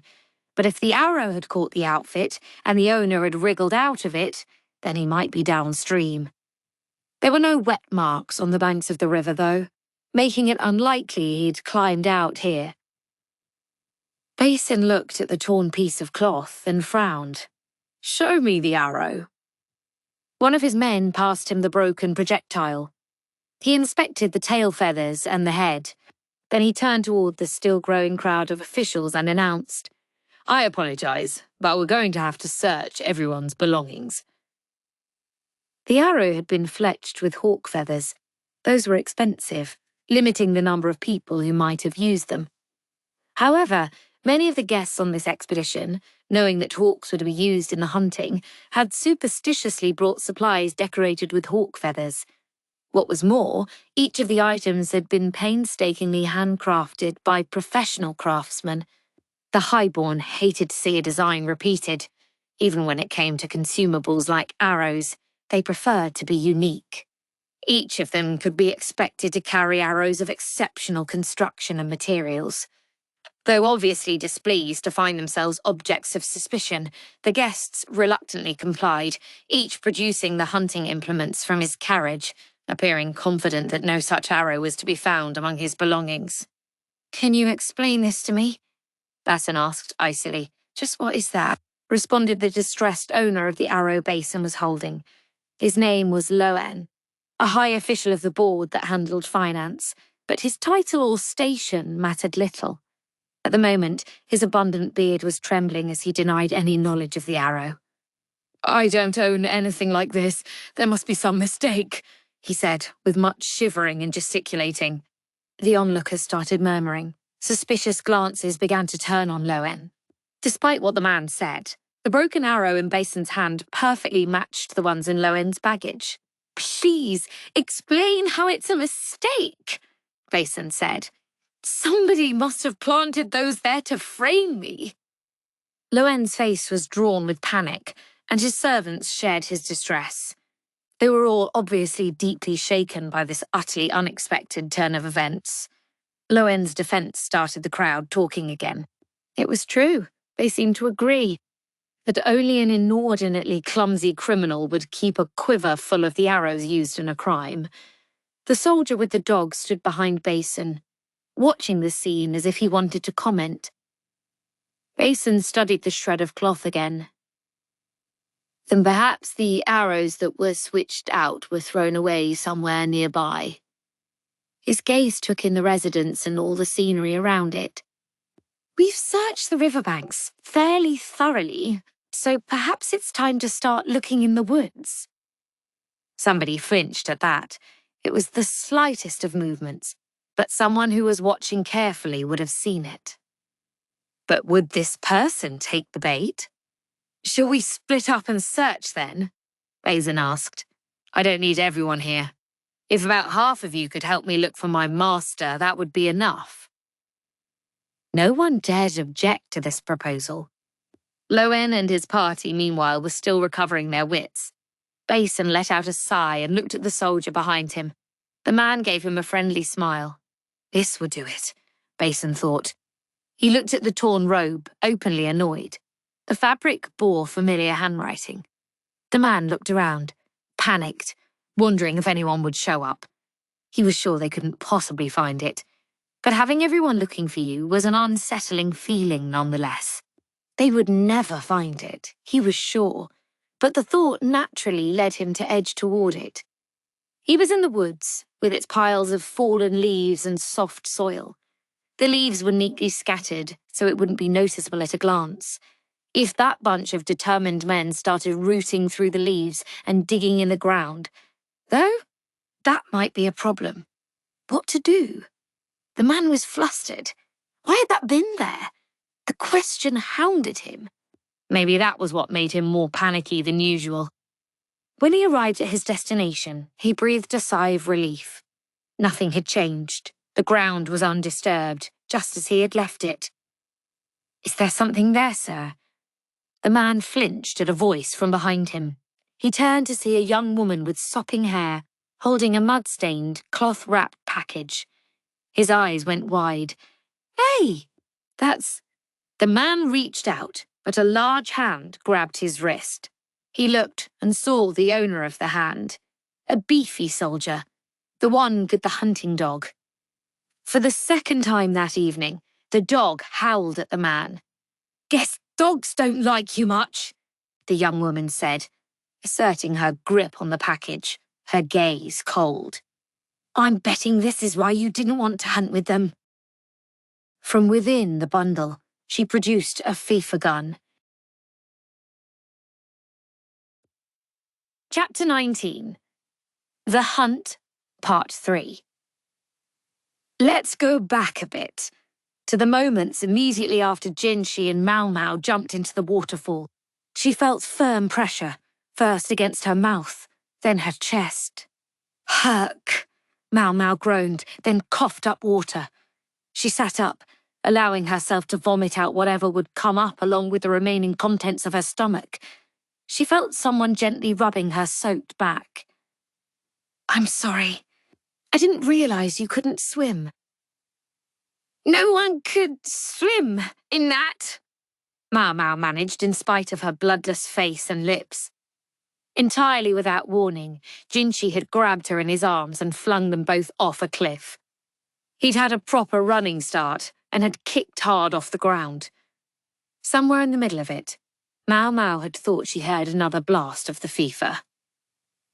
The cliffside had been nearly 50 meters high. Under any other circumstances, she could only have assumed Jinshi had lost his mind. "The basin here is deep," he said now. "So long as you manage to land in it, you should survive, assuming you don't drown." "Big assumption," Maomao replied. When he saw how angry she was, Jinshi found he couldn't quite look at her. Maomao stood and loosened her sash. Her robe was soaked through and very heavy. What are you doing? I'm sorry I'm not pretty enough for you, but I'll catch a cold at this rate. And so will you. Take off your clothes, Master Jinshi. I'll wring them out. Then Maomao began to do just that. Her robe was still heavy. Deciding she didn't care that much, Maomao proceeded to pull off her skirt and even her underrobe. There was a thump as bundles of medicinal herbs hit the ground. They were soaked, ruined, she thought, sighing. She decided to refrain from removing the simple clothes that covered her front and her hips, at least. There might not be much to hide on her body, but she wanted to hide what there was. She picked up Jinshi's robe, tossed it on the ground with a thump of its own, and began squeezing the water out. You can worry about mine later, he said. Take care of yours first. He sounded oddly annoyed. Knowing she couldn't let him stay that way, however, she continued wringing out his robe. He practically snatched it back from her and began squeezing it dry himself. She figured that was just as well. He was stronger than she was and would do it more efficiently. She went back to working on her own clothes. She put her skirt and underrobe, still rather damp, back on, then finally took a look around. They were in a dim cavern. Where are we? Behind the waterfall. Not many people know about this place. But you do. An official who used to play with me here long ago taught me about it. I gather that going in here is sometimes used as a sort of test of courage. I see. Maomao sifted through the inundated herbs, trying to decide if there was anything that could still be used, when she came upon some small bundles wrapped in bamboo sheepskin coverings. She held them out to Jinshi. He undid the monkey grass that tied the bundles shut to reveal boiled butterbur. They'd been packed in layers, and the ones at the centre were relatively undamaged. I'm sorry it's such poor fare, but I must ask that you eat this, Maomao said. The plant was seasoned to give it some flavour, and a bit of a soaking probably wouldn't hurt the taste that much, but nonetheless, it wasn't the sort of thing one would normally put on a noble's dinner table. What is it? Some kind of medicine? No, sir.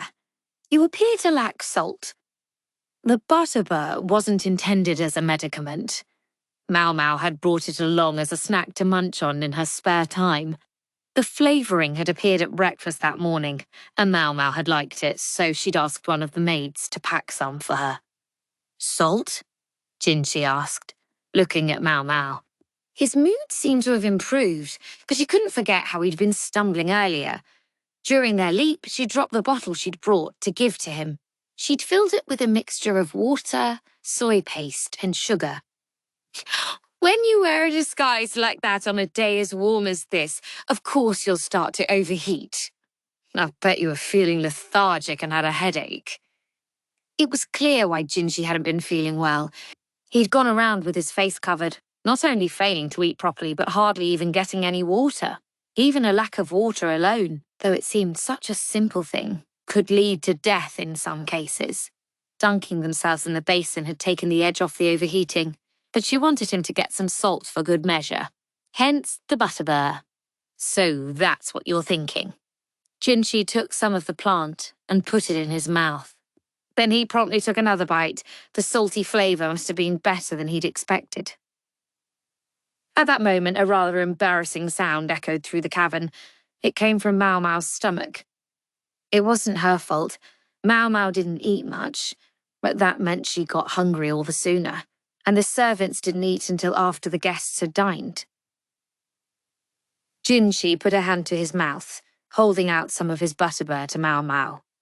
She was suddenly seized by the desire to glare at him, to bare her teeth and scowl. She managed to quash the impulse, of course. Thank you, she said, although she worked in a bit of a pout as she said it, and then she plucked a bit of butterbur for herself and put it in her mouth. Defeated, Jinshi ate his helping as well. When they were left with only the wrapping, Jinshi licked the last of the salt off his fingers. Maomao was struck by how childlike it was. But anyway, she went ahead and cleaned up the bamboo wrapper.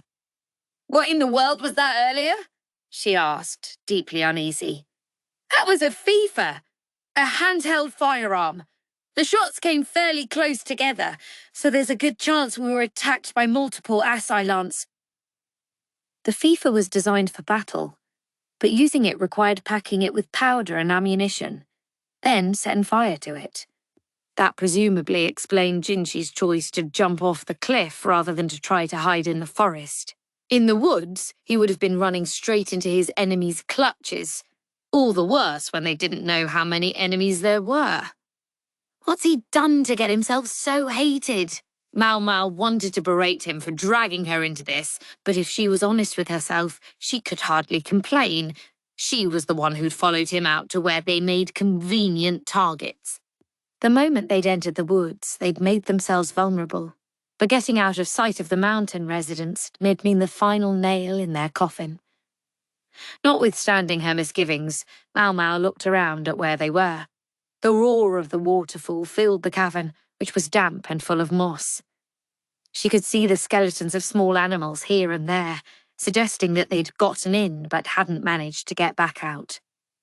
The cavern was darker farther in, but she could feel a breath of wind. "So you knew about this cavern? Do you know if there's a way to get out?" she asked.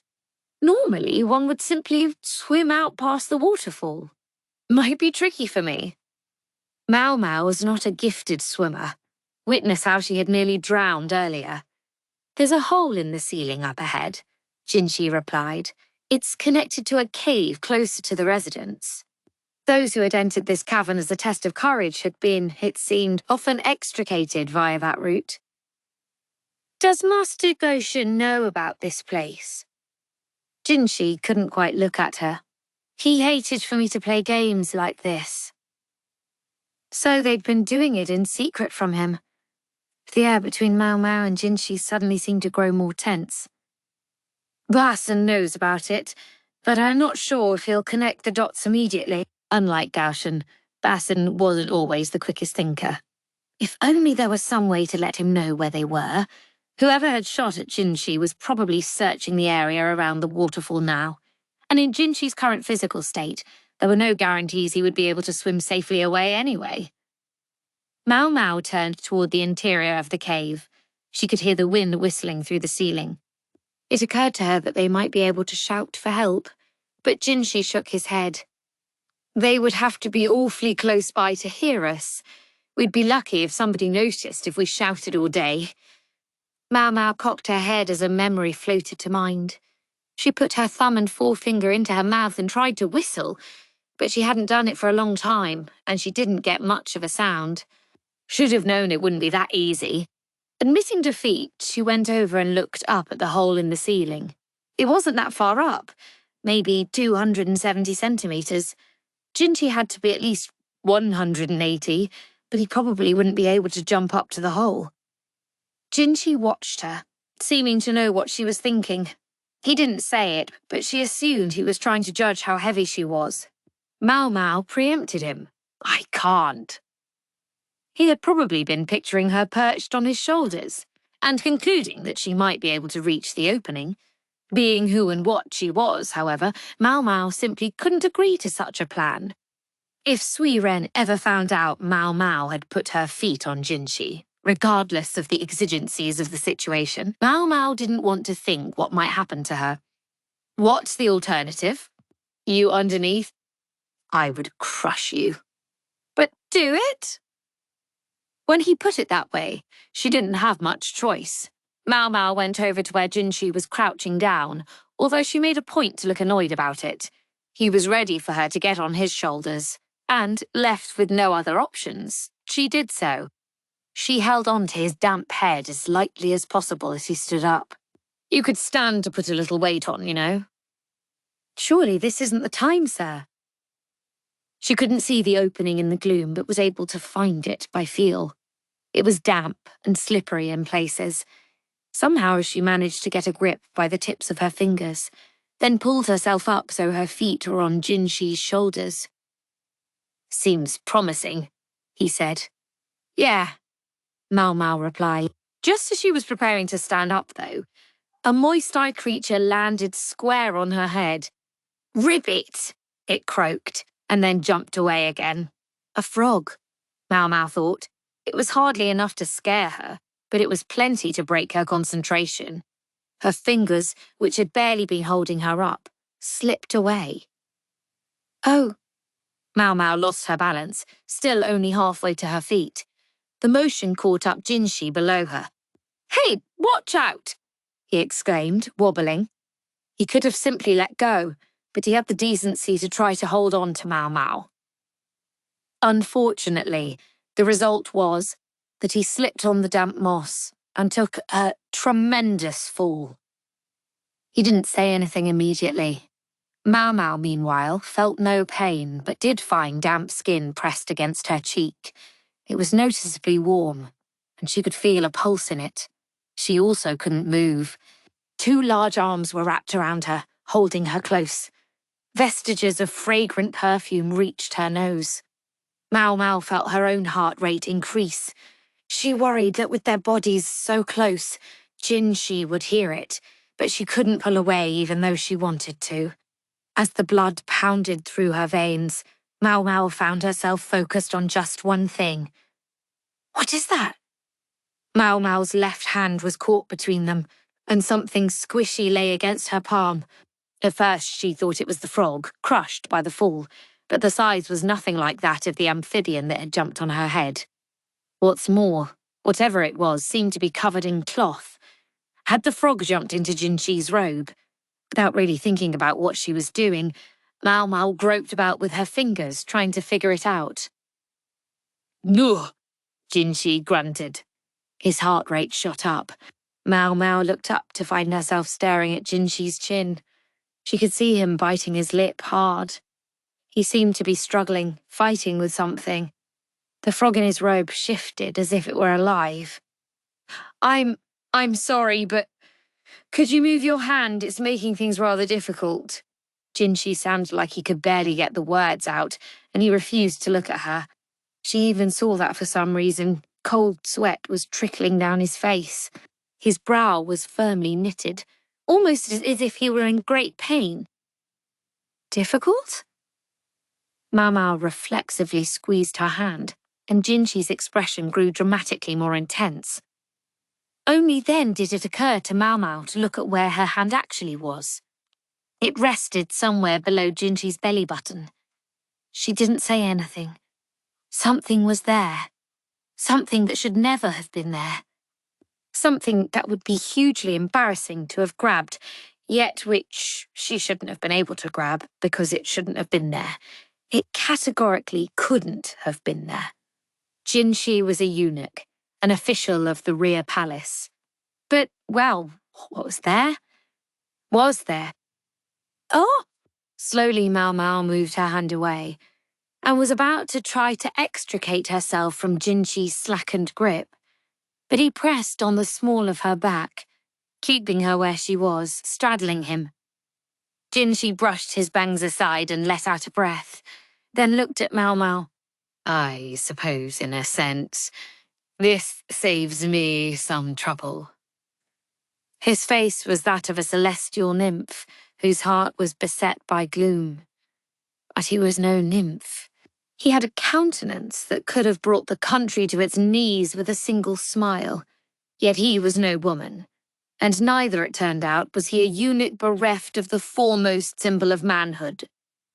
Jinshi's robe had come open when Maomao had landed on him, but the body it revealed was not soft and indulged. Instead, it was all taut muscle, the product of discipline and training. His face might be that of a nymph, but his body was that of the warrior. Now it seemed inexplicable to Maomao that it had never occurred to her before that he might not be a eunuch. Perhaps she'd subconsciously avoided entertaining the possibility. There's something I want to tell you, Jinshi said. It's one reason I had you come along on this trip. Maomao found herself wanting to plug her ears. She understood instantly that she mustn't hear anymore. But plugging her ears would only make it obvious what she was thinking. There was a man in the rear palace who wasn't a eunuch. What would happen if that fact got out? What if that man had ever laid a hand on any of the consorts? If seed that wasn't the Emperor's had been sown in his garden? Maomao scowled at Jinshi. Stop, please. Don't drag me into this. Jinshi had frequently put Maomao to use before, and although sometimes more and sometimes less, it was always a headache for her. Even so, it had never seemed worth her while to get truly upset. But this was different. Once she had this knowledge, she would have to take it to her grave, and I'm not ready to follow you to my grave. Thus, instead, Maomao said, I'm very sorry, sir. I'm afraid I might have crushed a frog. She kept her face completely expressionless. A frog? Jinshi winced. Fine. Let him wince. Maomao would overcome this situation by sheer force of will. Yes, sir. A frog. I apologize again. It dropped on me from above and made me lose my balance. You aren't hurt, aren't you? That squishy feeling thing had been a frog, she kept telling herself. Just a frog. That was I'm terribly sorry. I know you took the brunt of the fall for me. Let's get out of here quickly.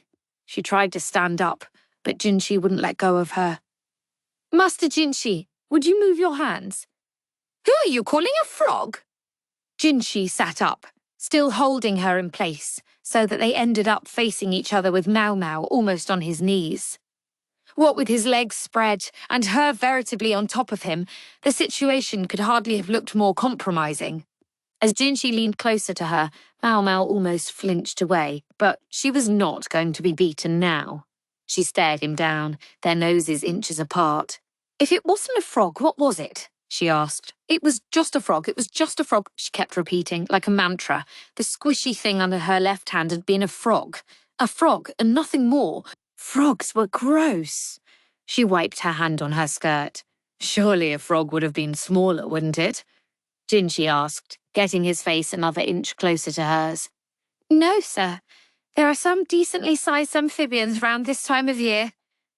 Decent. Jinshi flinched again, looking shocked, and Maomao seized the moment to close the distance further, until their noses were practically touching. Yes, decent.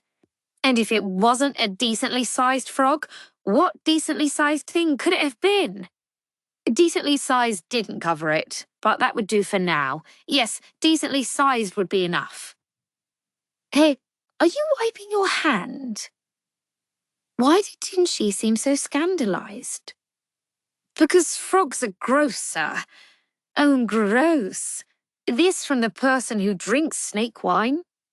But frogs are slimy. Ooh, slimy. They glared at each other for long seconds, then almost a minute.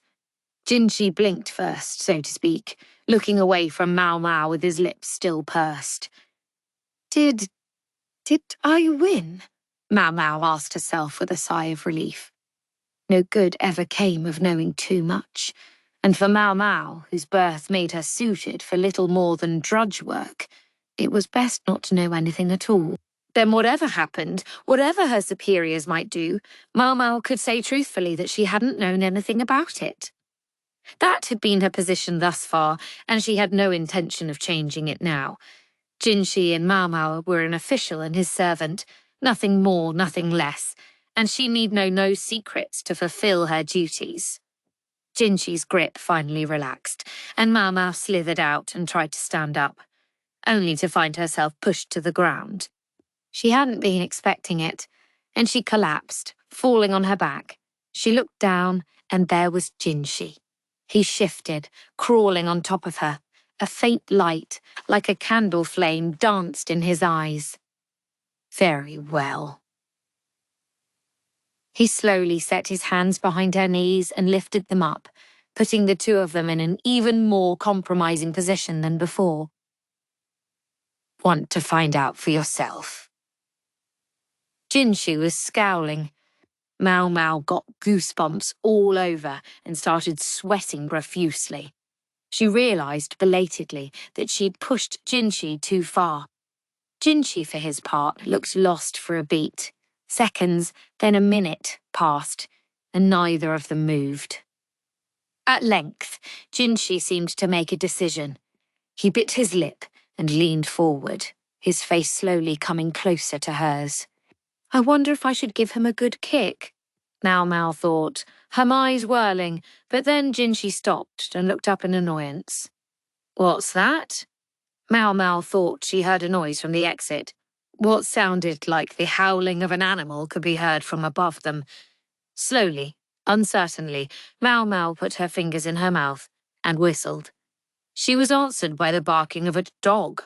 She whistled again, and then a ball of fur came plunging through the hole above them, landing square on Jinshi's back. While he roughed his waist, Maomao scrambled out from under him. The furball was the hunting dog Li Haku had been playing with. Maomao gave it a big hug and a nice pat. Hey, what are you doing? Don't go running off like that, came the voice of the other big dog. He didn't sound terribly worried, really. Still rubbing his back, Jinshi looked up at the ceiling. Maomao, feeling like she'd escaped by the skin of her teeth, shouted Li Haku's name as loud as she could. How in the world did you get down there? Li Haku asked, looking flummoxed. He'd fetched a rope and pulled Maomao and Jinshi out of the cavern.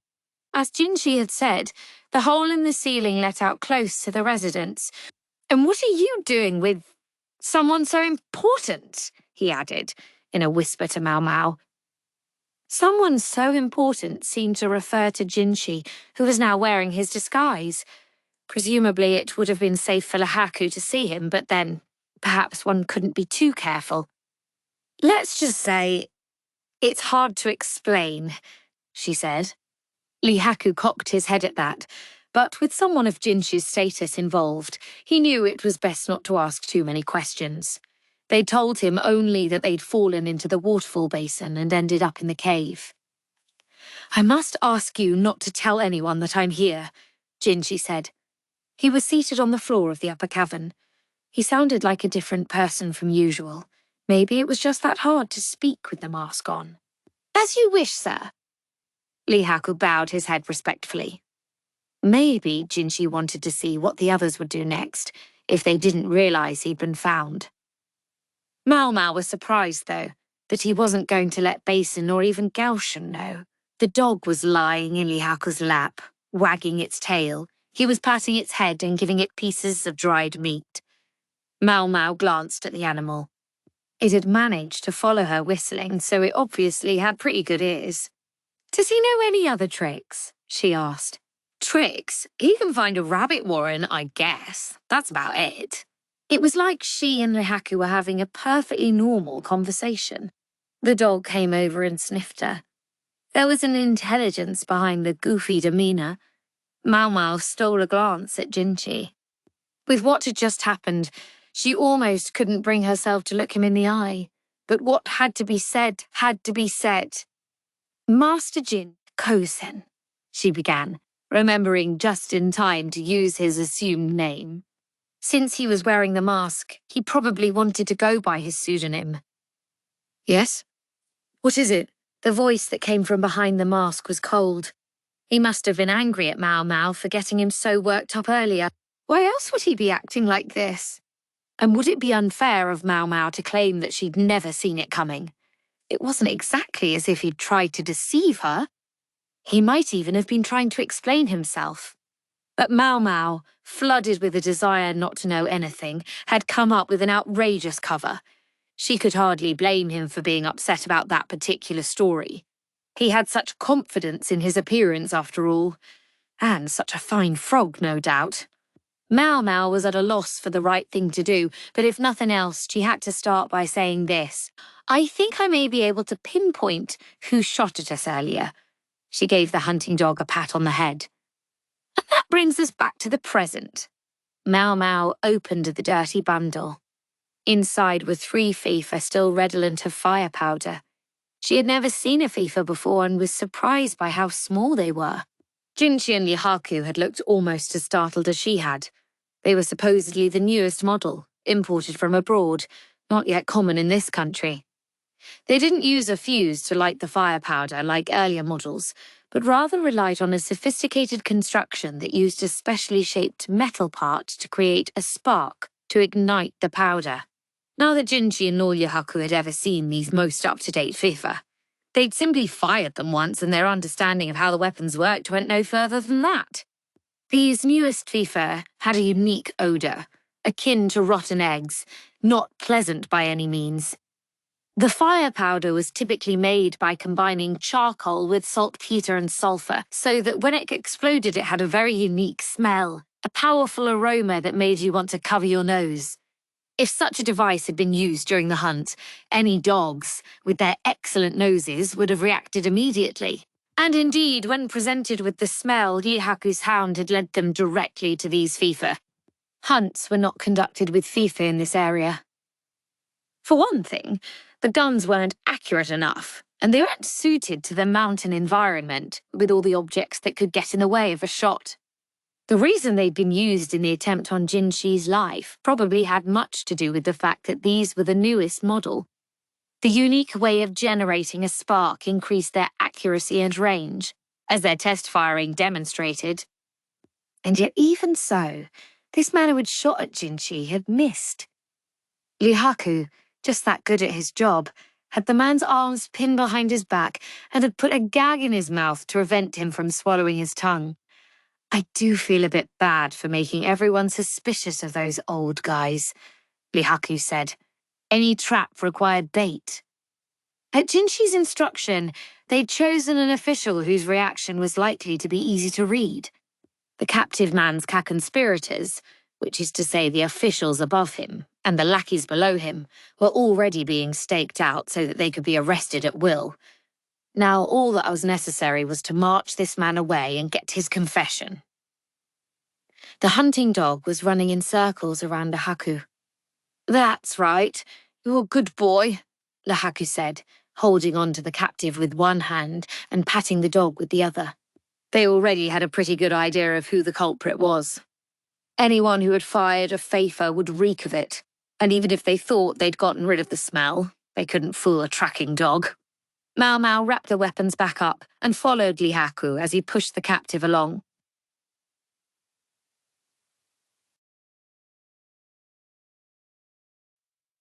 Epilogue. She still didn't feel good about it.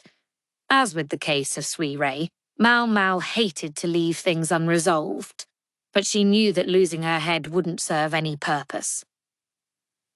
Garshun was attending the evening's banquet, which was being held on a boat out on the lake.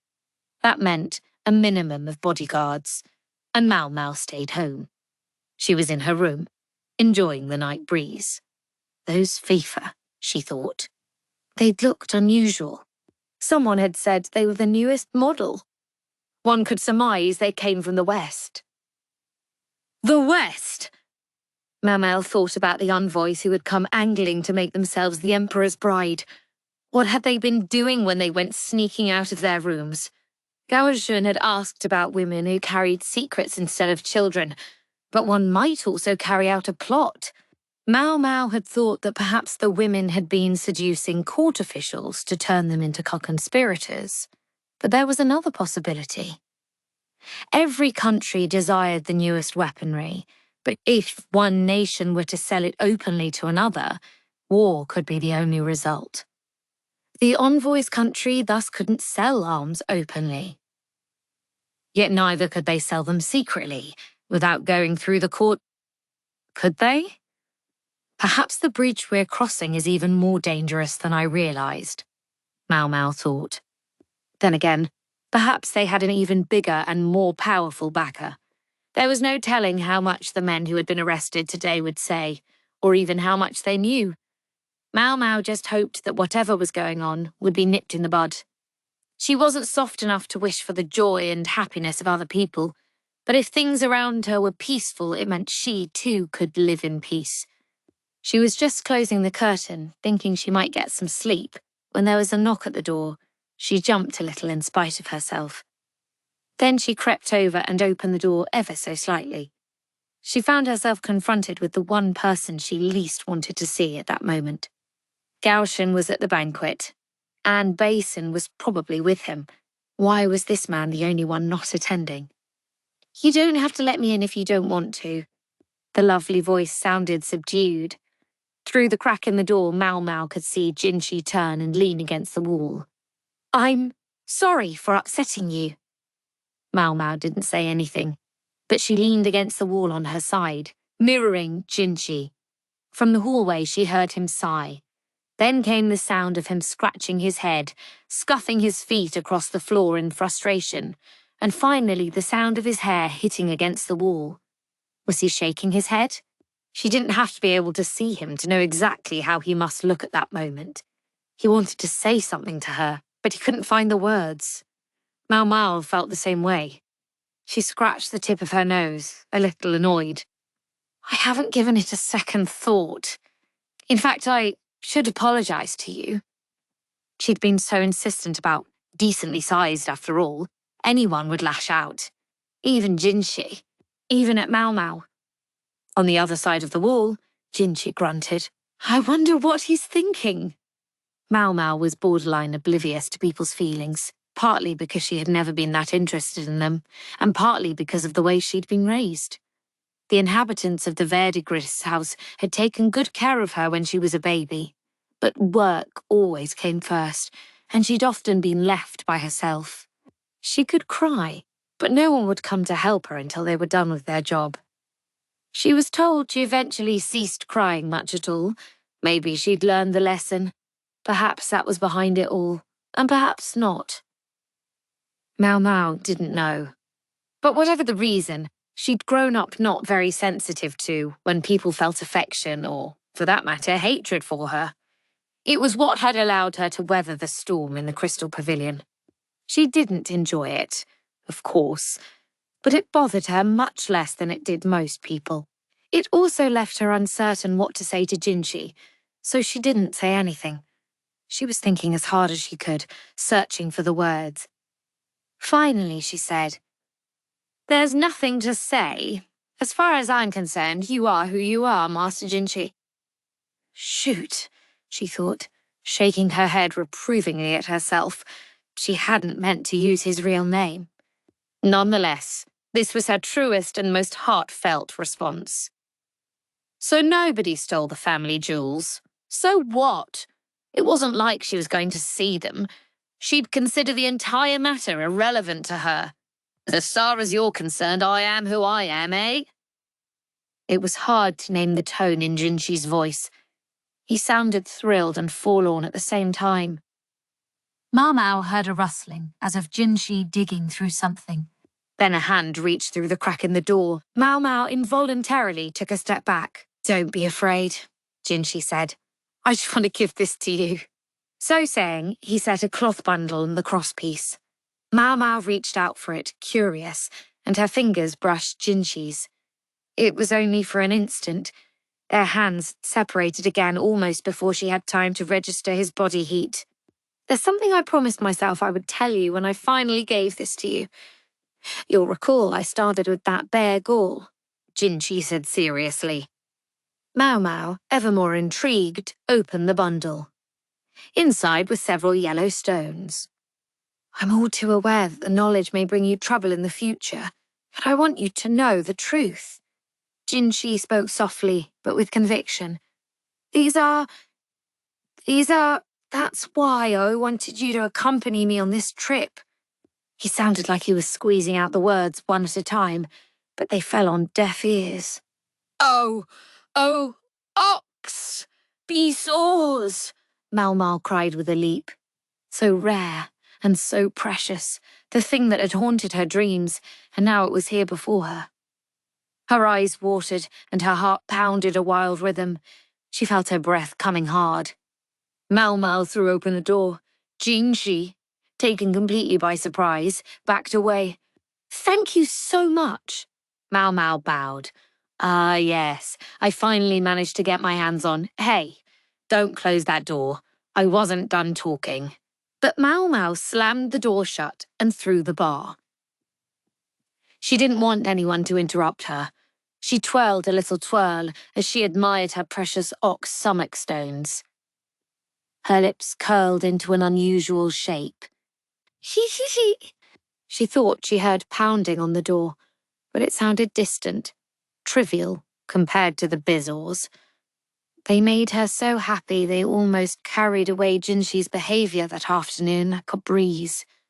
Maomao's heart was pounding so hard she could hardly hear anything else. She nuzzled her cheek against the stones as she dove into bed. Kicking her legs heedlessly, she rolled among the sheets, stroking the Bizors with her finger. Just looking at them made her feel like she had the energy to work for a month without rest or sleep. It was just a feeling, though. If she really did that, she would die. She couldn't have cared less whether Jinshi was a eunuch or not. Whichever it was, or wasn't, Maomao had nothing to say about the matter. However, she wasn't so fickle as to be unmoved by a gift like this. She decided that if Jinshi should ever find himself cornered, his secret about to come out, then she would do the very best she could to help him. If and when that moment comes, she would make him a real eunuch. Quite apart from Maomao's private resolution, the pounding on the door continued, but in her ears it seemed only a faint drumming in the background. With the guest of honour safely returned, the afternoon banquet broke up in short order.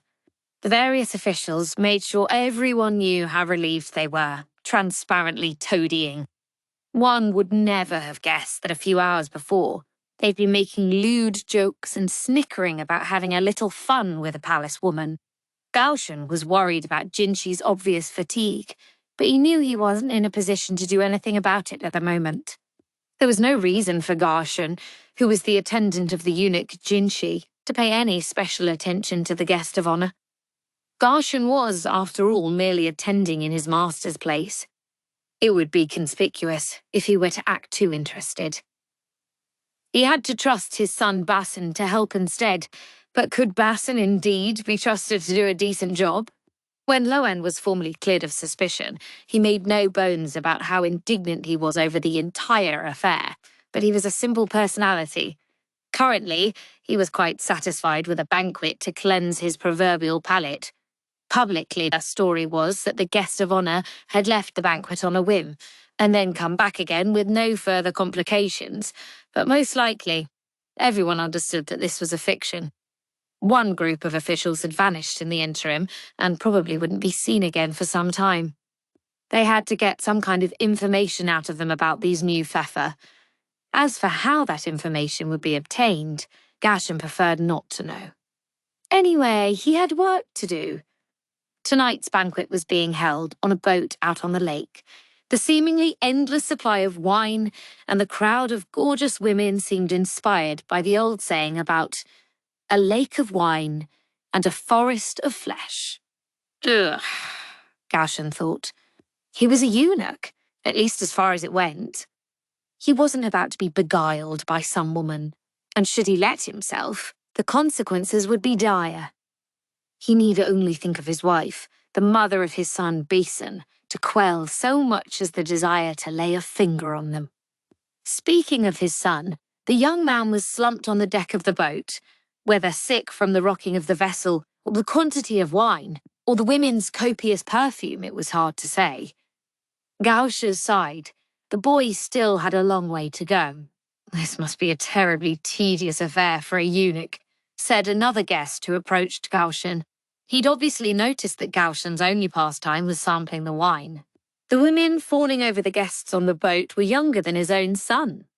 It's simply dreadful to have something like this happen, and so soon after you incurred the wrath of the Empress regnant. The wine seemed to have made the man garrulous and bold. His remark carried an undertone of mockery. It was true, though.